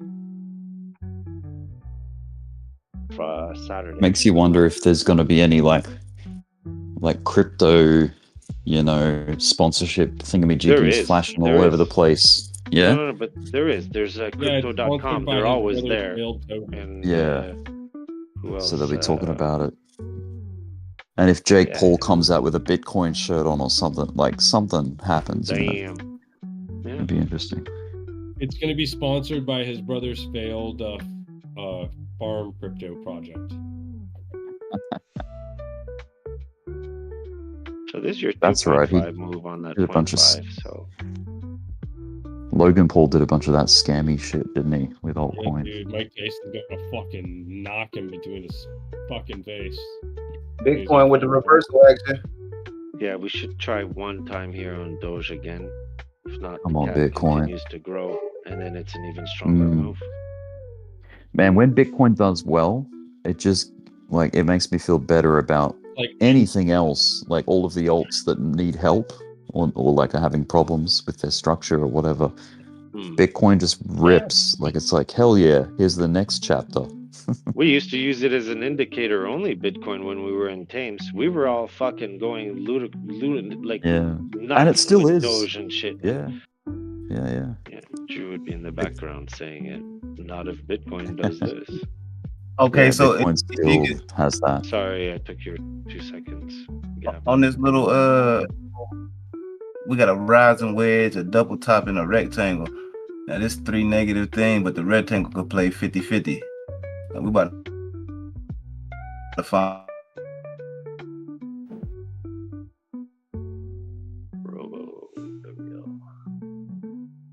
Yep.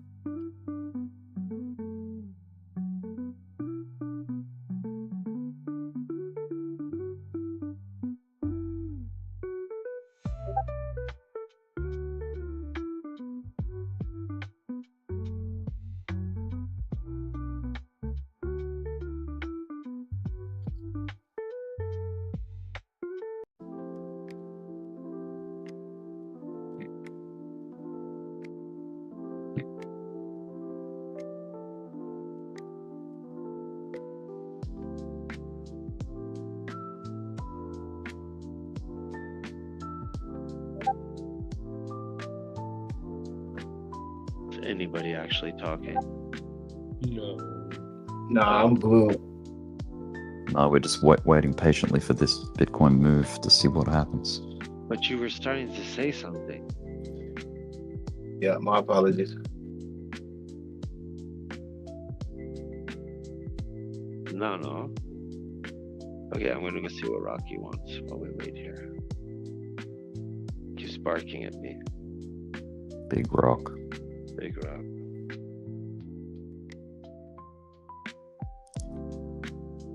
Okay, so you guys quiet for a moment. Yeah. Floor is all yours, Clive. Okay, here's my perspective of the group, unfortunately, is that it's a very singular asset class. So we end up very focused when these things happen, etc. But there are so many others. And the other aspect is, if it doesn't move for 3 months, 6 months, a year, etc., you guys are wasting so much time as far as there's other things in markets, etc. Diversification is a big part. We could all get wrecked in one fell swoop if you do not diversify. And that doesn't mean diversify into XLM versus. They're all pretty much tied together. Yes, there are exceptions. There are building blocks for this, and there's gaming tokens, and there's meme tokens, etc., etc. But be careful about being all in one asset class. This is my caution to the group. Over. What's an asset class? No, I'm kidding. Asset class such as real estate, gold, currencies, tech, hotels, hotel stocks, cruise lines, entertainment industry, TV networks, banks. I'm in 11 and 13 different markets, and it prevents. I wouldn't buy TV. Go ahead. TV's done. That wasn't my point. My point was about. I know, Clive. Go ahead. No. I have respect for you, Clive. The floor is yours. Okay, this is my warning. It's sort of like the guy that went around behind Caesar. Remember, you are mortal. You really need. You guys are in your 20s, 30s. Some of you are in your 40s. You haven't had a changing event where Enron, the .com boom, and bust, FTX, whatever, crypto.com, etc. You haven't had that event happen over and over. I probably can cite 20 different times where it went to zero. And yeah, okay, I lost all the money in that sector, but it was only 5% of my folio. So I didn't get killed in one fell swoop. Just be careful. Thank you, Clive. Okay, no problem. Yeah, thanks, But Clive. you know who Appreciate is What you know who is immortal? accomplished with that conversation earlier was like, are you trying to set up rules? Are you trying to come up with a solution? It just seemed like a really clustered thing of, well, what were you trying to set policy? And then it went to a mishmash. I think what it was more than anything is people were expressing their emotions after an extreme move up. And I think that it's good to collect thoughts at that moment, especially people that have any leadership traits in the group should step up and kind of, recalibrate just kind of have a summary of what's going on. I think that's good. Like the Yeah, I love that, everyone deserves their flowers putting time in here. And for the people who were just spot holding and saw this incredible increase in their account, man, fucking more power to you. I love hearing all these fucking stories. Like, this is excellent for me. Like, this is not only fucking like energetic vibes, but it's also inspiring to hear these stories. I mean, Randall was in here constantly posting Doge charts, and then look what happens. Boom. He's fucking triple X'd his account and shit. Beautiful. Yeah, You remember argue with Qui-Gon last night? He was slapping. I was just saying Randall was slapping Qui around last night. Can I really? Can I He say was something? slapping him around.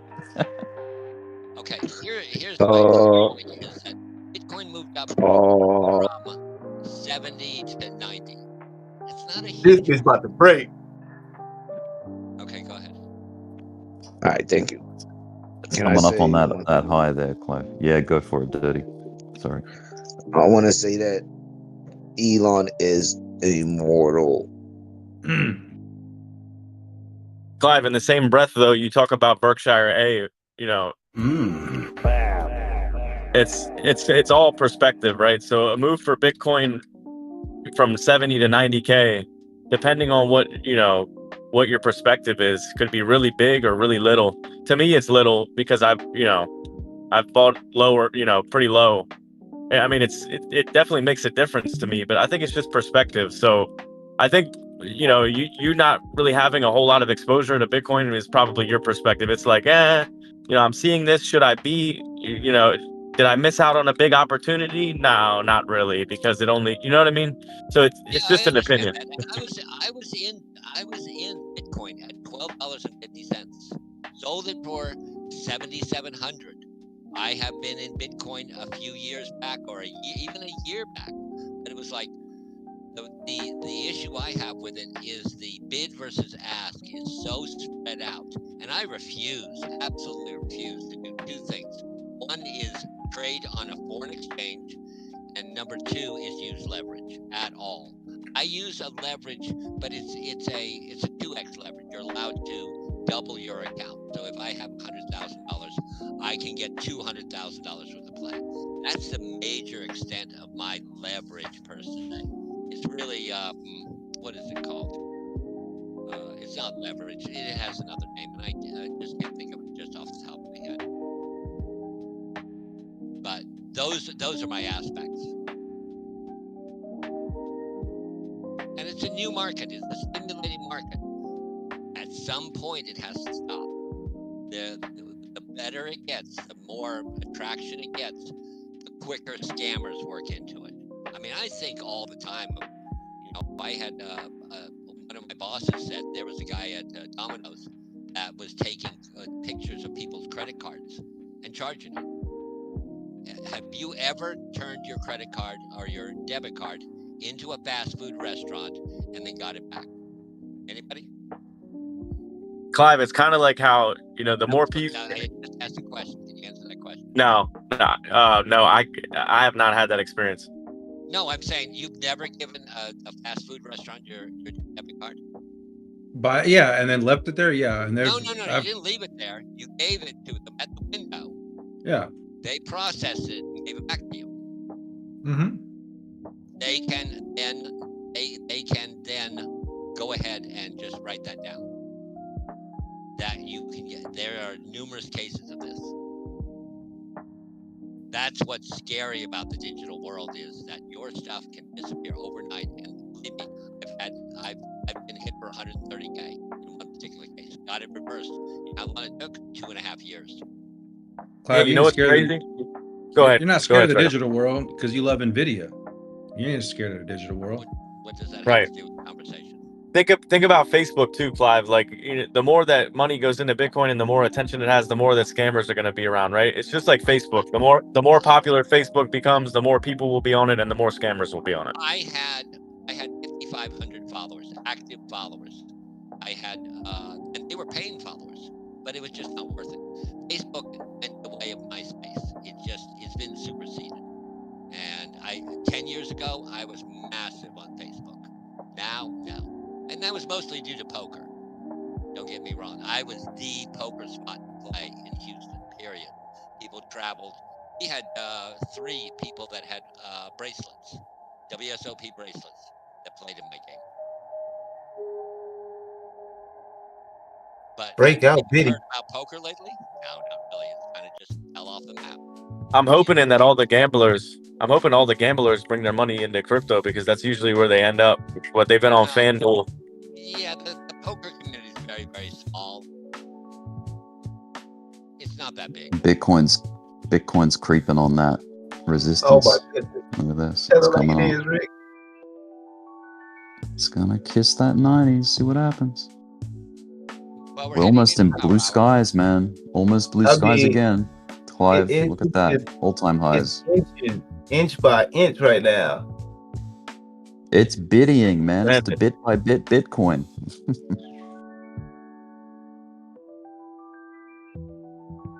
I think a special,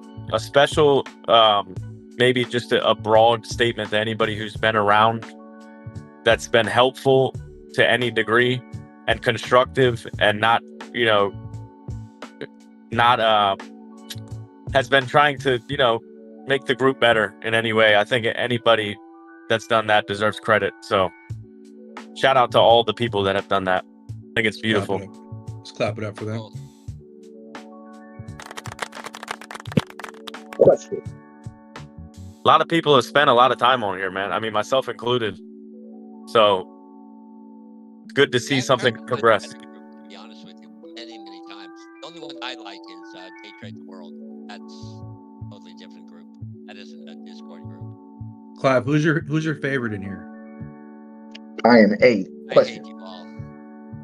But I love Sue Clive.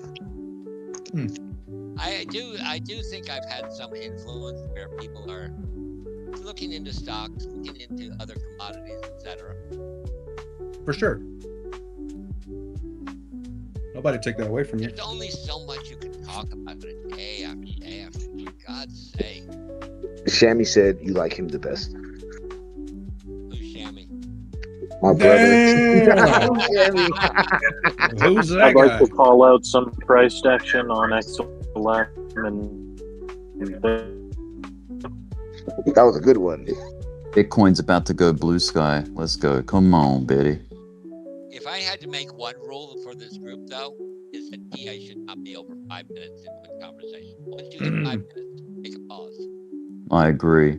Yeah, we don't need we don't need a marathon. Hours about a chart, for God's sake, and then everyone just goes quiet.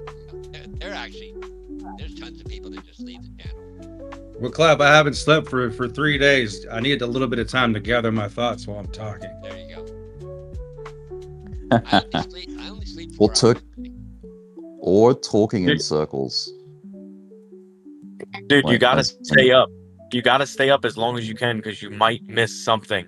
You gotta stay up. That's what I have Oh, man. And this is one of the reasons I don't think that is a good idea to open up the stock market to 24-hour trading. Oh, It's be a already lot at of the bad pipeline. trades. Be a lot of bad trades, man. Tired Yeah, people. You think men experience erectile dysfunction now? Just imagine that. Just being up all the time. And you're gonna have no energy in the bedroom. Oh yeah. Brutal. Only the bottoms do. Only the bottoms do. You're a bottom, you're safe. Oh my god. That was great. Come on, Betty. Don't be And shy. Shammy Betty. said, and Clive Shammy said, what, you gonna fuck me one day and leave me? He talks about you all the time, Clive. Just to let you know. Well, Fly and Clive are very similar. And often I will hear you talking about Quai and think it's me. I think he needs to change his name.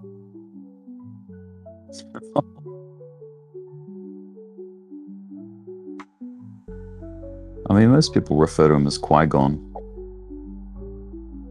Or as Tame would say, QY. Three times he'll come around and I'll get depressed. Damn. It's wild because you'll see Quiet like fucking come in and like be so on point, and then he just drifts into this carousel. He'll be there though, and I'll be like, "Damn, you're there, Quiet," and then it just drifts. He was up to like 6 in the morning because I was up and he was up at like 6 in the morning. He said he ain't sleep yet. So he was up for almost 24 hours. He's sleeping now. That's what crypto does to you, brother. Pulling all-nighters. Yeah. Does anyone own HBAR? So does anyone long on it? No, does anybody Is that have that- it on spot? Is that Hedera hash graph thing? Yeah. H bar. Yeah, maybe nobody. I don't have any. I know that's one of the coins that BlackRock was, I believe, associated with also. I was looking at that. It was between that and Ondo for me. And I think the I get Ondo, the feeling maybe this might happen. Bitcoin's going to come up to this 90 high, but it's not going to do the breakout on this run, like on this move up. Like it's going to test it, fade, find a higher low, and then come up again, fade, get a higher low again, like a kind of like an ascending triangle. Yeah, I feel like it might treat it that way, but I'm all for a breakout straight up. Like I always want to see that, but I don't know.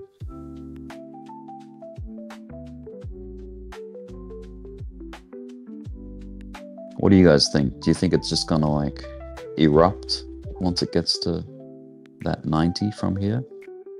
Or do you think it's gonna have to knock on the door a few times? I have no idea, man. It's so hard to tell. It is hard to tell. It's all just guessing, isn't it? And speculation. Yeah, I think it doesn't look like it's gonna slow down right now. That's for sure. Because it's definitely shown that it's done both of those things in the past. So it's like you can't really say that it will do this or the other. Because it's done a bit of everything for, yeah.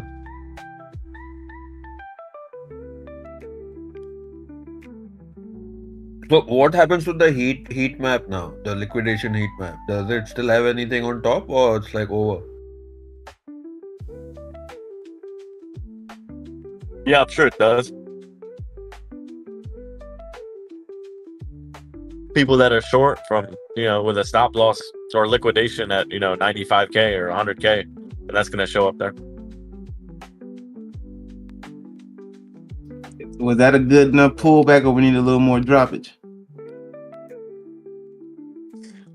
Yeah, man, I'm not sure. It played a rising wedge. The target was like 88.5, but it failed. It said.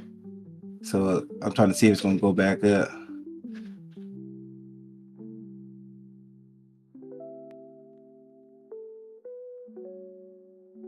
$88.7, my bad. Yeah, I feel like it's coming up to this such big round number that this is where it gets like volatile and it toys with the market, until it just does this big convincing like breakout, like a rocket, man. It's the best. I love it. It's also the point where people who were shorting or people who were longing are caught, and now they will DCA thinking they can average up, I love it when we deal with this big resistance like this, say 90,000, and we toy around with it for ages, and everyone's like still, I don't know. But then once it does get that break, it clears like multiple thousands like afterwards. You know what I mean? Like it just rockets to the next level. It doesn't hang around. It just, that's what happened. Like as soon as we cleared like 70K, then 80K. Ah, man.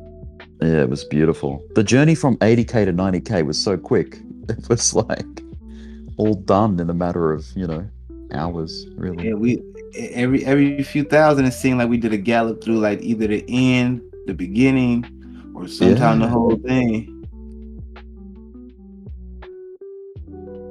At the 25 to 30 was a motherfucker at first. Fucking A, it was.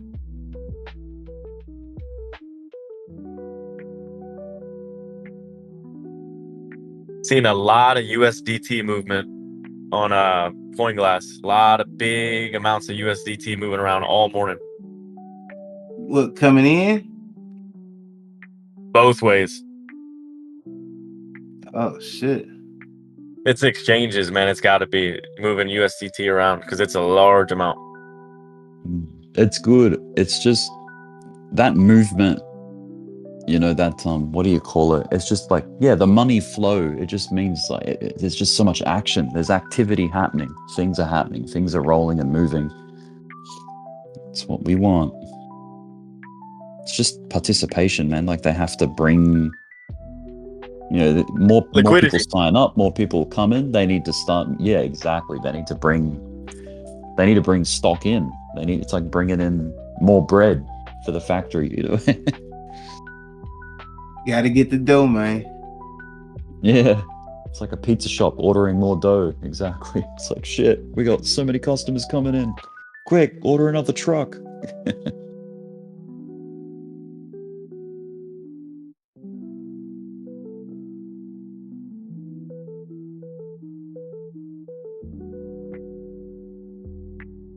I doubt that fear and greed index is probably like getting up there real big.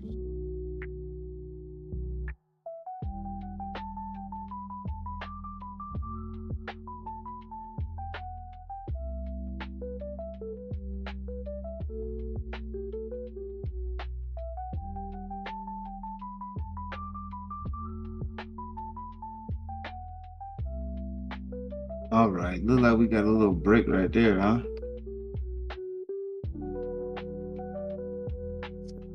Yeah. I think it's only a matter of time before we break out, I think, but I don't know if it's going to be on this particular leg. It might need a couple. I don't know. We'll see. Let's see. Nah, we'll push over 90K pretty soon. I hope so. I would cheer that on. Look like we getting a neckline check on the head and shoulder for USDT.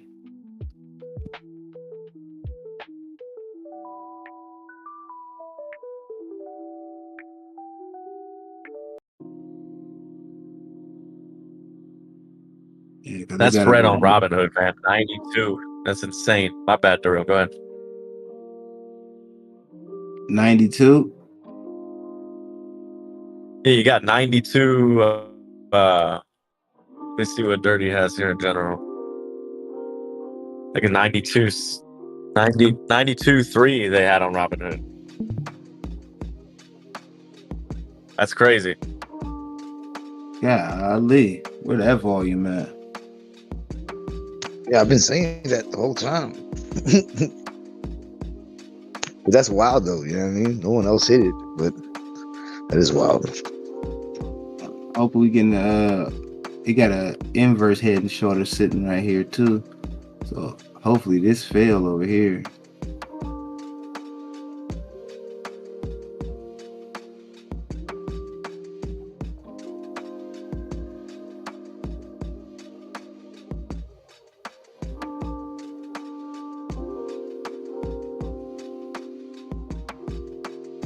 I mean, it's got to spend some time in the 80s, right? It's hardly spent any time there. Yeah, maybe. I don't know. If this thing gets cooking like it did in last cycles, dude, you don't start retesting those levels until after, which is crazy to think of, but it's definitely a possibility. You could boogie above 100 and then have some sort of correction later. It's just so hard to predict, man. Once you get into this expansion, though, historically, it's you. I mean, 3 times out of 3, you're exploding upwards, which is crazy to think of. I mean, like 2-3 days, you know, it needs to reset the RSI, like at least the 4-hour, all those that are high, you know, the short time ones. Oh, yeah. Yeah, absolutely.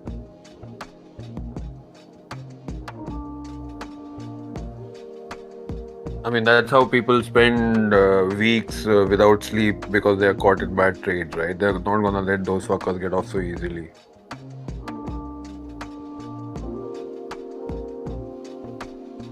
Yeah, that's what I've been thinking too. It's like, where's this reset? We got one.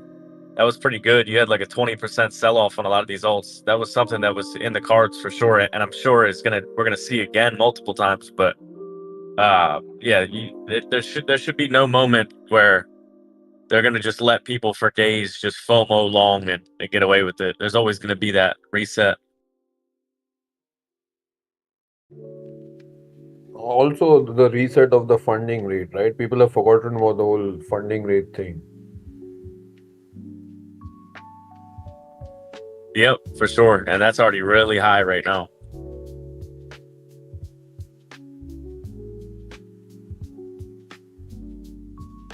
way I see it is just have good risk, sit back and watch the fireworks. Whatever happens, it is what it is. Goes higher now, later, don't really matter. We know where this thing's headed.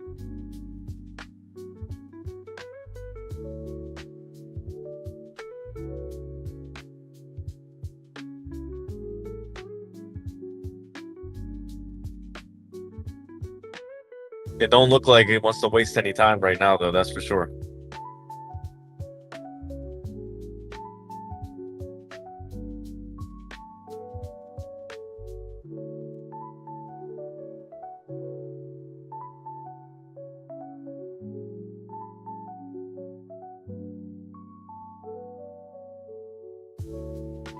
How about that Chromia too, Lorraine? How good does that thing look? Everything looks great, man. But everything is, it's like everything is at their tops, right? At their resistance, which they broke down from. Not Chromia. Chromia is still oversold, man. It's still at the lows. Yeah, that's what I'm saying. It's like it got rejected, right? I mean, everything is oversold still. A lot of, except like your Dogecoin and Cardano and all that shit, XRP and all, Yeah, I But mean, you see oversold on that, like the I mean- hourly or 4 hour. Yeah. Not oversold on like the weekly or the daily. Like oversold on like the 4 hour or 1 hour. That's what you mean, right? Yeah.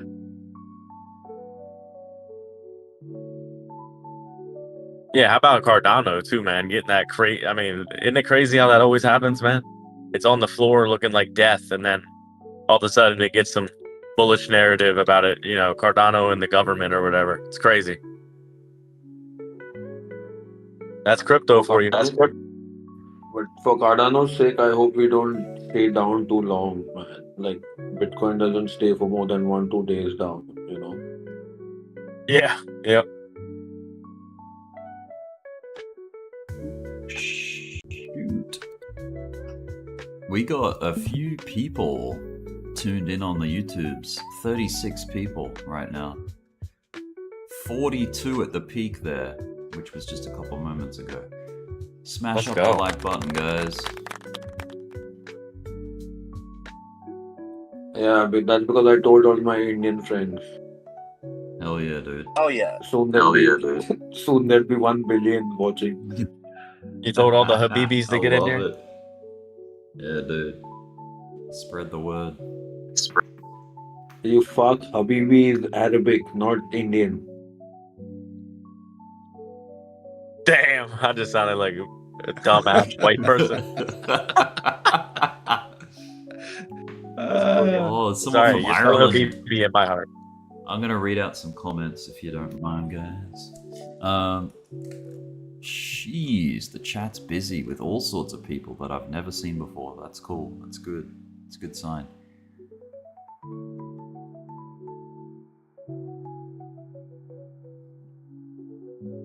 Sam Wells says, sold my house and invested 44k in April 2021, all alts.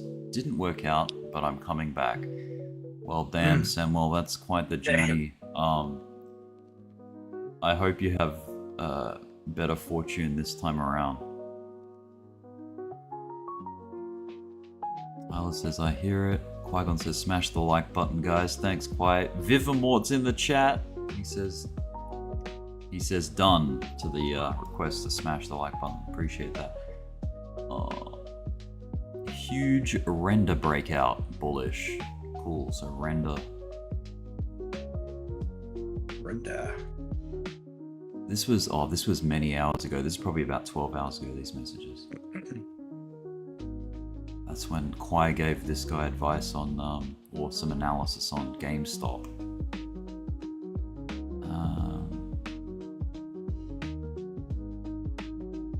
How far can Dogecoin go? Is it worth buying for the long term? Oh shit. I mean, I don't know about buying at this level. You want, as far as entry into the market, you want to find things that haven't moved yet. That would be my perspective on it. Like things that have already achieved, 80% recovery to their all-time high. Like I think your money can be put to better work in other areas. But that's just, I mean, that's the thing. When you hear advice or perspectives, just take it with a grain of salt. Use it to formulate your own opinions if you want, but ultimately it's what you think that matters at the end of the day, because the mouse, the phone is in your hand to make the decisions on your money. So none of a good rule of thumb. Yeah.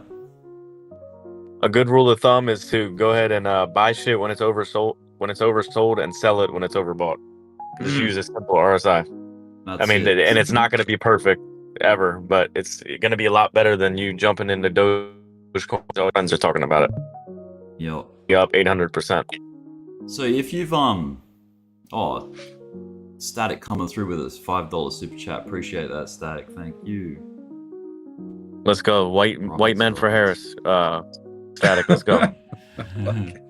You know I gotta fuck with them. Nah. So yeah, man, this time around we didn't have a like a YouTube channel or a Discord community to come into that had the amount of experience that we have. I'm not saying that we're like seasoned professionals at all. Like, I'm just saying we've been around the block. Like we came in the last, a lot of us came in the last bull market. We've been through the bear market and coming back up for the full recovery. We haven't really missed much at all. Like, we've been here the whole time. So there's a lot of good opinions and things like that come out of here. So, but I guess the best thing to do is don't try to avoid being impulsive and when things look exciting, you gotta keep your wits about you, kind of thing. Like, don't just jump in it's not. How do I word it, guys? You just gotta. I'll word it for you. Don't rush it. What Rick means is no, don't buy it at 44. Wait till it goes to 50, then buy. That's it. You want a whole bunch of red candles to buy. Like, that's what you want. You want discounts. You don't want to be paying a premium. You know. If you drive a car and you fill your car with gas at the gas station, and you are familiar with the cycle, like the fuel cycles, right? You know, for me in Brisbane, Australia, the top of the cycle is around $2.20 a litre Australian. The bottom of the cycle at the moment, there's this, everyone knows the range. It's about $2.20, and then the low, like a good price is about $1.80, or like $1.78 or something. That's a really good price. So everyone goes and fills up. The fuel stations are busy when it's cheap. But the funny thing is, in markets, in trading, it's the opposite. It's like the high prices excite people and they want to get in.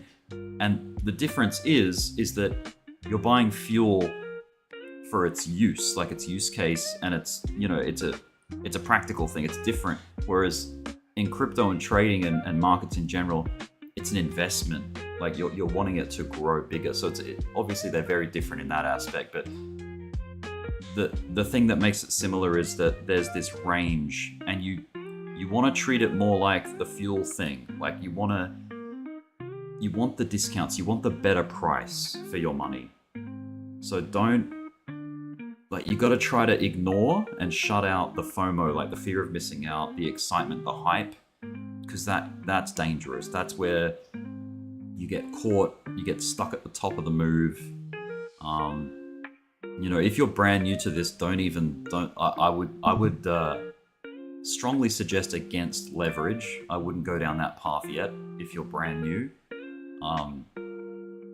Just do what's called spot trading, or do research. That's your best friend at the moment, is like just as much like beginner videos, do the research, put the hours in. And if you are like gonna start playing with money, don't sell the house.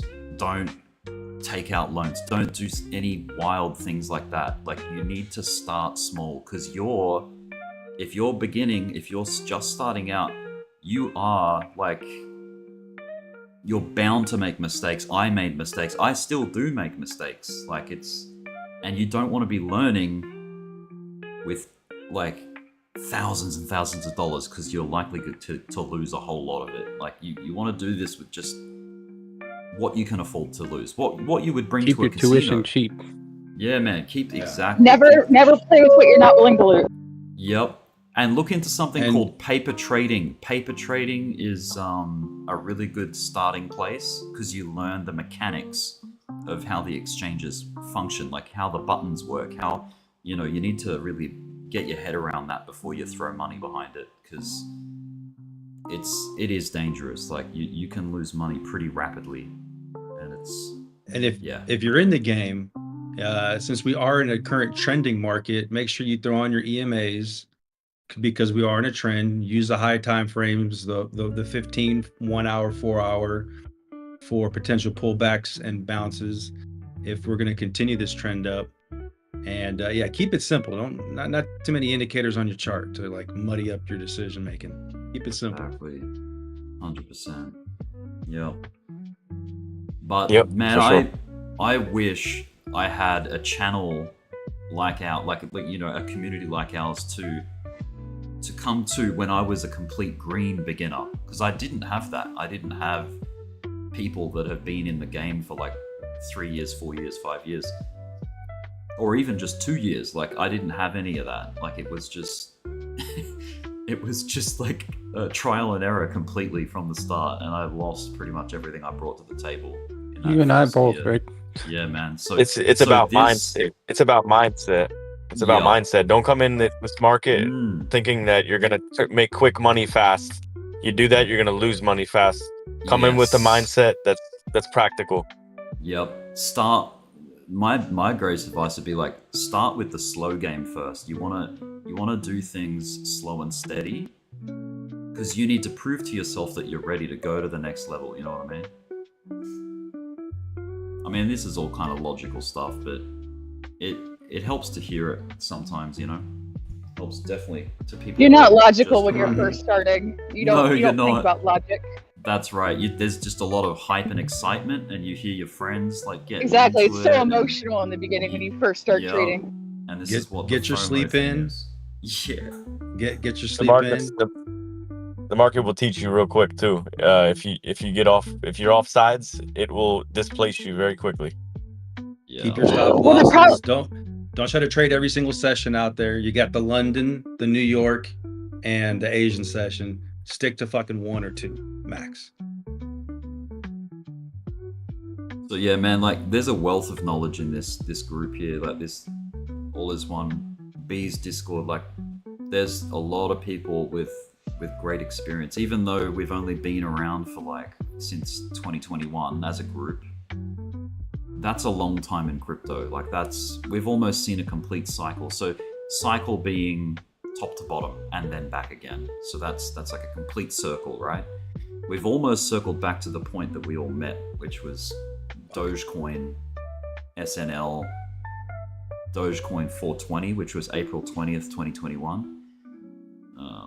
So that was I think that was started by a Reddit community or something, or the Wall Street Bets crowd. They came up with this Doge Day event, and it caused a massive rally. How the time flies. How the time flies. So, yeah, man, just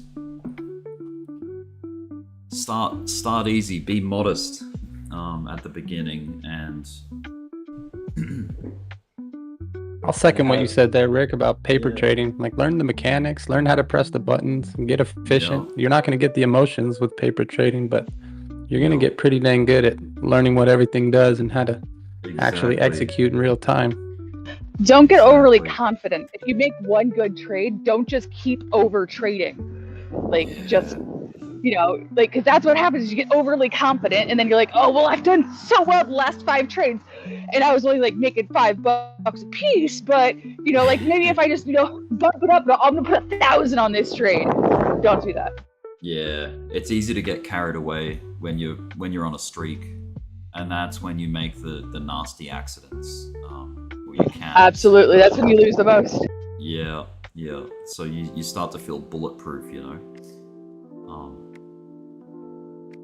And And the same, like, you can have sobering losses as well, and that can make people, a lot of people do turn their back on everything and they just walk away, and that's fair enough. Like, it's not for everyone, but it's the skills you learn by sticking it out that are very valuable. Like this I think it's a valuable skill to have, like to understand markets and just the broader economy as well, and like the flow of money and how the geopolitical scene affects it, like all sorts of things. Like we had the pandemic and you know, COVID, all that stuff like that played into it as well. I learned a hell of a lot about like interest rates and inflation and like the money cycle and capital flow, all that stuff I've picked up just from looking at crypto to begin with. Like crypto was what got me looking at markets and money in the first place. So yeah, you learn a lot of stuff, and you can apply this knowledge to other markets. Like you can go to the stock market, you can go Forex, and it's like a lot of the principles are all the same, you know, because the one thing they have in common is human participation. Like the participants in this market are all just people, right, at the end of the day. And all of the psychology is the same. Fear and greed, you know. So yeah, pick your market, or like Clive was saying earlier, diversify. Like you can have a horse in all races, you know. So, but yeah, man, this is a good time though. Like this, I would say this isn't the where the bulk of the retail crowd comes in and loses all their money. This is only, like, I feel like Bitcoin's only just gone into like proper price discovery. It's been about 5 days now, or 6 or whatever. So there's still plenty of time ahead. And there's gonna be a lot of volatility. There's gonna be like pullbacks, like sobering stuff that makes you think it's all over, you know? Even just recently, in the last few hours, we almost hit 90,000 and we pulled all the way back down to like 85.2. That was pretty sobering. Like that felt like, that's what a top does feel like. When we do find the top eventually, like that's how it begins. Like you start getting, you know, a lot of people taking profit, like a lot of money is leaving the asset or whatever. So that is how it starts to feel. Like you start getting shaky, like, but the best thing is to try and get an idea of what might happen is to look at the past, like the past performance of this sort of timing in the cycle. There is a really good video about market cycles in crypto. I'll find it. This is like one of the first videos I ever came across too. And I'll just find that. It's a guy called Chris Dunn, and it's like crypto cycles. I'll put the link to it in the chat. But do yourself a favor and watch this video 5 times over, because it still holds true today. It's all about, and I'll put it in general chat as well for Discord, so I think that helps. If you've never watched that video before, you gotta check it out, because I think it's still relevant today. Even though there's some new features to the crypto market that hasn't been the case, like the ETFs, so Wall Street involvement, that kind of thing, like that's new. We haven't had that institutional level involvement before, so it's going to be interesting to see how that has an effect on this bull market.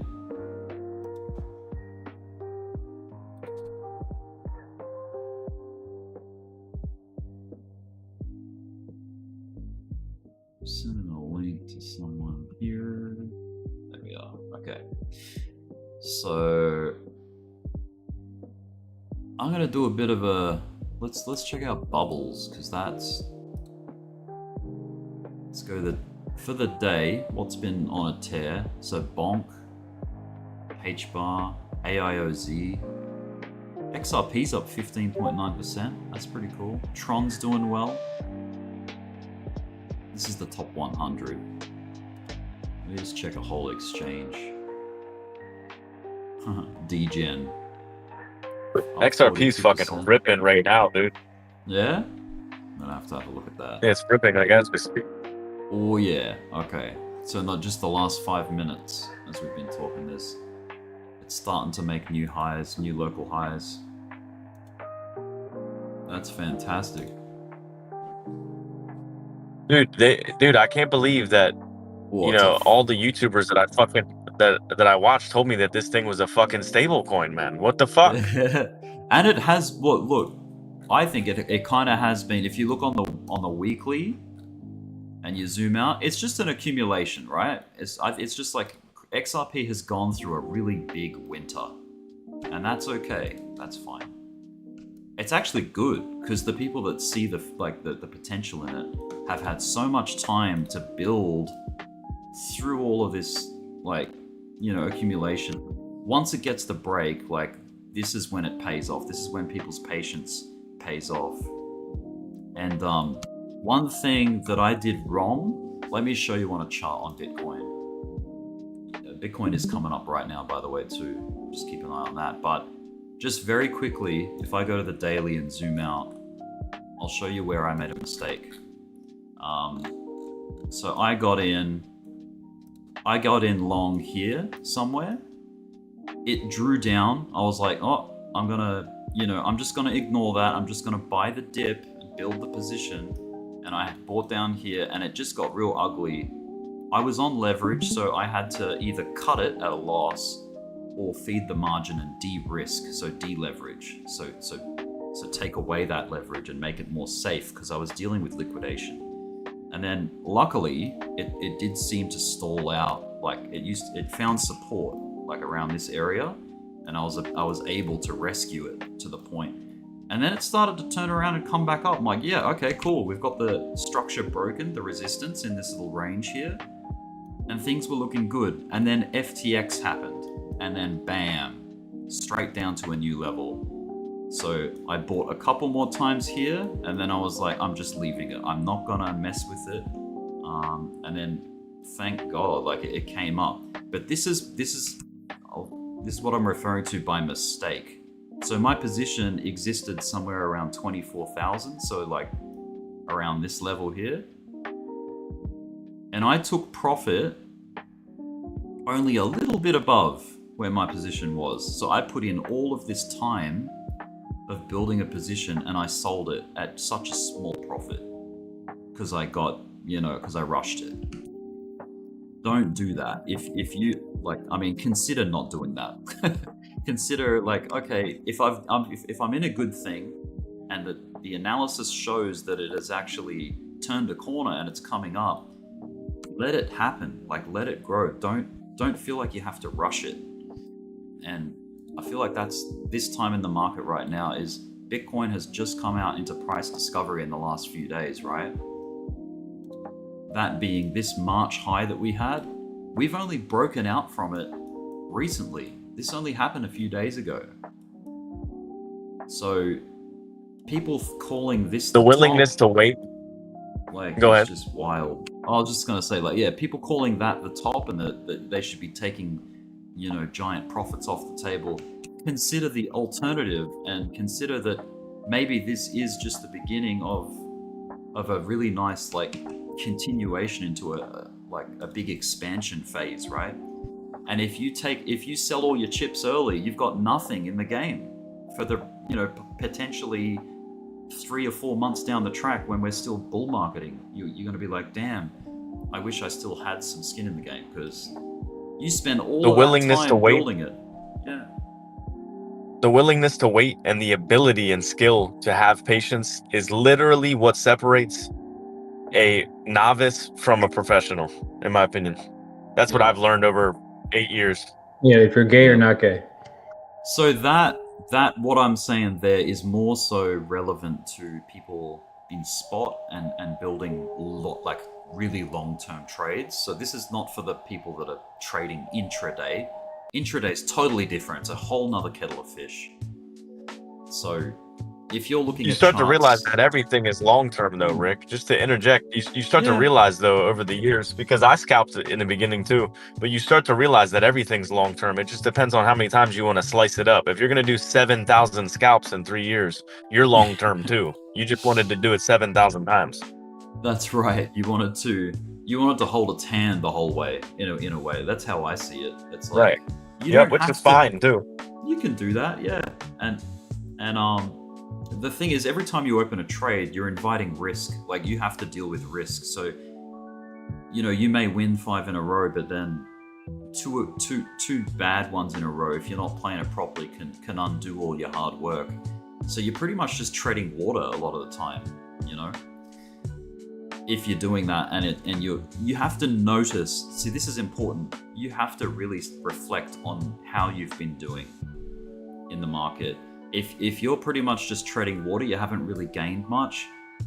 You need to change it up. You need to find what's wrong, like what's not working with my approach to the market. Like, what am I doing wrong? And then address that, and just be honest with yourself. Like, I had to do that back in 2023. I was trading leverage, too much leverage, probably too much margin as well. And I had a few good days in a row, made me feel like I knew what I was doing. But then I would give a lot of that back from like a couple of bad trades. And when you've had a winning streak, you kind of feel bulletproof, like that nothing can stop you, right? Like, you feel brave, you get the confidence up.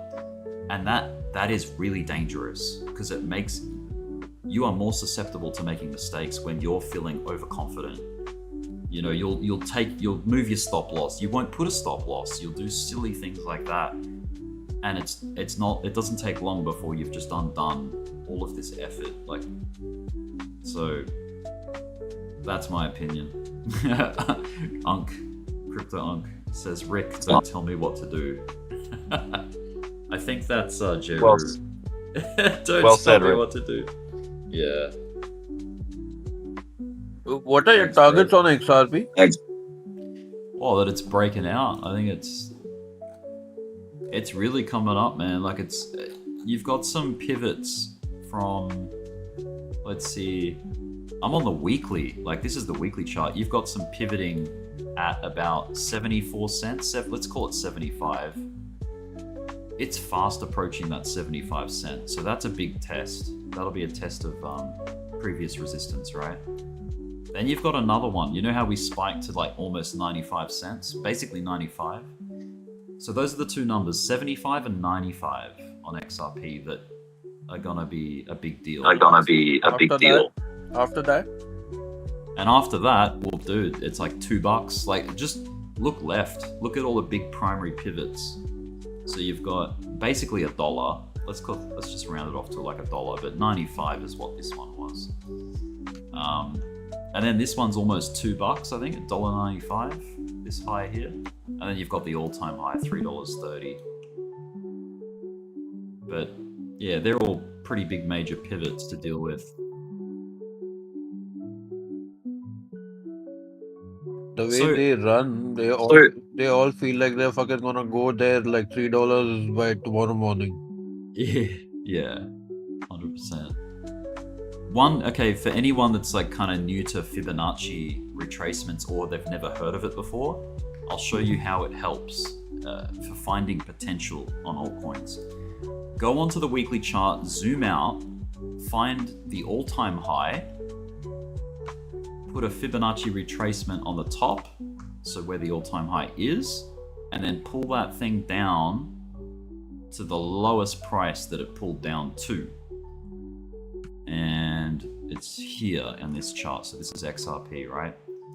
Now, we haven't even come up to test the 236 yet on the big picture. Like, this is macro. So there is still, see how much potential there is ahead of XRP's like road here? Like, this is provided that it gets back and tests its all-time high and goes into price discovery. There is so much potential for some gains, even if it just comes up to the 0.5 fib level, halfway back. So this is halfway back.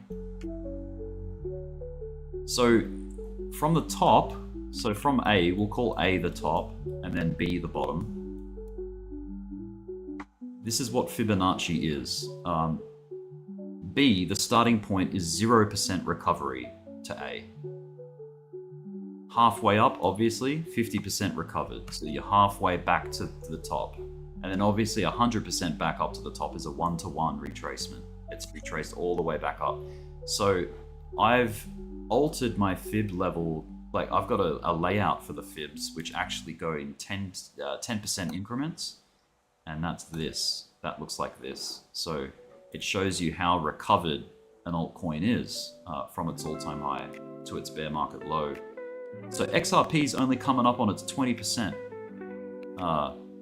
point, which means it's still at good value in the broad picture, right? Now, if you look at something to compare, let's look at Solana. Something like Solana has already recovered so much of its bear market drop. It's almost at 90% recovered, and as we know, Bitcoin's already price discovery, so it's already done the full recovery. So the potential isn't as great on Bitcoin as some other coins that are still, only 10-20% recovered. Solana's already well on its way to,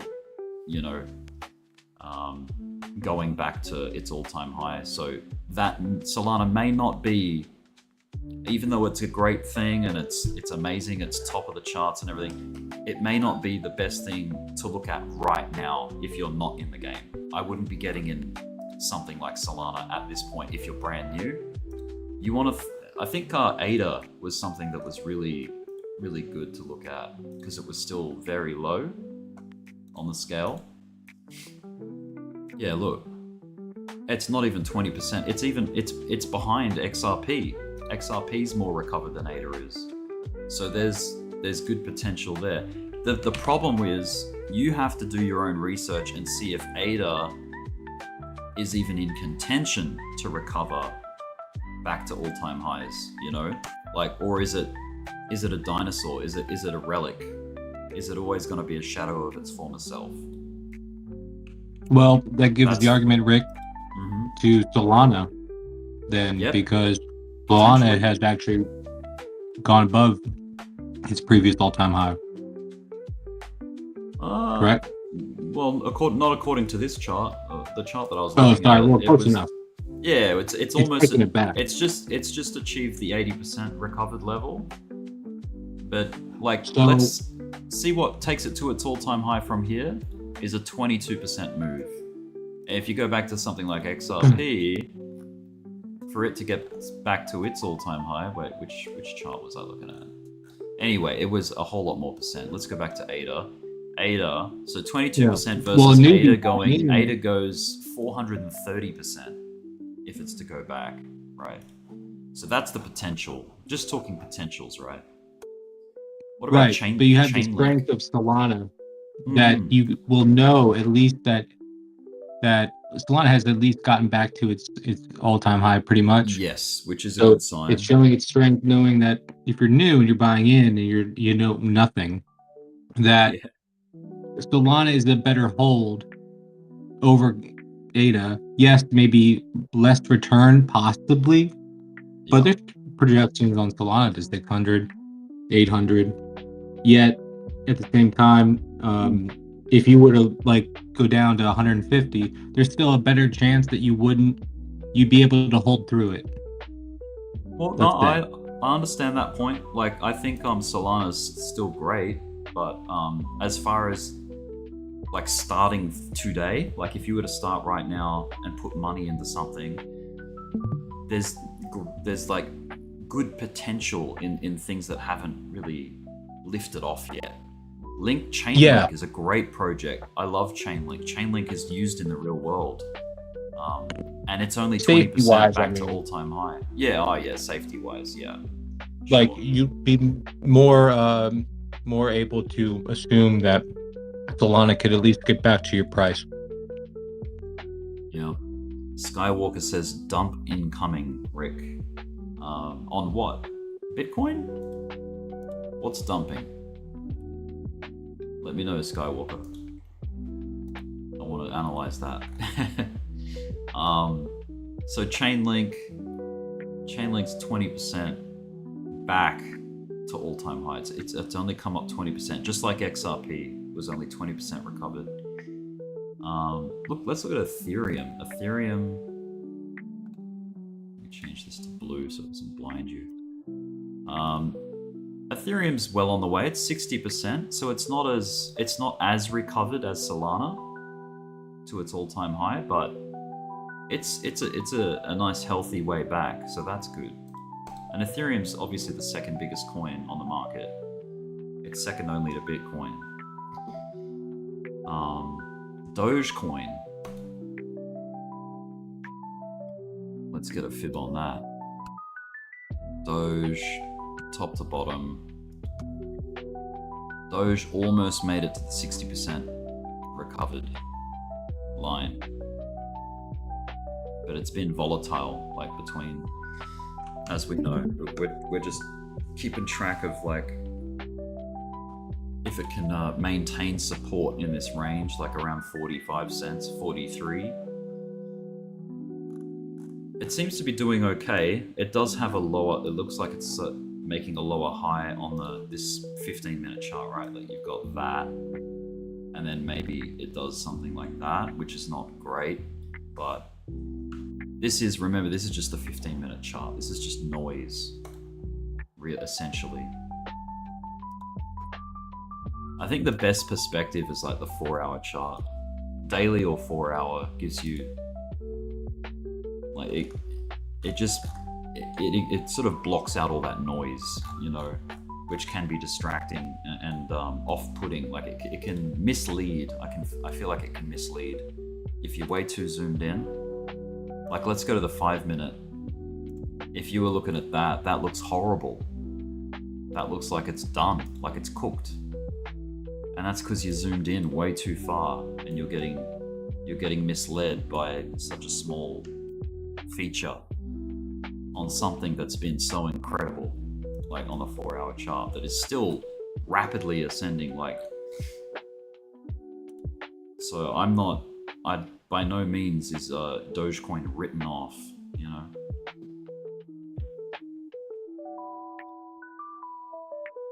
So Skywalker says, right after XRP make a jump, BTC make a dump. Okay, well, we'll see. We'll see if that pans out that way. We'll see. XLM, I think much like XRP, XLM is probably like only about 20% back. I don't even know if that's the all-time high. I don't think it is. I need a chart with more history. I think I had one for XLM at one point. Yeah, there it is. Okay. So you pick that high to the lowest point. The potential on that is even more incredible than XRP, because it's still only about 10% recovered, 10 to 12%. If you take the full gamut, like the full range of where XLM's been in the past. So XLM's another interesting one to check out. So with these coins, like when I say this has potential, you need to go and do your homework. You need to go and do some stuff, like go research what it's about, what the project's about, get other opinions. Don't just listen to me, like go watch other YouTubers, go, you know, read white papers, read, you know, X boards about it and Reddit, and you need to, formulate. If you're looking at something long term, you need to really build an understanding. If it has, you know, if it's got the nuts and bolts necessary to actually come up with it and be something in the future. But I don't know. There's people in here that have way better like fundamental analysis than I do. I'm more of technical analysis, kind of angle on the market, but. If you wanted to be a stable coin in your next life, all you'd have to do is just look like XRP, and you'd be completely stable all the time. See, I think XLM XRP, I think they're finally going to get their moment to shine. I think that's very possible in this bull run, this bull market. Like, I want to be careful to write them off because there's been times where I've been doubtful of Doge back in the accumulation phase. I was like, oh, I don't know, man. Like, it might be yesterday's news, you know, because it's the original, it's the old meme coin. It's done its dash, it did the Elon thing, and now it's just... But no, it is very much still a big deal. Look at it. Look at that. XRP taking out macro highs here at 75 cents. Hey, nice. So yeah, man, XLM, XRP, like maybe this is their day. This could be their day. It's so funny. I talked to Chris last night in DMs, and I was like, I hope all these people aren't looking at Dogecoin and not looking at this other stuff like XRP and XLM that's on the floor. And literally the next day, this shit happens. Oh, It's hilarious. Hell yeah, dude. Definitely. So, ooh, there's another line. Just on XLM here, I've got this. See how I've got this drawn in? Look at this one, though. You've got that peak. You've got that one. And look, man, it's just breaking out now from that trend. And this is on the weekly chart, by the way. Let me go back to the daily. This is a falling wedge. This is a big falling wedge breakout. This is macro on XLM. I think Crispy would be happy to know this and see this. I don't know if Brother Crisp is around. But look at that. Look at that falling wedge breakout on the daily chart. This is big. This is like a big one. How many days is that falling wedge? It's months. It started in July last year. Like that's how big it is, man. That's over a year old. It's like a year and a half. Almost. There's some poor soul that round tripped their shit 5 times on a bunch of stuff like through the bear market and was like, nope, I'm taking my 17% profit this time around. They're not getting me. And the shit just fucking melted faces to the upside. That's brutal. Yeah. Oh yeah. This is just that specific time in the cycle where all of the doubters, all of the fudsters get shut up real quick when the market does exactly the opposite of what they've been, spitting. You know what I mean? This will silence a lot of doubters, I think. A lot of people. It's humbling. It's humbling. Yeah, definitely. They will have their time, these doubters. They love tops. They love it when the market turns around and they get to be like, see, told you, it's doom and gloom now, That will happen. But the cool thing is you can go short. It's good being shown that you ain't in control, and that teaches you humility. You know what I mean? Like we are all just fleas on the back of the beast. We are not in control here. That's right. We're just trying to ride the wave, really. I am not in control. Let's go. The only thing you can control is yourself, and that's. Guess what, Rick? Yeah, bro. Guess what? We're going to war. Oh, we're going to war. Okay. Money war? Or war? Trade wars. Trade wars. Yep. War games, Randall. Oh, Randall, that's right. You rotated some money out of Doge, your profits, and then put that into XLM, sorry. And it's ripping. Well done, man. Unbelievable the way that boy is fucking. Yeah, I don't even have words. That motherfucker he's crushing it. Great call, like great decision last minute. Seems to be working out. Randall's got a point, because I know he said Doge has done a certain recovery, and that's great. And I think there's still road ahead for Doge, but what he's done is he's rotated out of that. He's taken the cream off the top and gone into something that has not departed the station yet, and that's XLM. It was such a pro move, man. That's Such very a pro good. move when executed correct. I mean, he executed it perfectly. Such a pro move. Yeah, My man's showing everybody it's up, man. great. That's what he's doing. He's showing everybody up. And I don't doubt that he's going to take the cream off the top when XLM does its move and then find something else that's ready to blast, like that has potential. So that's the way to do this, I guess. Did you hear him bully Kawhi last night? Or a good way to do it. What's that? Fuck yeah. No, but that had to be good. Yeah, he was real hot. Real hot. Fuck yeah. Oh, well, it's all right. It's just passion, I think. That right. People get fuck you. caught up in the passion. That's the thing, man. There's going to be a lot of opinions. Even me, like, I'll say things that could be completely wrong or false. So, like, you got to learn to just take it with a grain of salt. Things that people say, they might be right, they might be wrong. 50-50 chance. We've got a sample of that. And dude, it was wicked funny. 50-50 chance, 50-50 chance. It was wicked funny. He came in and was like, "Yo, fuck you, Kawhi. It's not going down. It's never going down. I'm never selling." I was like, "Dude, it's okay to take some profits." He's like, "No, I'm never selling." And then like an hour later, he was like, "So I just wanted to update you guys. I sold like all my Doge except for the portion that I wanted to keep." Like, and I've rotated index on him. I'm like, "Wow, that was quick." And that's great, man. That's conviction. He's got a vision. He's executing his own thing, so he's in control. It's good that he had conviction. Was like, okay, no, I'm not doing that. And then he was like, oh, maybe I should do that. But he was able to like change his. He was able to change his mind. Like, you know how we always say, oh, if you're fucking bearish on something, you have a bearish bias, and you're in a bear trend. Like, it's okay to have a bearish bias. But when things change and start to get more bullish again, you have to be able to switch your perspective. Like, you know what I mean?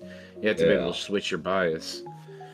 Right now, there's nobody who's navigated the last week better than him. That's all I got to say. So he deserves some flowers. Fuck yeah. Yeah, I don't know. It's good that he was able to switch his bias, because it was like he had a personal bias to Doge and was like, oh, I'm like, I'm not letting this go. I'm riding this out. But he was able to switch his bias, like, eventually pretty quick. Cool. So, I mean, yeah, it's good that he made that play. Because he made a good amount of money off of Doge. He's still holding some of it. Now he's making money on XLM. It's like, that's what it's all about, that rotation. Yeah, man. Fuck yeah. Oh yeah. He's showing everybody up. He's like, hold my beer. I got this. I'll show you, buddy. Oh yeah. Dude, well, I wish that Cardano would fucking do that, because I'm in a long, and I need this shit to go to 85 cents real quick.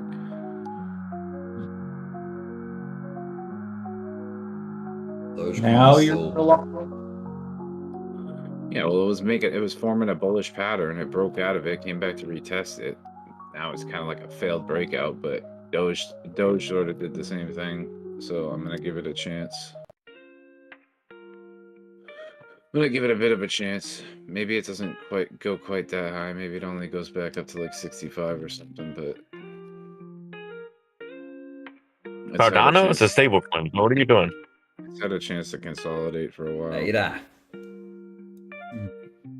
The only thing is, if Bitcoin completely dumps, it's probably gonna take this with it. It won't have the same advantage that Doge had. I'm gonna have to wrap this stream up. It's 11 hours and 37 minutes. Once it goes beyond 12 hours, they don't upload it for you onto your channel. So if I wrap it up, that means this video, like this last 11 and a half hours, will be there to revisit later if we want to like go back and look at what we were talking about at certain points. Yeah, Rick, don't be a fool. Wrap your tool. All right. Stream will be back up at some point. Thanks for tuning in, guys. Thanks for all the likes and the engagement. Appreciate it. I'll see you on the next one. It might not even be that long to wait before I get it back up again. Oh yeah.